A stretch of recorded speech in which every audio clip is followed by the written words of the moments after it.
At our wedding, my fiancée suddenly confessed her love to her first love. While all the guests thought I would embarrass myself in front of everyone, I smiled and blessed them. Chapter 1. Jiang Ning made phone calls all night, but my girlfriend Chu Sharon hung up on them all. Only at the very end did she send a cold message, saying that she was working overtime at the company and asked him to talk to her later. Jiang Ning gently put down her phone, her gaze lingering on the pure white wedding dress before her, a hint of desolation flashing in her eyes. Tomorrow is his wedding with Chu Shaoran, but she doesn't even want to try on a wedding dress, not even once. Jiang Ning knew very well that she wasn't at the company at the moment, but was waiting for Lin Feng at the airport, wearing a sexy long dress and holding a bouquet of flowers. Lin Feng was Chu Shaoran's ideal man. He was once the campus heartthrob of Haicheng University and the student council president, and was pursued by countless girls. Chu Shaoran was deeply in love with Lin Feng back then, but the two ultimately did not end up together. After graduation, Lin Feng went abroad to pursue further studies.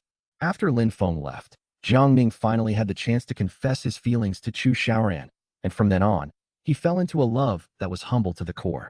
Chu Shaoran is like a proud white swan in matters of the heart, always cold and aloof, while Jiang Ning loves her deeply. He knew that Lin Feng always held a place in her heart, and no one could replace him. During their year-long relationship, Chu Shaoran mysteriously disappeared twice, and the reason for both times was related to Lin Feng. The first time was on Lin Feng's birthday. He returned to China, and Chu Shaoran secretly attended his birthday party late at night. The next day, after she sobered up, Jiang Ning advised her to drink less and take care of her health, but this only earned him her angry accusations.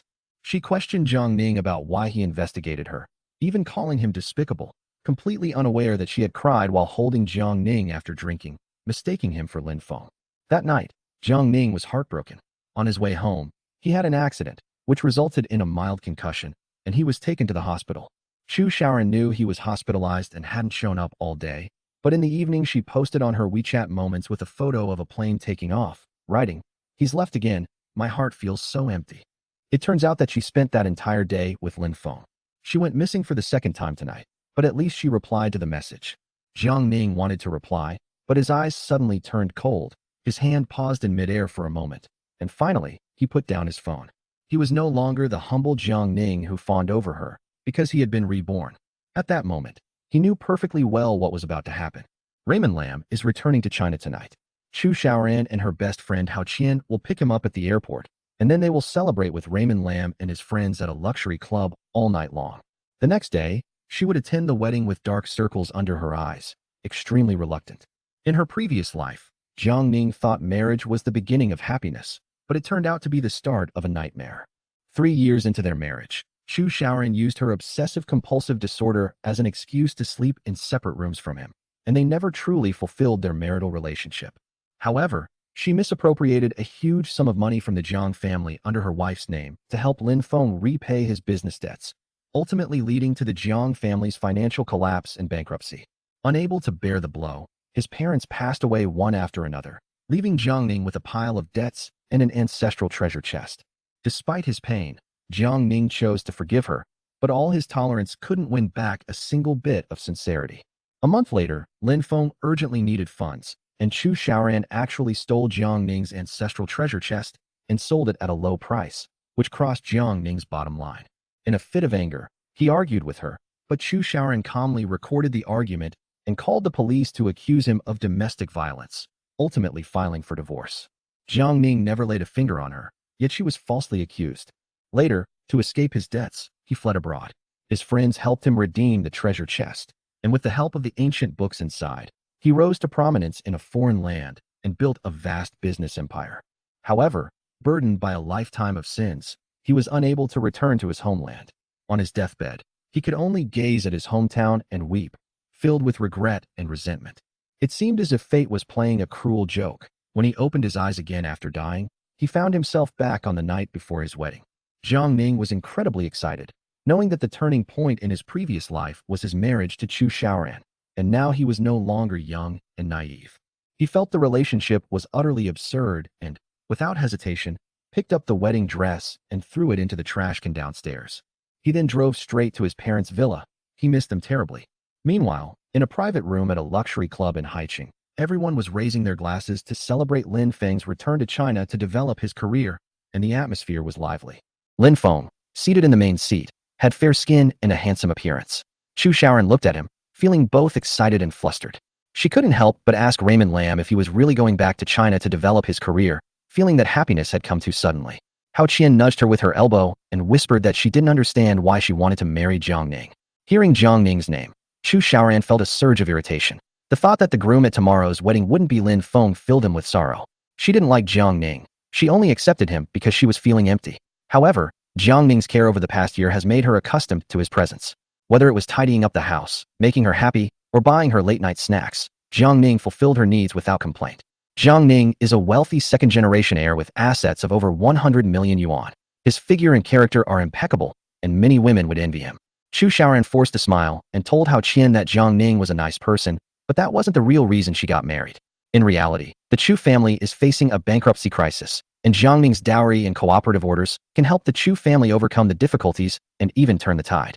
Under repeated pressure from her family, she reluctantly agreed to the marriage, but her heart was filled with resentment. Lin Feng walked up to her without her noticing, holding a wine glass, his gaze full of meaning. He said he returned to China entirely for her, and amidst the cheers of the crowd, he lowered his head and kissed her forehead.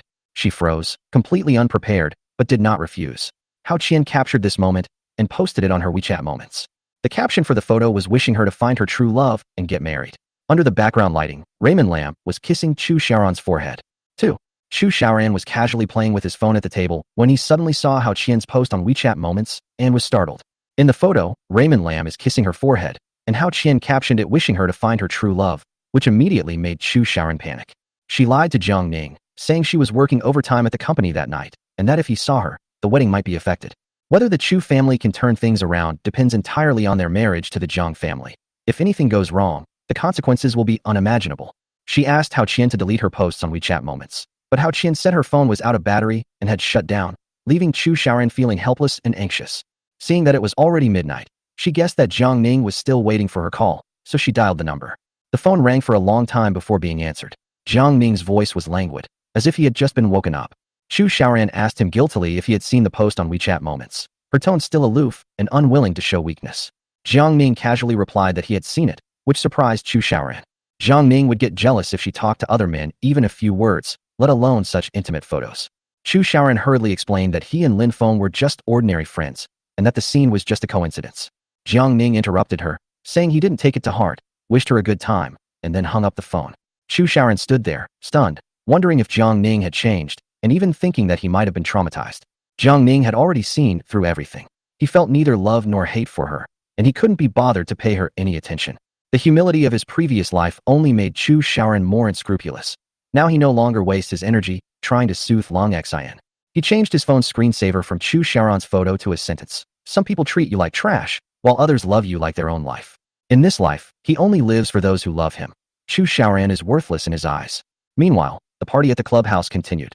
Chu Shaoran angrily told Hao Qian that Jiang Ning had actually hung up on her, something that had never happened before. Hao Qian immediately offered to stand up for her and even reached for Chu Shaoran's phone, but was refused. Chu Shaoran was already feeling conflicted because of Lin Feng's return, and the thought of the upcoming wedding made him even more anxious and unwilling.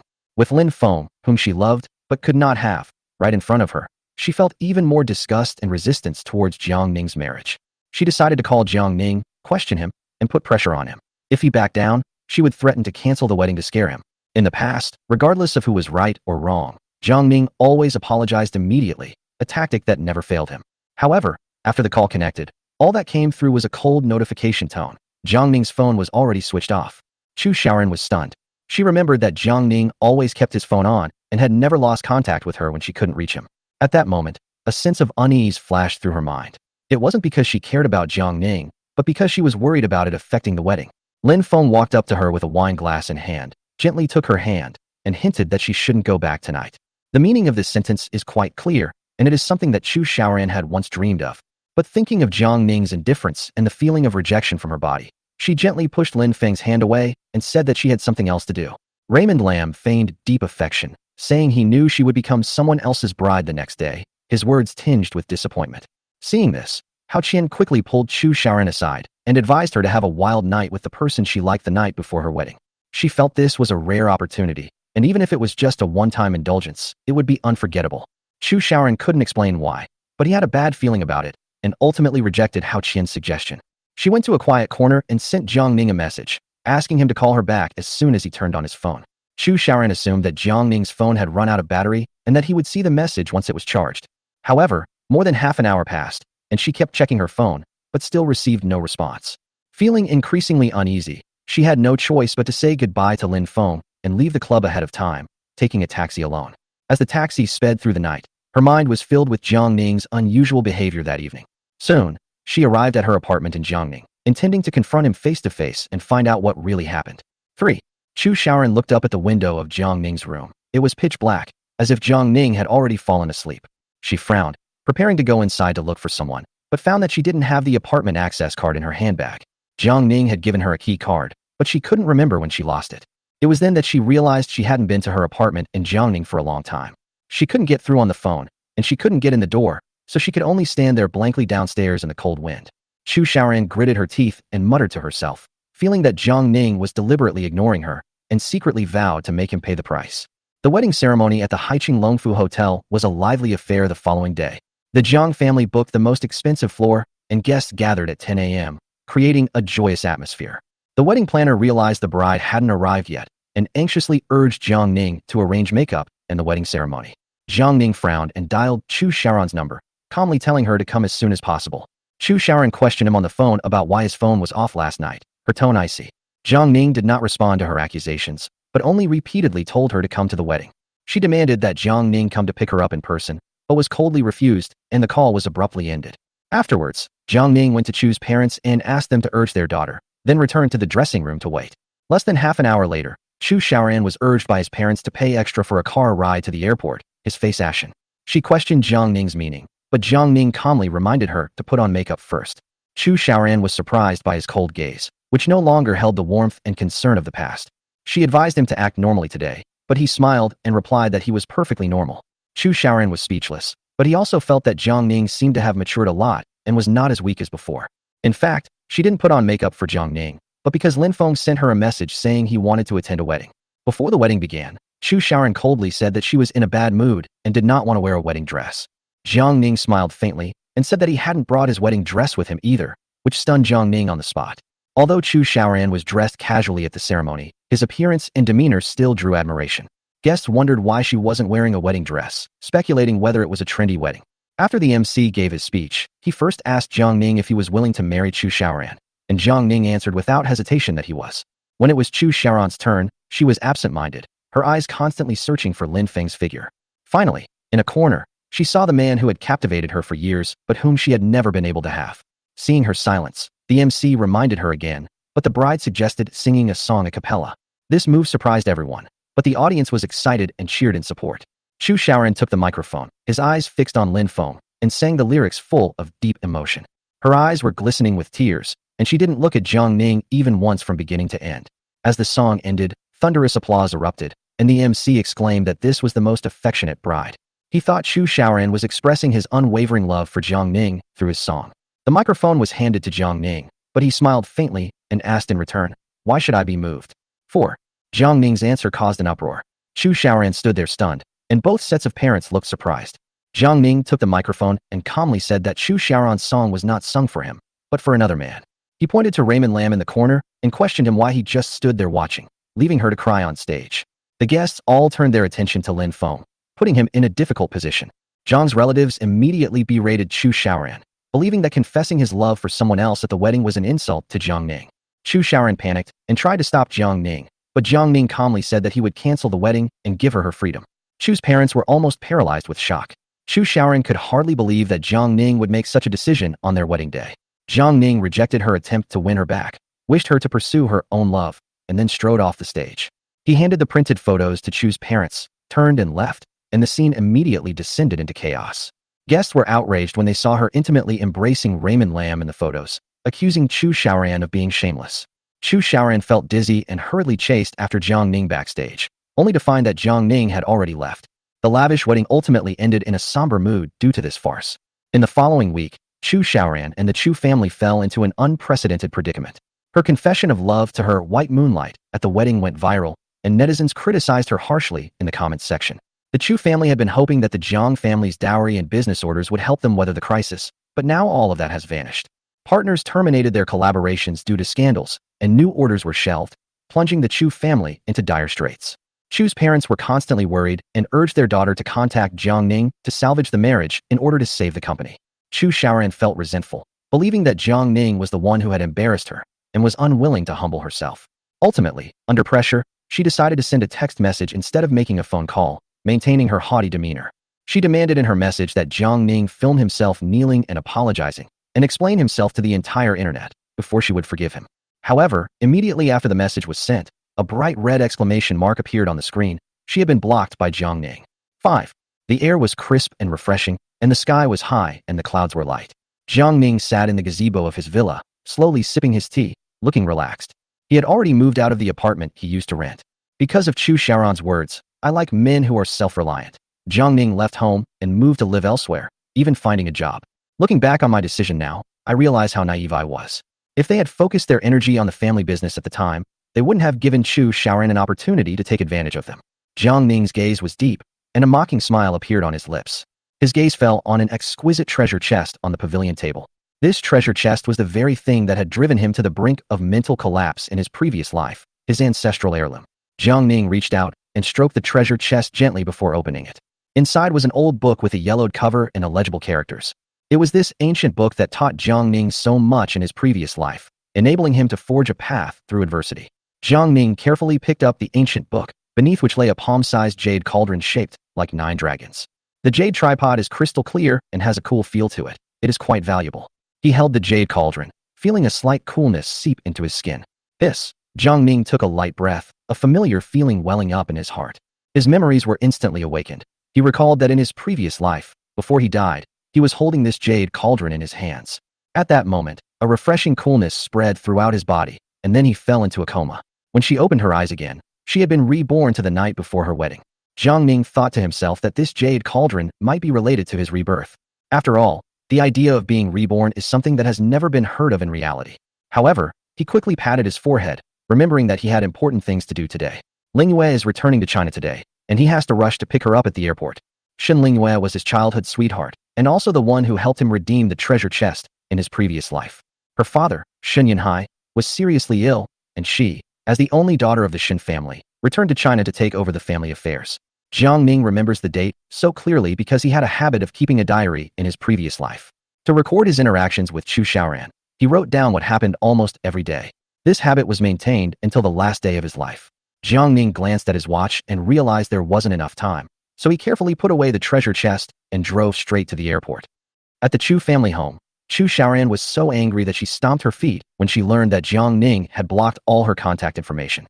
She was convinced that Jiang Ning's parents had forced him to do this. Chu Xiaoran was eager to contact Jiang Ning because family matters could not be delayed. She took a taxi to the apartment in Jiangning where she used to live, but was told by the cleaning staff that the tenant had moved out a week ago. This made Chu Xiaoran uneasy. She felt that her control over Jiang Ning was slipping away. Left with no other option, she contacted her best friend, Hao Qian. Hao Qian's boyfriend, Fu Xiaobiao, is Jiang Ning's good friend. She plans to use him to contact Jiang Ning and get him to come to her. However, Hao Qian stammered on the phone that she and Fu Xiaobiao had broken up. Chu Xiaoran was puzzled. After all, Fu Xiaobiao had always been very obedient to Hao Qian. Hao Qian was silent for a moment before whispering that she had cheated on her husband. She explained that at the banquet where Raymond Lam returned to China that night, she met a handsome guy and lost control after drinking. Fu Xiaobiao was furious when he found out, and their relationship broke down as a result. Chu Xiaoran remained silent. She knew that Fu Xiaobiao had done many things for Hao Qian, yet Hao Qian had done such a thing. But she soon realized that she was no different from Hao Qian, except that she was not as direct. Although he had no real relationship with Lin Feng, he had already betrayed Jiang Ning in his heart. Thinking of Lin Feng, a sweet feeling welled up in her heart. The two have barely been in contact during this period, presumably because Raymond Lam is also troubled by online public opinion. She felt somewhat guilty, thinking she shouldn't have impulsively confessed her feelings at the wedding, causing Raymond Lam to get into trouble. Chu Xiaoran grew angrier the more he thought about it, convinced that the online public opinion was a publicity stunt orchestrated by the Jiang family with the help of paid online trolls. She hung up the phone and decided to go find Jiang Ning herself. Inside the airport, Jiang Ning waited at the arrivals area, looking somewhat bored. Finally, he spotted a tall figure walking towards him in the crowd. Shen Lingyue was pulling a leather suitcase, wearing a purple gauze scarf and a black fitted short skirt. Her presence made everything around her lose its luster. Her long, slender legs were as straight as white jade, and her delicate waist outlined a beautiful curve. Her face was stunning. Her long hair was slightly curled and draped over her shoulders. Her eyes were clear as autumn water. Her nose was high and straight, and her lips were alluring. She exuded a cold aura that made people hesitant to approach her, only daring to steal glances at her. Jiang Ning quickened his pace and stepped forward, calling out, "Sister Lingyue." Xiao Ning. A look of joy flashed across Shun Lingyue's face as she asked him why he had come. Jiang Ning smiled and said he was there to pick her up. Shun Lingyue jokingly reminded him that they were newly married and he wasn't afraid his wife would misunderstand. She knew that Jiang Ning and his girlfriend had held their wedding a week ago and sent them a gift to congratulate them. Jiang Ning responded calmly. The marriage didn't happen. His tone was indifferent, as if he were talking about someone else's business. Shun Lingyue opened her eyes wide in surprise, completely unaware of what had happened. At this moment, her driver came over, took her luggage, and prepared to take her to the car to rest. Shun Lingyue asked the driver to take the luggage back first, as she had other things to do. Jiang Ning wondered why she hadn't gone home first after just returning to the country, but she took his hand and playfully said, "It's your business." 6. Jiang Ning was somewhat surprised when he heard Shun Lingyue mention your matter. He and Shun Lingyue grew up together, lived in the same neighborhood, and were each other's closest friends. They were already as close as siblings, so it was only natural that Shun Lingyue cared about him. He smelled her faint fragrance and felt a long-lost sense of familiarity welling up in his heart. Since dating Chu Xiaoran, he had never felt such distance and ease with Sister Lingyue. That natural sense of security made Jiang Ning momentarily dazed. With a slight smile, he suggested finding a quiet place to sit down and chat. Shun Lingyue nodded in agreement. Jiang Ning drove her to a high-end restaurant in the city called Golden Sparrow Garden. That was one of the top Western restaurants in Haiqing, and Jiang Ning used to bring Chu Xiaoran there often. He still managed to enter the private room on the second floor using his VIP card. Neither of them was hungry, so they just casually ordered a few snacks and 2 drinks. The lighting in the private room was soft. Shun Lingyue leaned back in her chair and asked about his condition first. Jiang Ning briefly recounted the events leading up to the annulment of her engagement with Chu Xiaoran, her tone calm and devoid of any emotional fluctuation. After listening, Shun Lingyue's expression gradually turned cold, and her tone carried a hint of chill. She said she knew the Lin phone that Jiang Ning mentioned. This surprised Jiang Ning quite a bit. He hadn't expected that Sister Lingyue would have any connection with that person. Shun Lingyue said slowly, "They are alumni of the same university." Back then, Raymond Lam confessed his feelings to her 3 times, but she rejected him each time. She raised her eyebrows slightly, her expression disdainful, and said that Lin Feng was frivolous, neglected his studies, and spent his days lingering among women. During his studies abroad, his grades were abysmal, and he was even the first student in the school's Chinese community to be expelled. Jiang Ning listened thoughtfully and understood why Lin Feng had rushed back to China after only a year. Shun Lingyue added that Lin Feng had ulterior motives and was a slick person. Jiang Ning nodded but said nothing more, secretly mocking himself for not recognizing this person's true colors in the past. In his previous life, he knew nothing about Raymond Lam. At that time, Chu Xiaoran kept a close watch on him, and would fly into a rage if he had any contact with Sister Lingyue again. To avoid arguments, he could only gradually distance himself from Shun Lingyue. Thinking of this past event, Jiang Ning felt a pang of sadness. After a moment, Shun Lingyue suddenly brought up what happened after Lin Feng returned to China. She said calmly that Raymond Lam has now founded a media company and is still discussing cooperation with her father. Upon hearing this, Jiang Ning's gaze sharpened slightly. He instantly recalled the events of his previous life, Peak Media. That company was founded by Lin Feng, and the Shun Group was the source of his first major investment. At that time, in order to please Chu Xiaoran, Jiang Ning personally went to ask Shun Lingyue for help in investing in Lin Feng. If it weren't for that 50 million, Lin Feng would never have achieved his current status in Haiqing. Thinking back to that scene, he couldn't help but smile bitterly, feeling that he had been utterly absurd at the time. Shun Lingyue then explained that Lin Feng was able to meet Xin Yunhai this time entirely because of her connection with her junior from university. Otherwise, given the Shun family's discerning eye, they wouldn't even glance at such a small company. As Jiang Ning listened, he secretly rejoiced, knowing that he would not let the same thing happen again in this life. Actually, he's not wrong, Shun Lingyue said calmly. This time it's just a formality, to give him face. Jiang Ning smiled slightly, did not answer, but simply picked up the teacup and took a sip. A faint sense of relief and clarity flickered in his eyes. That calmness was completely different from the person I used to be, blinded by love. Looking at his expression, Shun Lingyue felt a pang of heartache in her eyes. She put down her cup and asked him gently if he was still sad. Jiang Ning shook his head and laughed, saying that he just felt that fate was really strange. Just as the two were starting to relax, a commotion suddenly broke out outside the private room. "Why can't I go upstairs?" a woman's voice asked sharply and anxiously. The waiter explained, "Miss, I'm sorry, only VIP guests are allowed on the second floor." Shun Lingyue looked up and frowned, while Jiang Ning froze upon hearing that familiar voice. He recognized him. It was Chu Xiaoran. The argument outside became increasingly obvious, and even the hallway was filled with voices. Jiang Ning frowned, intending to ignore it, but Chu Xiaoran called out his name emotionally, forcing him to stand up. Shen Linghua looked at him and smiled with a hint of mockery in her tone. Jiang Ning shook his head with a wry smile and decided to go out and take a look, following her advice. He walked to the elevator and, sure enough, saw Chu Xiaoran confronting the waiter. Chu Xiaoran was dressed in disheveled clothes. His hair was messy and hanging down his side, and he looked anxious and somewhat haggard. Her disheveled appearance was a stark contrast to her former proud image. Jiang Ning stood behind her without any emotion and asked her calmly what she wanted to see him about. The moment Chu Xiaoran turned his head and saw Jiang Ning, he was completely stunned. She had assumed that Jiang Ning must be in dire straits because he hadn't contacted her these past few days. The image she had originally envisioned was of the man who had once bowed his head for her, unshaven, exhausted, and listless. However, reality completely overturned her imagination. Jiang Ning was dressed in a clean and neat knit sweater and casual pants, with a natural posture and clear and calm eyes. His complexion was rosy, his expression was calm, and there was an air of composure between his brows. Chu Xiaoran froze on the spot for a moment, even forgetting why he had come to cause trouble. She suddenly realized that the man in front of her was no longer the submissive Jiang Ning of the past. He stood there calmly, as if there was an insurmountable distance between them. 7. Chu Xiaoran's anger was about to explode. She couldn't understand how this man could become so confident and composed. Jiang Ning had never dressed so well or displayed such an aura when they were together. She forgot that in the past year, almost every piece of clothing and hairstyle Jiang Ning wore was chosen by her. Jiang Ning had been so submissive back then that he had almost lost himself, but his completely transformed appearance now stung her eyes. Chu Xiao then took a step back, suppressing his emotions, and asked why he had blocked her. Jiang Ning remained calm, simply stating that they had no further relationship. If it were his previous life, he would probably have lost control of his anger and rage by now. But Jiang Ning's mindset is completely different now that he has been reborn.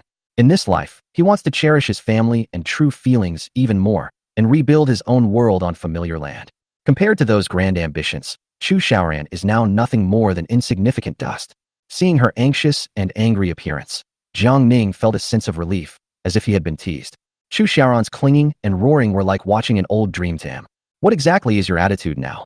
Chu Xiaoran asked fiercely, accusing the Jiang family of being too arrogant and making him act so arrogantly. Jiang Ning remained unmoved and calmly replied, "Don't waste your time if you don't have anything important to say." His indifference completely ignited Chu Xiaoran's temper. She gritted her teeth and roared, saying that she had given him a year of her youth, but now she had been abandoned. The moment the words were spoken, the door to the private room was pushed open. Shen Linghua walked out from inside, her steps crisp and decisive, her expression cold and aloof. Unable to bear Chu Xiaoran's shouting any longer, she raised her chin and walked up to the two of them, her voice filled with coldness and sarcasm. She mocked Chu Xiaoran for openly confessing her love to someone else at her wedding, and even asked her if she wanted a megaphone to shout it out to the whole city. Chu Xiaoran was stunned by this series of counterattacks. She never expected there to be such a stunning woman in the private room.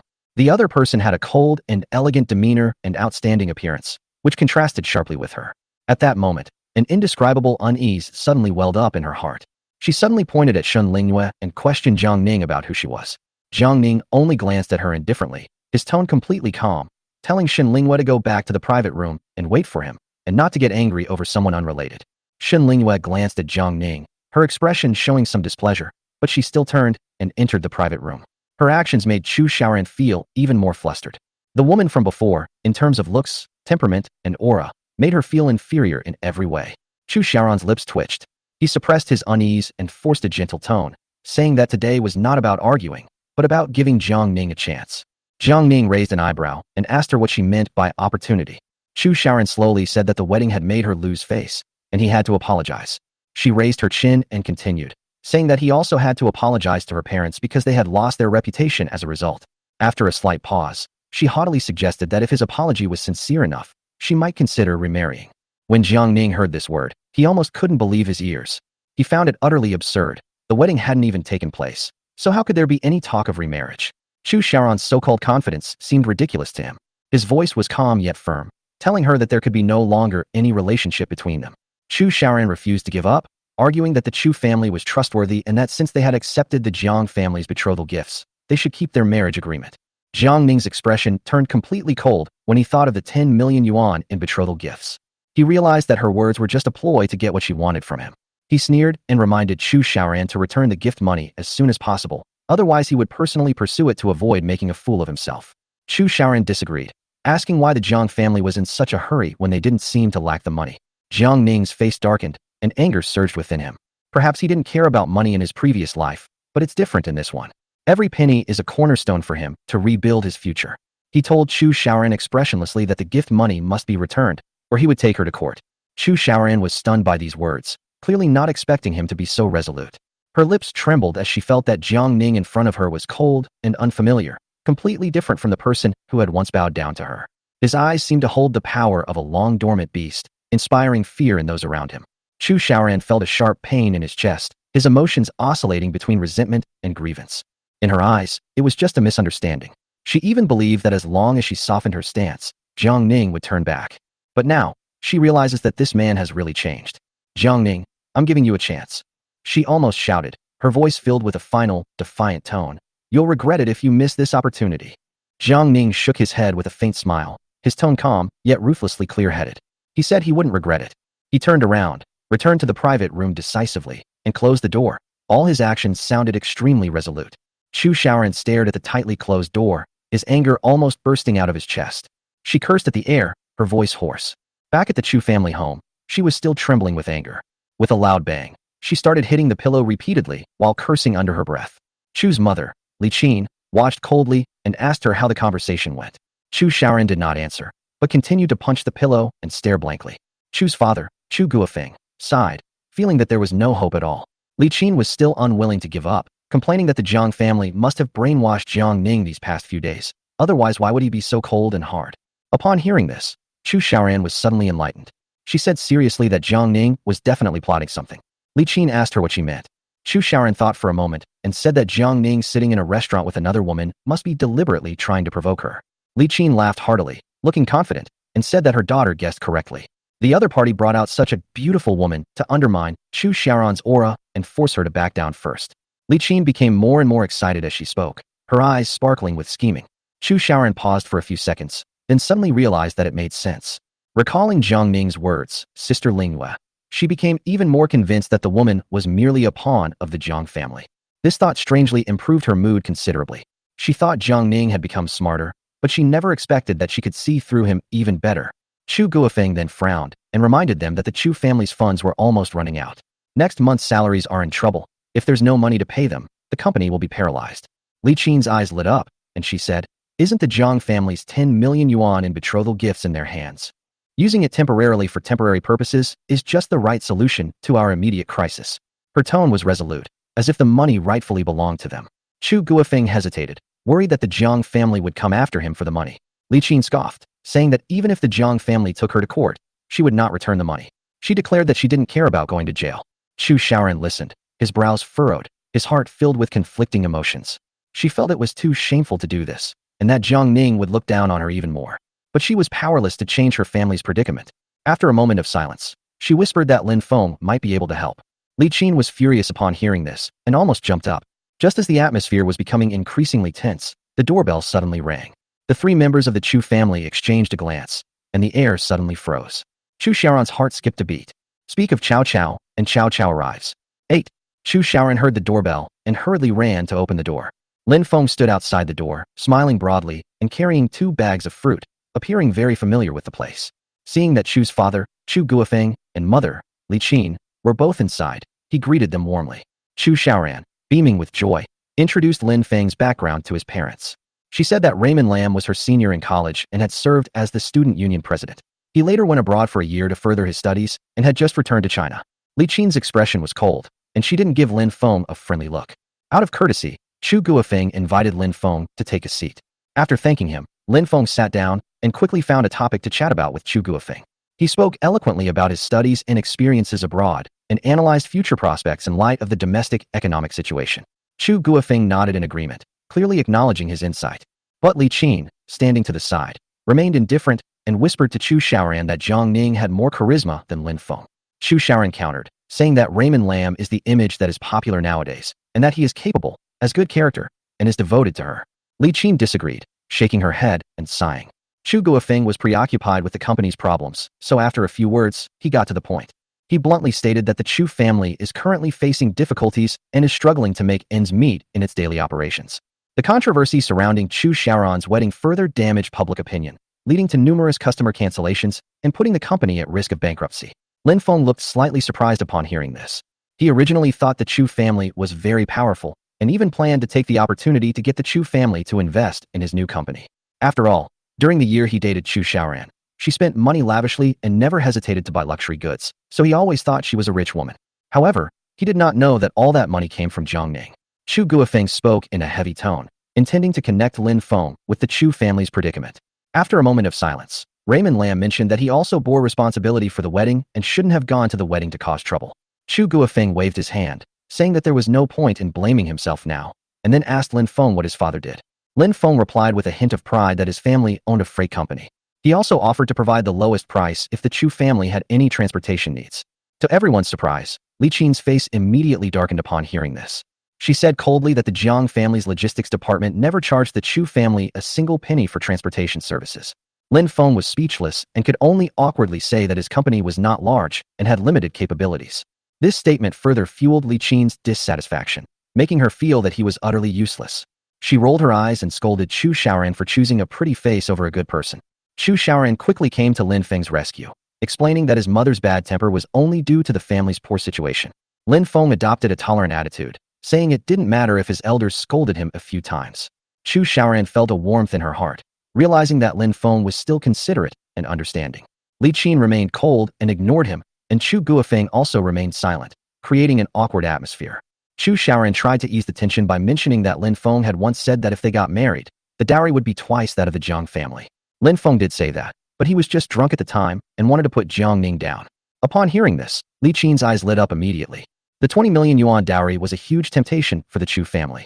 If we can actually get this money, plus the 10 million yuan gift from the Jiang family, the company will not only be able to stay afloat, but also be able to introduce equipment for transformation.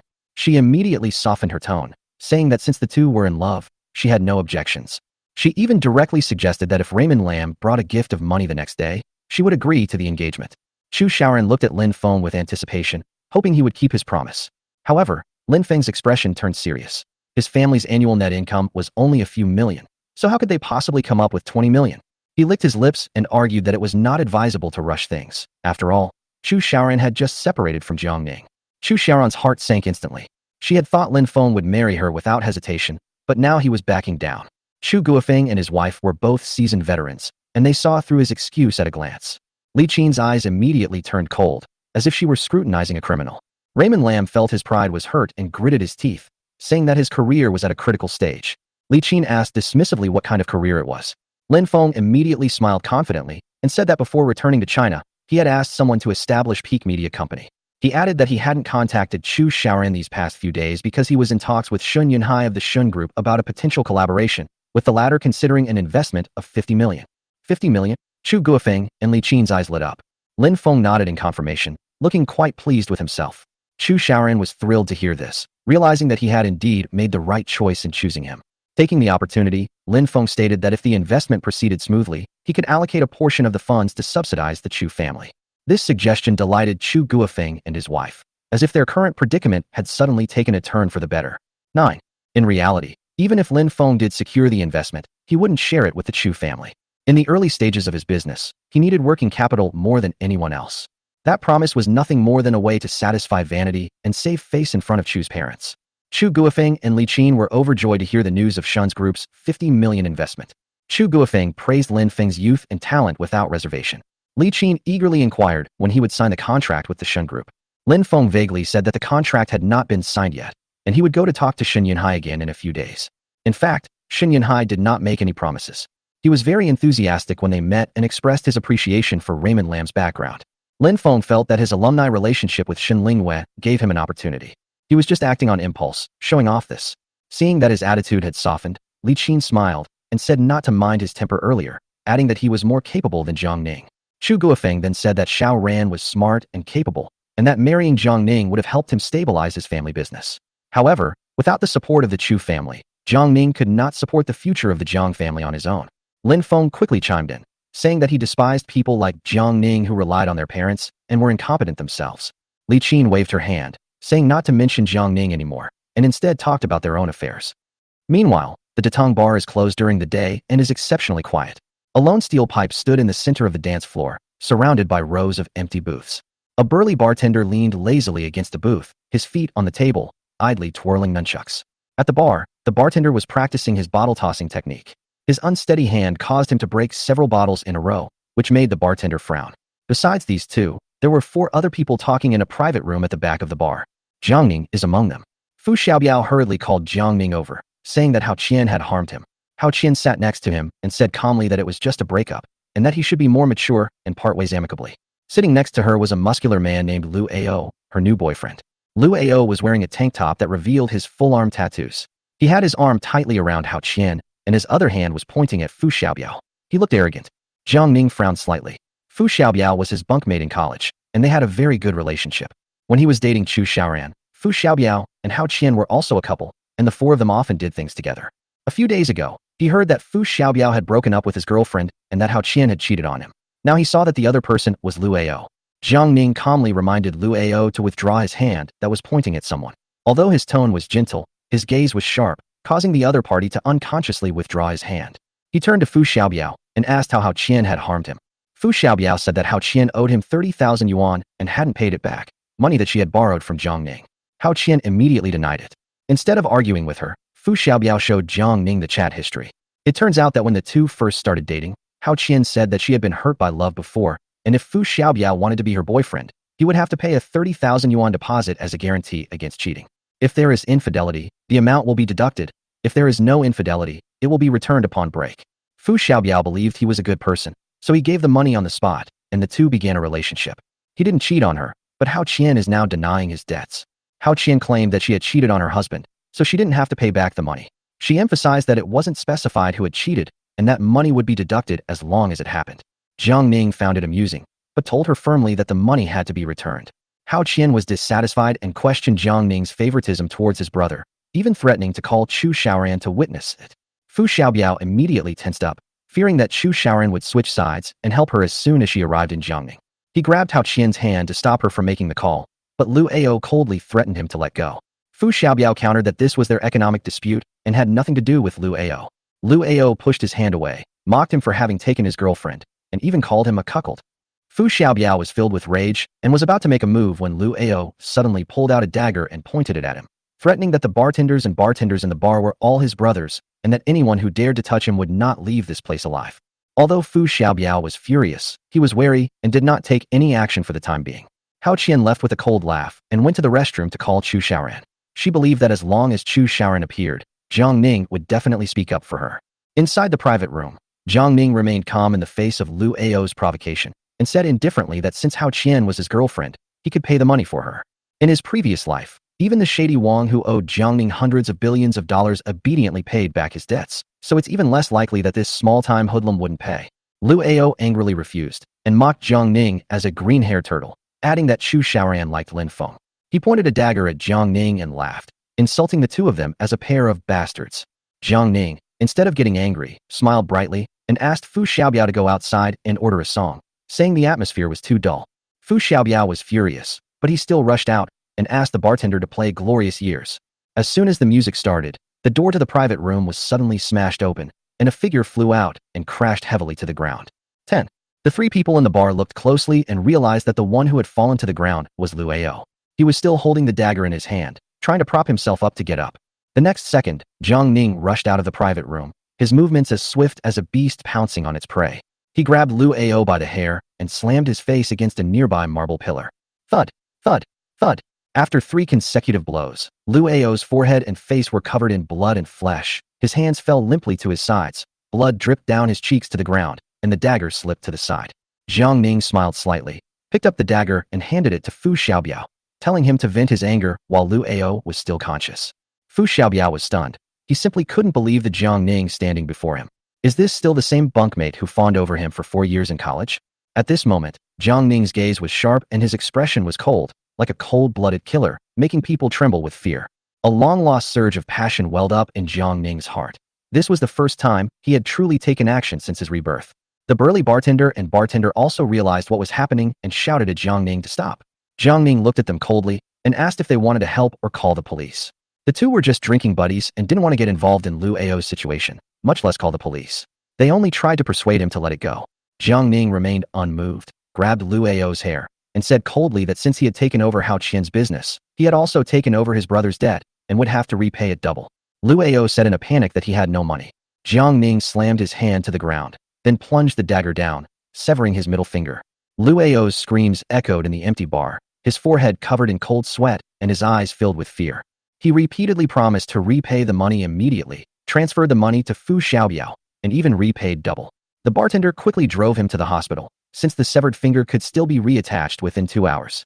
Jiang Ning watched their departing figures, shook his head, tossed the dagger to Fu Xiaobiao, then went to the bar to wipe his hands with a wet wipe, his expression indifferent, as if nothing had just happened.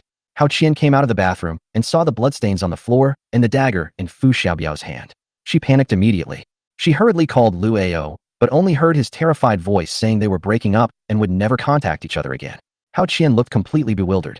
Jiang Ning extended his hand to her and said calmly, "Pay back the money." Fu Xiaobiao was taken aback. Hadn't Lu Ao already paid back double? Jiang Ning explained with a smile that this was the money she owed Xiaobiao for emotional distress. He himself didn't lack the 35,000 yuan, but it was a huge sum for Xiaobiao. He did this to avenge his brother. Hao Qian was too frightened to speak because of what had happened before. Fu Xiaobiao glanced at Jiang Ning secretly, wondering if Hao Qian would also have her finger cut off if she refused. Just then, shouts came from the doorway. It was Chu Xiaoran and Lin Feng who had arrived. The bar was dimly lit, and they didn't notice the bloodstains on the floor. Chu Xiaoran asked Hao Qian what had happened. Hao Qian tearfully said that Jiang Ning and Fu Xiaobiao had teamed up to bully her. Lin Feng immediately adopted a righteous stance, accusing the two men of being shameless for bullying a woman. Fu Xiaobiao hurriedly explained that they hadn't touched her. It was because she owed money and wouldn't pay it back. Chu Xiaoran actually knew what had happened. Hao Qian had already told most of it in the restroom, and she also felt that Hao Qian was in the wrong. However, she came hoping to use her influence to calm things down. She asked Jiang Ning if the 30,000 yuan was money that Fu Xiaobiao had borrowed from him. Jiang Ning nodded, and Fu Xiaobiao added that if Hao Qian didn't return the money, he wouldn't be able to return it to Jiang Ning. Chu Xiaoran adopted a magnanimous attitude, saying that Jiang Ning didn't lack the 30,000 yuan, and that he should let it go for her sake. Jiang Ning sneered and retorted, "Is her face worth 30,000? Chu Xiaoran was stunned. She couldn't accept these words for a moment. During the year she dated Jiang Ning, she was always the dominant one, and Jiang Ning was used to acting according to her mood. Even after the breakup, she still felt that Jiang Ning had feelings for her, so she continued to act recklessly. Now, however, she feels she has been treated with unprecedented coldness. She questioned Jiang Ning, "Aren't you even going to give me this much face?" 11:12. Jiang Ning coldly told Chu Xiaoran that she had no face in his eyes. Chu Xiaoran angrily accused him of being angry with her, but was interrupted by Jiang Ning's words, "Shut up and pay back the money." Chu Xiaoran was unwilling to lose face in front of Jiang Ning, so he gritted his teeth and made Hao Qian pay back the money. Hao Qian frowned and said she had no money, she had spent it all.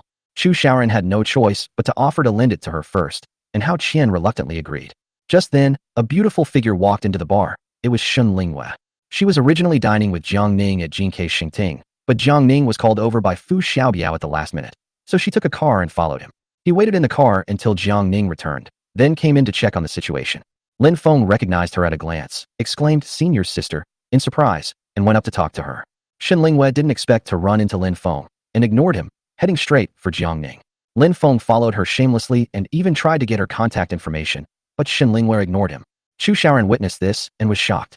She had always thought that Raymond Lam was cold and aloof, unaffected by any woman, but now she saw him fawning and flattering like a lapdog. This made her feel that Raymond Lam was a stranger and particularly despicable. Shen Linghua came to Jiang Ning and asked him with concern if he was all right. Jiang Ning smiled and responded. She said that there were people waiting at home, so there was no need to see her off, and waved goodbye. Lin Feng waved frantically by the booth, trying to get attention, while Jiang Ning remained calm throughout. Chu Xiaoran remained silent throughout, his mind in turmoil. Jiang Ning urged Hao Qian to repay the money again, but Hao Qian still said she had no money. Jiang Ning pointed to Chu Xiaoran and asked her to lend it to her best friend. Chu Xiaoran came to his senses and agreed to transfer 30,000 to Jiang Ning. Jiang Ning refused to add her on WeChat and directly gave her a QR code for receiving payments. Chu Xiaoran was stunned and had no choice but to scan the code and transfer the money. After Jiang Ning received the money, he turned and left without hesitation, as if the matter was over and the two had become strangers. The Lamborghini roared away and sped off in a cloud of dust. Lin Feng looked at the taillights with disdain and said that he would buy 10 or 8 such cars in the future, and made a bold promise to Chu Xiaoran that he would surpass the Jiang family in 3 years. Chu Xiaoran, however, was absent-minded, his mind filled with the image of Jiang Ning refusing to add him on WeChat and turning away. Hao Qian found it boring and suggested inviting them to dinner, but Chu Xiaoran refused. Chu Xiaoran remained in a daze as Hao Qian left. After dating for a year, Jiang Ning had never rejected her, but now his repeated indifference left her speechless. Lin Feng continued to invite Chu Xiaoran out for dinner, but she declined, citing exhaustion. Lin Feng was dissatisfied and tried to persuade her to enjoy their time together. Chu Xiaoran, however, recalled how he had tried to please Shun Lingyue and felt irritated. He questioned him about why he had done that. Lin Feng explained that Shun Lingyue is the daughter of the Shun group, and she had to lower her profile in order to secure investment. Chu Xiaoran had no interest in listening anymore. His mind was filled with the changes in Jiang Ning. She couldn't understand how someone who had once been so devoted to her could become so cold so quickly. Seeing that she was distracted, Lin Feng reminded her to cheer up and invited her to dinner again. Chu Xiaoran felt a little embarrassed by being ignored and finally agreed. Lin Feng suggested going to a local food stall, and Chu Xiaoran agreed. On the other side, Fu Xiaobiao was feeling down because of his breakup, and Jiang Ning gently advised him to cry if he wanted to. Fu Xiaobiao wondered how Jiang Ning could be so carefree. Jiang Ning laughed and said that he was too foolish in the past. There are many good women in the world now, so there is no need to hang yourself on a crooked tree. Fu Xiaobiao agreed and mentioned Xia Yuning, another campus beauty from the business school. She and Chu Xiaoran were rivals in college, equally matched in looks, talent, and ability, and she even came from a better family. The two remained fiercely competitive in their classmates' group chat. Fu Xiaobiao revealed that Xia Yuning knew that Jiang Ning's wedding had not gone through, so she specially added him on WeChat to inquire about his recent situation. Jiang Ning didn't take it seriously and suggested treating Fu Xiaobiao to drinks. The two of them laughed and joked as they drove to the Heavenly Court Entertainment Club on Queens Road, also planning to invite Xia Yuning along. The greasy tables and chairs and noisy environment of the food stalls in the urban village made Chu Xiaoran quite uncomfortable. She looked up at the surrounding skyscrapers, so close yet seemingly worlds apart, and felt a sense of disorientation. When she was with Jiang Ning, she was a regular at the Heavenly Court Entertainment Club and was pampered like a princess. As night deepened, the food stalls were bustling with business, and groups of young women from the nightlife scene came in for a late-night snack. As he passed by Lin Feng, many people subconsciously glanced at him a few more times. He enjoyed the attention, but verbally belittled them for being superficial. Chu Xiaoran advised him not to say that, but Lin Feng arrogantly replied that he disdained selling his body. She smiled and agreed. Just then a pink sports car pulled up in a nearby parking lot. The car door opened, and a beautiful woman in a black dress stepped out, her fair and sexy legs revealed by the slit in the dress. When Chu Xiaoran saw her, his expression changed drastically, and he hurriedly lowered his head, but she still recognized him. The beautiful woman walked over in surprise. It was none other than Xia Yuning, her arch-nemesis from 4 years of university. 13. Seeing that he couldn't avoid it, Chu Xiaoran had no choice but to force a smile and greet her. "Oh, it's Yuning." Xia Yuning looked surprised and asked her how she ended up here. The implication is that such a dirty and chaotic food stall is not a place she should be visiting. In college, the two women competed in ability, clothing, and extravagance, both considering themselves as wealthy and beautiful women and never deigning to come to places like this. Chu Xiaoran never expected that his first time at a street food stall would result in encountering the person he least wanted to see, and he cursed his bad luck inwardly. Her face flushed slightly as she explained that she was just passing by and wanted to sit down for a bit. Lin Feng glanced at Xia Yuning and noticed the Maserati car keys in her hand. His eyes immediately lit up. He eagerly asked Chu Xiaoran who this beautiful woman was. Chu Xiaoran casually introduced Xia Yuning as his classmate, whose grades were always among the top in the class. Before Lin Feng could finish his introduction, he stood up, smiled, and extended his hand, stating his name and university background, feeling quite influential. Xia Yuning surprisingly called him Lin Feng, but they did not shake hands. She had already heard about what happened at Jiang Ning's wedding and held Chu Xiaoran and Lin Feng in contempt. Her greeting just now was merely a formality. Lin Feng, unaware of the situation, assumed she was captivated by his appearance and arrogantly invited her to dinner. Xia Yuning waved her hand in refusal, lowering her voice to say she was afraid of getting a stomachache, with a fake smile on her face. This scene made Chu Xiaoran feel choked up. She felt that this was a direct mockery of her, but she was helpless to do anything about it. Unaware of the background of the two's underhanded rivalry, Lin Feng continued to explain that the place was clean and affordable, and even generously offered to treat them. This made Chu Xiaoran feel even more embarrassed. Lin Feng's treat was no match for Xia Yuning's, and she knew the difference in their family backgrounds. Once favored by Jiang Ning, she surpassed Xia Yuning in terms of spending level. Now that she has lost Jiang Ning's support, she is bound to be brought back to her original state. Raymond Lam then said that according to seniority, he should call her his junior, and that meeting her today was fate, so he suggested they have a drink. Xia Yuning smiled and waved her hand in refusal, saying that she didn't drink alcohol. Chu Xiaoran knew she had a high alcohol tolerance, so this was clearly a pretext. Lin Feng remained unaware and continued to extend invitations, making Chu Xiaoran feel even more embarrassed. She tugged at Lin Feng's sleeve, reminding Xia Yuning that she wouldn't eat in a place like this, as it wasn't in keeping with her status. Just then, a drunken voice came from the side, interrupting their conversation. The man in the lead had a buzz cut, wore a black t-shirt, jeans, and loafers, and had a fierce look. He was followed by two friends. The three men were tall and looked like thugs. They had already noticed Chu Xiaoran and Xia Yuning. Such beautiful women were particularly eye-catching at the food stall. Alcohol clouded their judgment, and the man in the lead went up to them and asked to add them on WeChat. Chu Xiaoran was already annoyed, and being bothered by a stranger who reeked of alcohol made him even more impatient, so he directly refused. The man's face turned cold, and he questioned her about whether she looked down on people. Lin Feng panicked and hurriedly tried to explain, but was interrupted sharply by the other party, who pointed at his nose and told him to sit down. Two companions stepped forward, flashing their large tattooed arms in front of Lin Feng with a threatening tone. Lin Feng's lips trembled, but he didn't dare to say another word. Looking at the scene before him, Chu Xiaoran felt a chill run down his spine. She has always regarded Raymond Lam as a hero, believing that he can handle any situation. However, Lin Feng's retreat in the face of the threat at this moment stung her heart. The man in the lead, who called himself Chen Zhou, arrogantly said that no one in this area dared to disrespect him.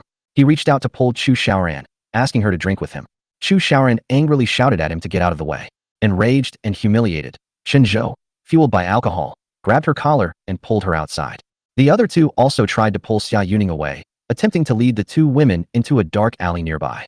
Chu Xiaoran panicked and frantically called out Lin Feng's name, casting pleading glances at him. 14. Chu Xiaoran had also encountered situations where he was harassed by drunkards in the past. Jiang Ning was present at that time. Even though he was surrounded and beaten by three people until his face was covered in blood, he did not back down and risked his life to protect her. Jiang Ning's ruthlessness deterred her opponent, leading her to believe that Lin Feng would be braver than Jiang Ning in the face of danger. However, at this moment, as she was about to be dragged into a dark alley, Lin Feng dared not step forward. He simply stood there shouting for the other party to release her and threatened to call the police. Chen Zhou coldly threatened to kill him if he called the police, which completely stunned Lin Feng. The surrounding diners just watched from a distance. Disturbances are common at food stalls, and many people are not even aware of the actual situation. Chu Xiaoran and Xia Yuning struggled and shouted desperately, realizing that they would face great danger if they were dragged away. At that moment, two figures charged in like ferocious beasts. Fu Xiaobiao roared and lunged at Chen Zhou's underlings, while Jiang Ning kicked another man aside, pulled Xia Yuning behind him, and ordered him to step back. They had come here to park their car when they happened to see a fight across the street. Fu Xiaobiao initially took out his phone to record a video, but then recognized Xia Yuning in the footage. The two rushed to the scene to rescue the person. When Chu Xiaoran saw Jiang Ning, a feeling of grievance welled up in his heart, like a bullied child seeing his family arrive. Lin Feng also rushed towards Chen Zhou, shouting that he would kill him, but Chen Zhou kicked him and sent him rolling 2 meters away, scraping half of his face. Fu Xiaobiao spat and called him trash. Jiang Ning and Fu Xiaobiao were very brave. Fu Xiaobiao even took the initiative to fight and knocked the two drunk thugs to the ground. They were slow to react after drinking, and coupled with their guilty conscience, they were quickly subdued by the beating. Chen Zhou's face was bruised and swollen. One of his companions had a bloody head, and the other was rolling around in pain, clutching his stomach. Lin Feng walked over to Chu Xiaoran and asked her with concern if she was all right. Chu Xiaoran was still in shock, and his body was still trembling. Lin Feng comforted her, telling her not to be afraid, but she avoided his embrace. She remembered that at the entrance of the dark alley, Lin Feng did nothing but shout slogans. She was very disappointed. Xia Yuning said coldly that if it weren't for Jiang Ning and Fu Xiaobiao, their fate tonight would have been uncertain, implying that Lin Feng was useless. Raymond Lam claimed that he also intervened and pointed to his injury to emphasize that he was injured. Xia Yuning sneered again, calling him trash and refusing to even glance at him. Lin Feng awkwardly turned to Chu Xiaoran and said that he had been delayed because he was facing 3 people alone and needed to find a solution. He also deliberately touched his wound to make her feel sorry for him. Chu Xiaoran smiled bitterly to herself, recalling how Jiang Ning had once fought 3 people and been seriously injured, yet still insisted on buying her late-night snacks. Lin Feng's behavior was unacceptable to her. She felt a mix of emotions and suddenly realized that Jiang Ning had treated her sincerely, and that she had been too harsh on him in the past. She walked up to Jiang Ning and sincerely thanked him, not only for today, but also as compensation for the past. Jiang Ning casually said that he was there to help Xia Yuning and didn't know she was there, which made Chu Xiaoran blush instantly. Xia Yuning was very touched. She took Jiang Ning's arm to thank him and praised him for his actions, saying they had left her speechless. Jiang Ning laughed and said it wasn't that he was good, but that Fu Xiaobiao had practiced the invincible turtle fist, which made Xia Yuning giggle and punch him a few times. Seeing the intimacy between the two, Chu Xiaoran felt a pang of resentment. She had once been the only woman who could get close to Jiang Ning, and now she had no reason to ask for that again. She couldn't tell if she was jealous of Jiang Ning or saddened by losing Jiang Ning. She secretly reminded herself not to be so petty. After all, she had always loved Lin Feng. Jiang Ning then asked Fu Xiaobiao if he had called the police. Chen Zhou immediately begged for forgiveness, admitted his mistake, and said he was willing to accept any punishment. Jiang Ning asked Fu Xiaobiao to ask him his name, and Chen Zhou said that his name was Chen Zhou, and even tried to explain the shape of the character in his own words. Upon hearing this name, Jiang Ning felt a jolt in his heart.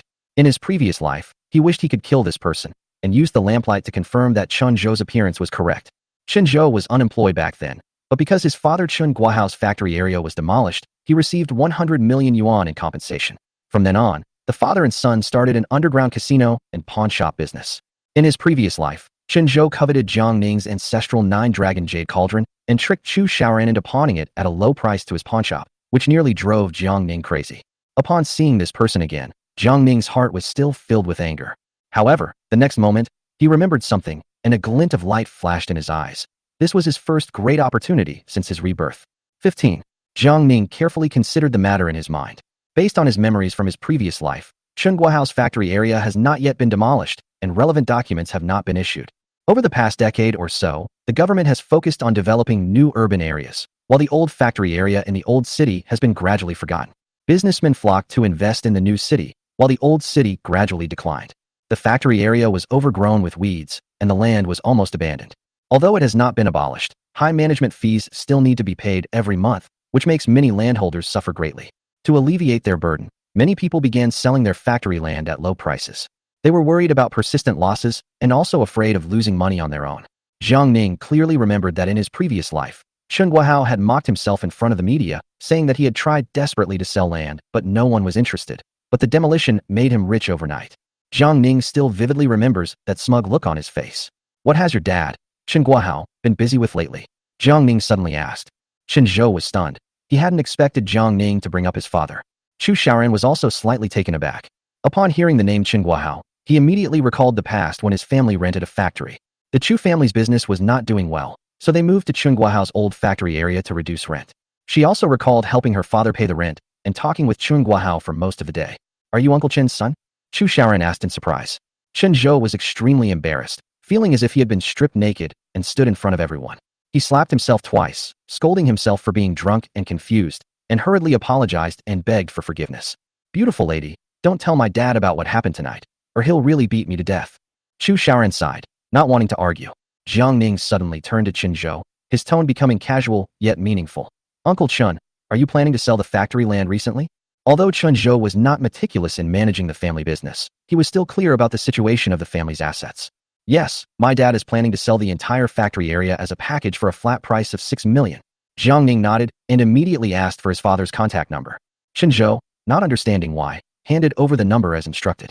Jiang Ning dialed the number directly. Chen Zhou's face turned green instantly. He was worried that he would report him, and he was so anxious that he almost knelt down and begged for mercy. Jiang Ning ignored him and, after the call connected, immediately identified herself. "Hello, Uncle Chen. I am Jiang Ning, and Jiang Yuqing is my father." Upon hearing that the child was from the Jiang family, Chen Guohao immediately became interested. Jiang Ning got straight to the point, saying he'd heard the old factory area was up for sale. Chen Guohao frankly stated that he did indeed have this intention and had long since given up on managing that land. The factory area costs over 100,000 yuan annually in management fees alone. Rental income is often insufficient to cover expenses, and the factory also bears safety responsibilities, making it a thankless and arduous task. He had long wanted to sell it and use the money to invest in a new urban area. "Are you interested in buying it?" Chen Guohao's tone was clearly excited. "Yes, I'll buy it," Jiang Ning replied decisively. This sentence shocked Chu Xiaoran and the others. Chu Xiaoran was familiar with that area. It was in terrible disrepair, so buying it would be pointless. She couldn't help but ask Jiang Ning if he had gone mad. Besides their own factory and a few small workshops, that piece of land also consisted of large tracts of wasteland, almost completely unusable. Lin Feng frowned after hearing this and asked if the Chu family factory was among them. Chu Xiaoran nodded. Lin Feng's lips curled slightly, his self-assured analysis suggesting he had seen through the mystery. He said he bought the land in Jiangning to become Chu's landlord, in order to please her parents, and even to gain their favor by waiving rent. When he couldn't compete with me, he tried to save face by throwing money around, Lin Feng analyzed sarcastically. Chu Xiaoran felt conflicted. She couldn't believe that Jiang Ning would spend a huge sum of money to buy abandoned land for her sake. But Lin Feng continued to speak with such conviction that she couldn't help but doubt Jiang Ning's motives. She began to waver, wondering if Jiang Ning's indifference was just a facade, and that he was actually still working hard for her in secret. Meanwhile, Jiang Ning was seriously negotiating the price with Chen Guohao. On the other end of the phone, Chen Guohao spoke warmly, saying that he had an old acquaintance with the Jiang family and was willing to offer a discount, asking for 10 million. Jiang Ning responded calmly, 6 million. Chen Guohao smiled and brushed it off, saying that young people don't know how to negotiate prices and that this was too steep a cut. Jiang Ning's tone remained unchanged. That's the price your son quoted. Chen Guohao was taken aback. I did promise that I would sell it if someone was willing to pay 6 million. He originally wanted to use the Jiang family's funds to raise the price, but he didn't expect his son to leak the information beforehand. After a moment's thought, he weighed the options and decided that 6 million was a very good deal. The factory area is already half abandoned, and the tenants have moved out one after another. Apart from paying tens of thousands of yuan in management fees, there is no income. If they can get this real money, they can easily switch to operating in the new urban area. He sighed a few times, said some polite words like, let's be friends, and reluctantly agreed to sell. Jiang Ning replied calmly and firmly, then it's settled. I'll go sign the contract tomorrow morning. Chen Guohao readily agreed, fearing that things might change if he delayed. The call ended, and the matter was settled. Chu Xiaoran was still puzzled, but seeing Jiang Ning's calm and composed demeanor, he suddenly realized that this was not an impulsive act. She didn't know Jiang Ning's true intentions, but she felt that the man's eyes seemed to be plotting something bigger. Jiang Ning lowered his head in deep thought, all the memories of his past life flashing through his mind. This land was the key to turning his fate around. He finally found his first step after his rebirth. 16. After hanging up the phone, Shenzhou immediately put on a big smile and greeted Jiang Ning. He took out a cigarette and offered it to him enthusiastically, acting all attentive, saying that today's conflict had actually led to a business deal, truly a case of no fight, no friendship. Jiang Ning gently pushed Shenzhou's hand away, saying that she didn't smoke. Actually, he wasn't incapable, he just wasn't interested. Shenzhou then hurriedly handed the cigarette to Fu Xiaobiao, who lazily didn't even look at it, and asked what brand it was. Upon hearing that it was Yushi cigarettes, Fu Xiaobiao resolutely said he would only smoke Huazi cigarettes, and asked his younger brother to buy a carton. Shenzhou immediately ordered his men to buy it, his attitude extremely respectful. Seeing the atmosphere, Lin Feng smiled and tried to join in the conversation, but Shenzhou completely ignored him, leaving him embarrassed and unable to back down. Shenzhou knew very well that Jiang Ning was his father's major client, and Fu Xiaobiao was Jiang Ning's brother. Both of them were worth currying favor with, but Lin Feng was nothing. At this moment, Chu Xiaoran walked up to Jiang Ning and questioned him in a cold tone why he would spend 6 million to buy an old factory area that no one wanted. Jiang Ning calmly responded that his actions were none of her business. Chu Xiaoran was speechless for a moment, but insisted that her family's factory was located on that land, and she couldn't ignore it. Jiang Ning smiled faintly and said he had long forgotten about it. Chu Xiaoran pressed him for his reasons for buying that piece of wasteland, but Jiang Ning simply replied, no comment. He wouldn't reveal the demolition plans, which others saw as nothing more than a bizarre business deal. Chu Xiaoran believed that Jiang Ning bought the land because of her, which made her even more confused. She sighed and advised him that there was no need to waste money on himself. Jiang Ning shook her head and laughed, saying she was overthinking it. Lin Feng interrupted with a cold laugh, sarcastically remarking that Jiang Ning was using spendthrift tactics to retain Chu Xiaoran. Chu Xiaoran smiled bitterly, feeling that his actions would only cause the Jiang family to squander their fortunes sooner or later.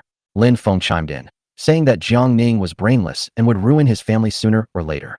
Fu Xiaobiao retorted directly, warning Lin Feng to keep his mouth shut. Lin Feng, feeling timid, could only say that it was out of good intentions, which made him even more embarrassed. Jiang Ning was too lazy to argue, and simply told Xia Yuning that He Zi and the others had arrived, and it was time to leave. Xia Yuning stepped forward and naturally took Jiang Ning's arm, her smile gentle. Jiang Ning did not refuse. He was single and very free. Seeing this scene, Chu Xiaoran felt a slight pain in his heart. He wanted to say something, but ultimately remained silent. The group left the alley and headed towards the food stalls. Jiang Ning and Xia Yuning were about to cross the street to the Heavenly Court Entertainment Club when Chu Xiaoran suddenly called out to them. She stepped forward and said that the 10 million yuan in betrothal gifts would be returned to her family as soon as possible. This was her only source of pride. She didn't want to be looked down upon by Jiang Ning anymore. Jiang Ning coldly replied, immediately. Those two short words made Chu Xiaoran feel as if a stone was pressing on his chest, making it almost impossible for him to breathe. Lin Feng tried to hold Chu Xiaoran's hand and persuade her to eat, but she pulled it away. She looked at the food, which had long since gone cold, and found it utterly tasteless. I don't want to eat anymore. I'm going home, she said softly. Lin Feng was unwilling to waste the food, but he had no appetite, so he turned around to pay the bill. He searched his pockets and found his phone was missing. He hurriedly said it might have fallen in the alley and ran back. Chu Xiaoran was stunned. Even the shopkeeper was waiting to pay, yet he left her without saying a word. Jiang Ning stepped forward and offered to pay for her bill, her tone calm, but with a hint of superiority. Chu Xiaoran was extremely embarrassed and forced a smile as he refused, saying that he shouldn't let her pay. To avoid further embarrassment, she quickly took out her phone to pay. It wasn't about the money, it was about dignity. Raymond Lam's actions made her lose face once again. After paying the bill, Xia Yuning politely said goodbye and took Jiang Ning's arm as they walked towards the club. Chu Xiaoran sat in the dimly lit food stall, watching their backs as bitterness surged in his heart. She suddenly felt a void, as if she had been abandoned by the whole world. At this moment, Lin Feng ran back panting, holding up his phone with a smug look on his face, and said he had found it. Looking at his disheveled appearance, Chu Xiaoran felt both angry and amused, and for the first time thought that he wasn't so handsome after all. At that moment, her pride and everything she relied on crumbled. It was late at night when Chu Xiaoran returned home alone. Her parents had already gone to bed. She took off her clothes, which were covered in the smell of cooking oil, and took a hot shower. It was nearly midnight when she lay down in bed. As she reflected on recent events, her mind was in such a state of confusion, as if she were in a dream. I opened my phone, and video messages kept popping up in the classmates group chat. The screen was filled with updates from Fu Xiaobiao, He Zi, and Xia Yuning. They were sitting in the Heavenly Entertainment Club, drinking and playing drinking games. In the video, Xia Yuning holds a microphone and sings, her voice melodious and moving. Jiang Ning sat in a booth, smiling as he raised his glass, surrounded by a dazzling array of imported liquors and fruits. These scenes made Chu Xiaoran uneasy. She remembered that a month ago, in the same place, she held the microphone and sang Unrequited Love, and Jiang Ning was in the audience with eyes full of her. At that time, her smile was bright and confident. Now, the person on stage has changed, and those eyes will never fall on her again. 17. Chu Xiaoran's phone vibrated. It was a message from Lin Feng. Xiaoran, are you home yet? She was still lost in memories of her past with Jiang Ning when she saw this text message and came back to her senses. She reminded herself why she should be sad. She didn't love Jiang Ning, but deeply loved Lin Feng. Breaking up with Raymond Lam and getting together was the life she had always hoped for. Taking a deep breath to compose herself, she replied, I've already taken a shower and am getting ready for bed. Raymond Lam immediately responded, blaming himself for taking her to a street food stall, which caused the trouble. Chu Xiaoran was feeling irritated, so he casually said that he was fine and advised him to go to bed early. However, Lin Feng was clearly in good spirits and immediately sent her another message asking her to chat for a while. Her brows were furrowed. She was exhausted and unwilling to continue. Suddenly, she thought of her past self, how she would always ask Jiang Ning to keep her company and chat with her when she couldn't sleep at night, and he never complained.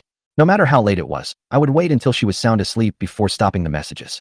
Her eyes were slightly moist, and for a moment she didn't know whether it was happiness or sadness. He comforted himself that it was just exhaustion and emotional fluctuation, and wiped his eyes. At this point, Lin Feng had sent more than a dozen messages, repeatedly emphasizing that although he was not as rich as Jiang Ning, his abilities far surpassed Jiang Ning's, and he would catch up with him sooner or later. He also belittled Jiang Ning, saying he could only rely on his family and had nothing after squandering his family fortune. In the past, she would have nodded in agreement when she heard such words, but now she finds them harsh and malicious. She decisively interrupted, I have things to do tomorrow. I need to get some sleep. Lin Feng pressed her for details about her plans for tomorrow, but she was too lazy to answer and simply put down her phone. Soon after, Lin Feng sent another message reminding Jiang Ning that buying the old factory site was aimed at the Chu family to prevent her from being deceived.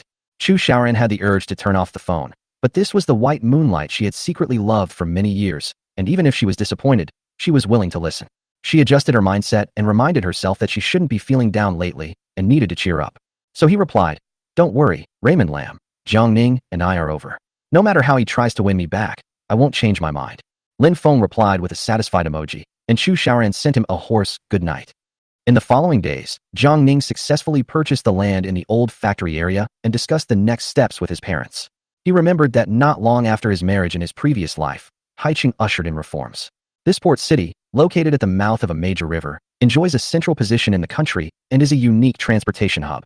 The rise of e-commerce has spurred the vigorous development of express delivery and logistics, with a huge market prospect. Haiqing's future development strategy will focus on the layout of logistics, air transport, and warehousing distribution centers. Jiang Ning plans to spin off the Jiang family's logistics department into a separate logistics company. Drawing on his memories of 3 years of urban development in his previous life and his experience in operating global logistics abroad, he devised a detailed plan. This was a plan he was unable to realize in his homeland, and it was a regret in his heart. Jiang's parents held an open-minded attitude and fully supported him. A few days later, Jiang Ning will appear in his new role as the general manager of Ningda Logistics Company. Meanwhile, Lin Feng was working hard to secure an investment contract from the Shin Group. However, several days passed, and Xun Yunhai kept making excuses to avoid meeting, which made Lin Feng very anxious. When Chu Xiaoran's parents occasionally asked about the progress, he could only give them the vague answer that he was busy. Chu Guofeng, being experienced, noticed something amiss and warned his daughter, Lin Feng, that she probably wouldn't get the investment. Chu Xiaoran told Lin Feng what his father had said, which angered him. He decided to confront Xun Yunhai directly, and that same day, he rented a room opposite the Xun Group and observed him from afar using binoculars. Finally, he saw Xun Yunhai out on business and immediately rushed downstairs to stop him. President Xun. Lin Feng ran up to greet him, panting. Xun Yunhai frowned slightly as he looked at his casual clothes and hurried breathing, and asked him who he was. Lin Feng introduced himself and emphasized that he was the president of Peak Media, reminding everyone that they had previously discussed investment. Oh, my memory. Xun Yunhai replied calmly, then asked what was wrong. Lin Feng hurriedly suggested that they should discuss the investment contract. Xun Yunhai smiled faintly and advised him that young people shouldn't be too hasty. Undeterred, Lin Feng brought up his previous investment intentions. Xun Yunhai's patience wore thin, and he frowned as he said that the board of directors had decided not to invest, emphasizing that the company was not solely under his control. He then patted Raymond Lam on the shoulder, encouraging the young man to understand. Finally, he hurriedly got into the car, asked the driver to close the window, leaving Lin Feng standing there, feeling lost and powerless to change anything. 18 to 19. Watching Xun Yunhai's car drive away, Lin Feng's face turned ashen with anger. He was unable to accept defeat and was filled with anxiety, unsure how to face Chu Xiaoran. But after thinking it over, she realized that this matter had to be brought up sooner or later, otherwise the Chu family was still counting on the investment, and dragging it out would only anger her parents. That evening, he invited Chu Xiaoran out for dinner. When they met, Chu Xiaoran asked him with concern why he looked so haggard. He hadn't seen him for a few days, and now he was unshaven and looked listless. Lin Feng sighed, saying that all the investment matters had left him physically and mentally exhausted. Chu Xiaoran was surprised that Xun Yunhai had changed his mind, and he vaguely remembered his father's reminder. Lin Feng didn't explain, but just took a sip of water in silence. Suddenly, his eyes lit up, as if he had thought of a solution. He looked up and said seriously that he needed Chu Xiaoran's help, and that she could be of use this time. Chu Xiaoran was surprised at how he could help him. Lin Feng eagerly brought up the matter of seeing Shun Lingyue at the bar that night. He said that Shun Lingyue and Jiang Ning had a good relationship, almost like relatives. If Jiang Ning were to step in and discuss the investment, things might turn around. Therefore, he hoped that Chu Xiaoran would ask Jiang Ning for help. Chu Xiaoran was stunned, never expecting Lin Feng to say such a thing. A strange anger rose within her, her face instantly turned cold, and she said she couldn't do it. Lin Feng panicked and began to plead, saying that Jiang Ning would definitely help as long as she took action. Chu Xiaoran frowned and denied it, saying that their relationship was strained and they had already broken off ties. Lin Feng insisted that it was just a superficial phenomenon, and even said that Jiang Ning bought the old factory site in order to win her back. Chu Xiaoran looked up at him and asked if he wanted that. Lin Feng was speechless, then explained that he did not want the two to get back together, but he thought that Jiang Ning still had feelings for her, and he could use this to get Jiang Ning's help. Chu Xiaoran sneered and shook her head. She had once thought that Lin Feng was proud and independent and disdained to rely on others. Now she witnessed him lower himself for personal gain, even making her beg someone she hated. She felt a pang of disappointment. For the sake of profit, even principles were abandoned. Seeing that she looked upset, Lin Feng quickly explained that he had no background or resources and had no choice but to do this in order to get ahead. She was then told to ask her father, Chu Guofeng, who had also started from scratch and understood the hardships involved. Chu Xiaoran was annoyed by what she heard and interrupted, saying that she understood his difficulties. She had heard these words so many times that she was almost numb to them. Raymond Lam adopted a pitiful posture, claiming that everything he did was for their future, and that securing investment would change his parents' minds. Chu Xiaoran felt a little wavering. Indeed, her parents recently advised her to stay away from Raymond Lam, as their relationship would likely become even more strained if the investment failed and they found out. Seeing her hesitation, Lin Feng added that he would use a portion of the funds to help the Chu family out of their predicament once they were received. She considered for a moment, then finally sighed softly. I'll give it a try. Raymond Lam was overjoyed, praising her for being smart and sensible, and even enthusiastically served her food. Chu Xiaoran didn't even touch his chopsticks, his heart heavy. Getting her to lower herself and beg Jiang Ning was harder than anything else. But since I'd already agreed, I had no choice but to bite the bullet and do it. The following day at noon, Jiang Ning booked a private room at Jinke Xingting to celebrate the company's founding. Ningda Logistics officially launched, and he invited several of his best friends from university to a dinner party. Fu Xiaobiao, Haizi, and Da Peng were all present, and the group chatted and joked around, creating a lively atmosphere. After experiencing the trials of society after graduation, The fact that they could still chat happily when they reunited warmed Jiang Ning's heart. Suddenly, Xia Yuning exclaimed and told Jiang Ning to check the classmates group chat. Chu Xiaoran tagged him in the group chat, saying that since he had bought the factory land and become the new landlord, he should add her on WeChat so that she could pay the rent. Everyone stared in astonishment. Da Peng and Haizi urged him to add it, otherwise it would seem stingy. Jiang Ning finally agreed, not because of saving face, but because it would make it easier to recover the 10 million yuan dowry. Everyone sighed that Chu Xiaoran was truly ungrateful, having once been deeply loved by Jiang Ning, but now lost him. Xia Yuning listened quietly, secretly delighted. Just then, Jiang Ning received a new message on her phone from Chu Xiaoran. Jiang Ning, there's something I want to tell you. Is it a convenient time? He simply replied, what is it? Soon, Chu Xiaoran called. Jiang Ning got up and left the private room to answer the call. His brothers inside joked with each other, saying that he still couldn't let go of Chu Xiaoran. Jiang Ning answered the phone in the corridor. Chu Xiaoran's voice was gentle. He first asked how he had been doing lately, and then asked if he often stayed up late. Jiang Ning responded coldly. If that's all there is to it, there's no need to continue this conversation. Chu Xiaoran gritted his teeth and continued to get down to business, explaining that he wanted to ask for his help. Jiang Ning replied indifferently, I can't help at all. Chu Xiaoran hurriedly urged him to listen to the end, saying that Lin Feng's company urgently needed investment from Shun's group and hoped that he could help plead with Shen Linghua. Jiang Ning chuckled. Does he really need it? Chu Xiaoran nodded. Jiang Ning said coldly, then let him try to get it himself. I wish him success.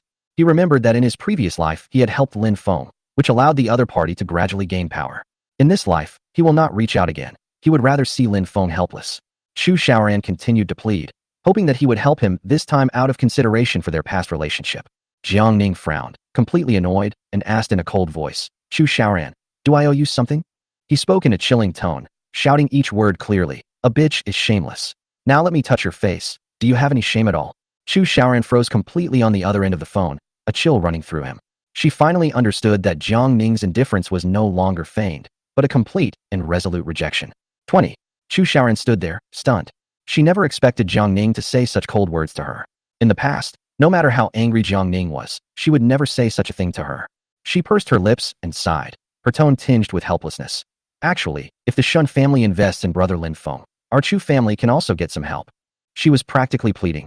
Jiang Ning, please help the Chu family for my sake, okay? Jiang Ning said calmly. I'm sorry, I can't help others with their needs.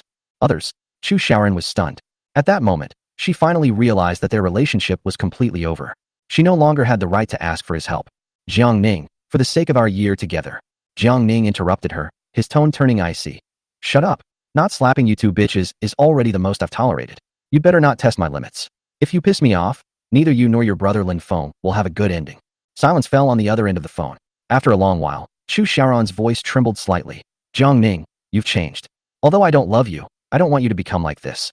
Your unwillingness to help brother Lin Feng only shows that you are too narrow-minded. I wish you all the best in the future. Goodbye. Wait a minute. Jiang Ning's voice came again. Chu Xiaoran was overjoyed, thinking that he had changed his mind. Jiang Ning coldly replied, you still owe me 10 million. You must pay it back within 3 days, or don't blame me for being impolite. He hung up the phone immediately after saying that. Chu Xiaoran held his phone, feeling a sharp pain in his chest. Jiang Ning used to be very attentive to her, but now his indifference has left her completely at a loss. She found that Jiang Ning was now calm, rational, and sharp, and no longer seemed to be the man she could manipulate at will. But a question still lingered in his mind. Wasn't he buying that land for her? If he cares, why did he say such harsh words? She comforted herself, thinking that perhaps Jiang Ning still couldn't let go, and was just pretending to be indifferent. He must still love her. He just wants to use this method to make her submit. Thinking of this, a stubborn glint flashed in Chu Xiaoran's heart. Jiang Ning, you're dreaming. I love Lin Feng, and I will never look back. After hanging up the phone, Jiang Ning returned to the private room, his expression remaining calm. He raised his glass and announced with a smile, I'm sorry to have kept you all waiting. I invited you here today to tell you something. Ningda Logistics Company has been officially established. Ningzi is going to go solo? Haizi asked in surprise. President Jiang, please take good care of your brother in the future. Depeng laughed, slapping the table. Fu Xiaobiao chimed in. Godfather, my son is willing to serve you faithfully. Jiang Ning laughed and cursed, but the group continued to make a ruckus as before. He added that he plans to move into the villa in Champelasis Gardens at the end of the month, so he can focus on his career. You are welcome to come for a drink anytime. Depeng tactfully reminded her. Ningzi, you'll need to prepare some projects for the company's establishment. I happen to have some news. Everyone was curious, and he smiled and said that his cousin's company was bidding for contracts worth over 100 million yuan a year. Jiang Ning's eyes lit up. What company? She is the logistics director of China Everbright Group, and she has the power to make bidding decisions. Jiang Ning was secretly delighted upon hearing this. China Everbright Group is one of the top enterprises in Haicheng, with tens of thousands of employees. If Ningda can secure this order, it will not only allow the company to establish itself, but also enable it to rapidly expand its scale. He nodded and smiled. We'll discuss it in detail later. Everyone suggested raising a glass in celebration, and laughter filled the air. The gathering concluded amidst friendship and the aroma of wine. Meanwhile, the Lin family was also holding a birthday banquet. Raymond Lam's father, Lam Xingpin, celebrated his birthday with a large gathering of relatives and friends, creating a lively atmosphere. Surrounded by people, Lin Feng was extremely busy. His uncle, Lin Xingye, asked him with a smile, "I heard you succeeded in starting your own business." Lin Feng smiled smugly and said, "I founded a media company and am currently in talks with the Shun Group about investment." Shun Group? That's a huge company, the uncle exclaimed in amazement. Lin's father, his face beaming with pride, emboldened by the alcohol, praised his son for his success. He casually boasted, "The investment contract is almost signed." Under the watchful eyes of everyone, Lin Feng could only bite the bullet and agree, "Yes, it'll be soon." His relatives raised their glasses to congratulate him. Just then, Lin Feng's phone rang. He looked down and saw that it was Chu Xiaoran. Overjoyed, he quickly got up to answer the phone. Seeing this, Lin's father asked curiously who it was, and Lin Feng casually replied, "News from the investment side." This sentence silenced the entire room, and everyone held their breath as they watched him. If the investment by the Shun Group is confirmed, it means that Peak Media will soar to great heights. His relatives all thought he was going to succeed, but none of them knew that the other end of that phone call would bring another nightmare. 21. At this moment, the Lin family's birthday banquet fell silent, and everyone looked at Lin Feng expectantly. If he can cooperate with the Shun Group, the reputation and interests of the entire family will rise accordingly. Lin Xingbin, beaming with pride and emboldened by the alcohol, said, "Xiaofeng, put the phone on speakerphone so everyone can enjoy the moment together." Raymond Lam declined, saying the news was not yet finalized. But having already spoken, Lin Xingbin felt he had lost face, and his tone was filled with dissatisfaction. Seeing his father's firm stance, Lin Feng had no choice but to comply, confident that Chu Xiaoran could persuade Jiang Ning. He turned on the speakerphone, placed the phone in the center of the table, and smiled confidently. "Xiaoran, is everything settled?" he asked deliberately loudly. On the other end of the phone, Chu Xiaoran's voice was apologetic. "Brother Lin Feng, I'm sorry, my talks with Jiang Ning have fallen through, and the investment is off." As soon as he finished speaking, the entire room fell silent. Everyone looked at each other, and the atmosphere was extremely awkward. Some relatives secretly gloated, a slight smirk playing on their lips. Lin Feng panicked and hurriedly picked up his phone to ask her if she was joking. Chu Xiaoran responded with grievance, but Jiang Ning refused to help, leaving her with no hope. Lin Feng immediately slumped into his chair like a wilted eggplant. Lin Xingbin angrily questioned his son, his smug expression from just moments before vanishing without a trace. Uncle Lin Xingye shook his head, criticizing the matter for being too hasty and causing everyone to be disappointed. When a relative made sarcastic remarks, Lin Feng felt his face burning. Chu Xiaoran asked him on the phone what to do next, and he mumbled that he'd talk about it later, then hung up. Lin Xingbin's face was grim. He told him to go home and take over the family business, his tone revealing his dissatisfaction. Lin Feng gritted his teeth and remained silent, his expression defiant. Seeing this, the uncle tried to dissuade him, but Lin Xingbin lowered his voice and asked him to come out and talk. As the father and son walked to the end of the corridor, Lin Xingbin said earnestly that he was being asked to come home to help because of his embarrassment at the banquet, but because Haicheng was about to undergo a major transformation. The logistics industry, including freight and express delivery, is about to usher in a major opportunity, and he hopes that Lin Feng will take over the family's freight company. Lin Xingbin added that China Everbright Group is currently issuing tenders to logistics companies for a huge project, more than 100 million yuan per year, with a 3-year contract totaling over 300 million yuan. If they win the bid, the Lin family will be completely transformed. Lin Feng perked up instantly upon hearing 300 million. He pressed his father about the chances of winning the bid, and Lin Xingbin admitted that the competition was fierce and they couldn't compete with Dingxing Logistics and Sihai Logistics in terms of strength, so they had to take a risky approach, relying on personal connections.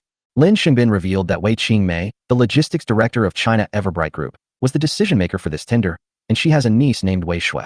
Lin Feng was surprised to confirm that Wei Shui was his classmate. Lin Xingbin nodded, instructing him to cultivate a good relationship with Wei Shui, use her to get close to Wei Qingmei, and then present her with a generous gift. As long as she accepts it, the matter will be basically settled. Lin Feng felt a surge of excitement. This was a project of immense value. Lin Xingbin patted his shoulder, revealing a sly smile, making him understand that this was an opportunity to regain face and pave the way for the future. Lin Feng nodded in agreement, believing that if they could win the bid, they could not only salvage the embarrassing situation today, but also pave the way for a smoother future. His father reminded him to approach Wei Shui gradually and not to make his intentions too obvious, otherwise he would be easily detected. Lin Feng readily agreed, already planning his actions. At this moment, Lin Shuhua, the eldest aunt, came out of the bathroom and greeted the father and son with a smile. Lin Shengbin frowned and went back to the table, while Lin Feng stayed to chat with his aunt, asking her about her recent business situation. Lin Shuhua looked somewhat embarrassed and explained that her and her husband's company had gone bankrupt and she was now working as a nanny for someone else. Lin Feng was surprised and then realized why she had been neglected at the banquet. Lin Shuhua continued, saying that her current employer is a wealthy man with a high income and an empty villa. She cleans it in her spare time and stays there when she is tired. She joked that this was already the life of the wealthy, so why bother starting another business? Lin Feng listened, and a thought struck him. This wealthy man was Jiang Ning's father, Jiang Yuqing, and that villa was the Champelasis Garden Villa. Jiang's father was preparing for Jiang Ning's move and hired someone to clean the house in advance. Lin Shuhua had just started her job and had not yet met Jiang Ning. Raymond Lam casually remarked that she was living a comfortable life, and then inquired whether the villa had been vacant all along. Lin Shuhua said proudly that no one had lived there and the antiques were left lying around. The rich have that kind of confidence. Upon hearing this, Lin Feng had a thought flash through his mind and asked with a smile, "Auntie, can I stay for a few days?" 22. Lin Shuhua was stunned for a moment, not expecting Lin Feng to make such a request. Raymond Lam laughed and said he was only staying for one day and wanted to experience what it was like to live in a luxury villa. In reality, he had other plans in mind. His father had just asked him to get closer to Wei Shui, but not too obviously, and he was worried about it. His aunt's words gave him an idea instantly, to pretend that the villa was his own mansion and host a classmate party. This will not only establish the image of an overseas returnee elite in front of classmates, but also increase Wei Shui's favorability. He remembered that Wei Shui had a good impression of him, and if they interacted more at the party, it would be natural to have one-on-one contact later. Lin Shuhua asked him when he would move in, and Lin Feng set it for the end of the month, asking her to hand over the keys a day in advance. The city has been experiencing continuous rain and humidity for days, making people feel irritable. Since their unpleasant phone call, Lin Feng and Chu Xiaoran have not been in contact for several days. Soon it was the end of the month, and Lin Feng invited more than a dozen close classmates to his home for a gathering, including Wei Shui. He also invited Xia Yuning, and this time he used the luxury mansion to rebuild his image in order to regain face in front of her. Around 1 p.m., the students arrived at Champelasis Garden one after another. The environment here is elegant, the air is fresh, and the residents are all top figures in Haiqing. Villa number 88 is filled with valuable antiques, and its magnificent appearance is breathtaking. A classmate asked in surprise if this was Raymond Lam's house, to which Raymond Lam replied with a smile that he had just bought it. Everyone marveled at the luxury, and Xia Yuning exclaimed in surprise when she saw the antique on the windowsill that it was white glazed blue and white porcelain. Lin Feng had done his homework beforehand, so he immediately praised her for her good eye and explained its historical origins and value, deliberately trying to enhance his image as a knowledgeable person. He noticed out of the corner of his eye that Wei Shui was looking at him, and deliberately raised his voice to say that although the porcelain was of rough quality, it was more expensive than the exquisite blue and white porcelain of the Yuan dynasty.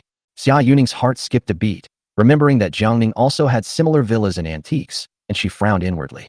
Lin Feng then walked over to Wei Shui, exchanging pleasantries since they hadn't seen each other since graduation, noting that she was much prettier than before. Wei Shui, dressed simply, felt a little uncomfortable with the compliments and instead asked how much the antiques cost. Lin Feng casually mentioned tens of millions, and immediately envious praises arose from those around him, greatly satisfying his vanity. Just then, Chu Xiaoran appeared at the door in a white dress, looking like a princess from a fairy tale, her gaze fixed on Lin Feng. Lin Feng's expression changed, and he quickly pulled her aside. Chu Xiaoran questioned why she wasn't invited to the party, and Lin Feng explained that it was a classmate reunion. She questioned Xia Yuning's appearance, to which Lin Feng argued that she had come uninvited. Chu Xiaoran was displeased. She had come after seeing Xia Yuning's post on WeChat Moments. She asked coldly how much it cost to rent the villa, her tone filled with anger, which drew sidelong glances from her classmates. Lin Feng gritted his teeth and said that this was a villa he had just bought, and asked her if she thought he couldn't afford it. Chu Xiaoran had always trusted Lin Feng, and his mood immediately improved, realizing that he hadn't misjudged him. However, a commotion suddenly broke out outside the door, and more than a dozen men in cleaning uniforms appeared, claiming they were there to do cleaning. Jiang Ning had planned to move into the villa ahead of schedule, so he hired a labor company to thoroughly clean it and arranged for his nanny, Lin Shuhua, to supervise the process on-site to prevent theft of valuables. Lin Shuhua arrived late due to traffic, so she called Lin Feng to ask him to help her receive her. Upon learning that it was a cleaning job, Lin Feng felt relieved and said he would supervise her and prevent her from coming to the site. He let the workers into the living room, saying he would clean up after the party, and asked them to help cut fruit and carry plates. The workers were stunned for a moment. This had nothing to do with cleaning, but Lin Feng had forced them to do it. The students were initially taken aback by the sight, but when they learned that the cleaners were hired by Lin Feng, they were filled with admiration. Some people lamented that it was too extravagant to throw a party and hire so many people to serve them, while others were excited to experience such treatment for the first time. Amidst the praise, Lin Feng felt his vanity was greatly satisfied. 23. Lin Feng was immersed in his classmates' praise and enjoyed their envious glances. At that moment, he seemed to have truly become a billionaire, like the real owner of this villa. However, a Lamborghini slowly drove into the villa gate, and Jiang Ning got out of the car and walked straight towards the villa. He had just contacted Lin Shuhua and learned that she was stuck in traffic and the workers had arrived, so he came over personally to supervise the cleaning, since there were many antiques in the house. Jiang Ning walked briskly to the door and saw his classmates having a lively gathering in the hall, with several cleaners busy serving them. He frowned, and his face instantly darkened. Chu Xiaoran was surprised to see Jiang Ning at first glance. Jiang Ning was dressed in a well-fitting casual suit today. He was tall and slender, with deep and cold eyes behind his light-colored gold-rimmed glasses. His short hair was neat and his temperament was unruly. Chu Xiaoran was momentarily lost in thought. Lin Feng also noticed Jiang Ning and immediately stepped forward. "What are you doing here?" Jiang Ning responded calmly. "Why can't I come?" He then stepped into the hall. Lin Feng said in an unfriendly tone, "This is my class reunion. You are not welcome. Please leave." The thought of Jiang Ning refusing to help him attract investment fueled Lin Feng's anger. Jiang Ning frowned. "Who gave you permission to hold a gathering here?" Raymond Lam sneered. "Do I need anyone's permission to throw a party? You weren't invited, so what are you doing here?" Seeing Lin Feng's dissatisfaction, the classmates who had been drinking stepped forward to speak up for him. Some people said this was Lin Feng's home and that Jiang Ning should get out, while others mocked him for refusing to leave. A female classmate sneered, mentioning that Jiang Ning spent 6 million to buy an abandoned factory area to win back his ex-girlfriend, and pointed the finger at Chu Xiaoran. All eyes fell on Chu Xiaoran, their smiles carrying a deeper meaning. Chu Xiaoran approached Jiang Ning and lowered his voice. "Don't embarrass yourself here." Jiang Ning pointed to himself. "You're saying I'm shameful?" Chu Xiaoran said coldly. "Otherwise what? Your purchase of the old factory area has spread throughout the university forums, and now you're causing trouble again. Can't we part amicably and stop becoming the focus of public opinion?" Jiang Ning coldly replied. "Buying that piece of land is none of your business." She questioned him about the reason, but Jiang Ning refused to reveal it. Chu Xiaoran scoffed. "Can't say it, huh? Stop trying to please me with this stupid approach. If you're here for me, please leave and don't ruin Lin Feng's party." Lin Feng stepped forward. "Did you hear that? Xiaoran told you to get lost." Jiang Ning sneered. "You're the one who should get lost." He looked at Lin Feng as if he were looking at a lump of mud, then looked around and said, "And every one of you." Everyone was stunned, not understanding why he said that. Jiang Ning sat on the sofa, poured himself a glass of water, and looked calm. Suddenly, he slammed the water glass down on the coffee table and shouted, "Who gave you permission to be here?" Chu Xiaoran interrupted. "This is Lin Feng's villa." Jiang Ning retorted coldly, "Bullshit." He then slammed his hand on the table, his gaze sharp as a knife, instantly chilling the atmosphere in the room. Startled, Chu Xiaoran took a step back, accidentally knocking over the vase behind him, which shattered with a crisp sound. Jiang Ning glanced at the shards on the ground, his expression growing even colder. He coldly asked Raymond Lam, "I'll ask you one more time. Who gave you permission to throw a party here?" Lin Feng's classmates became angry and, fueled by alcohol, insulted Jiang Ning, saying that if he wanted to win back his ex-girlfriend, he should go find her alone and shouldn't come to Lin Feng's house to cause trouble. Some people mocked him for not being as good as Raymond Lam, and some even suggested calling the police, saying that he had trespassed on private property. Seeing this, Xia Yuning hurriedly advised Jiang Ning, "They've been drinking, don't argue with them. Don't you have a villa too? Nobody looks down on you." She comforted him while helping him save face. However, Jiang Ning said calmly, "Yu Ning, this villa is mine." His voice wasn't loud, but it was like a bombshell hitting everyone's ears. The entire room fell silent for a moment, then erupted in laughter. Some people mocked him for putting on airs in front of his ex-girlfriend, but Chu Xiaoran sneered. "Nonsense, this was clearly just bought by brother Lin Feng." Lin Feng angrily questioned Jiang Ning, demanding that he produce the property certificate as proof. Jiang Ning chuckled. "Lin Feng, you're such a clown." He stopped wasting words with Lin Feng, took out his phone, and coldly dialed Lin Shuhua. "My villa has been invaded by a swarm of bedbugs. What's going on?" On the other end of the phone, Lin Shuhua broke out in a cold sweat and hurriedly explained that the cleaning was done every day. Jiang Ning coldly retorted, "Don't play dumb. Regardless of whether there's traffic or not, you have 10 minutes to get there, or you'll face the consequences." Chapter 24. You don't have that fate. He actually called us bedbugs. One of the drunk students grabbed a bottle, pointed it at Jiang Ning, and made as if to rush over. "You fucking say another word, just you wait." Wei Shui happened to be next to that classmate, and quickly stood up to stop him. "Yixing, don't be impulsive. Don't stop me." I'm going to teach this kid a lesson today on behalf of Lin Feng. Yixing broke free from Wei Shue's obstruction. Lin Feng, you need to do something about this. Wei Shue looked to Lin Feng for help, still trying to stop Yixing. As the two were grappling, they accidentally bumped into an exquisite teapot on a tea tray next to the sofa. Crash! The tea tray and teapot shattered into pieces. Oh! Wei Shue cried out in surprise. She knew these were all valuable antiques and must be worth a fortune. The next second, she looked at Lin Feng with a guilty expression, as if begging for his forgiveness. Xiao Xue, it's all right. Lin Feng waved his hand, then said to Yixing. Yixing, you'd better be careful. Brother Feng, I didn't expect this wine to have such a strong after effect. Yixing swayed a few times, using the wine as an excuse. After this incident, Yixing lost all interest in settling scores with Jiang Ning. Soon, a figure arrived at the villa, looking travel-worn. She ran all the way to the villa, where she was so exhausted that she couldn't catch her breath and couldn't even speak. It was Lin Shuhua. Aunt, Lin Feng asked in surprise. Why did my aunt rush over here in such a hurry? He's over 50 years old. Can he handle running like that? The next second, Lin Shuhua finally caught her breath. She didn't have time to pay attention to Lin Feng, but instead bowed repeatedly to Jiang Ning. Young Master Jiang, I'm sorry, it's all my fault. What? Lin Feng was completely stunned. Everyone was stunned. Even the cleaning staff who were busy working were stunned and stood there dumbfounded. Jiang Ning coldly said to Lin Shuhua, your name is Lin Shuhua, right? My father trusted you and entrusted my villa to you. And look at the mess you've made. Young Master Jiang, it's all my fault. I deserve to die. I deserve to die. Lin Shuhua kept bowing and apologizing. What? This villa really belongs to Jiang Ning. At that moment, Lin Feng felt as if he had been struck by lightning. The students sobered up instantly and realized what had happened, so they all stood up in a panic. Lin Shuhua glared angrily at Lin Feng and shouted, Xiao Feng, didn't you say you were only staying for one day? How could you throw a party at young Master Jiang's house? You're going to be the death of me. Lin Shuhua was so angry that she trembled and couldn't speak. At this moment, the students were also angry. They've all been scammed. Lin Feng, you're really something. A classmate stood up and pointed at Lin Feng, saying, I really thought this luxury villa was yours. You're such a hypocrite. Lin Feng, have you no shame? We were completely fooled by you. Bah. The students immediately changed their attitude. Their fawning attitude towards Lin Feng just now was all because of this villa, which made Lin Feng appear extremely wealthy. Now that the truth is known, everyone's impression of Raymond Lam has changed drastically. They even wished they could drown Raymond Lam with their spittle. Chu Xiaoran was somewhat dazed. She still refused to believe it, and went up to Lin Feng to question him. Brother Lin Feng, is this true? I want you to tell me yourself, is this true? Lin Feng's mind was in complete chaos, and he roared in exasperation. Shut up. Oh. Chu Xiaoran was stunned. She didn't expect Lin Feng to yell at her. In that instant, her heart felt as if it had been pierced by 1,000 needles, leaving her in pain and helpless. At this moment, the workers also realized what was happening. They angrily put down their work and cursed at Lin Feng. Damn it. You liar. Not only did you occupy young Master Jiang's villa, but you also tricked us into working for you. You're shameless. Young Master Jiang, let's call the police. This is fraud. No, don't call the police.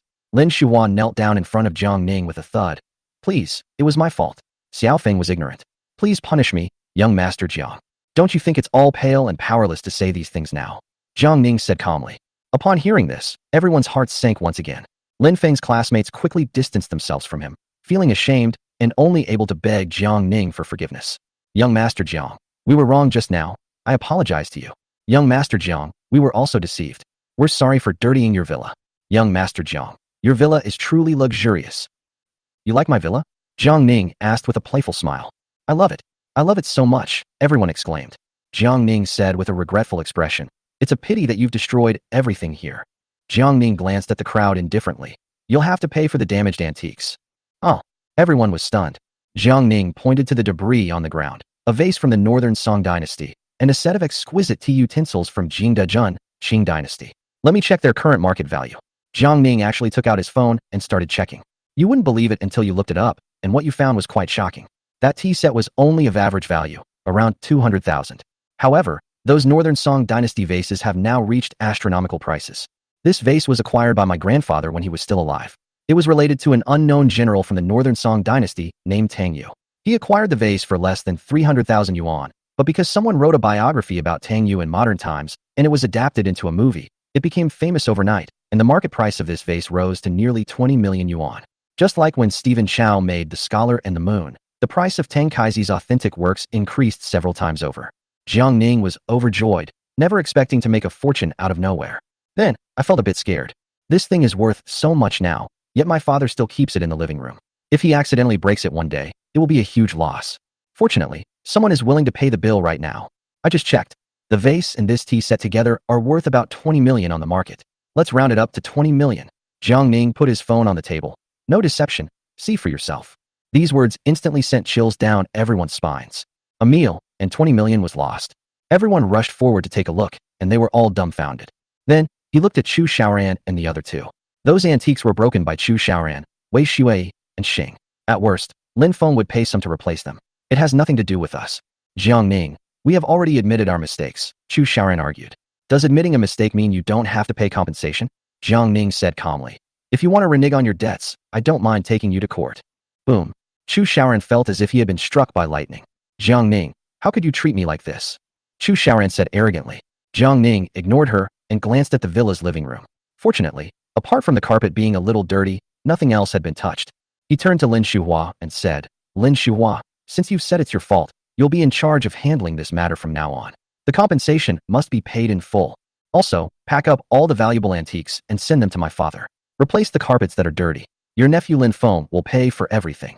Jiang Ning, you, Lin Feng said angrily. Shut up. Lin Shuhua yelled at Lin Feng, then hurriedly put on a smile and said to Jiang Ning, Don't worry, young Master Jiang. I will definitely make amends this time and satisfy you. Jiang Ning nodded. Also, once this is done, you can leave. Lin Shuhua immediately deflated. She finally found such a great job. The next second, she yelled at Lin Feng, Get these people out of here right now. Jiang Ning didn't want to see those faces anymore, so he turned and left. He didn't look at Chu Xiaoran even once more from beginning to end. Chu Xiaoran was immediately distraught, but Xia Yuning came up to her and said softly, Xiaoran, are you confused? You were originally the mistress of this villa. What? Chu Xiaoran was startled awake and looked at Xia Yuning with a surprised expression. Xia Yuning smiled slightly. Actually, there's something you've never known. This villa was originally prepared for you by Jiang Ning. Oh. Chu Xiaoran's heart was instantly filled with turbulent waves. Xia Yuning liked Chu Xiaoran's current appearance very much, so she added fuel to the fire, saying, Jiang Ning is thinking that after marrying you, he will bring you to live in this villa. Moreover, he has already planned to tear down all the decorations here and redecorate according to your preferences. He was so good to you. You just weren't meant to be. After saying that, Xia Yuning smiled victoriously, turned around and chased after Jiang Ning outside the door, calling out, Jiang Ning, wait for me. Chapter 25. Do you think I'm not as good as him? The rainy weather in Haicheng continues. The gloomy sky was suffocating. Chu Xiaoran returned home dejectedly, completely unaware that he was soaked to the bone by the rain. After entering the room, she plopped down on the sofa, staring blankly into space with empty eyes. Oh my little darling. Chu's mother, Li Qin, exclaimed, How did you get water everywhere? Go take a bath. Was I wrong? Chu Xiaoran suddenly asked a question in a daze. She stared straight ahead, as if talking to the air. What's wrong? Li Qin asked. He has changed. Chu Xiaoran continued, still in a daze, and said something. What's wrong with the child? Did he catch a fever from being in the rain? Li Qin stepped forward and touched Chu Xiaoran's forehead. Mom! Chu Xiaoran suddenly burst into tears. Oh dear, what's wrong with you? Li Qin was startled by Chu Xiaoran's sudden action and panicked. Chu Xiaoran's tears mingled with the rain, streaming down his cheeks, his face filled with utter heartbreak. Xia Yuning's words today completely provoked her. She never expected so many things to happen after she left Jiang Ning, and each of these things made her very distressed. In the past, Chu Xiaoran would numb himself, constantly telling himself that leaving Jiang Ning to find his true love was the right thing to do. But now she's wavering. She didn't know whether leaving Jiang Ning was the right or wrong decision. Honey, did someone bully you? Li Qin took a tissue and wiped away Chu Xiaoran's tears. Tell Mom, and I'll give him a piece of my mind. Mom, no one is bullying me, Chu Xiaoran said, sniffling. Then what's wrong with you? Li Qin asked, puzzled. Just then, the doorbell rang. Li Qin got up to open the door. Aunt, Lin Feng appeared at the door. Is Xiaoran there? I called her, but she didn't answer. The moment Li Qin saw Lin Feng, she felt a surge of anger. How dare you show your face here? Li Qin berated him harshly. Lin Feng's failure to secure investment from the Shun Group greatly angered Li Qin. Lin Feng's investment has not arrived, and the Chu family's situation is already precarious. Auntie, please let me see Xiaoran, Lin Feng pleaded. Get out. You're not welcome in our house. Li Qin yelled. Mom, Chu Xiaoran said, let him in. Upon hearing Chu Xiaoran's voice, Lin Feng went straight inside. Li Qin rolled her eyes at Lin Feng from behind and slammed the door shut. Xiaoran, why did you leave without saying goodbye? I've been looking for you everywhere, Lin Feng said. Why did you even lie to me? Chu Xiaoran asked bluntly. That villa clearly belongs to Jiang Ning, but you claimed it was yours. Don't you feel ashamed for doing such a thing? Chu Xiaoran would never have spoken to Lin Feng like this before. Raymond Lam is her ideal woman, the man she loves but cannot have. She wishes she could worship Raymond Lam. But what happened today really made her angry. Xiaoran, I didn't want to either. Lin Feng said. I've already made a promise to my classmates. Of course I can't tell them the truth when you ask me in front of them. For the sake of face?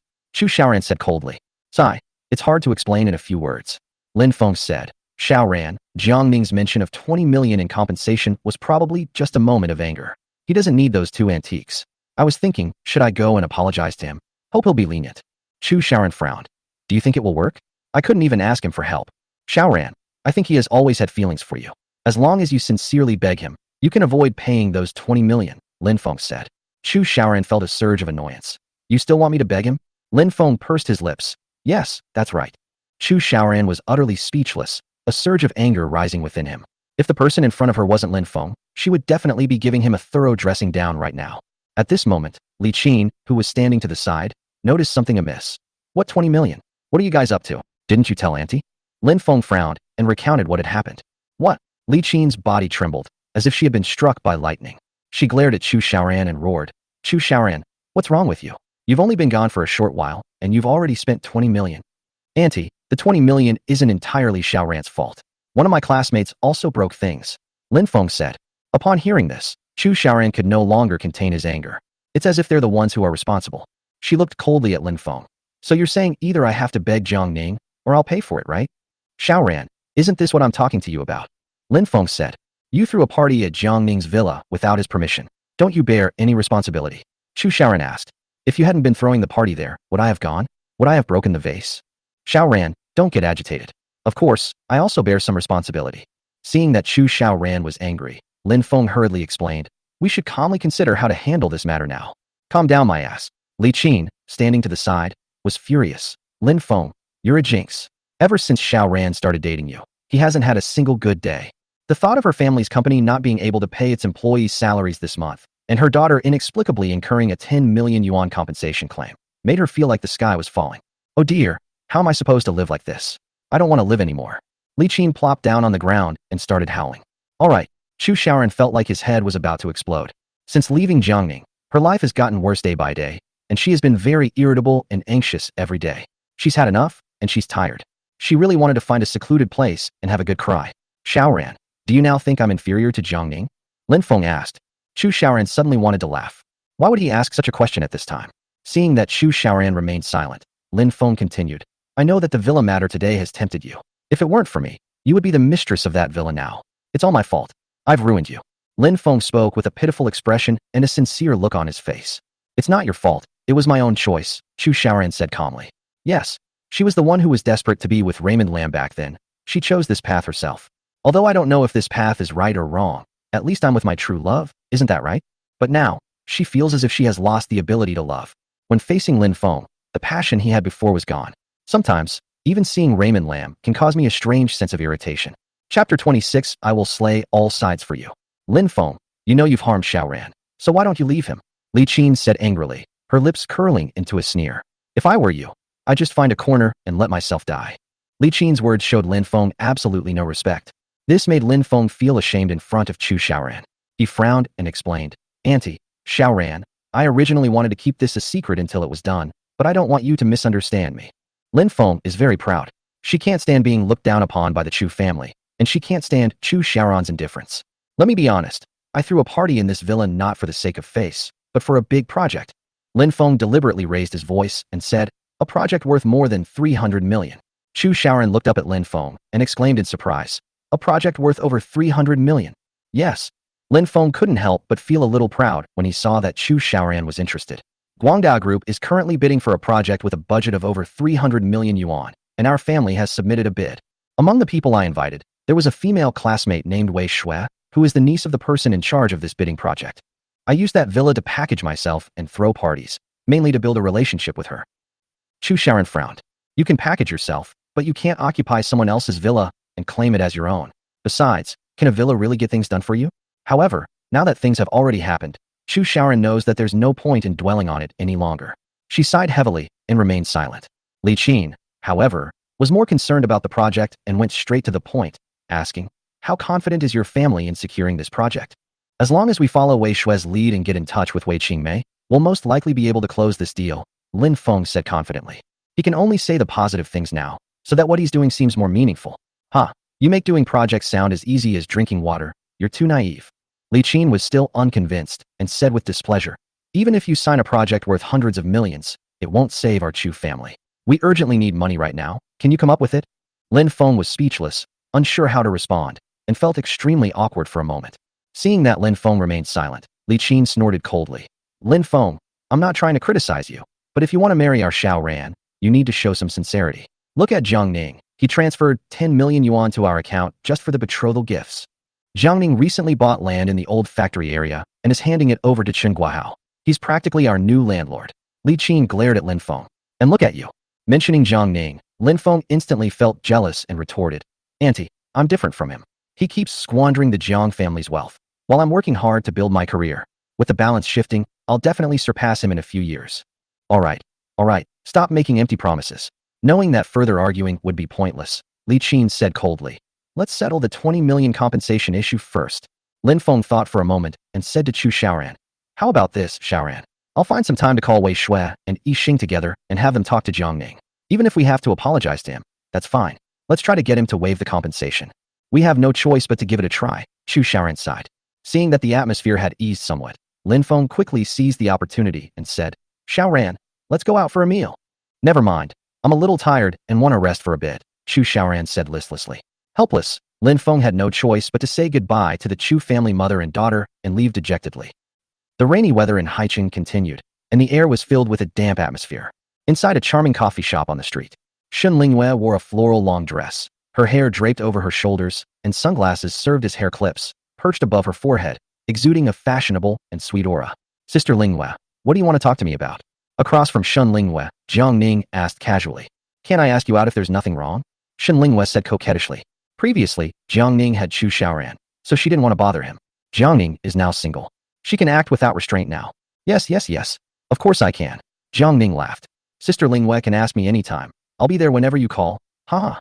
In front of outsiders, Shen Lingyue is an ice queen and a wealthy heiress. But in front of Jiang Ning, she was always that gentle and innocent girl next door. Looking at Shen Lingyue, who was closer to her than her own sister, Jiang Ning secretly felt her eyes well up with tears. Because, in her previous life, Shen Lingyue's experiences were too tragic. Whenever Jiang Ning thinks of Shen Lingyue's tragedy, he can't help but clench his fists in resentment. He hated not only those bastards, but he hated himself even more for not being able to protect her. In her previous life, Shen Lingyue took over the Shen Group. In the following 2 years, the Shen Group was constantly plotted against by its competitors, eventually leading to a broken capital chain and the company's collapse. Shen Lingyue sought help from other large enterprises in Haicheng, but no one offered assistance. Knowing that the Shen family's power was waning, Shen Lingyue went to Jiang Ning's house. She didn't come to ask for help. She came to say goodbye. Because the Shen Group cannot cover its billions in losses, it will declare bankruptcy tomorrow.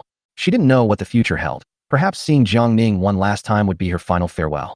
Shen Lingyue had previously offered help to the Jiang family on several occasions, but at this moment, Jiang Ning was at a loss. Because at that time, the Jiang family had been emptied out and was on the verge of bankruptcy. Faced with Shen Lingyue's desperate situation, Jiang Ning hated his own incompetence, but was helpless and could only watch as she cried in front of him for an entire night. After that night, the Shen family went bankrupt. Unable to bear the shock, Shen's father, Shen Yunhai, committed suicide by jumping off a building. Shen Lingyue and her mother are being harassed and threatened by creditors. At the time, the largest creditor was Tang Zhongying, the richest man in Haicheng.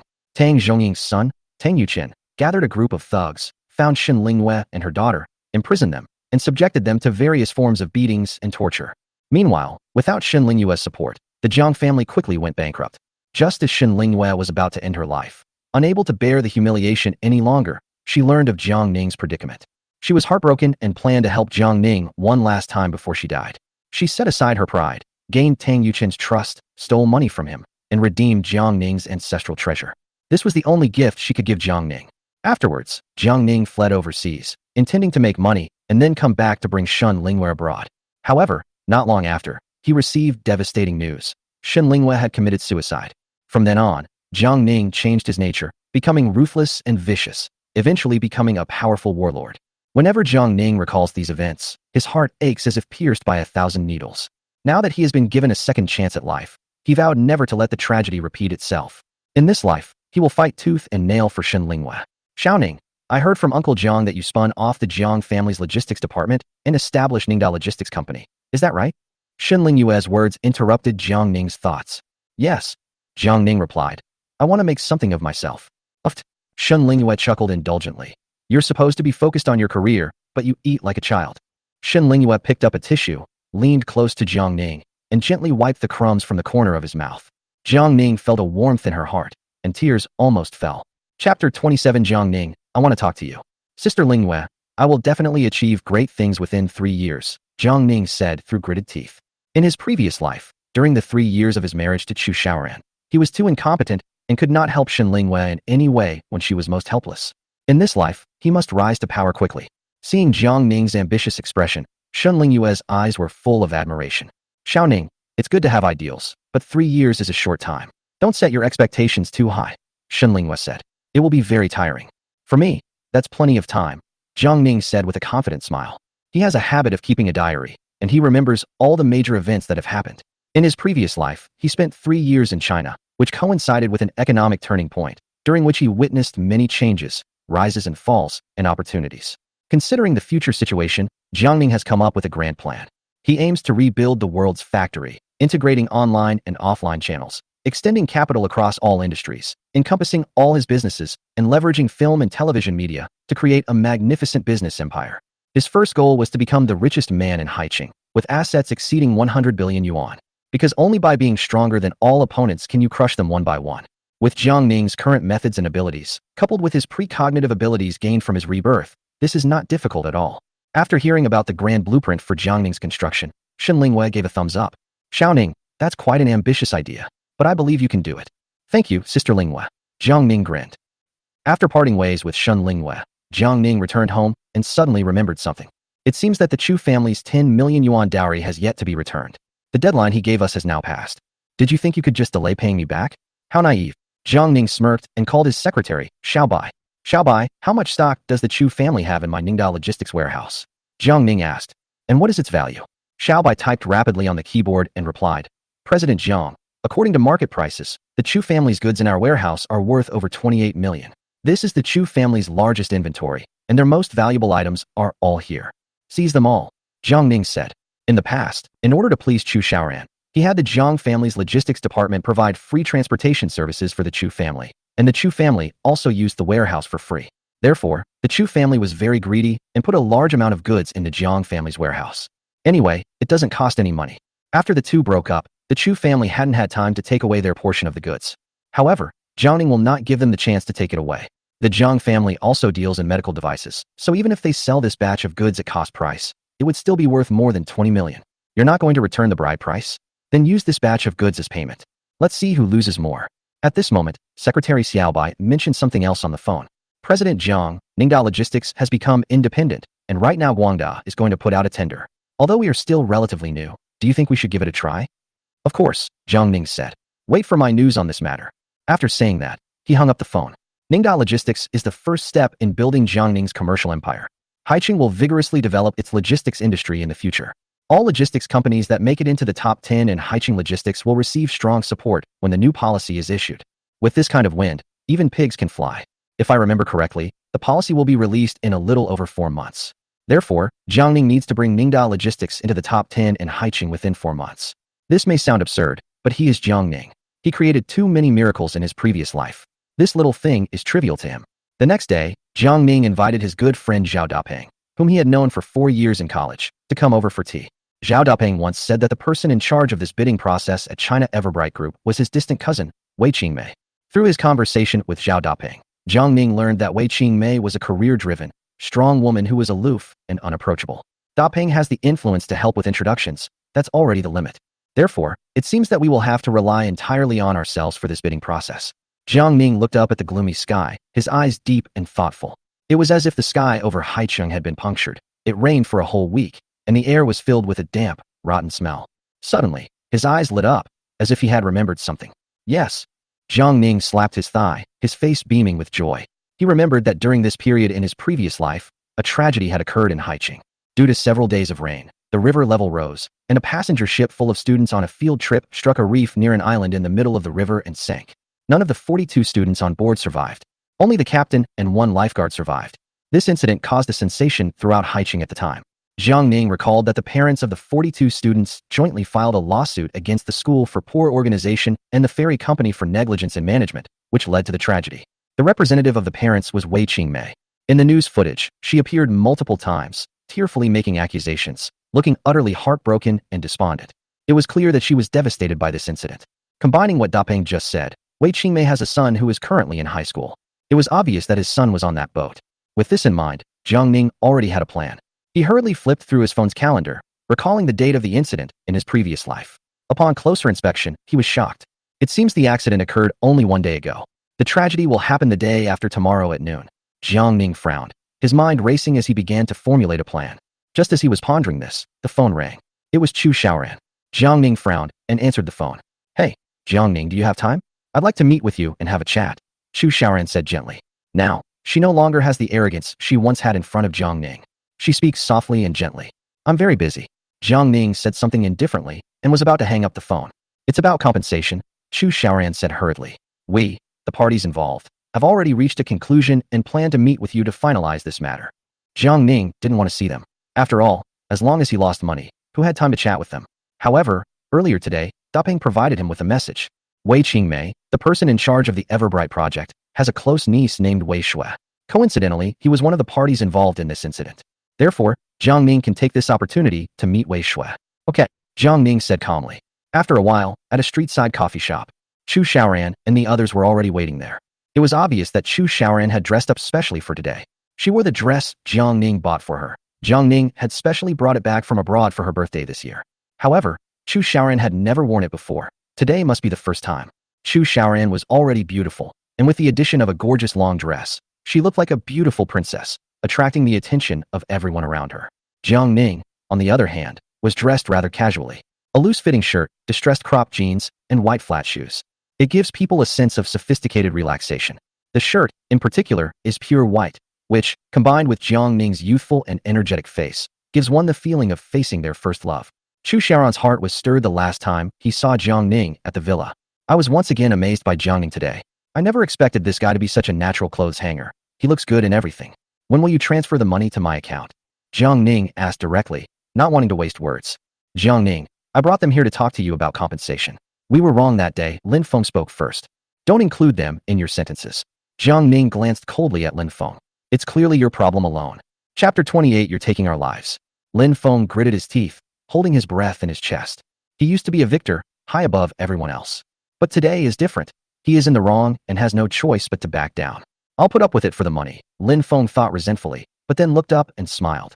Yes, it was my fault. That day I..." "Shut up," Jiang Ning interrupted Lin Feng, then looked at Chu Xiaoran. "You tell me."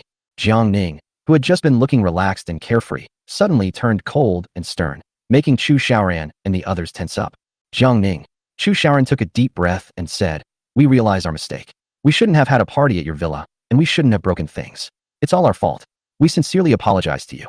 In the past, I would never have dared to imagine her saying such things." "Okay, I accept your apology," Jiang Ning said with a relaxed expression. Chu Xiaoran was overjoyed and said, "So, do you think it's possible to waive the compensation?" "Cannot," Jiang Ning answered quickly, as if he didn't need to think.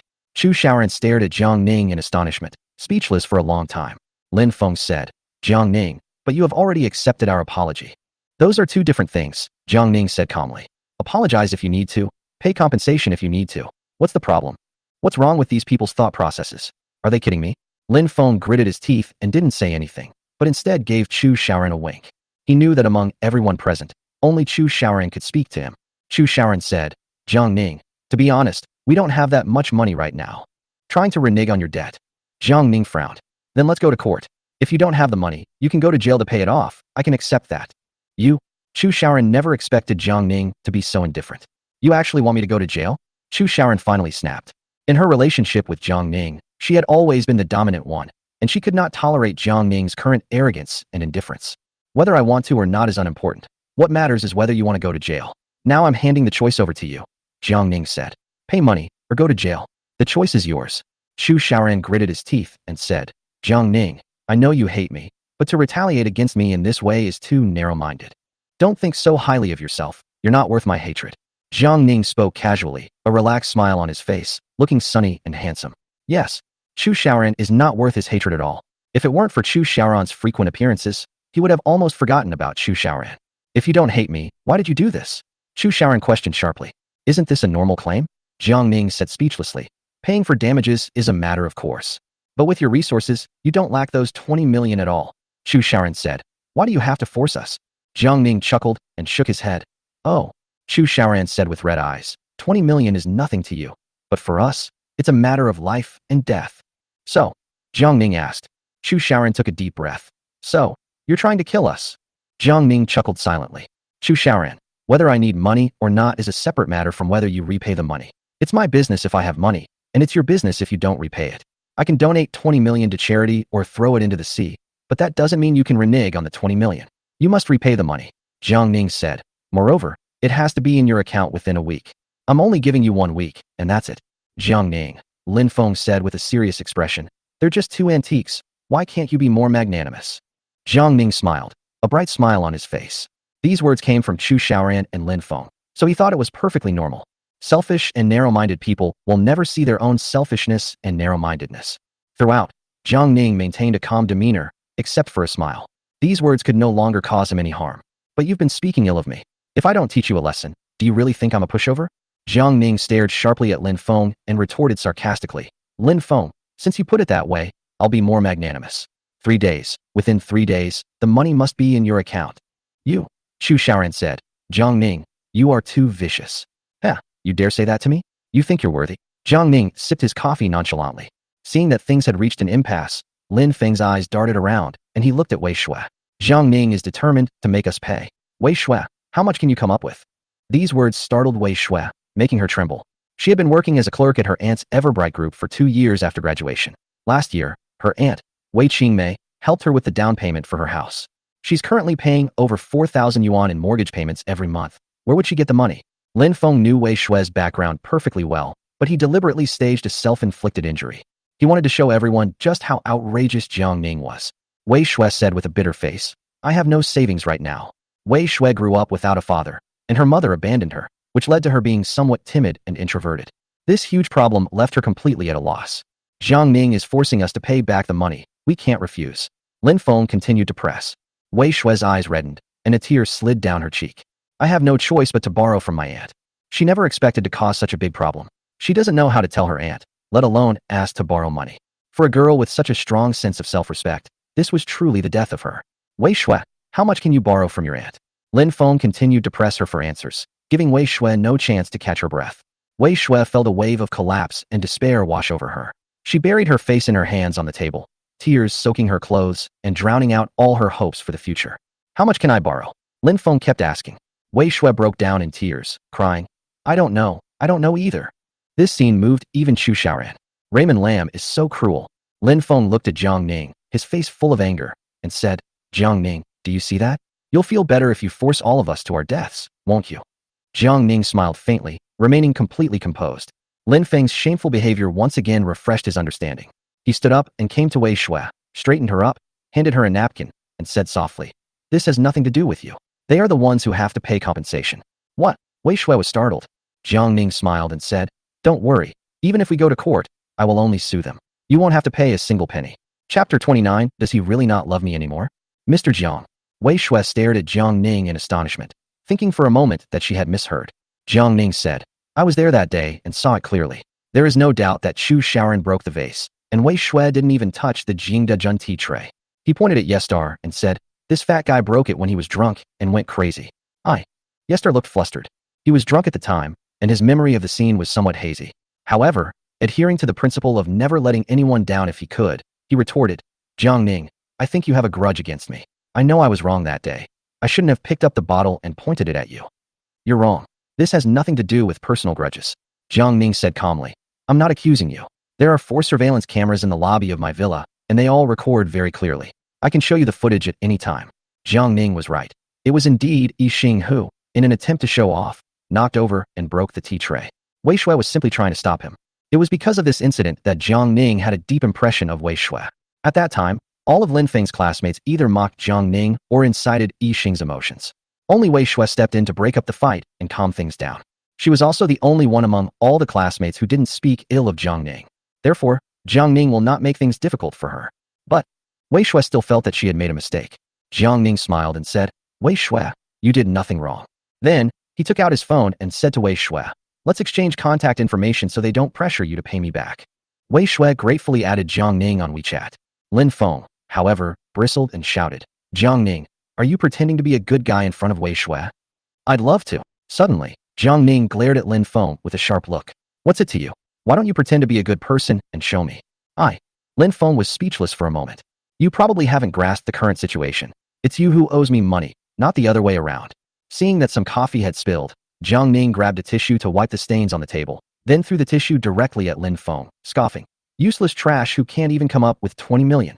What are you barking at me for? Do you even deserve it? Chu Xiaoran felt somewhat uncomfortable and spoke first. Jiang Ning, don't take advantage of your current position to hurt others with your words. In Chu Xiaoran's previous impression, Jiang Ning only knew how to endure. However, he is now taking the initiative and speaking eloquently, just because he thinks he is in the right. Jiang Ning had no intention of wasting any more time with them, so he said, let's end our conversation here.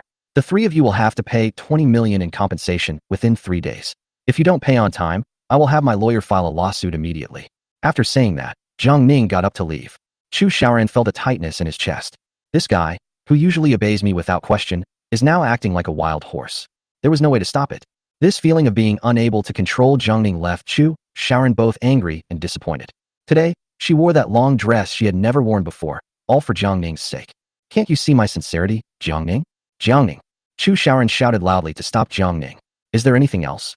Jiang Ning asked, frowning. Do you know the consequences of doing this to me? Chu Xiaoran said with a hint of threat. What are the consequences? Jiang Ning asked calmly. You will lose me forever, completely. Chu Xiaoran seemed to squeeze out those words coldly through clenched teeth. At the same time, his face was filled with intense resentment. She always believed that Jiang Ning had always deeply loved her. After all, during their year-long relationship, Jiang Ning's love for her was like a vast ocean. Since he loves her to the core, it's impossible for him to stop loving her just because of a little incident at the wedding. Isn't Jiang Ning's high-priced purchase of that plot of land in the old factory area a good example? Therefore, Chu Xiaoran believed that Jiang Ning had feelings for her. Therefore, she remained arrogant and unrestrained in front of Jiang Ning. All she wanted to do was threaten Jiang Ning, to let him know that if he continued to cause trouble, he would lose her completely. But this scene left Jiang Ning both amused and exasperated. He frowned at Chu Xiaoran and said calmly, Chu Xiaoran, I don't understand what you're talking about. Jiang Ning, do you dare say you don't have me in your heart? Chu Xiaoran pressed aggressively. Jiang Ning shook his head and chuckled. Don't you find it ridiculous to say that? Jiang Ning, keep being stubborn. Chu Xiaoran said, everyone knows about your purchase of the old factory area land in the class group and on the school forum. Everyone knows you're trying to win me back in this clumsy way. Do you really think we're all fools? Oh, so that's what it's about. Jiang Ning shook his head and smiled, saying, Chu Xiaoran, please listen carefully. I bought that land not because of you. By the way, I almost forgot about it. I need to inform you that within a month, pack your things and move out of the old factory area. We can no longer rent it to your family there. Then, with a slight smile, he turned and left. Chu Xiaoran was stunned. Jiang Ning became the new landlord, and the first thing he did was kick her out? Lin Feng watched Jiang Ning's departing figure and said resentfully, Xiaoran, Jiang Ning is not a real man. He's stingy, selfish, and treacherous. Chu Xiaoran shook his head and smiled bitterly. I didn't expect him to be so ruthless.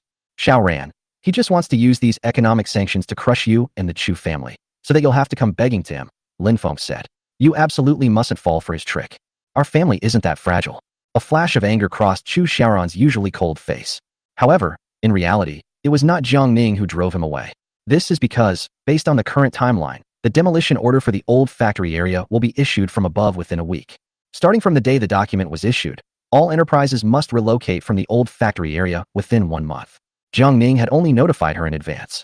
However, in Chu Xiaoran's mind, this became Jiang Ning's utter annihilation.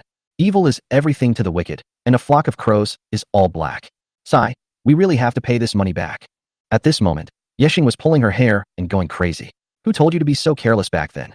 Lin Feng was also feeling frustrated at the moment and casually complained. What the hell do you mean? Yixing's anger was ignited by Lin Feng's words. If you, Lin Feng, hadn't been showing off and saying the villa was yours, would this mess have happened today? He thought for a moment. Then his face turned cold and he said, Lin Feng, your girlfriend broke the vase. I only broke the tea tray. If anyone has to compensate, it's only for the tea tray. Lin Feng retorted. It was clearly you who got drunk and caused trouble impulsively. We're all in the same boat, so let's split the blame. I'll split your grandma's legs in half. Yexing roared angrily, his face red and neck bulging. You're swearing? Lin Feng argued, his face flushed. Lin Feng, you bastard. I'm not only cursing you. I'm also going to beat you up. Yi Xing angrily stood up, making a move to pounce on Raymond Lam. Chapter 30 Best Friend, Great Opportunity. Seeing the scene of dogs fighting each other, Chu Xiaoran was speechless. Can't you be rational? Chu Xiaoran stopped Yi Xing and said coldly. Do you think this will solve the problem? It will only make you a laughing stock. Yi Xing's lips twitched, and he said angrily. Anyway, I don't care. I'll only pay for the tea tray. You can deal with the rest yourselves. After saying that, he turned and left. Wei Shui shook her head and sighed. She really didn't want to see those kinds of faces. I have something to do, so I'll be going now. Wei Shui, wait a minute. Lin Feng hurriedly chased after him. Wei Shui frowned and asked, is there anything else? You just mentioned your aunt, Lin Feng said. Her name is Wei Qingmei, right? How do you know? Wei Shui asked coldly. Lin Feng smiled ingratiatingly. Have you forgotten? There was a time when the school held a parent-teacher conference, and she attended in place of your parents. Wei Shui said impatiently. What exactly are you trying to say? Lin Feng hurriedly said. I have some business matters I'd like to discuss with your aunt. Wei Shui chuckled. Then you can go and contact my aunt. Lin Feng licked his lips and said obsequiously. We're classmates, so could you introduce me and say a few good words for me? I'm sorry, but you should talk about your own problems. Don't bring up your classmates, Wei Shui said coldly. Are you starting to try and get closer to me now? How did you force me just now? If it weren't for Jiang Ning, I would have really been driven to a dead end by you today. Although Wei Shui is gentle and timid, she still has a temper when she is forced into such a situation. Wei Shui, please help me this once, for the sake of our classmate relationship. Lin Feng said shamelessly. Wei Shui raised her head, her eyes sharply fixed on Lin Feng. I'm sorry, I can't help. And if one day you and my aunt are discussing business face to face, please don't say you're my classmate. Thank you. After saying that, Wei Shui resolutely left. Lin Feng was completely dumbfounded. If he messes up this 300 million yuan project, it will be like the sky has fallen. He returned to the coffee shop, dejected and disoriented. Chu Xiaoran was sitting in a chair, staring blankly into space. What did Wei Shui say? Chu Xiaoran turned to look at Lin Feng. She knew that Lin Feng went out to chase after Wei Shui because of the bidding process for Guangda Group. It's not very optimistic. Lin Feng sighed. But Wei Shui is probably still angry. I'll try to ask her out again once she calms down. Chu Xiaoran nodded. She was distracted, her mind constantly replaying Jiang Ning. She even had some doubts. Does Jiang Ning still love her? The more Chu Xiaoran thought about it, the more agitated he became, and he blurted out a sentence. It's getting late. I have to go home. Xiaoran, we've never really been together properly. All I've ever done is hold your hand. Lin Feng said. How about I treat you to dinner tonight, and you don't have to go home? Lin Feng's meaning was clear. He wanted Chu Xiaoran to stay overnight. In the past, Chu Xiaoran would have been very excited to hear such a request. But right now, Chu Xiaoran just finds it incredible. What kind of situation is this? With a 20 million yuan compensation claim looming over you, you're still thinking about these things? I won't eat. My family is waiting for me. Chu Xiaoran replied without hesitation. After saying goodbye to Lin Feng, Chu Xiaoran returned home. Her heart remained unsettled for a long time. Strangely, she couldn't think of Lin Feng at all. Instead, she was filled with thoughts of Jiang Ning. Jiang Ning's handsome appearance, his indifferent smile, his resolute back. For a moment, Chu Xiaoran felt somewhat lost and dejected. She shook her head vigorously, trying to convince herself that she loved her current boyfriend, Lin Feng. But the next second, she was in a daze. She didn't even understand whether she and Raymond Lam could be considered a couple. When she was dating Jiang Ning, she would occasionally sneak off to see Lin Feng, and the two of them would just stroll arm in arm. In the days since breaking up with Jiang Ning, she has been troubled by various things and has hardly had any intimate contact with Lin Feng. In some cases, she even resisted physical intimacy with Raymond Lam. What's wrong with me? Chu Xiaoran was very surprised. She couldn't understand it, and she couldn't figure it out. Just then, the phone rang. It was Hao Qian calling. Xiaoran, are you busy? I have some good news for you. Hao Qian said excitedly on the other end of the phone. What good news? Chu Xiaoran seemed somewhat absent-minded. Hao Qian didn't say it directly, but instead asked mysteriously. Xiaoran, I remember you said that your family has a batch of medical supplies to sell, right? Yes. It's worth over 20 million, and it's still in the Jiang family's warehouse, Chu Xiaoran said. After the falling out with Jiang Ning, those orders were put on hold. Why are you asking these questions? Chu Xiaoran asked. Hao Qian said. It's like this, I met a big shot a few days ago, the president of Fengyue Media, named Wang Qingsheng. He started out doing live streaming e-commerce. When I told him about your batch of goods, he was very interested. He's confident that as long as you offer a low enough price, he can get the live streamer to sell them all. Really? Chu Xiaoran's eyes lit up. Her family urgently needs money right now, and if they could sell the entire stock, it would completely solve their immediate crisis. Chu Xiaoran was very excited and asked, Hao Qian, is this really reliable? I think there's no problem, Hao Qian said. Wang Qingsheng's media company is huge, with assets of several billion yuan and more than a dozen anchors with millions or tens of millions of yuan in revenue. Besides, your products are suitable for everyday household use. As long as the price is lower, he should be able to sell them. Chu Xiaoran was overjoyed. But don't get too excited yet, Hao Qian added. You still need to talk to President Wang in person about this matter. There are many details that need to be considered. Okay, I'll have my dad go talk to Wang Qingsheng tomorrow, Chu Xiaoran said. No, you should go, Hao Qian said. Wang Qingsheng also graduated from Ocean University. He's more than 10 years ahead of us. With that alumni connection, it will be easier to talk to him. Okay, then I'll go talk to them first, Chu Xiaoran said. After all, he was the one who put his family in a difficult situation, so he had to do his part. As long as the price is agreed upon with my dad, that's fine. Hao Qian, you're such a good sister, Chu Xiaoran said gratefully. I'll treat you to dinner another day. Ugh, why are you being so polite with me? Hao Qian said. I'll let you know when I've arranged a time with President Wang. Okay. Hao Qian hung up the phone and immediately called Wang Qingsheng. Mr. Wang, I've arranged the appointment for you, Hao Qian said with a sinister smile. Once it's done, our debt will be settled. No problem, came the voice on the other end of the phone. Chapter 31. She hates Chu Xiaoran. It turns out that Hao Qian owed a high-interest loan of 100,000 yuan, and the creditor was Wang Qingsheng. Because loan sharking is like a snowball, even though she paid back 100,000, the interest was too much, and the snowball kept getting bigger and bigger. Unable to repay the debt, she decided, after much deliberation, to sacrifice her best friend to solve the problem. After reviewing Chu Xiaoran's information, Wang Qingsheng readily agreed. After all, this girl, who was once the most beautiful girl in her university class, exudes an intellectual and pure charm. Wang Qingsheng has been out of school for over a decade and has been living a mundane life, looking down on ordinary women. Right now, his favorite type is Chu Xiaoran. As long as Hao Qian helps her win over Chu Xiaoran, the subsequent interest will be waived. Hao Qian, you and Chu Xiaoran have such a good relationship. Aren't you afraid she'll turn against you later? Wang Qingsheng probed. So what if you turn your back on me? Hao Qian said nonchalantly. Besides, who talks about feelings these days? It's all about interests between people. Yes, Hao Qian's love life can be manipulated with a deposit. In her heart, what could be more important than money? Most importantly, while she appears to be Chu Xiaoran's best friend, she is actually very jealous of Chu Xiaoran deep down. She envied Chu Xiaoran for his good looks and figure. I envy Chu Xiaoran for having such a high-quality boyfriend like Jiang Ning as her devoted admirer. But she could only play a supporting role to Chu Xiaoran, and was ignored by others. She didn't want to be outdone by Chu Xiaoran, so she spent money lavishly, buying luxury goods to satisfy her vanity. Otherwise, they wouldn't have incurred such a huge high-interest loan. Therefore, she believes that without Chu Xiaoran, she wouldn't be living the life she has today. As a result, her jealousy of Chu Xiaoran gradually escalated into hatred. After hanging up the phone, Chu Xiaoran's face radiated immense confidence. Thinking that there was a way to solve the problems at home, she was no longer agitated and couldn't help but think of Lin Feng again. She had been in a bad mood these past few days and had been quite cold towards Lin Feng. Feeling somewhat guilty, she wanted to share the good news with him to ease the tension between them. Hey, brother Lin Feng, I have some good news for you. Chu Xiaoran called Lin Feng. What good news? We have a way to solve our family's problems, Chu Xiaoran said happily. She recounted the whole story in detail. Brother Lin Feng, what do you think about this? Chu Xiaoran asked Lin Feng with a hint of smugness. Of course it's great news. Lin Feng praised. Xiaoran, when are you going to talk to him? You need to hurry up and not let the opportunity slip away. I don't know yet. I'll wait for Hao Qian to let me know, Chu Xiaoran said.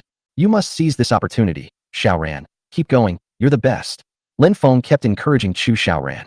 Receiving Lin Feng's praise, Chu Xiaoran became even more proud. Brother Lin Feng, you have to keep it up. Of course, Lin Feng said confidently. If I can secure that 300 million contract, we can completely turn the tables on Jiang Ning. I'll let the whole world know that giving up your wedding with Jiang Ning was the right choice. Chu Xiaoran, caught up in the moment, nodded in agreement. After more than a week of continuous rain, Haiqing finally cleared up tonight. Jiang Ning sat by the window, looking at the starry sky, but his expression was unusually serious and solemn. Tomorrow, the shocking tragedy that will rock Haiqing will take place. 42 young students will perish in the icy river. Among them was the son of Wei Qingmei, the person in charge of bidding at China Everbright Group. Due to a week of continuous torrential rain, the water level rose drastically, causing some reefs to be submerged. The captain of the ship secretly drank alcohol before boarding. When the boat reached the middle of the river, he became intoxicated and lost control, hitting a hidden reef. In the end, the captain and 2 lifeguards survived, but none of the other passengers survived. Jiang Ning frowned and pondered, and slowly, a plan emerged in his mind. This plan would not only save the 42 students, but also attract Wei Qingmei's attention and win her favor. Of course, before that, he wanted to give Wei Qingmei a friendly reminder. Jiang Ning found Wei Qingmei's number in Qi Dapeng's chat history and dialed it. Hello, who is this? On the other end of the phone, Wei Qingmei's voice was intellectual and pleasant to listen to. Hello, Mr. Wei, this is Jiang Ning. Jiang Ning said, I'm sorry to bother you so late. If you know it's bothering you, why did you call? Wei Qingmei retorted directly. Does she remember Jiang Ning? Isn't that the person my nephew Dapeng introduced me to through connections? What she hates most is getting things done through connections. Especially calling so late at night. It's obvious they're trying to get close to you. I'm sorry, Mr. Jiang. It's too late. I need to rest. Wei Qingmei said coldly. Mr. Wei, may I just say one sentence? Jiang Ning said. I'll hang up immediately after I finish speaking, so as not to disturb your rest. You say? Wei Qingmei seemed a little impatient. Mr. Wei, I have a relative who is in the same class as your son. He said that the whole class is going to Jiangxin Island for a trip tomorrow. However, the water level is rising sharply right now, and there are reefs everywhere in the river. The tour boats have been suspended for many days. If we go out occasionally, there may be some unexpected accidents. For safety reasons, I advise you to let your child not go out tomorrow. Of course, I'm just suggesting. Good night. After saying that, Jiang Ning hung up the phone. Chapter 32. Jiang Ning's words actually came true. This left Wei Qingmei stunned. He had assumed that Jiang Ning was calling to try and get closer to him and talk about the bidding project. I never expected Jiang Ning to pull this stunt. This caught her off guard. Indeed, all the teachers and students in his son's class are going on a boat trip to Jiangxin Island tomorrow. But the teachers and the school haven't said anything, so why should you remind them? Why are you spouting these nonsensical things so late at night? Are you mentally unstable? Although she didn't want to pay attention to Jiang Ning, his words still felt like a curse, making her feel uneasy. So much so that I dreamt that the boat my son was on sank, and I couldn't sleep well all night. The next morning, Wei Qingmei arrived at the company to attend a meeting convened by the chairman. Because I didn't get a good night's rest last night, I spent the entire meeting in a daze. However, she still took notes on the key points of the meeting regarding her module. At the meeting, the chairman gave important instructions regarding this bidding process. In order to reduce reliance on existing logistics, this tender aims to select new companies as much as possible. A new face. Wei Qingmei returned to her office, pondered for a moment, and then called one of her subordinate project managers into her office alone. Xiaoyu, I remember there are 2 new faces among the logistics companies participating in this bidding, right? Yes, Sister Wei, Yu Yang replied. Tell me more. Good. Yu Yang opened the documents and said, these 2 new faces are Lin's Freight and Ningda Logistics. They have not participated in any of Everbright's logistics bidding projects. He paused, then added, the representative for Lin's Freight is named Lin Feng, a returnee from overseas. The representative for Ningda Logistics is named Jiang Ning, who graduated just a year ago and is the son of the Jiang Group. Wei Qingmei nodded, her expression somewhat solemn. The chairman's idea is to give these new faces more opportunities. Therefore, from my perspective, I should naturally give more attention to those 2 companies. Wei Qingmei simply didn't like dealing with young people. She always felt that these inexperienced young men were impulsive and lacked responsibility.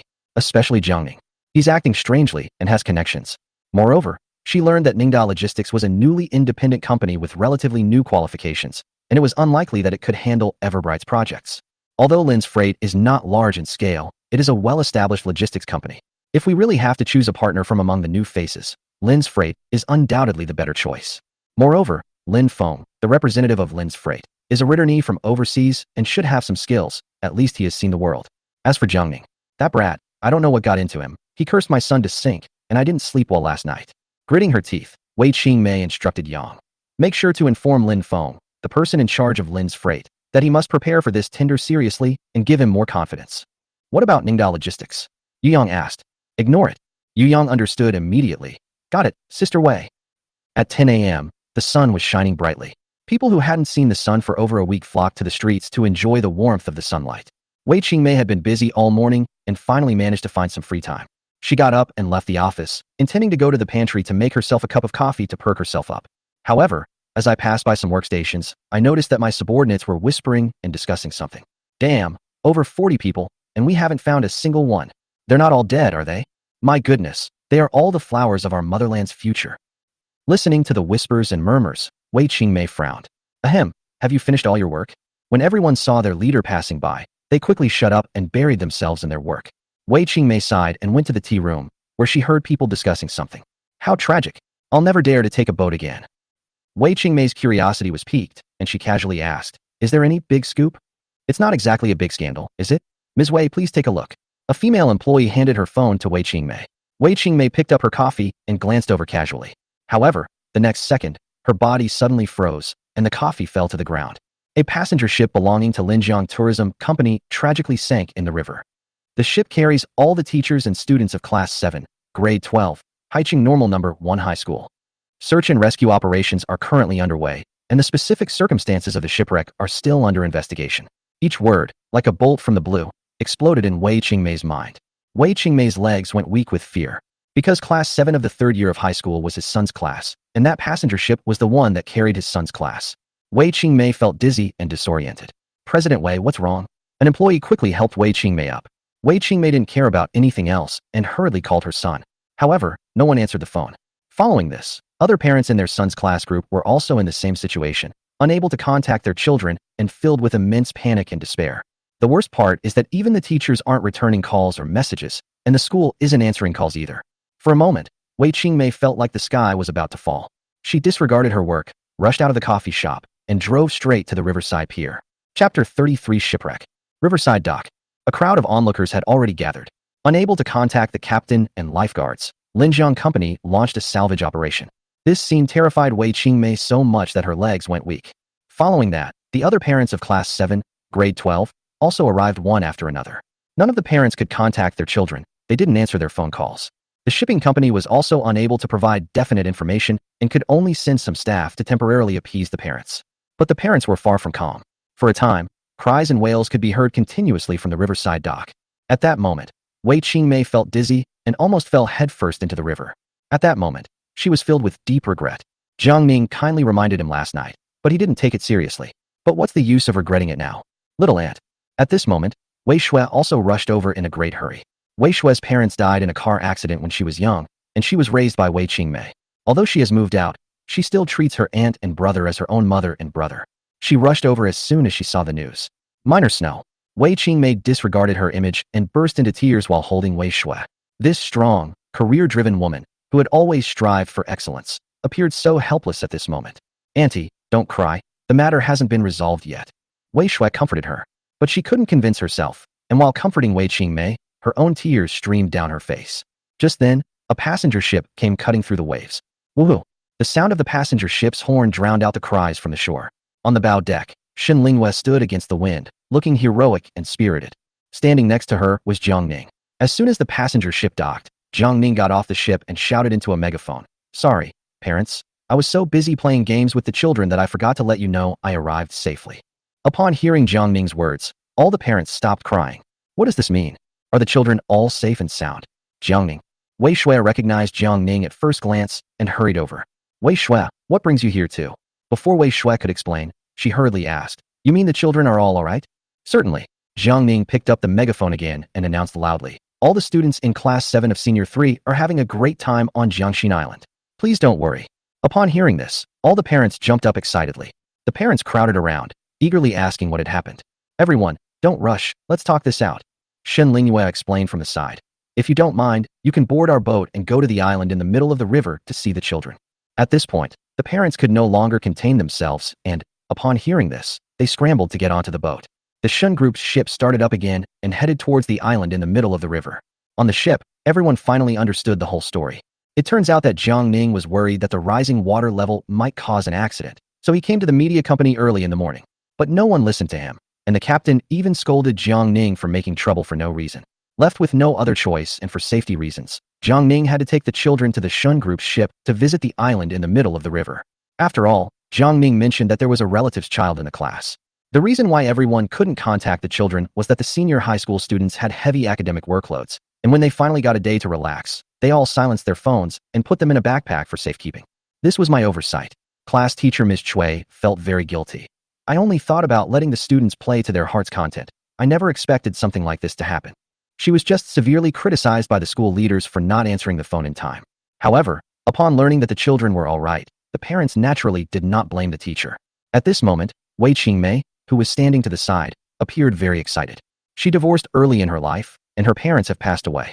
Her son, Xiaobao, is her only source of emotional support. Upon learning that Xiaobao was all right, her heart felt like it had gone from hell to heaven. Upon reaching Jiang Ning, Wei Qingmei smoothed her hair, which had been ruffled by the river breeze, and smiled as she extended her hand, saying, Hello Jiang Ning, I'm Wei Qingmei. We spoke on the phone last night. Hello Mr. Wei. Jiang Mingyun shook hands with him, smiled nonchalantly, and showed no obsequiousness despite the other party being the person in charge of the bidding. I apologize for my attitude last night. Wei Qingmei said gratefully. Thank you for saving my son and so many families. Thank you. As she spoke, Wei Qingmei was also very excited, and her eyes reddened several times. Jiang Ning was her son's savior, and she didn't know how to repay this kindness. Mr. Wei, You're too kind, Jiang Ning said. It was nothing, not worth mentioning. In just one sentence, Wei Qingmei saw the grand vision of Jiang Ning. Of course, Jiang Ning's words may also have been partly a display of bravado. A hint of appreciation flashed in Wei Qingmei's eyes, and then she asked, Mr. Jiang, I'm very curious. Even the shipping company didn't realize the danger. How can you be so certain? Jiang Ning said with a serious expression, I was worried too. After all, my relative's child also came out to play today. I told him not to listen, so I had no choice but to rent a boat to support them. Wei Qingmei nodded. Nowadays, there aren't many young people as meticulous and responsible as Jiang Ning. Sigh. Wei Qingmei was still shaken. I didn't heed your kind reminder last night, and it almost caused a disaster. Luckily, nothing happened, otherwise I would have regretted it for the rest of my life. It's all in the past, Mr. Wei. Why bother taking it to heart? Jiang Ning joked.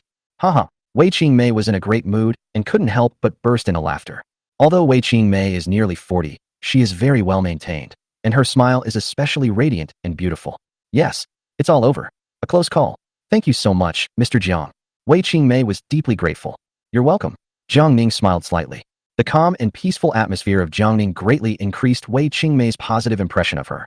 There are very few young people with this kind of demeanor these days. She admires men like that. Perhaps it was because she was so happy to have her son back that Wei Qingmei was overjoyed.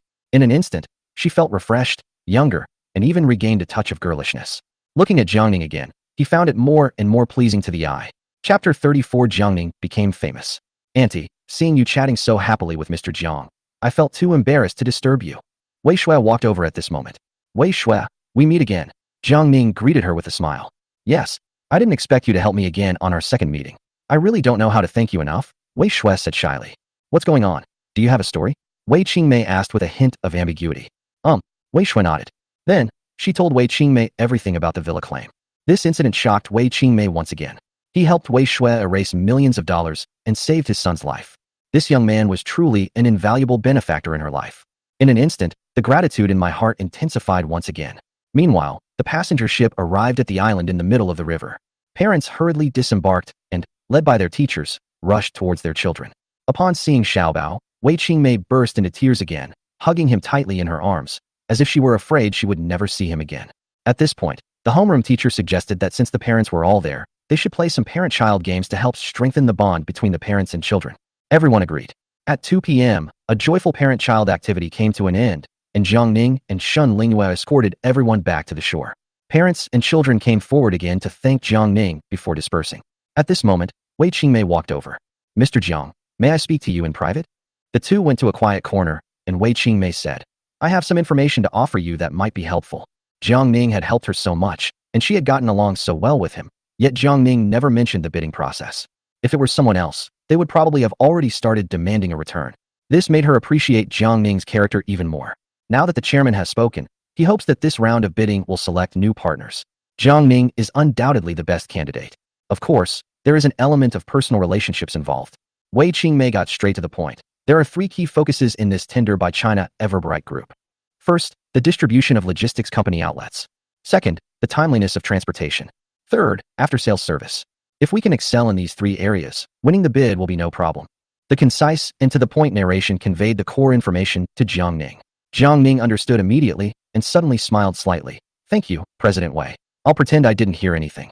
Wei Qingmei smiled knowingly. She suddenly developed a crush on this sunny and handsome young man.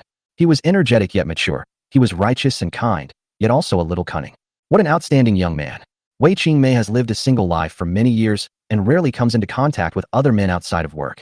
My interactions with Jiang Ning were very comfortable and relaxing. So much so that she unconsciously smoothed her hair, and her eyes softened into gentle tears. After saying goodbye to everyone, Jiang Ning and Shun Lingyue were alone. Sister Lingyue, thank you so much for today. Let me treat you to dinner. I'm afraid it won't work today. Shun Lingyue glanced at her watch. I need to go check on some of the clubs under the group. They've been in a terrible state lately and need to be cleaned up. The Shun Group has a wide range of businesses, including a comprehensive service industry encompassing tourism, catering, and entertainment. The magnificent Sky Palace Entertainment Club on Queens Road belongs to the Shun Group.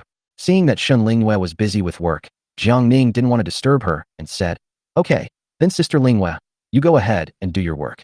I'll treat you another day. After saying goodbye to Shun Lingyue, Jiang Ning returned to the villa. Without a moment's rest, he quickly pulled out his computer and started working on the plan. Wei Qingmei had already told him all the key points, which was equivalent to leaking the questions to him before the exam. He must seize this opportunity and win the championship. The logistics industry in Haicheng is not yet booming, with only a few leading logistics companies. If Ningda Logistics can secure the Everbright project, it will be able to rapidly expand its scale by leveraging its existing foundation and injecting additional funds. Jiang Ning took a deep breath, filled with confidence for the future. After the hustle and bustle subsided, the city lights began to come on. The night view of Haicheng is gorgeous and enchanting. Chu Xiaoran waited at home all day for a phone call, but received no message from Hao Qian. She felt extremely uneasy. Could it be that Wang Qingxing's plans have fallen through? Just then, Lin Feng called. Chu Xiaoran answered the phone listlessly. Xiaoran, did you watch the evening news? Lin Feng asked. I didn't see it, what's wrong? Chu Xiaoran asked absent-mindedly. Jiang Ning is really famous now. Lin Feng said sarcastically. Chapter 35, Who is the clown? What kind of fame? Chu Xiaoran asked. I'll give you a link, take a look, Lin Feng said. Soon, the link arrived. Chu Xiaoran clicked on the link, and a huge title came into view. Mr. Jiang, a kind-hearted citizen, accurately predicted the impending accident on the cruise ship, took precautions in advance, and saved 43 young lives. Chu Xiaoran was very surprised and carefully read the news from beginning to end. Did Jiang Ning save the entire ship's crew? How did he predict the ship would sink? That's too unbelievable. After reading the news, Chu Xiaoran found it hard to believe. Lin Feng scoffed. Yeah, that's too far-fetched. I'm also wondering how he knew the ship was going to sink. Chu Xiaoran frowned. In her mind, Jiang Ning had never had any long-term vision, let alone the ability to predict the future. She couldn't help but mutter. In reality, who can actually predict the future? If they could, wouldn't they all be buying lottery tickets? That's exactly what I'm talking about, Lin Feng said. Then suddenly a thought struck him. By the way, Xiaoran, do you think this could be a script? What script? Lin Feng said in a serious tone. There is a high probability that Jiang Ning bribed the person in charge of the boat to stage a shipwreck and put on a heroic rescue act. Really? Chu Xiaoran questioned. That sunken passenger ship was worth millions. Is it worth spending millions to make a script? Of course it's worth it, Lin Feng said. The fact that he's all over the internet right now shows that his publicity stunt was a great success. Lin Feng increasingly felt that what he said made sense. I work in the media industry, and I know best about scripted hype. To put it bluntly, those online streamers are all using scripts and tricks to attract attention. Then, he gritted his teeth and said, but other people's scripts are just small-scale entertainment. Jiang Ning's script has deceived the people of Haicheng and the general public. This is not just a script. To put it more bluntly, it is a conspiracy. A conspiracy? Chu Xiaoran exclaimed in surprise. Jiang Ning isn't that cunning, is he? Chu Xiaoran instinctively felt that Jiang Ning wasn't the type to play these kinds of tricks. Xiaoran, Lin Feng said with displeasure. Why are you taking Jiang Ning's side? Chu Xiaoran immediately realized what was going on and said awkwardly, I'm not speaking up for him. I just don't understand. What's the point of spending so much money to promote yourself? It's all for the traffic, Lin Feng said. His script was a success, and now he's become a hero who saved people. It's all over the major platforms. If he goes live now, a flood of wealth will come his way. He can easily earn back the investment of several million. Oh, I see. Chu Xiaoran nodded. By the end, Lin Feng even believed himself, and his tone became increasingly firm. I despise people who plot these kinds of schemes the most. Xiaoran, you wait. I will find the person who sailed the ship and find out the truth. Chu Xiaoran frowned. If he likes to play dirty tricks, let him play them. Why waste your energy arguing with him? Isn't it unnecessary to waste time with Jiang Ning? Chu Xiaoran said indifferently. Lin Feng said firmly. No, I can't tolerate this. I must let everyone know that Jiang Ning is a hypocrite and make him reap what he sows. Oh well, whatever. Chu Xiaoran sighed deeply, her mind still preoccupied with Wang Qingxing's situation. Seeing that Chu Xiaoran didn't seem to care about the matter, Lin Feng stopped talking and changed the subject, saying, by the way, Xiaoran, I called today with some bad news and some good news for you. Which do you want to hear first? Chu Xiaoran was getting impatient after waiting all day for a phone call, so he casually said, good news. Let's start with the bad news. Lin Feng said. Chu Xiaoran. I suddenly feel like swearing. Lin Feng said. The bad news is that Ningda Logistics from Jiang Ning also participated in the bidding project of 300 million yuan for Guangda Group. They have become my competitor. Jiang Ning actually participated in the bidding? Chu Xiaoran exclaimed. It seems this guy has been focusing on his career since leaving me. He's just a joke. You'll know when you hear the good news. Lin Feng kept everyone in suspense. What's the good news? Chu Xiaoran asked. Lin Feng said smugly. The good news is that Yu Yang, the project manager of the bidding project of China Everbright Group, called me privately and told me in secret that I must prepare the materials well and that I have a good chance this year. He even made no secret of his expectations for Lin's logistics over the phone. Before the bidding, someone from Party A called privately to urge Party B to make all the necessary preparations. Everyone understands what's going on. This is clearly giving Lin's logistics an opportunity. That's great. Chu Xiaoran exclaimed with delight. Lin Feng couldn't help but feel even more smug, saying, so, As long as we perform well, we'll most likely win the bid. As for Jiang Ning, he's just a clown who's there to make up the numbers. Chapter 36, Chu Xiaoran was drugged. But why are they suddenly so optimistic about Lin's freight? Chu Xiaoran questioned. Perhaps Wei Shui played a role, Lin Feng said. I've always said that Wei Shui is kind-hearted. After she calmed down, she put in a good word for me with Wei Qingmei. I should invite Wei Shui to dinner sometime. Wait, brother Lin Feng, I got a call. Chu Xiaoran's eyes lit up. Hao Qian finally called. After hanging up with Lin Feng, Chu Xiaoran hurriedly called Hao Qian and anxiously asked, Hey, Qian, what's going on? Hao Qian said succinctly, We've arranged to meet at the Heavenly Court Club tonight at 10 p.m. Mr. Wang will be talking to you. Huh? Chu Xiaoran was somewhat surprised. Discussing business late at night? And in a club? Why is that so strange? Mr. Wang is too busy. He has to discuss some business at the Heavenly Court Club tonight. Hao Qian said, Aren't you in a hurry? You can go and talk to him there. Otherwise, Mr. Wang is going on a business trip out of town tomorrow and won't be back for a long time. After hearing this, Chu Xiaoran understood. Okay, I'll get ready right away. Chu Xiaoran jumped up from the sofa and began to do her makeup. Today is a really good day. Lin Feng's project has made progress, and my opportunity has finally arrived. Chu Xiaoran became more and more excited as he thought about it, and even started humming a song. At 8 p.m. sharp, she arrived at the Heavenly Court Entertainment Club, where Hao Qian was already waiting for her at the entrance. Make sure you do your best when you meet President Wang later. Hao Qian instructed. I've been talking myself hoarse trying to get this opportunity. Oh, I know, you're the best. Chu Xiaoran linked arms with Hao Qian and affectionately nuzzled her shoulder. The two entered the club and went to a luxurious private room. Upon opening the door to the private room, a pungent smell of smoke and alcohol hit you. Wang Qingsheng, holding a cigar, sat in the middle of the sofa. He had a buzz cut, narrow eyes, a hooked nose, and a somewhat fierce appearance. He wore a plaid shirt, white shorts, and a thick gold chain around his neck. He acts like a gangster boss. Several heavily made-up women were drinking with Wang Qingsheng's subordinates on either side of him. When they saw Chu Xiaoran enter, they all put down their glasses and looked over. The scene before him immediately made Chu Xiaoran tense. Chu Xiaoran, right? Come and sit down. Wang Qingsheng patted the sofa next to him. Chu Xiaoran frowned and remained motionless. This doesn't look like a business meeting at all. Mr. Wang wants you to come over. Hurry up. Hao Qian urged him on and pushed Chu Xiaoran onto the sofa. Wang Qingsheng greedily sized up Chu Xiaoran, then grinned and said, Miss Chu, don't be nervous. Xiaoran, relax. Mr. Wang is our alumnus. Let's have a drink with him first. Hao Qian said, trying to liven up the atmosphere. Chu Xiaoran immediately became alert and said, I'm sorry, Mr. Wang, I don't drink alcohol. A beverage is fine with me too, Wang Qingsheng said generously. Don't be so reserved. More than 10 years ago, I was a dashing young man at Haicheng University. Only now I'm a bit greasy, huh? Wang Qingsheng made a joke, which greatly eased Chu Xiaoran's tension. Xiaoran, you talk to President Wang first. I'm going to the restroom. Hao Qian walked out the door, took out her phone, and made a call. When will the goods arrive? Immediately. A moment later, a man wearing a baseball cap approached Hao Qian with his head down and handed her a packet of medicine powder. Is this a single dose? Hao Qian asked. Yes, the man said. Hao Qian handed the money to the man, put the powder in her pocket, and returned to the private room. How did the talk with President Wang go? Hao Qian asked Chu Xiaoran. Chu Xiaoran's face turned red, and he looked somewhat angry. I cannot accept the conditions proposed by Mr. Wang.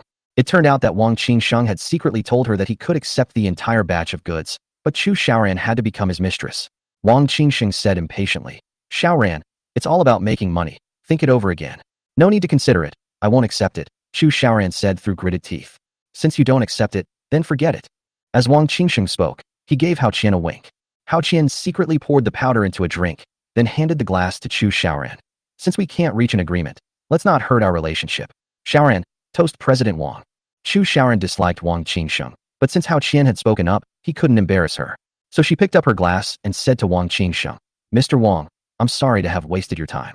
Seeing that Chu Xiaoran had finished all the drinks, Wang Qingsheng smiled and said, Haha, there's nothing to apologize for. He moved closer to Chu Xiaoran, put a hand on Chu Xiaoran's shoulder, and said with a lewd grin, Xiaoran, when you're out making money, don't pretend to be so high and mighty. Meanwhile, outside the private room, the man in the baseball cap who had just sold medicine was pinned to the ground by two men and taken directly to the general manager's office upstairs before he could even leave the door. Shen Lingyue was in her office. It turns out that all of this happened right under Shen Lingyue's nose.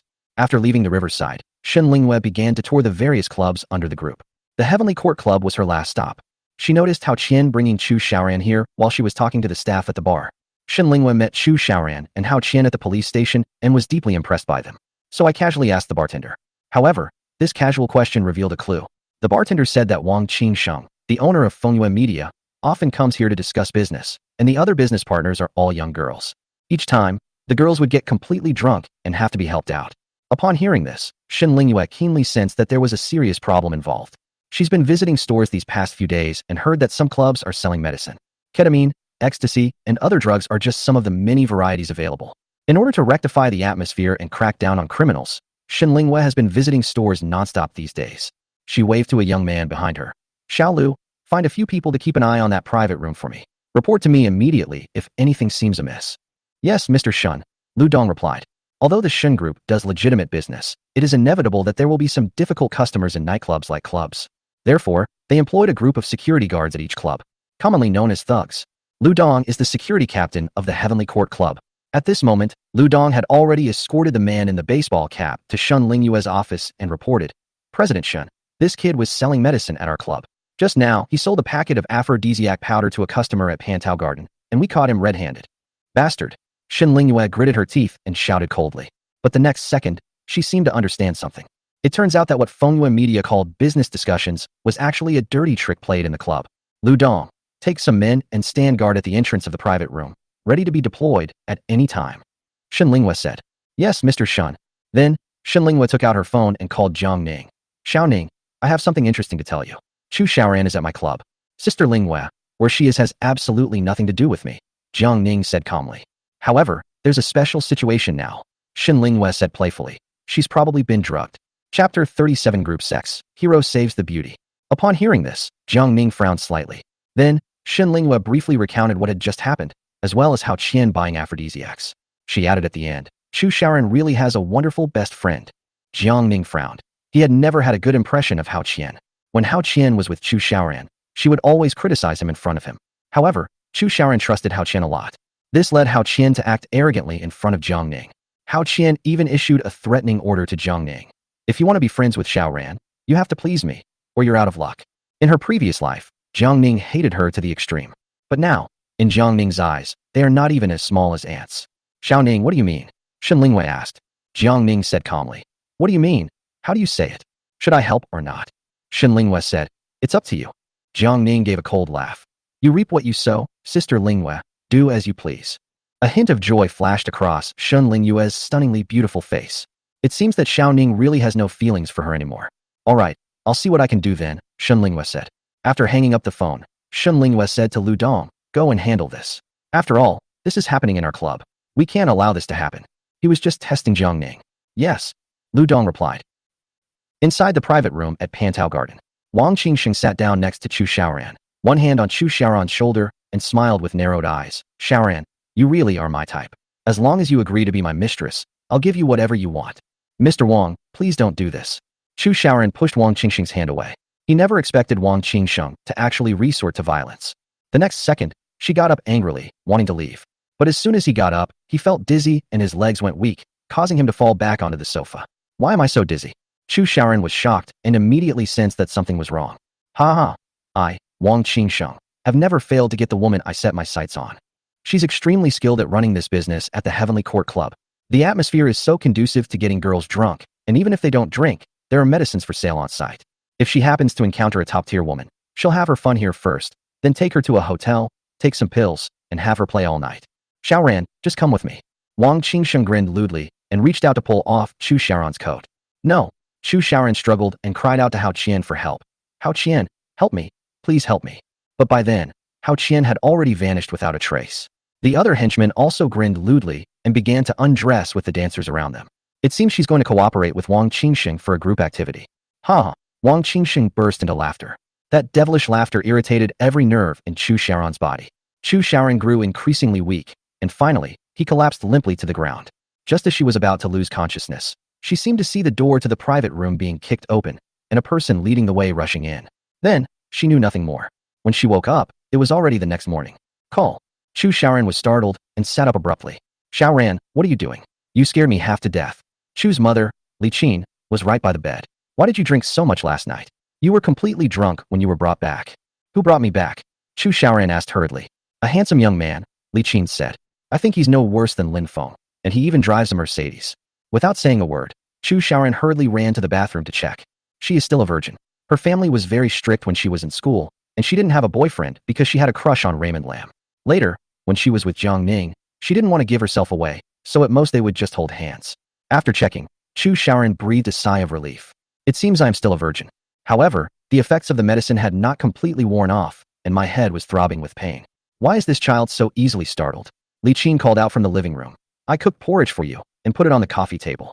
Chu Xiaoran staggered out of the bathroom and asked, Mom, what's the name of the man who brought me back? Lu Dong, Li Qin said.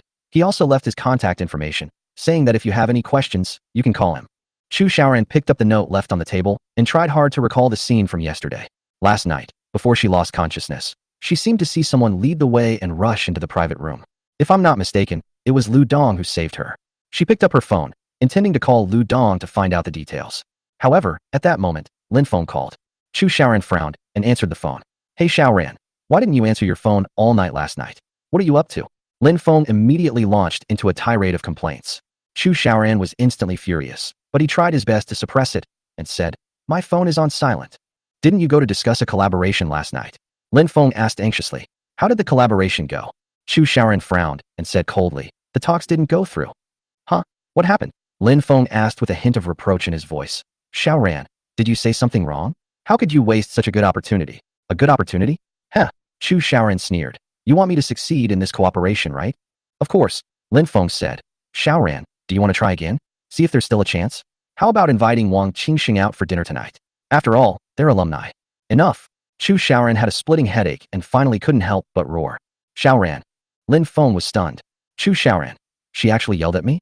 After a few seconds of silence, Chu Xiaoran said, I'm sorry, I didn't control my emotions. She remembered that before she went to discuss business, she sought Lin Feng's opinion, and Lin Feng fully supported her and kept encouraging her. She's getting angrier the more she thinks about it. If it were Jiang Ning, he wouldn't just shout slogans. He would definitely accompany her to the talks in person. When I was dating Jiang Ning, he accompanied me to company interviews the whole time.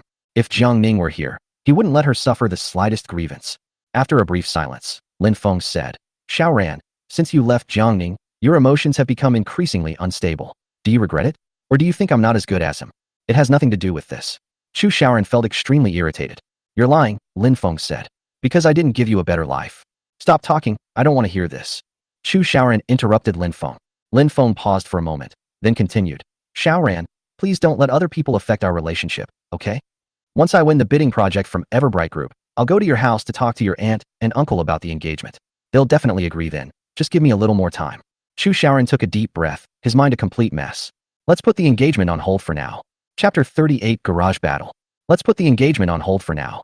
These words were spoken in Chu Xiaoran's heart, and she almost blurted them out. However, he held back the words that were on the tip of his tongue. The other person was Raymond Lam, the white moonlight she had secretly loved for so many years. Isn't the marriage between the two exactly what she wanted most? But why couldn't she muster even the slightest interest? Seeing Chu Xiaoran remain silent, Lin Feng continued. Xiaoran, I will prove myself. I will show you that Jiang Ning doesn't even have the right to compete with me. I have a phone call coming in. Chu Xiaoran interrupted Lin Feng. It was Hao Qian calling. Chu Xiaoran was furious when he saw Hao Qian's call. Upon answering Hao Qian's call, Chu Xiaoran roared. Hao Qian, how dare you call me? Xiaoran, what do you mean? Hao Qian asked, feigning surprise. Where were you last night when Wang Qingsheng was bullying me? Chu Xiaoran asked. What? Hao Qian pretended to know nothing and asked in surprise. Xiaoran, how did you get bullied by President Wang? Yesterday, Wang Qingsheng drugged my drink and knocked me out, Chu Xiaoran said, her voice filled with both grievance and anger. If someone hadn't caught us, I would definitely have been. Hao Qian pretended to be indignant and said, How could President Wang do this? Yesterday, I went to the restroom, and when I came back, I found that none of you were in the private room. I called President Wang, but he didn't answer the phone. I called you, but you didn't answer. Later, the bar girl told me that you had been taken home, and I was relieved. That is indeed the truth. To avoid suspicion, Hao Qian hid in the restroom for a long time yesterday. When she came back, the private room was empty. I called Wang Qingsheng, but his phone has been switched off, and I haven't been able to reach him since. She was also very flustered, fearing that things would be exposed. However, now that Chu Xiaoran didn't suspect her, she finally felt relieved. Xiaoran, it's all my fault for insisting on introducing Wang Qingsheng to you. Hao Qian said, appealing to your emotions. I was just trying to help you solve your family's difficulties. Don't say that, I didn't blame you. Chu Xiaoran didn't want to talk about being drugged anymore, and instead said, I need to contact the person who saved me yesterday this afternoon. If possible, I'll go and thank him in person. After all, his innocence was entirely due to others. Xiaoran, who saved you yesterday? Hao Qian asked curiously. I don't know either, Chu Xiaoran said. My mom just told me it was a handsome guy who drives a Mercedes G-Class, and she even left me his contact information. Upon hearing this, Hao Qian was so angry that she almost ground her teeth to powder. Damn it, how come Chu Xiaoran has such good luck with women? After Jiang Ning left, there was Lin Feng, and now a handsome guy in a Mercedes has arrived. Xiaoran, let me go with you to thank them. Hao Qian's lips curled into a sinister smile, but her tone was full of gratitude. I also have to thank them, otherwise if anything happens to you, I'll regret it for the rest of my life. Okay, I'll let you know when we're done. Chu Xiaoran didn't refuse. After hanging up the phone, Chu Xiaoran contacted Lu Dong and learned that Lu Dong was the security director of the Heavenly Court Club. He was mostly resting during the day, but had more free time at night. So she arranged to go to the club that evening to express her gratitude. Meanwhile, on the other side, Jiang Ning also learned about Chu Xiaoran's experience last night. It wasn't that he wanted to know, but rather that Shen Lingyue took the initiative to call and tell him. Xiao Ning, Chu Xiaoran was in my club. If something happened to her, I can't escape responsibility. So, I had someone help her out yesterday, Shen Lingyue said. Jiang Ning said calmly. That's just her lucky break. Alright, Xiao Ning, let's not talk about her anymore. Shen Lingyue changed the subject and asked, are you free tonight? I'd like to ask you out. Jiang Ning laughed and said, even if you don't have time, you have to squeeze in some. Ha! Shen Lingyue laughed happily. After I returned to China, some friends have been wanting to get together with me. I've invited them to a gathering tonight. Why don't you come too? Jiang Ning asked in surprise. What would I do at Sister Lingyue's gathering? Xiao Ning, this is a real opportunity. Shen Lingyue said seriously, my group of friends all come from top-tier families in Haiqing, and one of them is the son of the vice mayor of Haiqing. With such a powerful network of connections, you absolutely have to get involved. Jiang Ning felt secretly grateful. He wants to build his own business empire, and a network of connections is essential. With Shen Lingyue's help, he essentially took a shortcut. Okay, Jiang Ning said gratefully. Thank you, Sister Lingyue, for showing me the way. Don't mention it. I just wanted to see you too. Shen Ling smiled gently and said, 8 o'clock tonight, Heavenly Court Club, I'll be waiting for you. Good. Time passed quickly, and before we knew it, it was evening. Jiang Ning changed her clothes, tidied herself up, and then went out. He arrived at the Heavenly Court Club at 7:30, more than half an hour early. Jiang Ning parked his car in the underground parking lot and prepared to go upstairs. However, as they rounded a corner, 3 men suddenly rushed out from the shadows. They wore masks and wielded clubs and machetes, and began to attack Jiang Ning relentlessly. While hitting him, he kept shouting, I'll kill you. Jiang Ning reacted quickly, retreating rapidly and positioning himself between the 2 vehicles. Because the space is narrow, it can only accommodate 1 person at a time. The guy wielding the steel pipe yelled and was the first to rush towards Jiang Ning. The gleaming steel pipe, as thick as a forearm, slammed down on Jiang Ning's head. In the confined space, Jiang Ning skillfully dodged the opponent's attack, stepped forward, and delivered a powerful knee strike to the opponent's lower abdomen. Whoa! The opponent's bladder seemed to have been shattered, causing him excruciating pain and instantly rendering him unable to fight. Jiang Ning seized the steel pipe and slammed it into the other man's face. The blow was very powerful. It shattered the opponent's mask, causing blood to spurt from his nose and mouth, and leaving his face a blurry mess. Whether they are dead or alive is unknown. Seeing this, the 2 behind dared not make any rash moves and stood guard at the exits of the 2 workshops, unsure whether to go in or retreat. Jiang Ning smiled coldly and walked out from between the 2 vehicles, carrying the steel pipe. Who are you? Chop it down. One of the men wearing a clown mask let out a loud shout. The 2 men, wielding machetes, charged at Jiang Ning. It's all right, no need for help. Jiang Ning called out to the 2 behind them. The 2 men were startled and instinctively looked behind them. Behind me was pitch blackness and emptiness. Bang! One of them was hit on the back of the neck by a steel pipe from Jiang Ning and immediately lost consciousness. The clown realized he had been tricked and angrily swung his knife at Jiang Ning. But Jiang Ning was prepared. He ducked to avoid the knife and swung the steel pipe at the opponent's waist. Oh!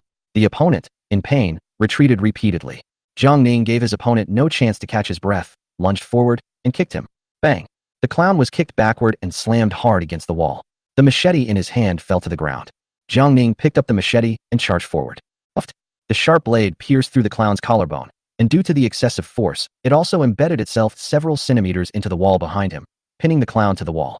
At this moment, Jiang Ning was like a bloodthirsty beast, his eyes gleaming with a cold, bloodthirsty light. He reached out and ripped off the other person's mask. Chapter 39 The Most Exquisite Twin Sisters. Brother, I'll never do it again. The other party endured the excruciating pain and begged for mercy, crying with snot and tears streaming down their face, looking extremely pathetic. This person was none other than Hao Qian's ex-boyfriend, Lu Ao. At the Datong bar, Jiang Ning once cut off his middle finger. Unexpectedly, he didn't learn his lesson and actually came looking for revenge. You're asking for it. Jiang Ning forcefully pulled out the cleaver, and the other man fell to his knees with a thud, blood gushing from his wound. I was wrong, brother. I'll never do it again, Lu Ao pleaded, kneeling on the ground.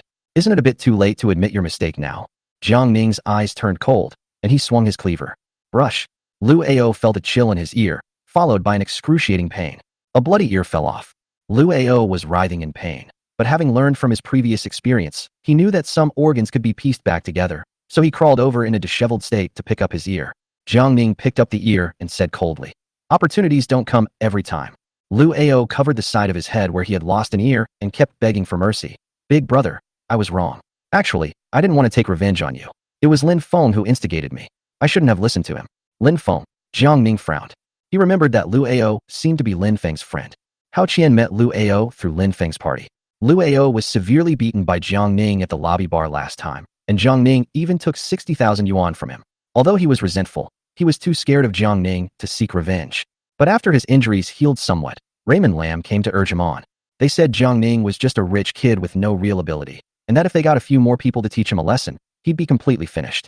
After being brainwashed by Lin Feng several times, Lu Ao's desire for revenge was ignited. In the past few days, he found two brothers to secretly find opportunities to follow Jiang Ning. "Finally, I found an opportunity tonight." Upon hearing Lu Ao mention Lin Feng, a ruthless glint flashed across Jiang Ning's face. "Lin Feng, I originally thought of you as a bug and let you fend for yourself, but I didn't expect you to be so arrogant." A cold glint flashed in his eyes, and anger began to rise within him. "Lin Feng is a bad guy. He deliberately provoked us." Lu Ao's lips trembled with pain. "Big brother, I was wrong. I'll break off all ties with him. Please, can I get my ears back?" At this moment, several security guards from the Heavenly Court Club rushed into the basement. "Hey, stop causing trouble." It turns out that the monitoring room had just seen a fight in the underground parking garage, so security personnel came down to maintain order. The leader was Lu Dong. "I didn't cause any trouble," Jiang Ning said calmly. "Stop talking nonsense. Is this a place for you to run wild?" Lu Dong shouted.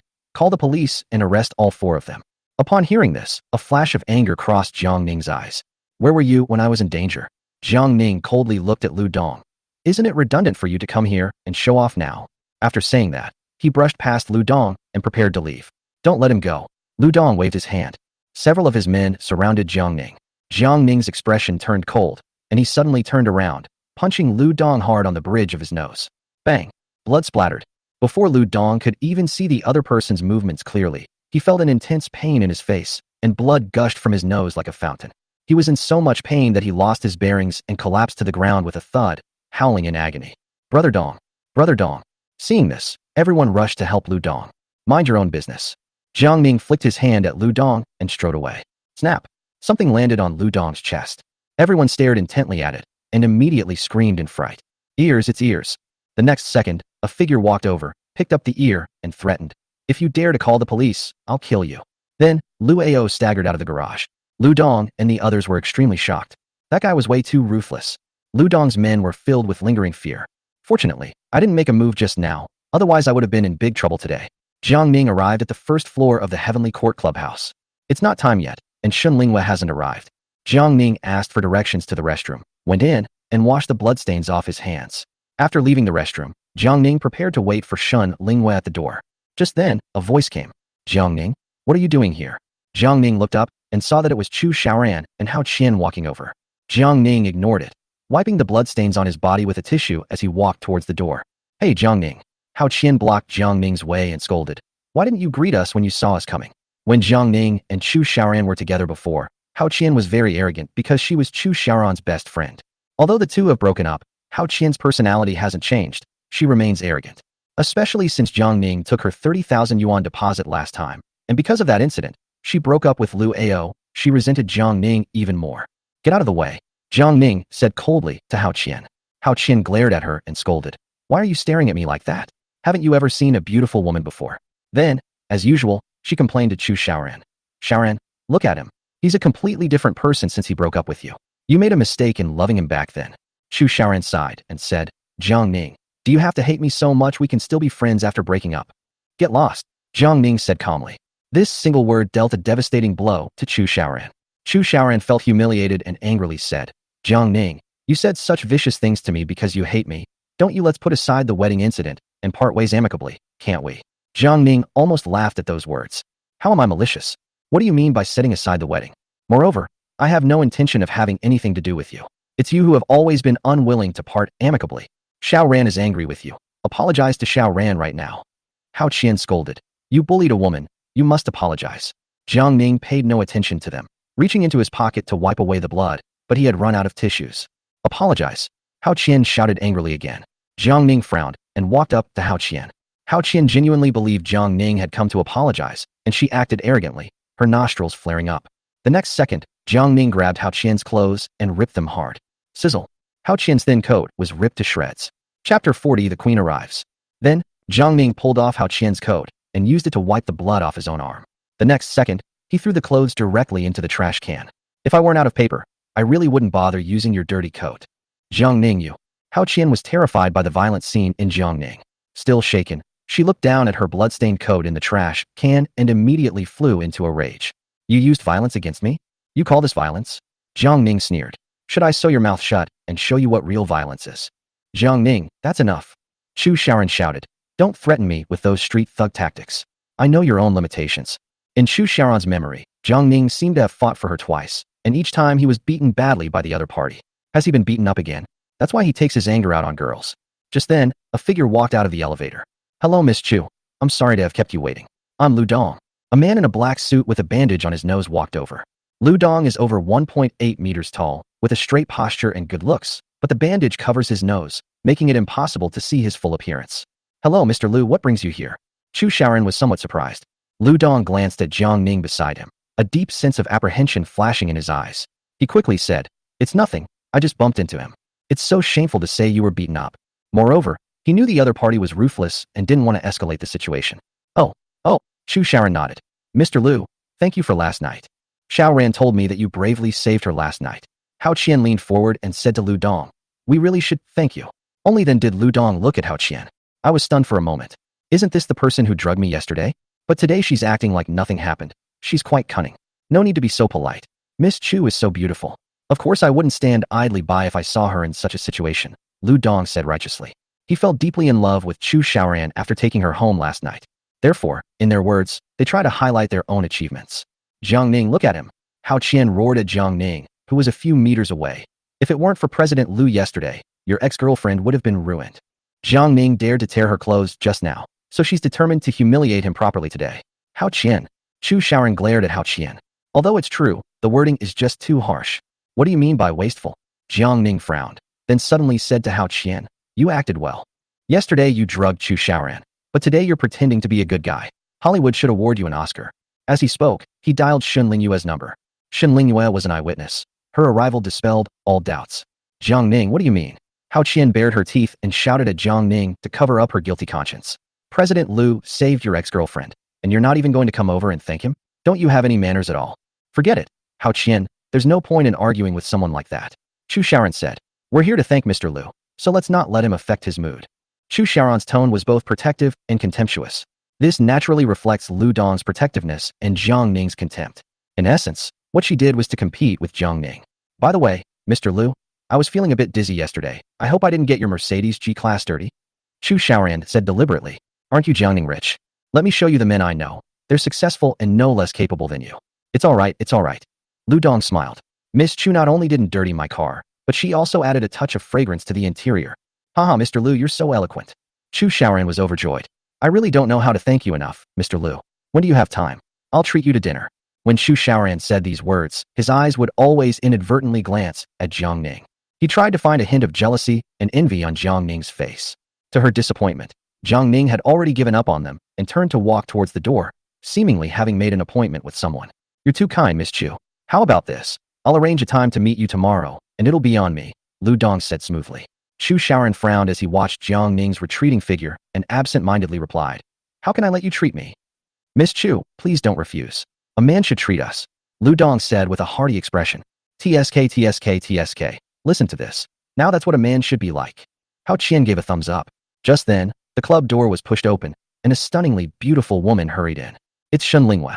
She immediately spotted Jiang Ning standing at the door and quickly went over to him. Xiao Ning, have you been waiting long? No, Sister Lingyue. I just arrived too. Jiang Ning smiled gently. This scene suddenly made Chu Shaoran feel extremely uncomfortable. Jiang Ning was actually waiting for that woman. Jiang Ning was incredibly cold to me, but she greeted her with a smile. That smile, it used to be reserved only for me. At this moment, Shen Lingyue also noticed this side. She frowned slightly and looked at Lu Dong. Lu Dong, What happened to your nose? Chapter 41, A Shocking Reversal. A look of panic flashed across Lu Dong's face. It's nothing, Mr. Shun. I just bumped into it by accident. It's good that you're all right. Shen Linghua frowned. What are you chatting about? Go and get back to your work. Chu Xiaoran frowned, stopped Lu Dong, and asked, who is she to you? Chu Xiaoran had seen Shen Linghua at a bar before and knew about her background. But she didn't know that the club belonged to the Shen group. Lu Dong said in a low voice, she's my boss. Oh. Chu Xiaoran was startled. When he looked at Shen Linghua again, his imposing manner weakened somewhat. Hao Qian, however, was not afraid of making things worse and confronted Shen Linghua directly, saying, President Shen, Mr. Lu bravely saved my best friend yesterday. Can't we even come over to express our gratitude and have a few casual words? Upon hearing this, Shen Linghua was quite surprised. A heroic act? She glanced at Lu Dong coldly. Lu Dong was immediately filled with panic. He said that just to show off. Hao Qian really has no restraint when it comes to talking. President Shen, is there a problem with his act of bravery? Encouraged by Hao Qian, Chu Xiaoran also began to confront Shen Linghua directly. Since Mr. Lu is your employee, shouldn't you reward him for his act of bravery? A mocking smile appeared on Shen Linghua's delicate face as she walked up to Chu Xiaoran. Chu Xiaoran is also a beauty, but when she stands next to Shen Linghua, her aura instantly diminishes. Miss Chu, I have to remind you, not every man is as honest and reliable as Jiang Ning. Shen Linghua said, then suddenly snapped at Lu Dong. Lu Dong, is it really meaningful for you to lie to a young girl? I was wrong, Mr. Shen. Lu Dong trembled in fright and hurriedly said, I wasn't doing a good deed last night. It was your order that I went to help Miss Chu. What? Upon hearing this, Chu Xiaoran and Hao Qian were instantly stunned and speechless. Was it Shen Linghua who gave the order? Shen Linghua glanced at Chu Xiaoran disdainfully. You're Xiao Ning's ex-girlfriend. I have to give Xiao Ning face. Do you really think there's such a thing as a hero saving a damsel in distress? For Jiang Ning's sake? Chu Xiaoran looked at Jiang Ning in astonishment. It turns out that I was able to escape last night, thanks to Jiang Ning. She instantly lost her previous arrogance. Chu Xiaoran was too ashamed to face Jiang Ning, so he could only glare angrily at Lu Dong. That liar. Lu Dong was extremely embarrassed and said to Shen Linghua with a disheveled face, President Shen, I have to go now. After saying that, he prepared to make his escape. Wait. Shen Linghua reached out and said, where did you park my Mercedes G-Class last night? I need to use it later. Lu Dong blushed and said, President Shen, it's in the underground parking garage.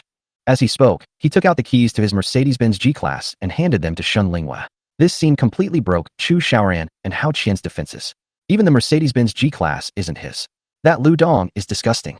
Just now, Chu Xiaoran even brought up the G-Wagon to put Jiang Ning in a bad light. As a result, he was slapped in the face. Chu Xiaoran just wanted to crawl into a hole and disappear. He had completely lost face. Mr. Shen, may I leave now? Lu Dong asked, looking down. Go ahead and get busy. Shen Linghua waved her hand. Liar, big liar. Hao Qian shouted in the direction Lu Dong ran off to. Shen Linghua glared sharply at Hao Qian. You still have the nerve to insult others? Don't you know what you've done? Hao Qian panicked immediately, a sense of foreboding washing over her. You bought aphrodisiacs last night and poisoned your best friend. Hasn't the police found you yet? What? Chu Xiaoran looked at Hao Qian in disbelief. Hao Qian, was it you who drugged me last night? In an instant, Chu Xiaoran felt as if he had been struck by lightning. Hao Qian was speechless and lowered her head in silence. Shen Linghua smiled meaningfully. Oh, perhaps the drug seller hasn't implicated you yet? But it doesn't matter. My people filmed you during the transaction yesterday. I'll have someone send the evidence to the police station, and the police will find you soon. Buying drugs and poisoning people can land you in jail. Huh. Hao Qian almost collapsed to the ground. Miss Shen, please have mercy, she pleaded, her voice trembling with tears. I had completely forgotten about you, but you insisted on seeking attention. Shen Linghua said coldly. Miss Shen, please don't expose me, I beg you. Hao Qian pleaded desperately, but Shen Linghua ignored her completely. She immediately went to Jiang Ning and begged, Jiang Ning, please, for the sake of our classmate relationship, help me beg Miss Shen. She could tell that Shen Linghua treated Jiang Ning very well. If Jiang Ning speaks up, Shen Linghua will definitely give him face. Jiang Ning, however, found it laughable. Hao Qian, did you really have to make a scene like this? Are you feeling better now? Jiang Ning, I was wrong. I was rude to you just now. I admit my mistake. Please help me. Hao Qian begged for forgiveness with snot and tears streaming down her face. Let me help you? You're dreaming. Jiang Ning coldly refused. Xiao Ning, all my friends are here. Let's go to the party. Shen Linghua ignored Chu Xiaoran and Hao Qian and smiled as she took Jiang Ning's arm. You look quite handsome today. Of course, I can't let Sister Linghua down at her high-end gathering. Jiang Ning said with a smile.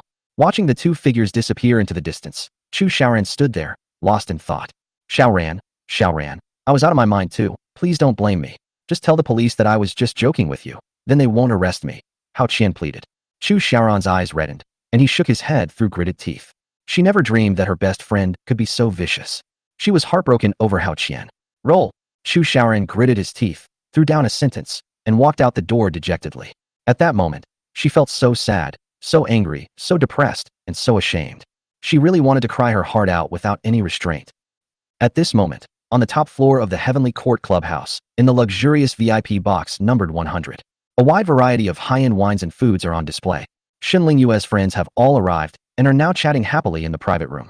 Sorry everyone, I had something to do downstairs, and I'm a little late. Shen Lingyue pushed open the door to the private room and apologized repeatedly. He then gestured to Jiang Ning, saying, "Let me introduce you all. This is my good friend, Jiang Ning, the future successor of the Jiang Group." Everyone politely smiled at them. Of course, it was just a perfunctory gesture to save face for Shen Lingyue. Next, Shen Lingyue introduced the people in the private room to Jiang Ning one by one. This is Kong Fei, the vice president of Minghai Group. Sister Fei. This is Qin Chao, the son of our Haiqing deputy mayor. Brother Chao. Shen Lingyue introduced each person in great detail, and Jiang Ning stepped forward to shake hands and greet her. He had already changed out of his bloodstained clothes and now looked completely innocent and harmless. Next, to welcome Shen Lingyue back to the country, everyone raised their glasses and drank with her. Jiang Ning, on the other hand, was neglected. However, he didn't think it was a big deal. After all, this was the first time meeting these people, and the Jiang family's power was currently inferior to theirs, so it was normal for them to be ignored. The atmosphere at the dinner table grew increasingly lively, with the experts speaking freely about the current economic situation and the future of Haiqing. At this moment, someone suddenly asked, "I heard that the old factory area is supposed to be relocated soon? Is that true?" Chapter 42. Only by hitting a brick wall will one understand. Upon hearing this, Jiang Ning couldn't help but prick up his ears. The demolition documents for the old factory area haven't been issued yet, but this person seems to have good connections. Everyone turned their attention to Qin Chao. Qin Chao is the vice mayor's son, so he'll definitely know immediately if Haiqing makes any moves. Qin Chao nodded and said, "Yes, I heard it from my dad too." "So, why don't we just buy the land in the old factory area now and wait for the demolition?" someone said. "It's too late," Qin Chao said. "The demolition documents for the old factory area will be issued soon." "Why? A huge sum of compensation for demolition. We just missed it. Pity." A collective sigh rippled through the crowd. "However, if you have money on hand, there are still opportunities to make money through investment," Qin Chao said. Everyone looked at Qin Chao with expectant expressions. The higher-ups have always wanted to develop our city into a financial city, which I believe everyone knows. So after the old factory area is demolished, a CBD financial business building will be built in the future to create a new business district, Qin Chao said. And there is a project under construction right next to the old factory area, which includes hotels, business facilities, and more. The company in charge of the project is a small construction company. They are not well informed and are currently experiencing cash flow problems, so they need someone to take over. If someone can inject funds and revitalize the project, the old factory area will be transformed and immediately drive the surrounding business industries, and the project's assets will instantly multiply several times. Upon hearing this, everyone was immediately intrigued. "Mr. Shun, didn't you say before that you were looking for suitable investment projects? That place should be a good fit for you," Qin Chao said. "Of course, I'm just suggesting." Upon hearing this, Shen Lingyue's beautiful eyes sparkled, and she was deeply moved. The Shen Group is currently experiencing slow growth and urgently needs to find a new breakthrough. If we can leverage that project and invest more funds to develop projects suitable for the business district in the surrounding area, we will be able to take off once the policy is implemented. "That's a good suggestion, worth considering," Shen Lingyue said. "If you want to do it, you'd better hurry," someone said. "It seems the demolition documents will be issued in the next couple of days. If the other party finds out, they definitely won't sell the project." Shen Lingyue's eyebrows furrowed slightly. Speed is of the essence in war. If the demolition documents are issued soon, we really need to act quickly. Does anyone have the builder's contact information? Could you help me connect with him so we can meet and talk tomorrow?" Shen Lingyue said. "My dad should know them," said the son of a construction company executive. "I'll get in touch with them for you now." "Thank you so much," Shen Lingyue said gratefully. However, at this moment, Jiang Ning, who had been silent, whispered in Shen Lingyue's ear, "Sister Lingyue, it's best not to touch those projects for now, or you'll end up with a bad investment." "Huh?" Shen Lingyue exclaimed in surprise. "Really?" Jiang Ning nodded. He couldn't bear to watch Shen Lingyue jump into the fire. Shen Lingyue immediately stopped the young master, saying, "Don't make the call yet." The former was taken aback. "What's wrong, Mr. Shen?" Shen Lingyue said. "Let's put this matter aside for now. Let it go." The former frowned. "If we let it go any longer, it will be too late." Shen Lingyue didn't know how to explain, so she just smiled awkwardly and said, "It's okay. If there's not enough time, we won't do it." He believed Jiang Ning's words, and Jiang Ning never disappointed him. Everyone was stunned. It seems that Jiang Ning whispered a few words in Shen Lingyue's ear just now, and Shen Lingyue immediately changed her mind. What exactly did that kid say? A hint of displeasure flashed across Qin Shao's face as he looked calmly at Shen Lingyue and Jiang Ning. Is there anything we can't say openly? After all, it was his suggestion just now. Shen Lingyue looked at Jiang Ning, hoping that Jiang Ning would give a reasonable explanation that would convince Qin Shao. Seeing this, Jiang Ning knew he could no longer remain silent. He frowned and said, "The old city area is indeed going to be demolished, but the direction of the old city area's transformation is not finance, but logistics. Therefore, that area will be developed into a bonded warehouse zone, not a business CBD, and surrounding business projects will be gradually halted." Everyone was taken aback upon hearing this. Logistics? I've never heard of that. Where did you get this information? Doesn't that sound absurd? Qin Shao's eyes flickered, and a hint of contempt appeared on his face. Am I, the son of a deputy mayor, less well-informed than you? Our Haiqing has always been committed to building a financial and business city. How could we suddenly get into logistics? That's absurd, Qin Shao said with a gloomy face. Seeing that Qin Shao was unhappy, Kong Fei also turned cold and said to Jiang Ning, "Don't bring unreliable rumors into our public sphere, okay?" Several young men cast disdainful glances at Jiang Ning. Hero who saved lives. Saving lives is your specialty, so don't talk nonsense about finances. Yeah, hero, you want to cross over into another field? Huh. Originally, these people didn't take Jiang Ning seriously, but they were still relatively polite to him because of Shen Lingyue. But Jiang Ning's remarks just now clearly offended Qin Shao, so they naturally had to teach Jiang Ning a lesson. Shen Lingyue quickly said, "Don't take it seriously, everyone." Jiang Ning was just joking. Shen Lingyue was also a little stunned for a moment, but she couldn't stand by and watch these people bully Jiang Ning, so she stepped in to smooth things over. "This joke isn't funny at all," Kong Fei said. "It will mislead other people. If you believe the current situation, then you have truly been misled," Jiang Ning said. Since he's already offended someone, he might as well be a little tougher. Jiang Ning, who had been a powerful and ruthless figure throughout his life, could not possibly be unaware of this principle. The more humble you are in front of these people, the less status and presence you will make yourself feel. Therefore, Jiang Ning planned to speak out and wait for the prophecy to come true so that he would leave a more distinct impression on this group of people. This is much more effective than trying to please them. While thinking, Jiang Ning spoke eloquently. "A new mayor will be transferred to our city soon, and everything will be carried out in accordance with the new mayor's plan." The new mayor was brought in specifically for the purpose of transformation. The future of Haiqing is to build a new city based on logistics, and logistics development is the first step. In my previous life, at this point in time, a new mayor was indeed swiftly appointed. If I remember correctly, the news would have been circulating in Haiqing in the next few days. A few months later, a new mayor took office and began sweeping reforms in Haiqing. Many existing projects have been halted. If these people remain based on the existing information, they will lose money no matter what they do. However, upon hearing Jiang Ning's words, everyone burst into laughter, their eyes all turning towards Qin Shao. If a new mayor were to be appointed, would Qin Shao find out later than you would? Funny. Seeing that no one believed him, Jiang Ning didn't bother to argue and said to Shen Lingyue, "Sister Lingyue, I have something to do, so I have to go first." Then he stood up and said to everyone, "I apologize, everyone, I have to take my leave." After speaking, Jiang Ning turned and left. There's no point in saying more now. Only when these people hit a wall will they truly understand him. Seeing that the two sides were getting a little upset, Shen Lingyue stopping Jiang Ning. "Shao Ning, let me take you." She got up to see Jiang Ning off. A disdainful look came from behind. "What is that? Is he qualified to talk about Haiqing's future in front of us? This kid is just here to make us laugh." Shen Lingyue frowned, and before leaving, she turned back and threw out a sentence. "Don't dwell on it, just say less." As they exited the private room, Shen Lingyue comforted her. "Shao Ning, don't be angry. These people are used to being arrogant. I'll teach them a lesson later." "Sister Lingyue, I'm not angry. Don't let me affect you." Jiang Ning smiled. "Don't worry, it won't happen," Shen Lingyue said gently with a smile. After seeing Jiang Ning off, Shen Lingyue returned to the private room, but she suddenly realized that something was wrong. Everyone looked embarrassed, staring at each other blankly. "What's wrong?" Shen Lingyue asked. "Did I spoil everyone's mood because of what I just said?" Kong Fei leaned closer and said, "Lingyu, your friend was right." Qin Shao also looked embarrassed and said, "My dad just called me and told me to keep a low profile recently. A new mayor is being transferred here, and the official document will be issued within 2 months." Huh. Shen Lingyue was taken aback. Shao Ning's words have come true so quickly? The people in the private room looked solemn, and their previous arrogance had vanished, because they have all invested in some new projects recently. But judging from the current situation, the future looks bleak. For a moment, the atmosphere in the private room became somber. Chapter 43, When did Lin Feng become like this? On the other side, Jiang Ning drove out of the parking lot, preparing to go home and sleep.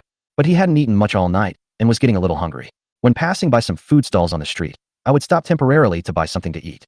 Just then, he saw a familiar figure sitting by the roadside, looking lost and seemingly preoccupied.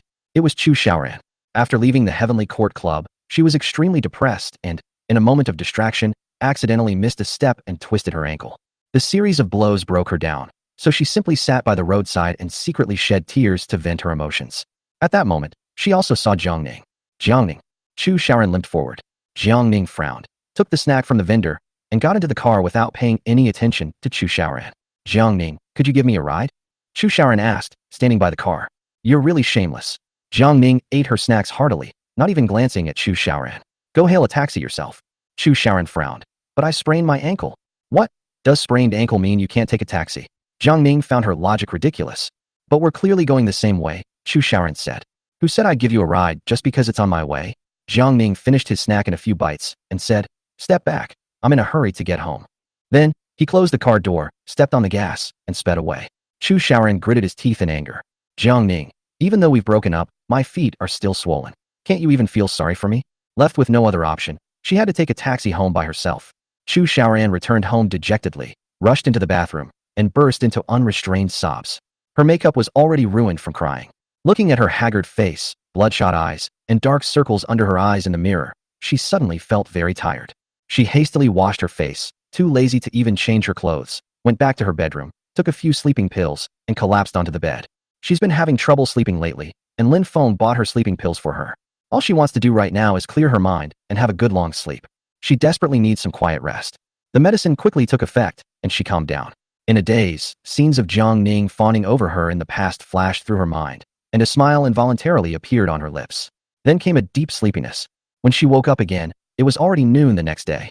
Lin Feng called several times on my phone. She lazily got up and called Lin Feng back.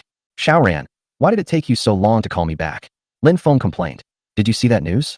Jiang Ning really got lucky. What news? Chu Xiaoran asked, somewhat confused. The old factory area is going to be demolished. Lin Feng said. Oh. Chu Xiaoran instantly snapped out of his daze. Hasn't the old factory area been quiet all this time? Why is it happening so suddenly?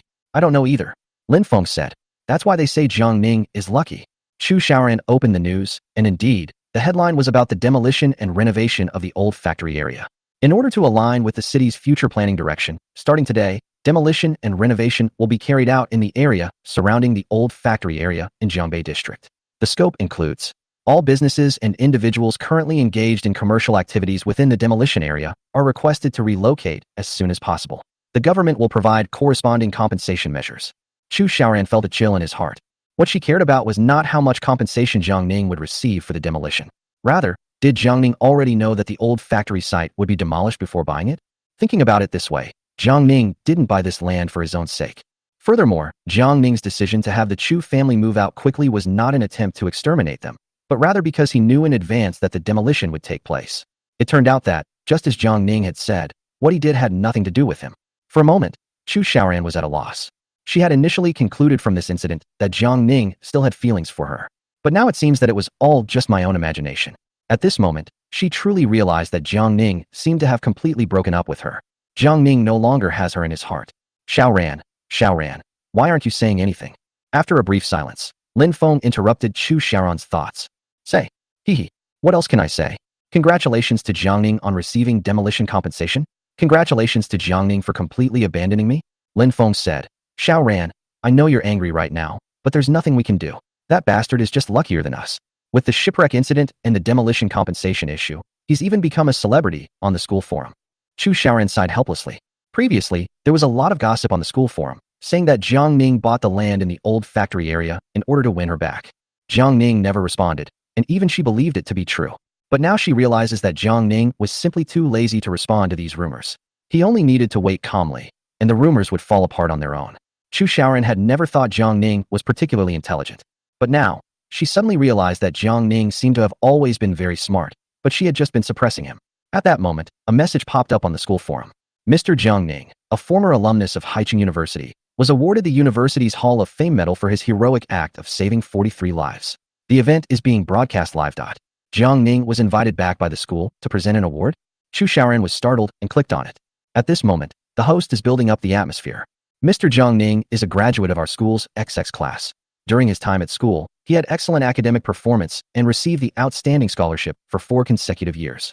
Furthermore, in the final business simulation competition, Jiang Ning led his team to defeat the formidable elite teams from Tsinghua and Peking universities, securing Haicheng University's first-ever national championship in business simulation. Jiang Ning has received countless honors. He is the pride of our Ocean University and the pride of Haicheng. Please give Jiang Ning a warm round of applause as he comes to the stage. At the awards ceremony, Jiang Ning slowly walked onto the stage, calm and composed. He wore a dark blue shirt, looking elegant and appropriate, and well-fitting tailored trousers. His hair was neat and tidy, and he wore a pair of slightly discolored half-rimmed glasses. He exudes composure, competence, and striking good looks. Especially his calm and aloof expression, which is exactly the same as the domineering CEO image in the novel. Chu Xiaoran was even somewhat stunned. Is this still the Jiang Ning she knows? How can he be so handsome? Dear school leaders, teachers, and fellow students, I am unworthy of such praise. Having graduated a year ago, I'm back for further training. Jiang Ning's calm and composed speech, occasionally punctuated by humorous banter, elicited screams from the younger students in the audience. Chu Xiaoran couldn't take his eyes off the screen for a while. Yes, she had completely forgotten that Jiang Ning was a heartthrob with numerous honors when he was in school. However, at that time, her attention was entirely on Lin Feng, and she had already overlooked all of this. Looking at the familiar yet unfamiliar man on the stage, Chu Xiaoran felt a pang of pain in his heart. Then, Lin Feng's voice came from the other end of the phone. Xiaoran, don't worry. Don't be fooled by his current success. This is actually a golden opportunity for us. What opportunity? I've already posted anonymously on the school forum with the title, Former alumni have become business rivals. Only time will tell who wins, Lin Feng said. Although they have graduated, many things still have a significant impact on the school forum. Graduates from all years often browse the forum, and students from other schools occasionally join in the fun.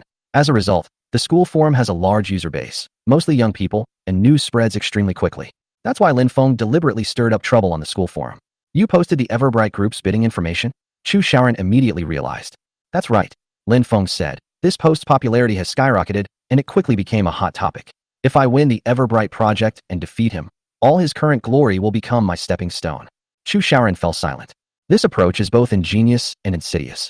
This is completely out of character for Raymond Lam. She didn't know when Lin Feng had become like this. Chapter 44 Door-to-Door Coercion. Seeing that Chu Xiaoran remained silent, Lin Feng hurriedly explained, Xiaoran, I know it's not right to do this, but I'm doing it for both of us. This is a matter of our dignity. Chu Xiaoran publicly confessed his love to Lin Feng at the wedding, and the controversy surrounding it has not yet died down. If Jiang Ning rises to power, it will mean that she and Lin Feng will become a laughingstock. Adding to what happened at the club yesterday, Chu Xiaoran has completely lost face.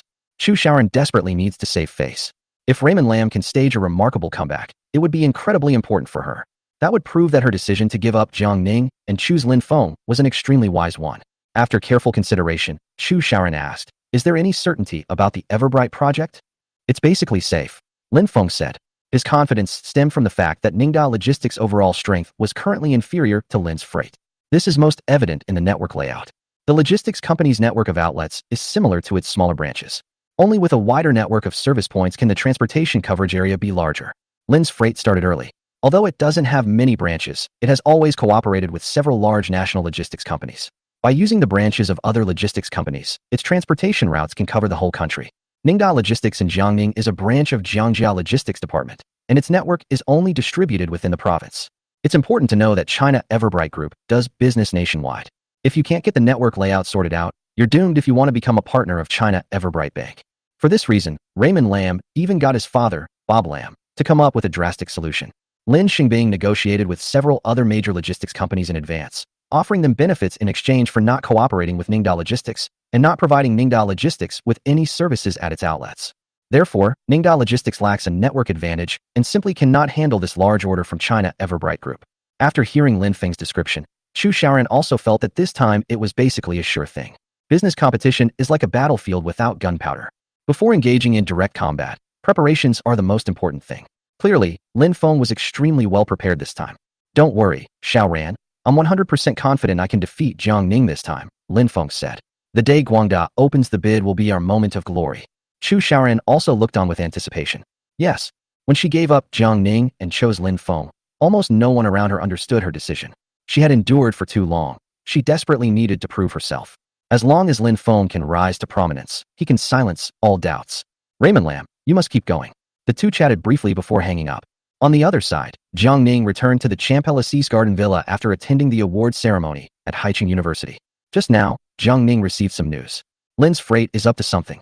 In the past few days, Jiang Ning has asked Xiao Bai to visit some large logistics companies in an attempt to establish cooperation on network points, but all of them have refused. Xiao Bai learned from insiders that Lin's freight had contacted those logistics companies in advance to prevent them from cooperating with Ningda Logistics. This kind of business confrontation is tantamount to going to war. Lin's Logistics is trying to play dirty tricks on me, huh? Jiang Ning said calmly, as if he were confident. Choosing me as an opponent is like digging your own grave. At this moment, Ningda Logistics and Lin's freight officially became competitors. In Jiang Ning's mind, competitors must be eliminated, especially those competitors who engage in unfair competition behind the scenes. And Lin Feng, you instigated others to deal with me last time. I will settle this score with you. Lin Feng, Lin's freight. A ruthless glint flashed in Jiang Ning's eyes like never before. Soon, I will let you know the true meaning of the word destruction. Just as Jiang Ning was pondering this, the villa's doorbell rang. Jiang Ning saw through the video call that the people who came in were Chun Guahao and his son Chen Zhou. The land in the old factory area was bought by Jiang Ning from them. What brings you two here? Jiang Ning remotely opened the villa's main gate and stood in front of the door to greet them. Jiang Ning, you're quite cunning. As soon as Chen Zhou entered the gate, he said something. What do you mean by that? Jiang Ning leaned against the door frame, looking at Chen Zhou indifferently. We just sold you the old factory site, and now they're demolishing it. Chen Zhou said through gritted teeth. You must have had inside information all along, right? It turned out that the father and son had come to the door feeling frustrated after seeing the news about the demolition. Oh, so that's what you've come for. Jiang Ning smiled. Please come inside and have a seat. No need for a seat. Chen Guahao said angrily. You little rascal, you tried to trick me out of that piece of land in my old factory area. What do you have to say about that? Jiang Ning smiled faintly and said, you can't say that. I bought it from you with real money, and you agreed at the time. All the procedures were legal. Don't give me that nonsense. Chen Guahao said with a roguish grin. Our family has been the owners of that old factory area for generations. That area was demolished, but we didn't get a single penny. That's fucking unfair. Seeing that the other party had abandoned all pretense of civility, Jiang Ning's face also turned cold. What do you want? Once the demolition compensation comes in, it must be split equally between my son and me. Chen Zhou opened his mouth wide and roared as if it were the most natural thing in the world. Jiang Ning stared at Chen Zhou with a mocking look in his eyes, as if he were looking at an idiot. Listen to what you're saying. Jiang Ning waved his hand toward the door.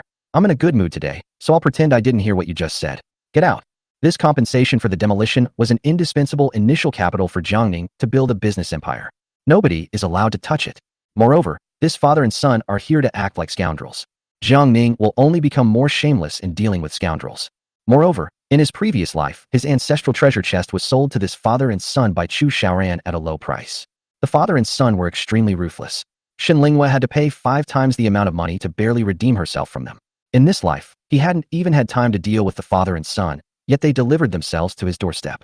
Jiang Ning. Chen Zhou angrily pointed at Jiang Ning. We are trying to reason with you now. Don't force me to use force. As he spoke, he reached into his pocket, seemingly preparing to draw a weapon. Jiang Ning shook his head and chuckled. You're too arrogant to say such things in my own home. He held up 3 fingers. Count to 3 and get out now. Otherwise, you'll face the consequences. 3, 2. You son of a bitch. Chen Zhou suddenly pulled out a pistol and pressed it directly against Jiang Ning's forehead. Jiang Ning, do you think I'm here to play games with you today? Chen Zhou's face was contorted with rage, and his arms were trembling slightly from excessive excitement. Jiang Ning frowned, glanced at the dark muzzle of the gun, and sighed. You're breaking the law. Shut the hell up. Chen Zhou roared. That piece of land is our life, my son's life. If you're going to fight us for our lives, I'll fight you to the death. You're still too green to play with me. Jiang Ning smiled faintly, then suddenly gripped the muzzle of the gun. With his other hand, he slapped Chen Zhou hard across the face. Snap! The crisp sound echoed all around. Both Chen and his son were stunned. How can Jiang Ning be so brave as to catch a gun with his bare hands?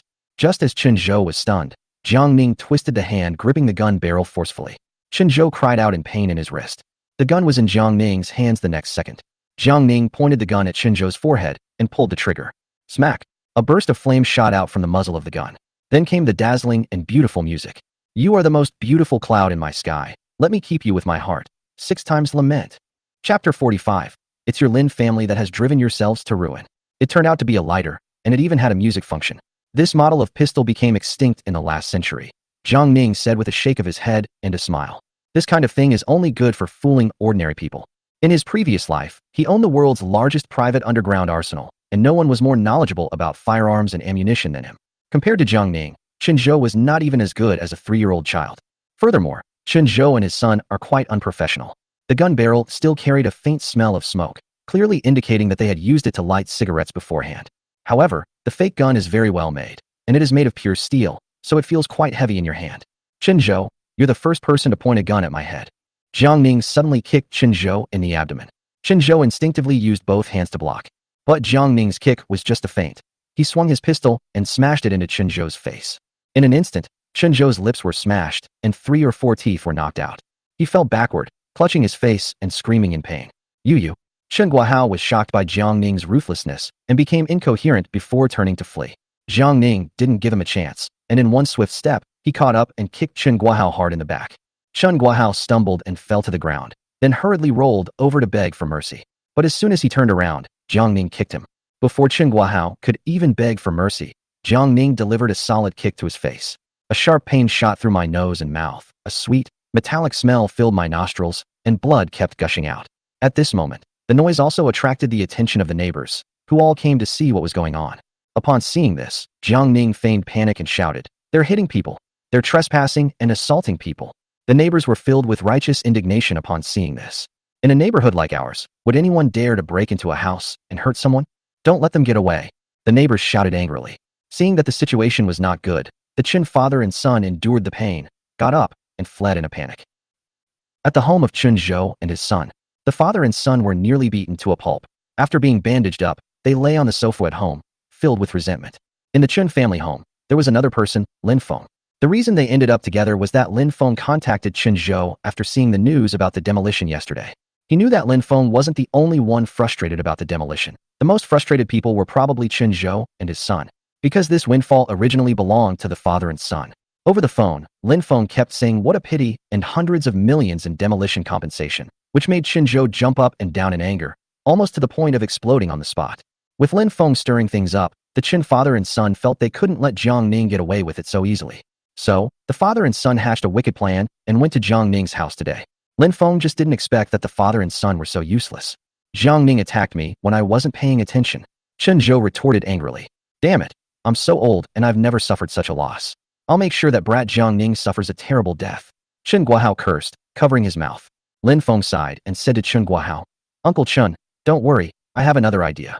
What method? Chen Guohao asked. Have you seen the news about the shipwreck on Jiangxin Island? Lin Feng asked. I didn't see it, but I heard about it from others, Chen Guohao said. It seems that Jiang Ning knew in advance that the ship was going to sink and prevented a tragedy, didn't he? It was all on the front page of the news. Yes, that's the one. A cunning glint flashed in Lin Feng's eyes as he said, I suspect that shipwreck incident was Jiang Ning's script, a play he directed and acted in himself. What? The Chen father and son were stunned. Lin Feng said seriously. Uncle Chen, let me ask you, if a boat is perfectly intact, how do you know in advance that it will sink? I definitely don't know, Chen Guohao said, shrugging. That's right. Even someone as shrewd as Uncle Chen couldn't predict it. So how could Jiang Ning know? Lin Feng guessed. Jiang Ning must have spent money to bribe the crew and staged a fake shipwreck rescue incident. Because of this incident, he's become quite famous. Yesterday, he even went to Haicheng University to receive an award. I heard that he's also nominated for one of Haicheng's top 10 outstanding youths at the end of the year. This kid, he's got some serious skills, Chen Guohao said through gritted teeth. Lin Feng smiled and said, Uncle Chen, Jiang Ning is good at playing games, but can he outmaneuver you? If we find the captain who sailed the ship back then and figure out Jiang Ning's conspiracy, Jiang Ning will be ruined immediately, and the Jiang family will also be implicated and never recover. Although it was just a guess, Lin Feng felt it was very likely. What do you mean? Chen Guohao asked. Lin Feng sighed and said, Isn't this simple? As long as you have evidence of Jiang Ning's conspiracy to create the script, go to him and threaten him, demanding the demolition compensation. Do you think he'll give it to you? Which is more important, his honor and the future of the Jiang family, or the compensation money for the demolition? Holy crap, that's a great idea. Chen Zhou's small, intelligent eyes gleamed. Lin Feng said, Then let's say that. Uncle Chen and Brother Chen should hurry up and find out the truth about this, lest things get complicated. It's all set, Chen Zhou said excitedly. When Raymond Lam left the Chen family, he looked relaxed and carefree. He originally intended to investigate the matter himself. But with Chen Zhou and his son around right now, he was too lazy to do it himself. If evidence is found that Jiang Ning fabricated the shipwreck incident, he will be utterly disgraced, and the Jiang family will be thrown into turmoil as a result. At this moment, Lin Feng smiled confidently. Jiang Ning, do you think you're so smart? But I'll make you regret this. Champalises Gardens. After the incident subsided, Jiang Ning returned to the villa and sat comfortably on the sofa. He suddenly realized that he should hire a bodyguard. Indeed, his goal in this life is ambitious, to achieve great things and accomplish a great career. There's absolutely no need to do these small things yourself. Moreover, the country is different from the country where he lived in his previous life. The laws in the country are strict and the public security is good. Despite his exceptional skills, he should not display them too often. Otherwise, having a criminal record will be detrimental to your future. Hiring a bodyguard or thug can replace him in many tasks. When he personally takes action, it will surely be a fatal blow. Xiaobai, Jiang Ning called his secretary. Please speak, Mr. Jiang. I need a bodyguard, Jiang Ning said. Someone who's good at fighting, ruthless, and fearless. Salary is negotiable. Yes, General Manager Jiang. Putting down his phone, Jiang Ning fell into deep thought once again. Before Chen Zhou and his son arrived, he was considering how to deal with the Lin family. After all, the Lin family has already started to make moves against him because of the Everbright project. Moreover, Lin Feng was secretly instigating others to deal with him. From any perspective, he had to deal with the Lin family severely. At this moment, Jiang Ning was confident and assured of success. Because there is one thing that, if he gets involved, Lin's freight will collapse quickly. The Lin family may even go bankrupt as a result. This matter is related to the logistics network. He remembered that in his previous life, Lin's freight partnered with a company called Xingbang Logistics in order to expand its nationwide network. However, the two later had a dispute over their cooperation, which even went to court. In the course of their cooperation, Lin's freight, in order to seek profits, bribed the other party's finance department, falsified accounts, and stole a large portion of Xingbang Logistics' profits. When Xingbang Logistics discovered the case, the amount involved had already reached 300 million yuan. Xingbang Logistics sued Lin's freight.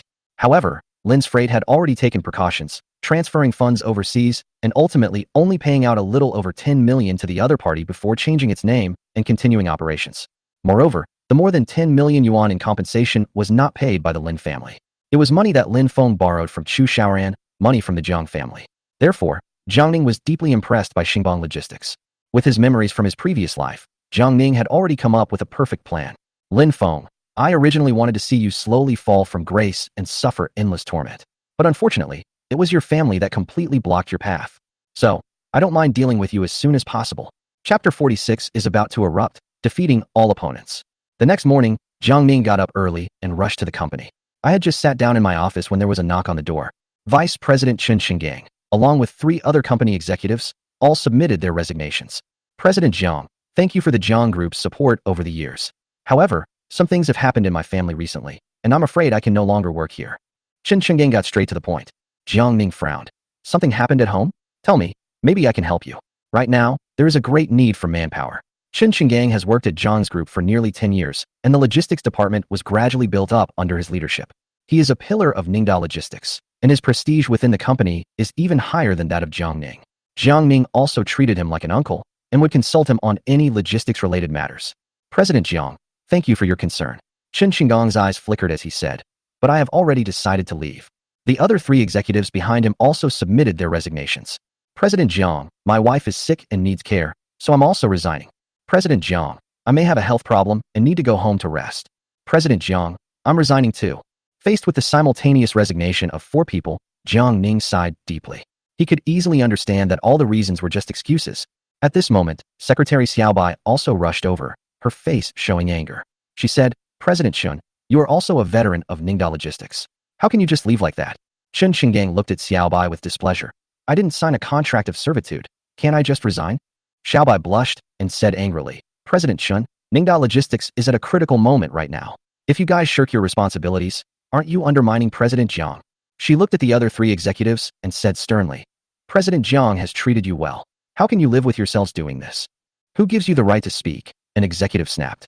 A mere secretary acting like the boss? Jiang Ning frowned and waved his hand. Quiet. He looked at Chen Xingang and the others. Gentlemen, is it absolutely necessary to leave? Chen Xinggang's expression was serious, and a hint of displeasure appeared on his face. President Jiang, there are some things I don't want to say too clearly, in order to save face for both sides. What are you pretending to be so righteous for? Xiaobai retorted angrily. Isn't it because Lin's freight offered you higher salaries that you wanted to switch jobs? Xiaobai only received the news this morning and hadn't even had a chance to tell Jiang Ning before these people came to resign. Jiang Ning had a pretty good idea of what was going on.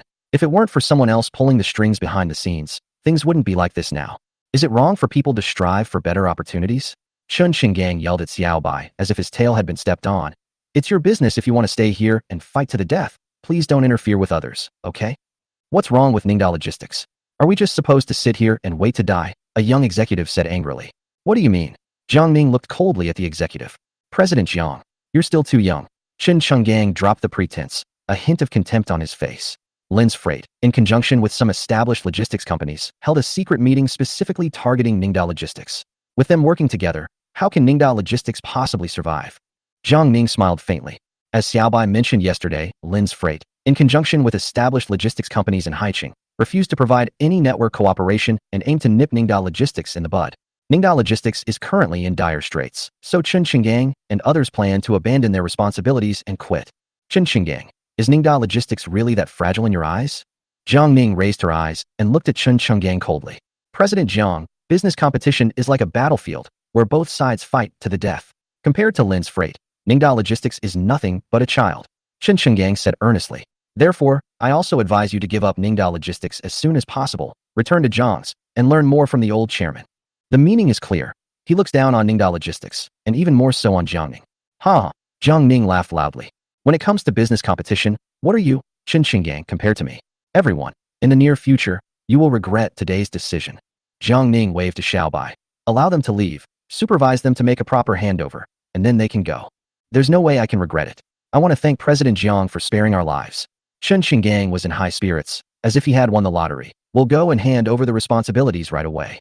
They looked as if they wished they could sprout wings and fly to Lin's Freight forward. After the group left, Xiaobai's eyes were red with anxiety. President Jiang, I feel so sorry for you. You've always treated them so well, and yet, at this crucial moment, they shirked their responsibilities and even defected to the enemy. Jiang Ning patted Xiaobai on the shoulder and said calmly, none of this matters. It only proves that these people are short-sighted. Xiaobai wiped away her tears. But with them gone, our internal structure is empty, and our operational capabilities have plummeted. Ningda Logistics' existing partners have already sensed the danger and are starting to waver. Xiaobai blinked his big eyes, filled with worry and helplessness about the future of Ningda Logistics. Jiang Ning smiled and said, either you erupt in silence or you die in silence. True heroes rise from adversity. Xiaobai, do a good job. Ningda Logistics will not let you down. At this moment, Jiang Ning's eyes were firm and his expression resolute, not at all like a young man in his early 20s. He was more like a seasoned veteran, remaining calm and composed even under immense pressure. This is not only due to his experiences in his previous life, but also because of the bargaining chips he has. Jiang Ning's composure instantly inspired Xiaobai. Yes, we must unleash our power. We will defeat all our opponents. Seeing Xiaobai's confident expression, Jiang Ning couldn't help but smile again. Bring me the materials I asked you to prepare. Also, contact the general manager of Xingbang Logistics. I'll talk to her this afternoon. Yes, General Manager Jiang. In the afternoon, inside the Xingbang Group headquarters building, in front of the large floor-to-ceiling window, Shan Xunyu, dressed in a black office lady outfit, was flipping through the documents on the table. She deserves much credit for Xingbang Logistics' current scale.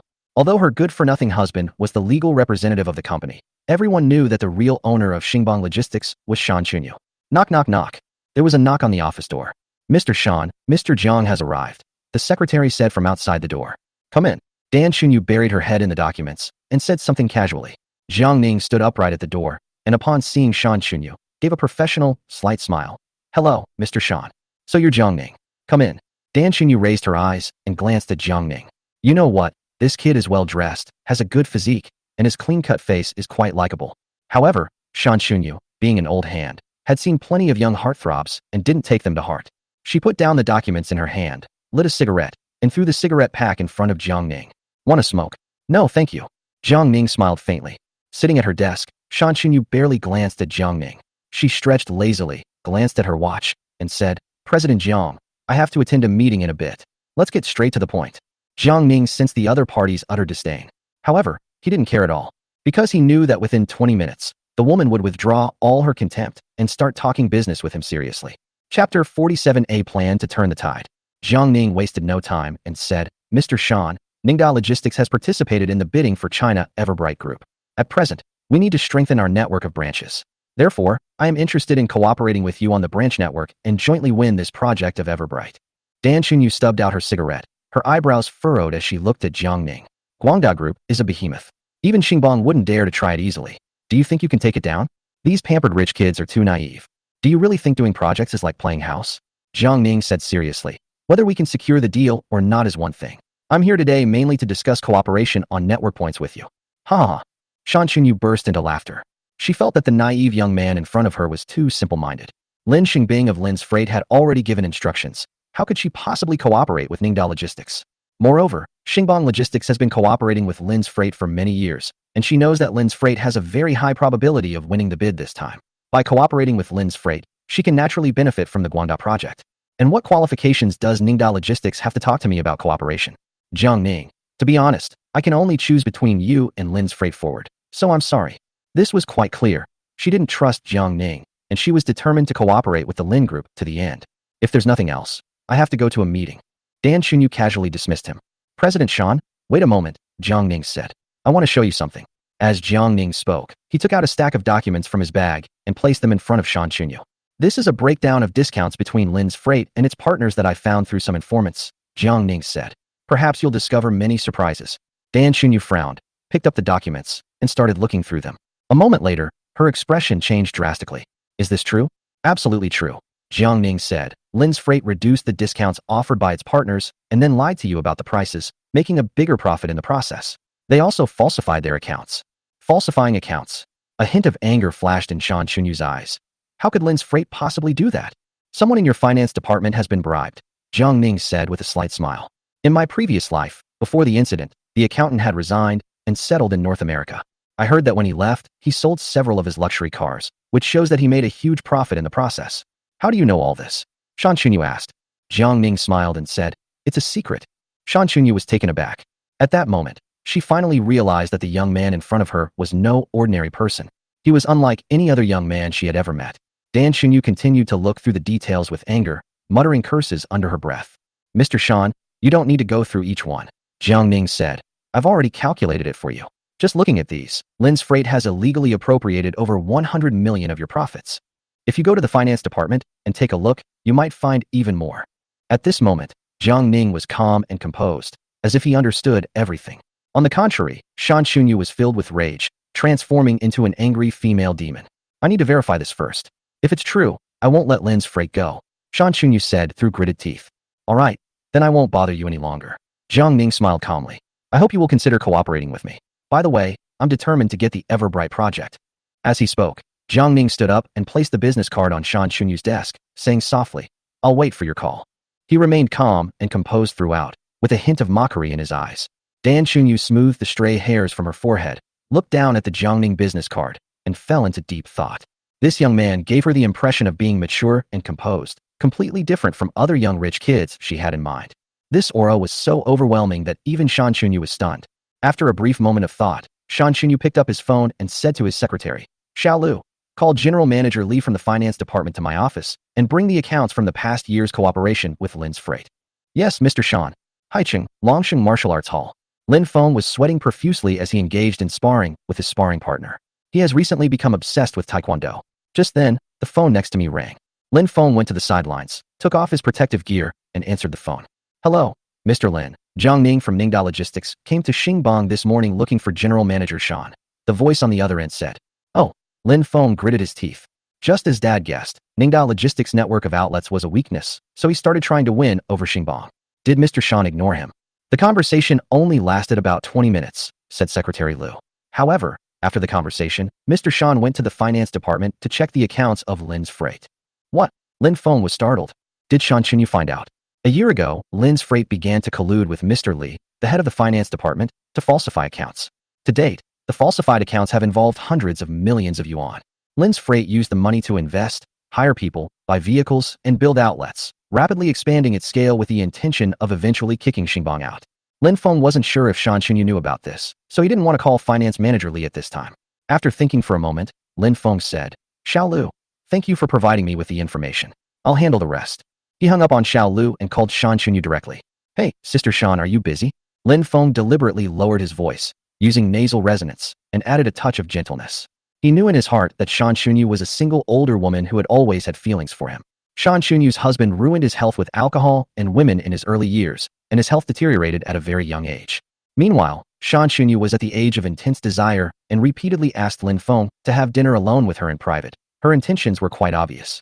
But Raymond Lam didn't make it clear, playing a game of ambiguity, keeping her hanging on. Lin Feng, why are you calling all of a sudden? Is something wrong? Shan Chunyu asked in a calm tone. Sister Sean, if you have time, I'd like to invite you to dinner tonight, Lin Feng said. On the other end of the phone, Shan Chunyu gave a cold laugh. She had just started checking the accounts when Lin Feng called. This is definitely not a coincidence. It seems there are spies within our company, and more than one. That's right. Secretary Liu had also been bribed by Lin Feng long ago to supervise finance manager Li and report on Xingbang's affairs at all times. But Shan Chunyu was a seasoned veteran and didn't show any emotion, simply saying, "Where are you inviting me to eat?" "The usual place," Lin Feng said. "Good." Chapter 48. Lin Feng, what do you take me for? Nighttime at the Golden Sparrow Grand Hotel. In the lobby on the first floor, Lin Feng dressed up specially and waited in his seat early. Half an hour later, Shan Chunyu arrived alone to keep the appointment. She wore a long black dress that accentuated her fair skin, with flowing wavy hair and bright red lips, looking every bit the charming and alluring middle-aged woman. Sister Shan is so beautiful, she looks younger and younger. Lin Feng got up and pulled out a chair for Shan Chunyu. Without exchanging pleasantries, Shan Chunyu sat down and said casually, "Lin Feng, I'm usually the one who invites you out. Why are you in such high spirits today? Sister Shan is complaining that I'm being insensible." Lin Feng smiled, his eyes narrowing. "It's just that I haven't seen you in a long time, and I miss you." Vomit. Shan Chunyu almost vomited. She now thinks Raymond Lam is very pretentious. He used to really like his younger brother Raymond Lam, and he wanted to devour him. But after meeting Jiang Ning today, she suddenly realized that young people like Jiang Ning are the ones she truly likes. After all, she had been working hard on her own for the past 1 or 2 decades without a decent man by her side to support her. Jiang Ning's performance today made her redefine what men are. Looking at Lin Feng again, all I could think of was that this guy had nothing but cleverness and a delicate face. "Sister Shan, order whatever you like, it's on me," Lin Feng said generously. "Heh," Shan Chunyu said dismissively. "That's what I usually say." "Sister Shan is complaining about me again," Lin Feng said. "It was because my younger brother was ignorant before." "So, what brings you out to dinner so late, sister?" Dan Chunyu didn't order any food, but just stared coldly at Lin Feng. She discovered some problems this afternoon, but to avoid alerting the suspects, she pretended not to know for the time being. Because this is a huge case involving hundreds of millions of dollars, and it involves many things, she needs to thoroughly understand all the details before she can stand up and directly overturn the other party. Finance manager Li thought they had gotten away with it, and told Lin Feng earlier that it was a false alarm. However, in order to completely confuse Shan Chunyu, Lin Feng has decided to use his ultimate move. "I'm fine, I just missed my sister," Lin Feng said obsequiously. Shan Chunyu lowered her eyes and smiled. "You're so thoughtful." The two ordered a few simple dishes and a bottle of red wine. "Sister, let's have a drink first." Lin Feng asked someone to open the red wine and pour it into the decanter, then poured a glass for Shan Chunyu. Dan Chunyu raised his glass briefly before putting it down, but did not drink it. "Sister Shan, our Lin's Freight has been cooperating with your Xingbang group for several years now, and everything has been going smoothly, right?" Lin Feng said. "Yes, the cooperation went very well." Shan Chunyu smiled slightly. Upon hearing this, Lin Feng felt even more relieved, and then looked at Shan Chunyu with a dreamy gaze. "Sister Shan, I think we need to have a deeper collaboration." "How can we cooperate more deeply?" Shan Chunyu asked with a seductive look in her eyes. Seeing this, Lin Feng sneered inwardly.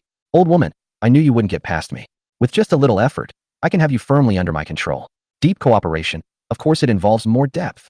As Lin Feng spoke, he deliberately dropped something from his pocket onto the ground. Thud. One Durex condom. "Oh dear, this pocket is so shallow, it can't hold anything. I'm sorry, Sister Shan." Lin Feng pretended to be embarrassed and bent down to pick up the condom. Dan Chunyu glanced down at it, feeling extremely disgusted and even nauseous. "You idiot, you've been sabotaging my company behind my back, and now you want to mess with me too?" If Jiang Ning hadn't reminded him, he would have been completely fooled by the Lin family. Speaking of Jiang Ning, Lin Feng is nothing compared to Jiang Ning. Young people like Jiang Ning are much more interesting. Seeing Lin Feng's current behavior, Shan Chunyu felt insulted and stared at him, saying, "What you're doing is very inappropriate." Lin Feng was startled, and he almost broke out in a cold sweat. "Isn't this what Shan Chunyu has always wanted? She's been eyeing me for ages." Lin Feng gritted his teeth, quickly calmed himself, and figured the other party was probably just being polite, so he brazenly whispered, "Sister Shan, I've booked a deluxe double room across the street. Since you've been drinking, don't go back tonight." Smack! Before Lin Feng could finish speaking, Shan Chunyu slapped him across the face. The sound was extremely loud, as crisp as a plate being smashed. A red handprint instantly appeared on Lin Feng's face. "You filthy thing, what the hell do you take me for?" Shan Chunyu could no longer suppress her anger. She had already been holding back as long as she could, but Lin Feng still didn't seem to understand. "Do you really have to provoke me into taking action?" "Sister Shan, that's not what I meant," Lin Feng hurriedly explained. "If you have something to say, say it. If not, I don't have time to waste here arguing with you." Shan Chunyu stood up angrily. "Sister Shan, don't be angry." Lin Feng hurriedly stepped forward to dissuade her. "Get your filthy hands off me," Shan Chunyu shouted. "Don't touch me." Sister Sean, let me tell you, Lin Feng, if we're going to cooperate, then we'll cooperate. Don't do anything dirty. I find you disgusting. Shan Chunyu shouted angrily. You idiot, did you think I liked you? Jiang Ning is much more manly than you. Moreover, Lin's freight forward, my break with you is imminent. Dan Chunyu ignored Lin Feng, stood up angrily, and left without looking back. Lin Feng was completely dumbfounded. Even now, he still couldn't understand why Shan Chunyu seemed like a completely different person. Dan Chunyu walked out the door, got into her car, took a deep breath, took out Jiang Ning's business card, and made a call. Hey, Jiang Ning, I've decided to cooperate with you. Shan Chunyu said. Whether you win over Everbright or not, I will provide you with branch network services. On the other end of the phone, Jiang Ning smiled slightly, as if everything was within his expectations. Mr. Shan, won't you reconsider? That would mean a complete falling out with Lin's freight. Jiang Ning said deliberately. No need to consider it anymore. I've already made up my mind, Shan Chunyu said. By the way, what did you call me just now, Mr. Shan? That's right, Mr. Shan. Since we're cooperating, we're all friends, there's no need to be so formal. Okay, I'll call you Sister You from now on. Good little brother. Shan Chunyu smiled tenderly. Let's have a meal together sometime, when you have time. Okay. Chapter 49. How much do you know about him? Meanwhile, inside the Golden Sparrow Grand Hotel, Lin Feng had just been slapped hard by Shan Chunyu, and then given a good scolding, making everyone eating in the hall laugh at him. Many people witnessed him dropping the condom on the ground. In everyone's eyes, Raymond Lam was just a gigolo seducing a rich woman, only to be cruelly abandoned. In an instant, everyone cast disdainful and amused glances their way. Lin Feng hurriedly lowered his head, holding his forehead with one hand in an attempt to cover his face, and waved to the waiter. Waiter, the bill, please. Hello, sir. Your total bill is 866 yuan. Would you like to pay in cash or by card? The waiter said clearly. Lin Feng said in a low voice. I recharged last time. You can just deduct it directly from my account. Is the account name yours, Lin Feng? The waiter asked. Lin Feng's face immediately burned. He regretted why he insisted on using his account to deduct the money. Now his name has been exposed. The surrounding people looked at him with even more interest, and some began to whisper among themselves. Lin Feng, doesn't that sound like a character's name from a novel? Look, he's even wearing powder on his face. It's disgusting. Sigh. I suddenly feel that the Golden Sparrow Grand Hotel is much lower in class. After paying the bill, Lin Feng fled the scene as if he were escaping. It's important to know that the people who dine here are all wealthy and powerful, including many big shots. If any big shot remembers your face, you can forget about ever making it in Haicheng again. However, he failed to notice that a beautiful woman in a gorgeous Dior gown had already noticed this scene from a window seat on the first floor of the lobby. Behind her sunglasses, a pair of exquisitely beautiful eyes flashed with a hint of doubt. The next second, she took out her phone and dialed a number. Hey, Xiaoran, long time no see. Sister Mei Huan, you've switched back to a mainland China phone number. Are you back in Haicheng? Chu Xiaoran asked happily. Yes, I got back yesterday. I was just planning to meet up with you in the next few days, Jean Mei said. Great. I've missed you so much. Chu Xiaoran said happily. Jean Mei Huan is 3 years older than Chu Xiaoran. The two have been close friends since childhood and have always had a very good relationship. Later, Kim Miho took away her star path, and her family arranged for her to become a trainee in South Korea. Xiaoran, Jean Mei Huan pursed her lips, but still spoke. I remember you have a sweetheart named Lin Feng, right? Yes, Sister Mei Huan. You've met him once. Chu Xiaoran said, then suddenly asked in confusion, why is Sister Mei Huan suddenly bringing up brother Lin Feng? Jean Mei Huan frowned slightly. I just saw him. Oh, is he next to you now? Chu Xiaoran asked excitedly. Lin Feng and Jean Mei Huan had only met once and had never spoken. Chu Xiaoran wanted to take this opportunity to introduce them to each other. He wasn't beside me. He didn't recognize me. Jean Mei sighed, then tentatively asked, Xiaoran, how much do you really know about your sweetheart? Chu Xiaoran was taken aback. What aspect are you referring to, Sister Mei Huan? In every aspect, Kim Mi-hoon said, especially character. Chu Xiaoran smiled and said, Sister Mei, his character is impeccable. He's humble, ambitious, and... What about your love life? Jean Mei Huan interrupted Chu Xiaoran. She is very loyal in relationships. Are you sure? I'm sure, Chu Xiaoran said confidently. Brother Lin Feng has been overseas for a year, and he has maintained his integrity and devoted feelings for me. This alone is enough to beat 90% of guys. Jean Mei Huan shook her head helplessly, hesitating to speak. She knew that Lin Feng held extraordinary significance for Chu Xiaoran. When Kim Mi-huan was in South Korea, Chu Xiaoran would always mention Raymond Lam whenever they chatted. She remembered that Chu Xiaoran had a boyfriend named Jiang Ning at that time. Jean Mei Huan, having been through similar experiences, repeatedly advised Chu Xiaoran and Jiang Ning to be together. But Chu Xiaoran only regarded Jiang Ning as a servant who could be ordered around, a lowly sycophant. Raymond Lam is her dream man, her white moonlight, and her whole world. So at this moment, Kim Mi-huan hesitated, unsure whether to speak or not. Sister Mei Huan, why are you suddenly asking about these things? Chu Xiaoran wasn't stupid. He sensed something was off. Just say what you want to say. Don't beat around the bush with me. Jean Meihuan took a deep breath and said, on the first floor of Jin K Xingting, he was having dinner with a fashionable young woman just now. He paused, then added, his behavior was very ambiguous. As for the matter of deliberately dropping the condom on the ground, she really couldn't bring herself to say it. It's too sordid. I'm afraid Chu Xiaoran won't be able to handle it all at once. What followed was a terrible silence. A few seconds later, Chu Xiaoran asked, Sister Meihuan, are you sure it's him? Confirmed, Jean Mei replied. He had seen Lin Feng before, and the waiter had just mentioned his name. Sister Meihuan, I'll hang up now. Let's get together another day, Chu Xiaoran said. At this moment, Lin Feng had already left Jinke, Xingting, and gotten into a taxi. Just as she breathed a sigh of relief, she received a call from Chu Xiaoran. He composed himself, answered the phone, and asked in a deep yet gentle tone, Xiaoran, why are you calling me so late? Do you miss me? Where are you now? Chu Xiaoran asked in an icy tone. I'm in a taxi. Lin Feng sensed something was wrong. You just came from the Golden Sparrow Pavilion, right? Chu Xiaoran asked. Boom. Lin Feng's mind was buzzing. The incident involving Shan Chunyu had a huge impact on him, and he hadn't recovered yet. Chu Xiaoran is putting pressure on us again. He was momentarily terrified and tentatively asked in return. Xiaoran, were you there just now? I didn't see you. Who is that young woman? Chu Xiaoran ignored Lin Feng's question and asked directly. What young woman? Lin Feng feigned ignorance. Chu Xiaoran was furious, and his breathing became rapid. Lin Feng sensed he couldn't keep up the act any longer and quickly said, Oh, you mean President Shan, right? He's a business partner of the Lin family. Partners? That's right. Lin Feng said. She's the CEO of Xingbang Group. If Lin's Freight wants to secure the Guangda project, we'll need Xingbang's support. Chu Xiaoran said. So, you invited her to dinner alone? Lin Feng said innocently. Isn't it normal for me to have dinner with my business partners? Normal? Heh. Chu Xiaoran sneered. Since it's your family business, why wasn't it your father who invited her to dinner? That hit the nail on the head. Yes. The person in charge of Lin's Freight is Lin Xingbin. Such an important partner, even related to the Guangda project, was actually left to Lin Feng, a novice in the logistics industry, to handle. Is this reasonable? Lin Feng took a deep breath.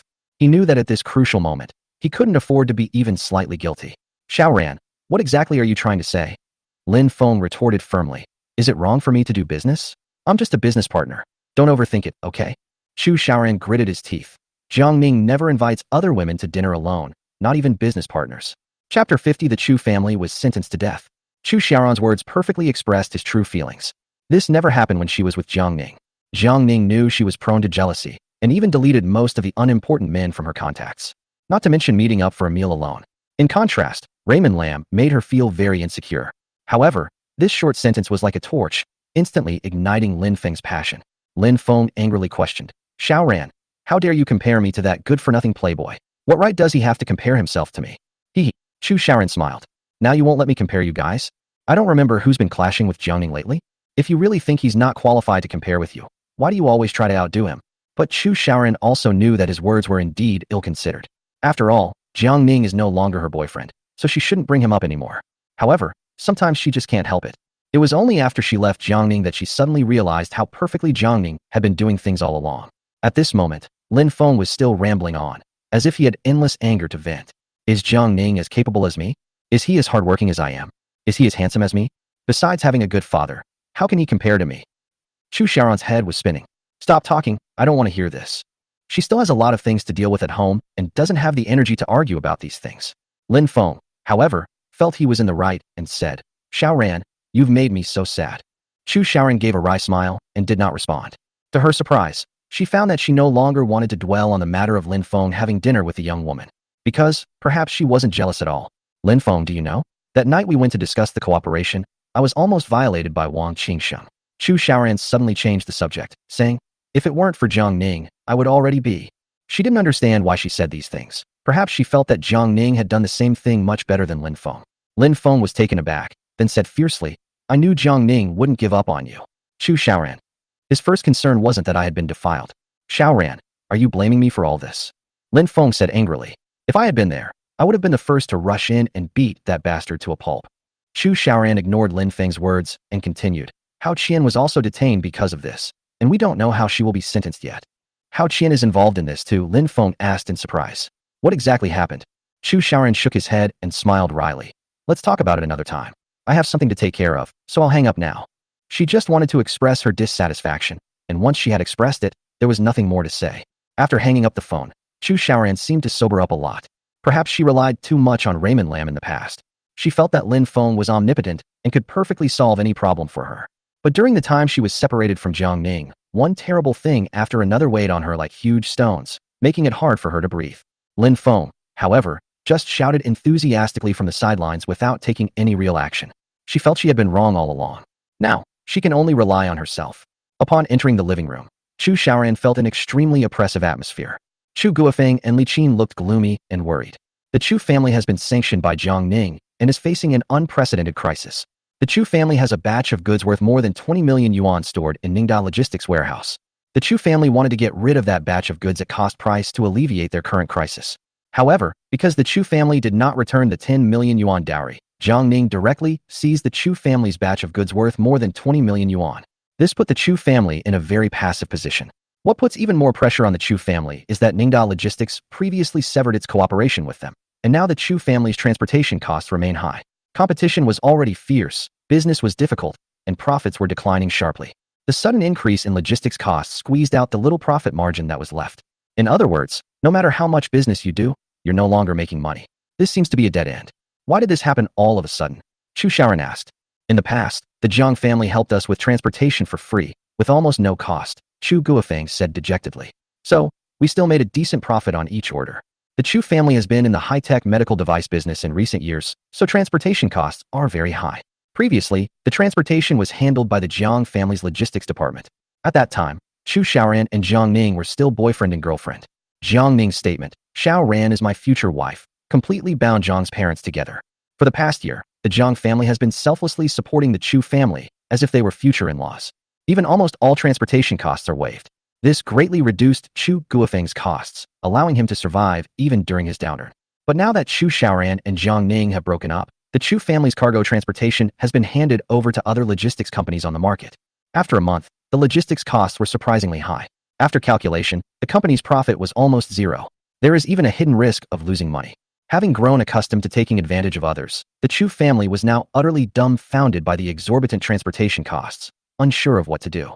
Furthermore, Jiang Ning also confiscated their most valuable batch of goods. Currently, the Chu family is not making money in business, and they want to sell off their inventory and transform their business, but they can't. Also, because of the Jiang family, no one is willing to invest in the Chu family. Jiang Ning only made a slight move, and the Chu family was practically sentenced to death. "Xiaoran, why don't you go talk to Lin Feng? Doesn't his family run a freight company?" Chu Guofeng said. "See if you can lower the transportation costs a bit and free up some profit for our family. Our products are so complicated to transport. The price is the same no matter who has them," Chu Xiaoran said. Lin's Logistics is not going to do business at a loss. Chu Xiaoran had just had a fight with Lin Feng, so naturally he didn't want to talk to Lin Feng. Upon hearing this, Li Qin became displeased. "I knew Lin Feng was unreliable," Li Qin said. "Look at Jiang Ning. They've been cooperating for a year and haven't asked us for a single penny." Chu Guofeng frowned. "What's the point of saying all this now? How could it not work?" Li Qin glared at Chu Guofeng, then sat down next to Chu Xiaoran. "Xiaoran, I've always thought Jiang Ning is a good kid, a loyal and righteous person. Why don't you go talk to Jiang Ning and ask his family to continue taking over our company's transportation business?" Chapter 51. Chu Xiaoran contemplates suicide. Chu Xiaoran frowned, sighed, and said with a very grim expression, "Jiang Ning can no longer help us. No matter what, you were boyfriend and girlfriend, and you were even at the point of discussing marriage. You must have feelings for each other." Li Qin looked very reasonable. "Listen to your mother. He liked you so much back then. He couldn't just let go like that.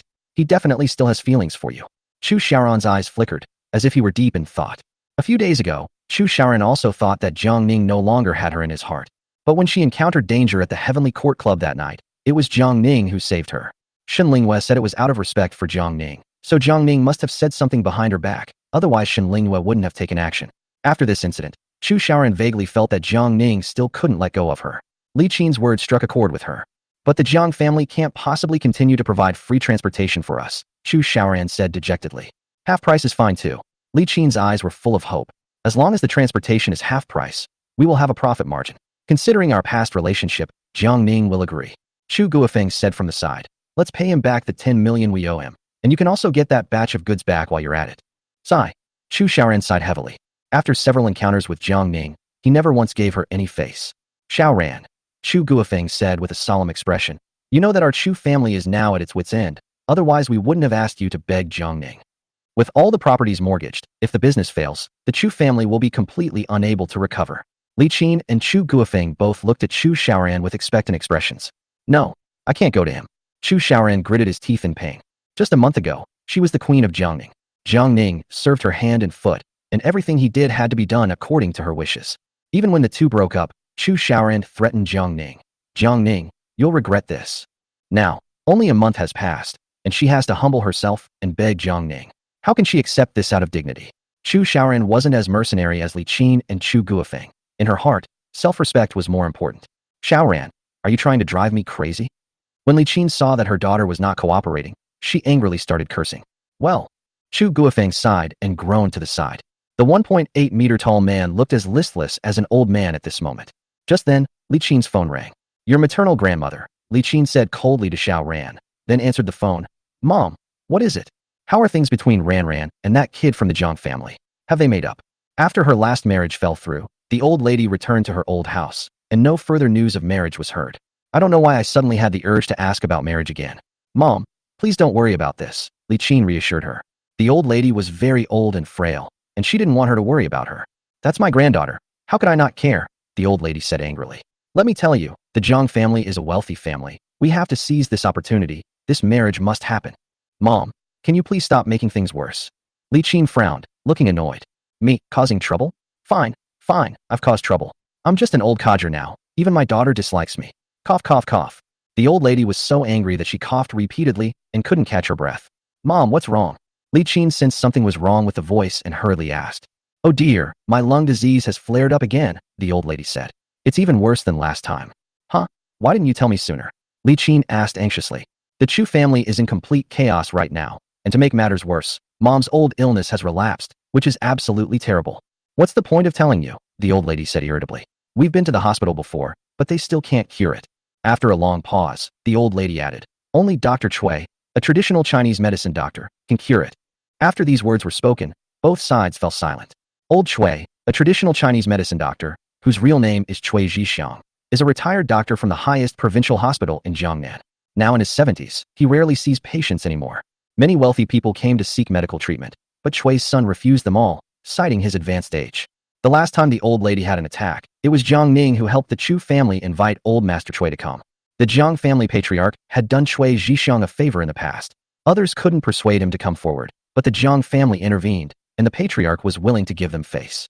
The old lady survived that time.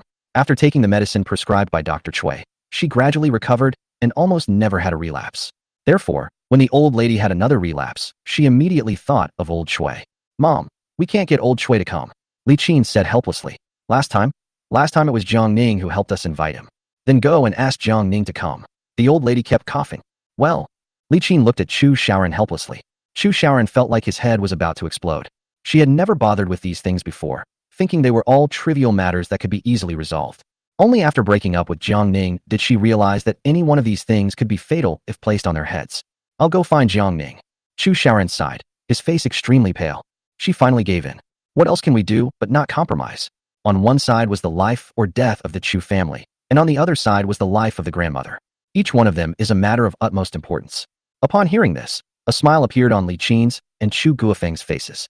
Good. Chu Guofeng patted Chu Xiaoran on the shoulder. Our daughter is very sensible.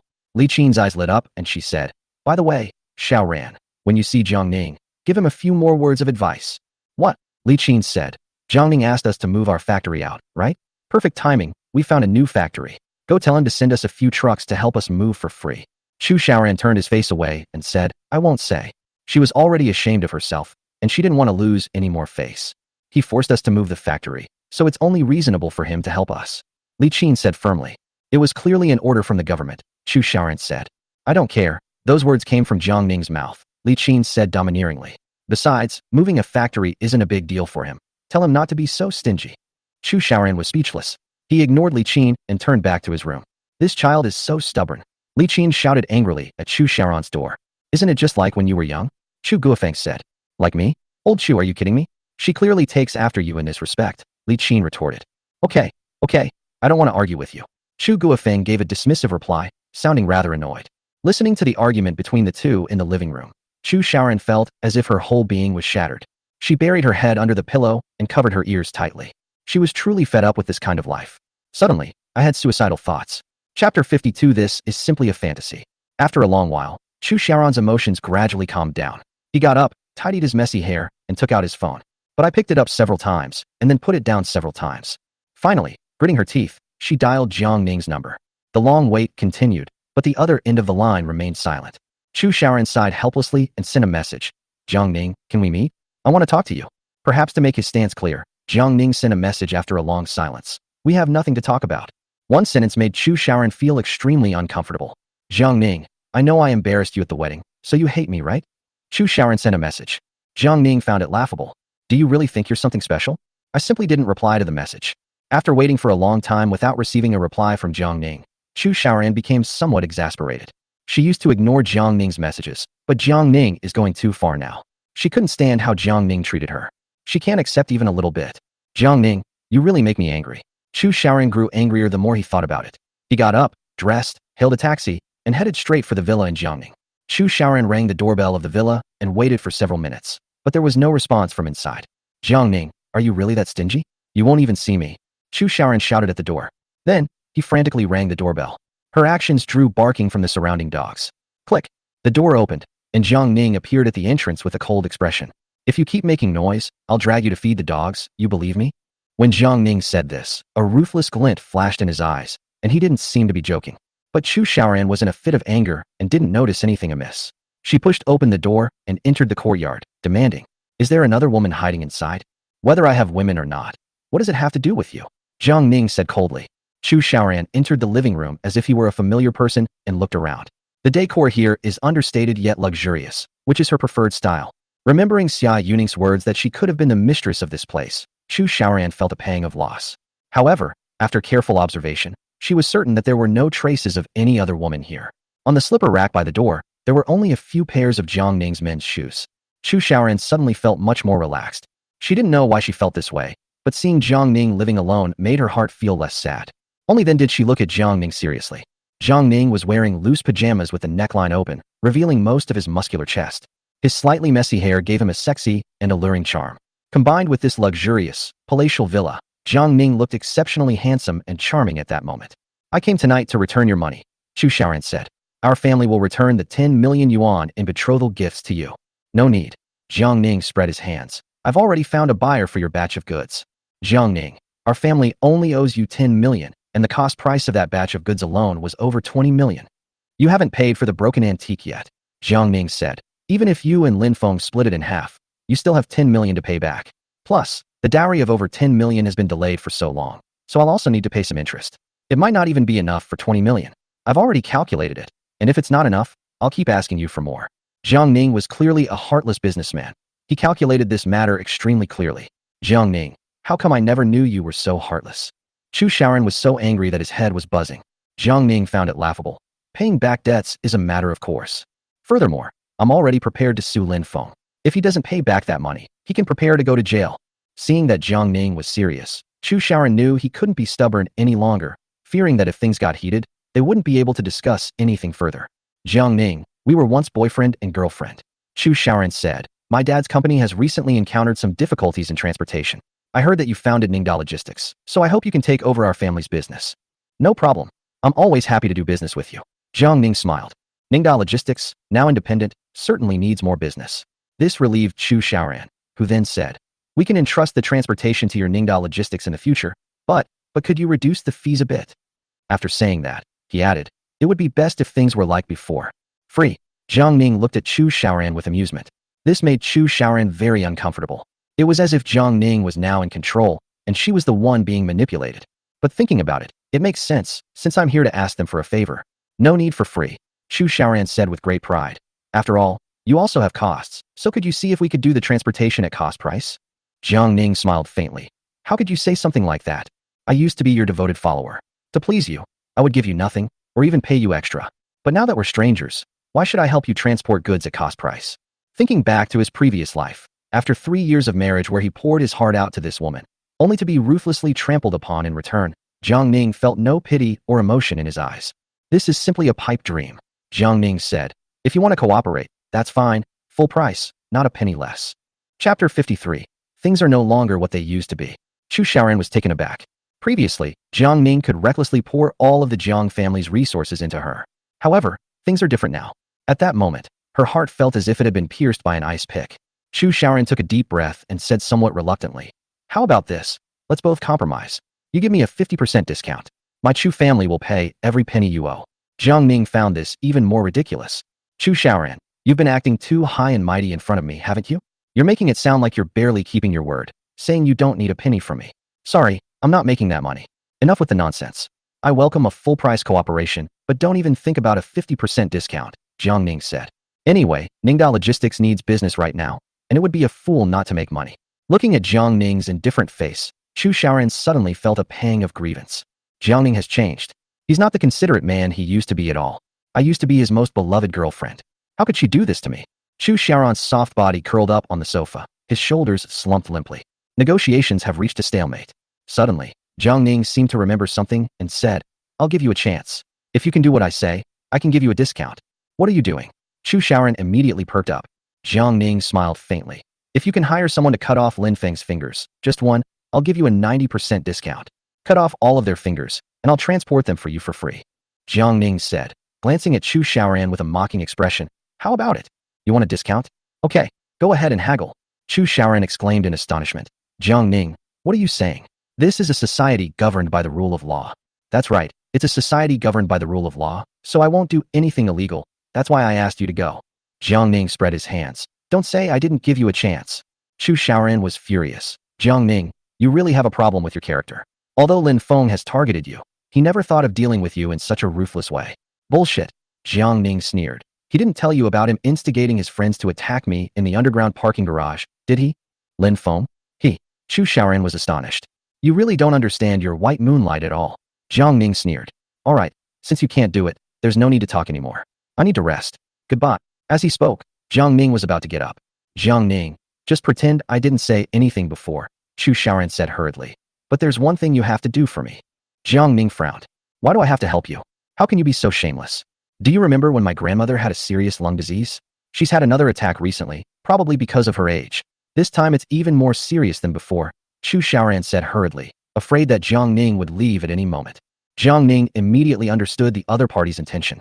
"Old Chui has retired and no longer treats patients, so don't even think about it," Jiang Ning said directly. "Jiang Ning, this is a matter of life and death." Chu Xiaoran stared intently at Jiang Ning. "You won't even save a life?" Jiang Ning frowned, his face showing great displeasure. "Is this kind of moral blackmail meaningful? Many wealthy people with serious illnesses line up to seek medical treatment, but Mr. Chui won't see them. Which human life isn't more precious than your grandmother's? But even Mr. Chui needs to make a living. Old Chui has saved lives all his life. Can't he enjoy his later years?" "Jiang Ning, I beg you," Chu Xiaoran said. "You can do whatever you want with the first two things, but please help me save my grandmother's life." Jiang Ning said calmly. "Didn't you understand what I said? Get out of here. He's not a saint. He only did it because of his fiancée. Now that relationship is over, why should I ask old Chui for help because of you?" "Jiang Ning, this is tantamount to murder," Chu Xiaoran said angrily. Jiang Ning turned around abruptly and said coldly, "I'm warning you. Don't try to morally blackmail me anymore." When the two were dating before, Chu Xiaoran always used moral blackmail. But Jiang Ning liked her so much at the time that he did everything she asked. "Are you kidding me for still doing this now?" His eyes gleamed with a cold light as he stared sharply at Chu Xiaoran. "Chu Xiaoran, when old Chui treated your grandmother, one dose of medicine cost over 10,000 yuan, and I paid for all of it. I didn't ask you for a single penny. Now you're trying to morally blackmail me. You're an ungrateful wretch. Get out of here." Jiang Ning shouted loudly, startling Chu Xiaoran. But what shocked her even more was that the medicine prescribed by Dr. Chui cost over 10,000 yuan per dose. So, one course of treatment requires more than a dozen doses of medicine. My grandmother took 3 courses of treatment last time she went to see a doctor. Wouldn't that cost millions? Was all of this paid for in advance by Jiang Ning? Would you like me to show you the list? Jiang Ning said coldly. Chu Xiaoran blushed instantly, his face turning bright red to the roots of his neck, unsure how to respond. Why didn't I have this feeling before chapter 54? If Jiang Ning hadn't told him, Chu Xiaoran really wouldn't have known. At this moment, she felt a mix of emotions. How much did Jiang Ning actually sacrifice for her? Although today's negotiations did not go very smoothly, Chu Xiaoran still felt a faint sense of gratitude. Jiang Ning used to always give in to her, but she felt that Jiang Ning was cheap. But now that Jiang Ning no longer indulges her, she realizes how good Jiang Ning was back then. At that moment, Jiang Ning had already turned around and was about to go upstairs. "Jiang Ning, wait a minute." Chu Xiaoran remembered there was something else he hadn't said, and hurriedly went forward to pull Jiang Ning away. However, while wearing high heels, she accidentally tumbled over the carpet, lost her balance, and fell towards Jiang Ning. Jiang Ning turned around, but couldn't dodge in time. A dramatic scene unfolded. Chu Xiaoran suddenly fell into Jiang Ning's arms, kissing Jiang Ning's chest and leaving a bright red lip print. Jiang Ning was stunned. They had been together for over a year, and Chu Xiaoran had never kissed him. At most, they had just held hands. However, under such awkward circumstances, he actually managed to complete the action he had always dreamed of. However, looking at the woman in front of him, Jiang Ning's emotions remained completely unaffected. In contrast, Chu Xiaoran was completely different. She stumbled into Jiang Ning's arms, feeling his strong chest and the faint scent of his shower gel. At that moment, she was completely intoxicated. Why didn't I feel this way before? Her heart suddenly started pounding. Can't you be more careful when you walk? Jiang Ning's cold words interrupted Chu Xiaoran's thoughts. Then, looking at the carpet with concern, she said, "Thank goodness it's not torn." "Feel sorry." Chu Xiaoran quickly stood up straight, and although he was flustered, he appeared extremely calm. "I wanted to tell you that our family has found a new factory and we're moving out soon. Do you think? Could you send a few trucks to help us move for free?" Chu Xiaoran said somewhat reluctantly. "This is as simple as it gets for you." "Roll." Jiang Ning replied indifferently, turned and went upstairs, not giving Chu Xiaoran another chance to speak. Their demands are getting increasingly unreasonable. What do they take me for? They've really gone too far. Looking at Jiang Ning's tall and straight back, Chu Xiaoran was completely distraught. Jiang Ning has already told me to get lost twice today. This was something I never dared to imagine before. However, she had no choice. She genuinely needed someone's help. It's all Mom's fault. She always comes up with such terrible ideas. After grumbling to himself, Chu Xiaoran could only leave dejectedly. Standing outside the villa, Chu Xiaoran looked back at it one last time, feeling a pang of disappointment. If it weren't for what happened at the wedding, perhaps she would be lying on a large, luxurious bed with Jiang Ning right now, chatting and laughing. Just then, Lin Feng called by chance. Chu Xiaoran frowned and answered the call. "Xiaoran, I can't sleep," Lin Feng said. "The thought of you arguing with me tonight keeps me wide awake. Did I cause you to have insomnia?" A hint of displeasure flashed across Chu Xiaoran's face. "Is this an accusation?" No. I think our relationship is in crisis," Lin Feng said. "No, you're overthinking it. But I still can't sleep." "Then take a few sleeping pills." "Xiaoran, how could you treat me like this?" Lin Feng questioned. "Isn't that what you always tell me when I have insomnia?" Chu Xiaoran found Lin Feng's words quite amusing and retorted, "How come it's just being perfunctory when it comes to you?" "Xiaoran, I don't want to argue with you." "I don't want to argue with you either." "Okay, everyone calm down." Lin Feng paused, then said affectionately, "Xiaoran, you know I love you." Chu Xiaoran fell silent. Yes, Raymond Lam always talked about love, which once made her lose her way. "You need to get some rest," Chu Xiaoran said. "Ever Bright is about to put out a Tinder, and whether we can work together smoothly depends on this." "I know," Lin Feng said. "I'm under a lot of pressure right now, but don't worry, this time it's a sure thing. Go to sleep early," Chu Xiaoran said. Hearing Chu Xiaoran's gentle tone, Lin Feng felt relieved. "Okay, you should go to sleep early too." After a brief conversation, Chu Xiaoran hung up the phone. At this moment, her face was unusually calm, without a trace of emotion. The moment she bumped into Jiang Ning's arms just now kept echoing in her mind, lingering for a long time. She took a deep breath and looked up at the night sky. The night is beautiful tonight, and the moon seems brighter than usual. It's as bright as the crystal chandelier in Jiang Ning's home. When Chu Xiaoran returned home and opened the door, Chu Guofeng and his wife immediately came to greet him. "Xiaoran, how did the talks go?" Li Qin asked impatiently. "The talks didn't go very well." Chu Xiaoran felt a sense of oppression as soon as he entered the room and replied casually. Chu Guofeng's face instantly darkened, and he rubbed his temples. "What did Jiang Ning say?" "He withheld the goods and refused to return them, nor did he give us a discount." Chu Xiaoran plopped down on the sofa. "If we want to cooperate, we have to pay full price." "Jiang Ning is such a scoundrel." Li Qin shrieked as if her tail had been stepped on. "He's petty and holds a grudge against our family." Chu Xiaoran was too lazy to argue and remained silent. Li Qin said angrily, "Tomorrow you go and contact Lin Feng and have Lin's freight take over our business. I don't believe that we can't survive without the Jiang family. Jiang Ning is not stingy." Chu Xiaoran unusually spoke up for Jiang Ning. "Isn't this petty? Just because of that little thing at the wedding, they're trying every way to make things difficult for us and get revenge on us." Li Qin vented her frustration. "Isn't this petty? How many doses of medicine did my grandmother take when she last went to the doctor?" Chu Xiaoran suddenly asked. Li Qin's chest heaved as she tried to catch her breath, and she said with a grim expression, "I forgot. It should be 3 courses of treatment, with more than 10 doses of medicine per course. 1 dose of medicine costs over 10,000 yuan, which adds up to several million yuan. Jiang Ning secretly paid for it all for us back then," Chu Xiaoran said.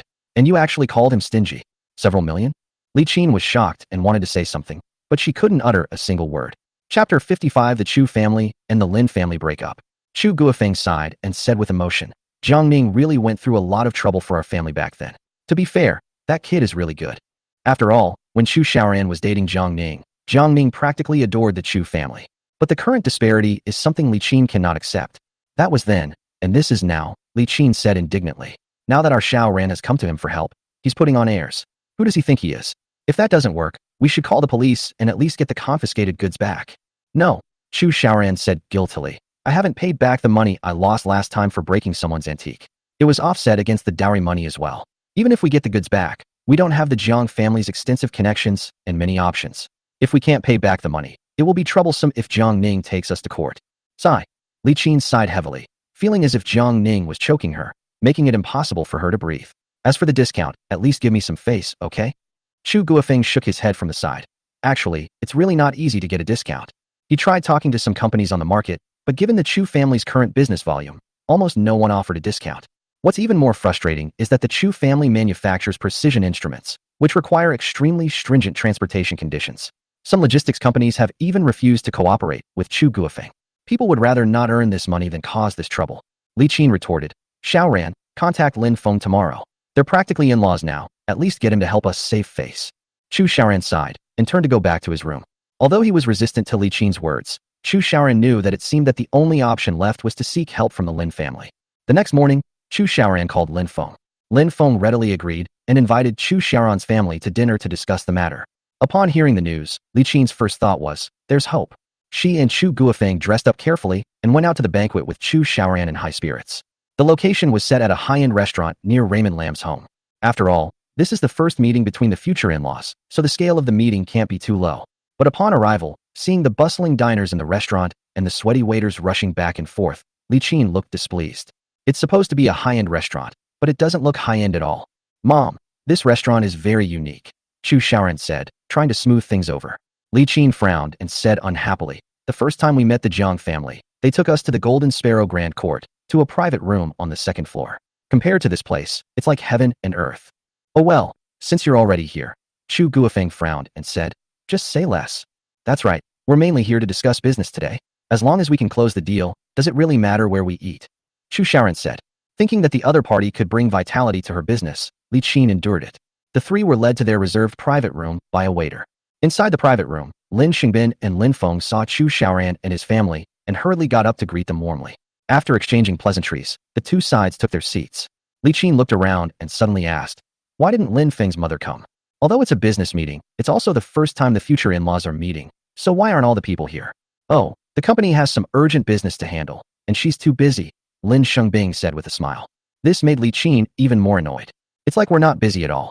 Who are we even talking to? Xiaofeng, tell the waiter to bring the food. Lin Xingbin waved his hand and then asked Chu Guofeng, Brother Chu, can you drink? The two had just asked each other their ages. Chu Guofeng was 2 years older than Lin Xingbin. I'm not a big drinker, but I can drink a little, Chu Guofeng said modestly. Great, I brought a few bottles of good stuff. Lin Xingbin took out 2 bottles of Wulianya liquor from the backpack next to his seat. Upon seeing the wine, Li Qin couldn't contain her anger and muttered under her breath.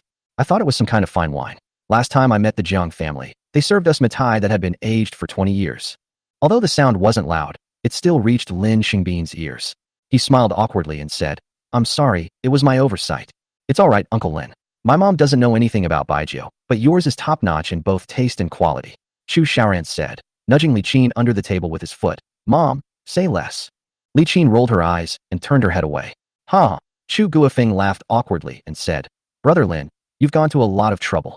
No, there isn't. As they were talking, the dishes were served one after another. They were all home-style dishes, but they were still quite unique and smelled good. They were in a rush to leave in the morning, and Chu Xiaoran's family hadn't eaten yet, so they chatted and ate and drank together. They first talked about Chu Xiaoran and Lin Feng, and then they discussed their respective companies' businesses. Chu Guofeng then said, Brother Lin, I believe you know why I'm here today. My Guofeng company has recently encountered some tricky issues and may need your help. I'll help as much as I can. Lin Xingbing said. What exactly happened? Chu Guofeng cut to the chase. Our family's transportation costs are quite high right now, and the logistics companies on the market can't offer discounts. Brother Lin, aren't you in the logistics business? We're practically family, so you see. Since the two had just discussed business, Lin Xingbin had a basic understanding of the Chu family's situation. He frowned and pondered for a moment, as if he had made a major decision, and said, To be honest, the transportation requirements for your goods are extremely high. Not many logistics companies are capable of transporting this batch of goods. Although I really want to help you, we don't have the transportation capacity yet. Li Qin asked coldly, what do you mean? Sigh, considering our relationship. Lin Xingbing said, I can think of a way to upgrade our transportation equipment and help you with your transportation as much as possible. However, the price may need to be a little higher than the market price, since upgrading the equipment is a huge cost for us. Upon hearing this, Li Qin immediately bristled. What? You're going to raise the price for us? A hint of displeasure flashed in Lin Xingbing's eyes. It's true that your goods have very high transportation requirements. He deliberately feigned a troubled expression as he spoke. It seemed that this was his limit. But the Chu family members' expressions grew increasingly grim. Li Qin, in particular, had been holding back her anger for a long time and said, Old Lin, although we don't understand the logistics industry, what you said today is very insincere. Li Qin's words were tantamount to revealing her dissatisfaction. If that's how you put it, then I have nothing to say, Lin Xingbing said, shrugging. Transporting the Chu family's precision instruments would require him to spend money to purchase a batch of equipment, which he knew was a losing proposition no matter how he calculated it. He prefers to avoid things that are thankless and exhausting. Old Lin, I think you shouldn't force yourselves. Let's just pretend we didn't say anything today, Li Qin said, gritting her teeth in anger. Lin Xingbin was also very unhappy. It's just that I'm marrying your daughter. Why are you acting like I owe you something? He lowered his head, frowned, and remained silent. It seemed as if they were protesting Li Qin's impolite behavior. Seeing this, the most embarrassed people were Chu Xiaoran and Lin Feng. Chu Xiaoran quickly gestured to Lin Feng, and the two walked out of the private room. Brother Lin Feng, didn't I tell you beforehand? How did things turn out like this? Go and talk to Uncle Lin, Chu Xiaoran said. Lin Feng sighed. Since my dad said that, he must have his reasons. What kind of logic is that? Chu Xiaoran's temper flared up instantly, and he said angrily, Jiang Ning can provide us with transportation services. What? Lin Feng exclaimed in astonishment. You went to talk to Jiang Ning? Right. When did you talk about it? When you called me last night. I had just finished talking with Jiang Ning, Chu Xiaoran said. Is chapter 56 really the end? It's so late. Why are you going to Jiang Ning's house? Just the two of you. Lin Feng's jealousy surged, and his eyes flashed with anger. It's just business. Why are you so agitated? Chu Xiaoran said calmly. Xiaoran, why didn't you tell me beforehand? Lin Feng said, both angry and anxious. Chu Xiaoran looked sharply at Lin Feng. Did you tell me beforehand that you were discussing business with the young woman tonight? Raymond Lam was instantly speechless. He took a deep breath and softened his tone. Xiaoran, you know how much I love you, and I can't stand you being with Jiang Ning. I said we were just discussing business. A man and a woman alone together late at night, claiming to be discussing business? Who would believe that? Lin Feng felt like he was wearing a green hat. Chu Xiaoran looked at Lin Feng with surprise. You really don't trust me? She recalled that when she was dating Jiang Ning, she would secretly go out to meet Lin Feng, and Jiang Ning would never blame her when he found out. Instead, they advised her to drink less alcohol, saying it was bad for her health. In contrast, Lin Feng's actions made her feel very uncomfortable.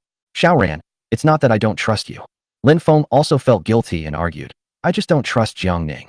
He likes you so much, and you went to his house alone late at night. You were giving him a chance. He didn't do anything to you, did he? Chu Xiaoran shook his head with a wry smile. No. It was Jiang Ning who took the initiative to issue the order to leave. They never even considered that anything might happen. Now it's Lin Feng who's showing some petty-mindedness. Chu Xiaoran didn't want to talk about this anymore and changed the subject, saying, Jiang Ning won't even raise the price to cooperate with us. So how can your company raise the price for me? Lin Feng frowned. To transport goods for you, we need to purchase special equipment. You can't expect my family to bear the entire cost of this equipment, can you? If we don't raise the price, then we'll be losing money while making a name for ourselves. These words chilled Chu Xiaoran to the bone. Jiang Ning accepted the business without saying a word and even offered free transportation.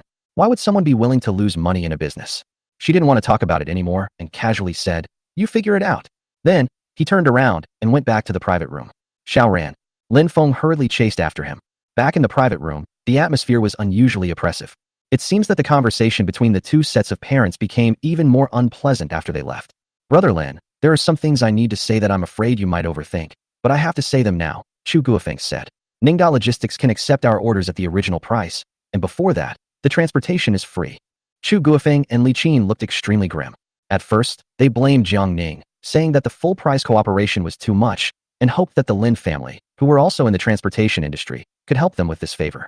But when they came to the Lin family today, they realized that their orders were so difficult to fulfill because the Lin family simply did not have the capacity to transport their instruments. They even needed to purchase a special batch of equipment to make transportation possible. The Lin family needs to pay extra to have their equipment transported. In comparison, the full-price cooperation with Jiang Ning is not so unacceptable. Forget it, Should I go back and ask Jiang Ning for help again? The Lin family is simply beyond words. Hee. Lin Shengbin chuckled indifferently. If that's what you're saying, you can always ask him to continue your cooperation. Chu Guofeng, losing face, shouted. Fine, we've come this far. There's no need to talk anymore. Today is our first and last meeting. Xiaoran, let's go. Chu Guofeng and Li Qin both stood up. Uncle Chu, don't rush off. Lin Feng hurriedly stopped him, then looked at Lin Xingbing. Dad, isn't Jiang Ning's logistics not as good as ours? If Jiang Ning can do it, why can't we? Shut up, Lin Xingbin cursed. Do you even know anything about logistics? I don't understand as much as you do, Lin Feng said, lacking confidence. Then don't make things worse. Lin Xingbing said angrily. I asked you to win over Xingbang Logistics, but you messed it up, and now you're giving me trouble. Are you trying to drive me crazy? Seeing this, Chu Shaoran shook his head and smiled wryly, then took Chu Guofeng's arm. Dad, let's go. There's no point in sitting here any longer. Uncle Lin, thank you for the treat. It's too much trouble. Chu Shaoran gave a forced smile and left with his parents. What the hell? Li Qin cursed as she walked out the door. We're not even married yet. What will happen after we get married? Shaoran, have you and Lin Feng ever had that kind of relationship? Chu Guofeng asked with a serious expression. Dad, what are you saying? Chu Shaoran said. We're just holding hands right now. Thank goodness. Chu Guofeng breathed a sigh of relief. I think you should stop here. Chu Shaoran fell silent. Is this the end? Is it really over for the girl he secretly loved for 4 years in college, and then maintained a lingering relationship with for another year after graduation? You should know that she confessed her love for Raymond Lam in front of everyone at their wedding. Friends, relatives, classmates, and even many netizens online have made this matter a hot topic, although there are all sorts of opinions. But she went ahead without hesitation, and her courageous act for love is something she has always been proud of. She even felt that the best thing she ever did was to end her marriage in time and choose to bravely pursue true love. But how did it become like this in just over a month? Chu Shaoran was in a state of confusion. A jumble of emotions swirled within her, leaving her completely bewildered. What are we waiting for if we don't break up? Li Qin roared. Are we just going to let the Lin family shit and piss on our heads? Mom, please stop talking. Chu Shaoran felt a splitting headache. All right, let's not say anything more and go home. Chu Guofeng sighed and left dejectedly. Evening, Run residential area. Jiang Ning arrived at Wei Qingmei's house. In his previous life, Jiang Ning's first move abroad was to dominate the local logistics industry. No matter how big an arms dealer, drug lord, or even mercenary leader is, they all have to pay their respects before coming to Jiang Ning's territory. Without Jiang Ning's logistics and transportation, they cannot carry out any of their plans. Logistics is the lifeblood of all goods circulation. It is essential for all goods to be transported. Therefore, Jiang Ning will continue to adopt this strategy in this lifetime. His current goal is to enter the top 10 logistics companies in Haicheng. In fact, his ambitions went far beyond that. He wants to dominate the logistics industry in Haicheng and even Jiangnan province, becoming the largest logistics group and forcing other logistics companies to bow down and serve him. In this way, he will also have advantages that others do not have in other business areas. Right now, the Everbright project is of paramount importance in order to rapidly expand Ningda Logistics. Wei Qingmei is the key figure in securing the Everbright project. Jiang Ning took a deep breath and rang the doorbell. Ding dong. They're here. Wei Qingmei opened the door. She seemed to have dressed up specially, wearing a floral dress. Her hair was freshly blow-dried and smelled of fresh shampoo, and she also wore light lipstick. Sister Wei, I'm sorry to bother you. Jiang Ning smiled politely. You're too kind. Please come in. As Wei Qingmei spoke, she glanced at the stairwell outside the door, seemingly feeling somewhat guilty. After all, it is a big no-no to contact bidders privately before the bid opening. But for some inexplicable reason, she still didn't refuse Jiang Ning's invitation today. Please sit wherever you like. After saying that, Wei Qingmei swayed her hips and went to the kitchen to wash the fruit. Watching Wei Qingmei's retreating figure, Jiang Ning couldn't help but admire her. Although she is nearing 40, her years of single life have allowed her to maintain a youthful figure. Her curves are smooth and rounded, without an ounce of excess fat. Soon, Wei Qingmei came out of the kitchen carrying a plate of fruit. Mr. Jiang, my home is a bit messy, please don't mind. As Wei Qingmei spoke, she bent down and placed the fruit in front of Jiang Ning. Have some fruit. She had a great figure, and when she bent over, a glimpse of her fair skin was caught by Jiang Ning's eyes. Chapter 57 The Scene of Social Death. At this moment, Wei Qingmei shed her usual image as a strong career woman, appearing gentle and charming. She was naturally beautiful. Aside from a few fine lines around her eyes, her skin still looked very supple and moisturized. He just looked a little pale and bloodless. But her fair skin, combined with her slightly red lips, actually made her look more feminine. Jiang Ning couldn't help but sigh inwardly. An old Bentley is still a Bentley after all. Mr. Jiang, thank you for saving my son last time. I will remember this kindness for the rest of my life, Wei Qingmei said. Sister Wei, I'm not here to ask for credit, Jiang Ning said. I want you to help me with my selection. The bidding for the Everbright project is scheduled to begin in less than a month. On the day of the bid opening, representatives from each participating company will take the stage to present their company's strengths using PowerPoint presentations. This is a very important and decisive step. If this step can be handled well, Jiang Ning is basically safe. Jiang Ning has already prepared the PPT materials needed for the presentation. But he was, after all, a newcomer to the logistics industry. Fearing that his PPT was not refined enough or that he hadn't handled it properly, he decided to ask Wei Qingmei for advice. Wei Qingmei is the decision-maker for the project. Whether or not the materials meet the standards is up to her. If Wei Qingmei could provide guidance on his PPT, it would definitely get full marks. That backdoor approach was incredibly clever. Let's put the guidance on hold for now, Wei Qingmei said. Mr. Jiang hasn't had dinner yet, has he? After a busy day, Wei Qingmei arrived home hungry and exhausted, and didn't have the energy to work on Jiang Ning's PPT. Oh, you haven't eaten yet, Jiang Ning said. Perfect timing. To thank you, I'll treat you to a family dinner. Wei Qingmei smiled. Of course, my cooking skills aren't very good, so please bear with me. Jiang Ning smiled and said, it doesn't matter whether the cooking skills are good or bad. What matters is who makes it. I'm enjoying Sister Wei's thoughtfulness. These words were heartwarming, and Wei Qingmei found Jiang Ning more and more pleasing to the eye. She even fantasized about whether her son would grow up to be as handsome and outstanding as Jiang Ning. And Sister Wei, it sounds a bit awkward for you to call me Mr. Jiang. From now on, just call me Jiang Ning or Xiao Jiang. Jiang Ning said. Okay, Jiang Ning. Wei Qingmei smiled gently. I'm going to cook now. Please wait a moment. Good. Watching Wei Qingmei sway her hips as she walked into the kitchen, Jiang Ning let out a long sigh and sat back on the sofa. Wei Qingmei has lived alone for many years, and her home is decorated in a very simple style, without as many small items as a typical family. It looks clean and refreshing.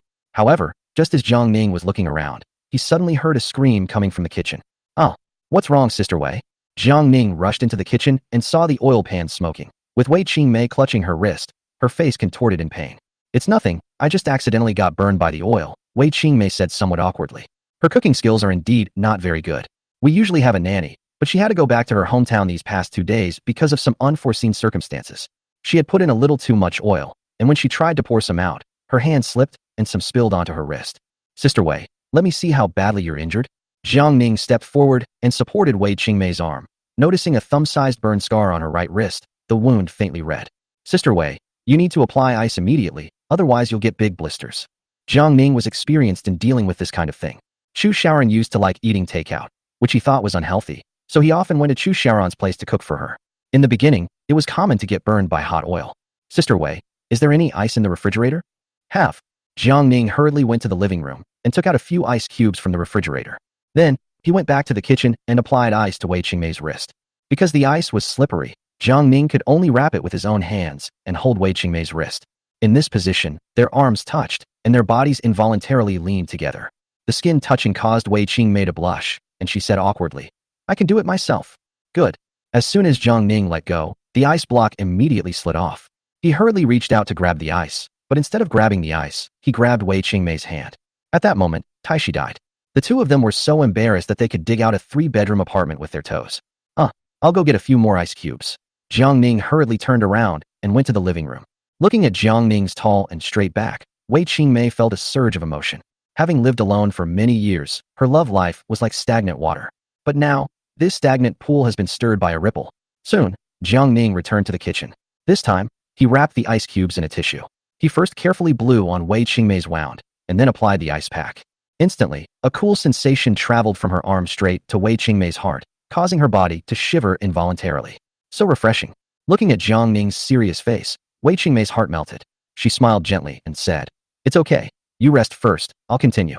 Sister Wei, you should get some rest. Jiang Ning said, I'll take care of it. You can cook? Wei Qingmei asked, somewhat surprised. Would a pampered rich kid like him even cook? You're looking down on me. Jiang Ning teased. You wait, I'll have to show you a thing or two. In his previous life, those notorious underworld bosses would obediently assist Jiang Ning and prepare dishes whenever they visited his home, just to taste the craftsmanship of Jiang Ning. Wei Qingmei was also quite interested and stood aside, saying, Now you're the main character. Good. Jiang Ning deftly picked up a cleaver and skillfully chopped the seasonings. Then, he turned on the heat again and started stir-frying. Watching this scene, Wei Qingmei suddenly felt a very warm feeling. Yes, it's been a long time since a man has cooked for her. This is the kind of home that truly feels alive and warm. Suddenly, a pair of hands reached out from behind Jiang Ning, as if to hug him. He was taken aback at first, then realized that it was Wei Qingmei who had put the apron on him. Don't get it on yourself. As Wei Qingmei spoke, She helped Jiang Ning tie on his apron. Thanks. You're welcome. The two exchanged a smile, and the atmosphere was incredibly harmonious. It also subtly reveals a hint of ambiguity. Jiang Ning, as expected of an expert, served several exquisite stir-fried dishes in less than half an hour. I said I was inviting you to dinner, but I even made you cook. I feel ashamed, Wei Qingmei said. To make up for my mistake, I'll treat you to a drink. Wei Qingmei took out her treasured wine and poured it for Jiang Ning. The two chatted as they ate. Wei Qingmei had never had such a comfortable night. It felt like she had finally found a real home. Before I knew it, I had drunk a few more glasses. She was originally not a good drinker, but as the alcohol took effect, she started to feel dizzy and became increasingly uninhibited. Does it still hurt, Sister Wei? It hurts a little, and it seems swollen, Wei Qingmei said sweetly. Let me see. Jiang Ning leaned over across the table. You can't see clearly like this. Wei Qingmei suddenly stood up, walked around the table, sat down next to Jiang Ning, leaned directly against him, and put her arm around his chest. You can see clearly like this. Jiang Ning grasped Wei Qingmei's wrist and saw that it was indeed somewhat swollen. Sister Wei, I'll go downstairs and buy you some medicine, Jiang Ning said. No need. Wei Qingmei stood up, pressed Jiang Ning back into his seat, and stared at him with a look of longing in her eyes. You just stay here quietly. Forehead. Jiang Ning was somewhat stunned. At this moment, Wei Qingmei pretended to be dizzy and sat directly on Jiang Ning's lap. Chapter 58. The Lin family father and son are in a frenzy. Sister Wei Yu. Jiang Ning felt hot all over and wanted to push Wei Qingmei away, but in the end he didn't do it. Although he has been given a second chance at life, he is now a vigorous young man. Even a woman who still possesses charm can hardly resist him when she sits in his lap. Jiang Ning. Wei Qingmei sensed something was wrong and murmured softly, her face turning even rosier. She wrapped her arms around Jiang Ning's neck and said with a dreamy look in her eyes, Do you know how hard it has been for me to get through all these years alone? I understand, Jiang Ning said with a smile. At this point, how could he not see through Wei Qingmei's intentions? This kind of ambiguity is essential for building a strong relationship. He then put his arm around Wei Qingmei's waist, straightened her soft body, and slid his hands down her lower back. Wei Qingmei felt as if her whole body was on fire. She held Jiang Ning's cheeks with both hands and took the initiative to kiss him. However, at that moment, the sound of the door opening came from the doorway. Mom, I'm home. That sound instantly sobered them up considerably. He quickly stopped what he was doing. Wei Qingmei got off Jiang Ning, tidied her hair, and walked around the screen to the door. Xiaobao, why are you back so early today? Isn't school having extra classes? Wei Qingmei asked, blushing. Oh, the tutor is sick, so tutoring is closed today. Xiaobao put the shoes on the shoe rack, sniffed the air, and said, What smells so good? Mom, I'm so hungry. He went straight to the dining table. Hello. Jiang Ning sat at the dining table, smiling and waving at Xiaobao. Brother Jiang. Xiaobao was somewhat surprised. Wei Qingmei hurriedly caught up and said, Mr. Jiang saved you before, so I specially invited you over for a meal to express my gratitude. Oh, Xiaobao said politely. Thank you, Brother Jiang. You're welcome. Come and eat. There are still fresh vegetables in the pot, Jiang Ning said. The two were somewhat embarrassed by Xiaobao's sudden collision. Recalling what just happened, it's still hard to believe. If Xiaobao hadn't come back, the two would have already had a deep conversation by now. Sister Wei, I'm full. Let's talk about the PPT. Jiang Ning calmed himself down and turned on his computer. Good. Wei Qingmei stared intently at the computer screen, scrutinizing each word and sentence. Originally, she thought she would just give Jiang Ning some simple pointers, and whether Jiang Ning could get the hang of it would depend entirely on his own ability and comprehension. But now, she doesn't think that way anymore. She desperately wanted to help Jiang Ning complete the entire PowerPoint presentation so that he could win the bid immediately. After more than an hour of discussion, all the problems were finally resolved. Jiang Ning breathed a sigh of relief. Sister Wei, thank you for your hard work. Don't mention it. Wei Qingmei smoothed her slightly messy hair and smiled charmingly. If there's anything you're still unsure about regarding the Everbright project, feel free to come to me. Thank you. Jiang Ning packed up his laptop. It's getting late, I'll head back now.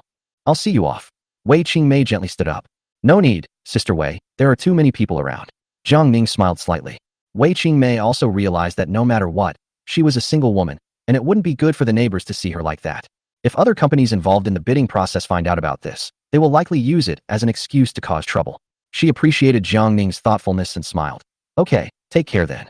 Jiang Ning took a taxi back to his residence, secretly amused. Xiaobao came back just in time. Otherwise, he would have taken the opportunity to pin that decisive and strong woman down. In reality, Jiang Ning's heart was completely unmoved. Having experienced too many women in his previous life, he now yearned for pure love even more. I gave away my first time in this life without even realizing it, so I feel a bit cheated. Jiang Ning shook his head and smiled, took a shower, and quickly fell asleep in his bedroom. A few days passed in the blink of an eye. The departure of several senior executives did not cause any harm to Ningda Logistics. With less business at the moment, Jiang Ning, with Xiao Bai's assistance, took a hands-on approach and easily stabilized the situation. But the situation was quite different with Lin's freight. In the past few days, Shan Xunyu sorted out the accounts, obtained evidence of Lin's freight's falsification of accounts, and identified a difference of 120 million yuan in funds. He then presented the evidence directly to Lin Xingbin's face. Left with no other option, Lin Xingbin requested to settle the matter privately with Shan Xunyu. After all, if something goes wrong now, the Everbright project will be ruined. After weighing the options, Shan Xunyu agreed to settle the matter privately. However, Lin's freight immediately offered a compensation amount of 150 million, including interest, etc. At the same time, Jiang Ning put pressure on Lin Feng again, demanding that he immediately pay 10 million yuan in compensation. This sum of 160 million is an astronomical figure for the Lin family.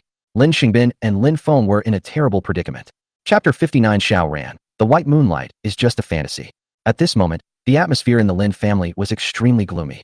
The father and son sat on the sofa, heads drooping, completely unlike their smug selves from just a few days ago. Dad, Lin Feng said, where are we going to get this money? Sigh. Lin Xingbin sighed deeply. He didn't expect that Jiang Ning would strike his weak points so easily, with just a slight movement. I smoked all night last night, and my eyes are still bloodshot, and I look very haggard. What do we do now? Lin Feng asked in a panic. Lin Xingbin stubbed out his last cigarette and gritted his teeth, saying, I thought about it all night last night, and now there's only one way left. What method? Borrow money and grit your teeth and hold on, Lin Xingbin said. As long as we can borrow this money, pay it back to Xingbang Logistics, prevent this matter from escalating, and then take over the Guangda project, we can turn things around. Where can we borrow it? Lin Feng asked. There's only one way out. High-interest loans, Lin Xingbin said. We can borrow some money by using Lin's freight as collateral. We can also talk to Shan Xunyu and ask him to give us some time to pay the rest. But this also carries risks.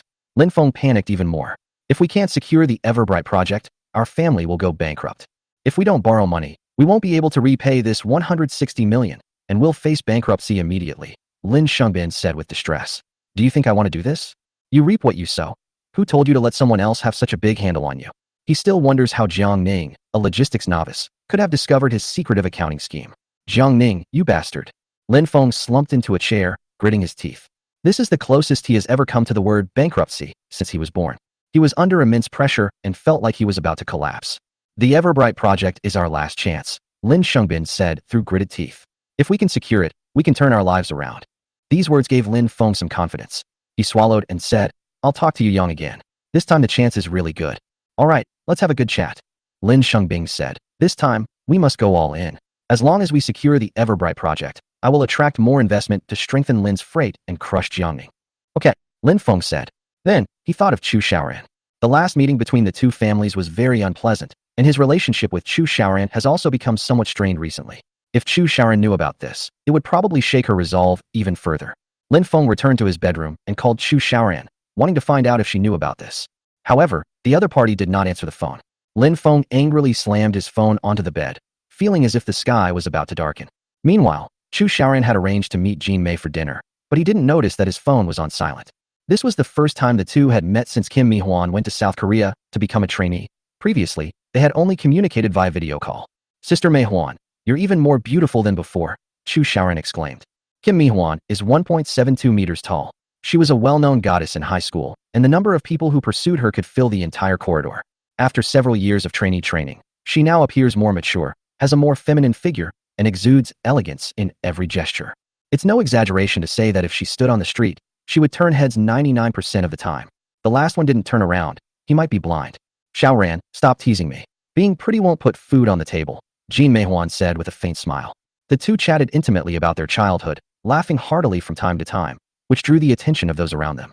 After a round of laughter, Chu Xiaoran turned serious and said, Sister Mei-hwan, I asked you out today for two reasons. First, we sisters haven't seen each other in a long time.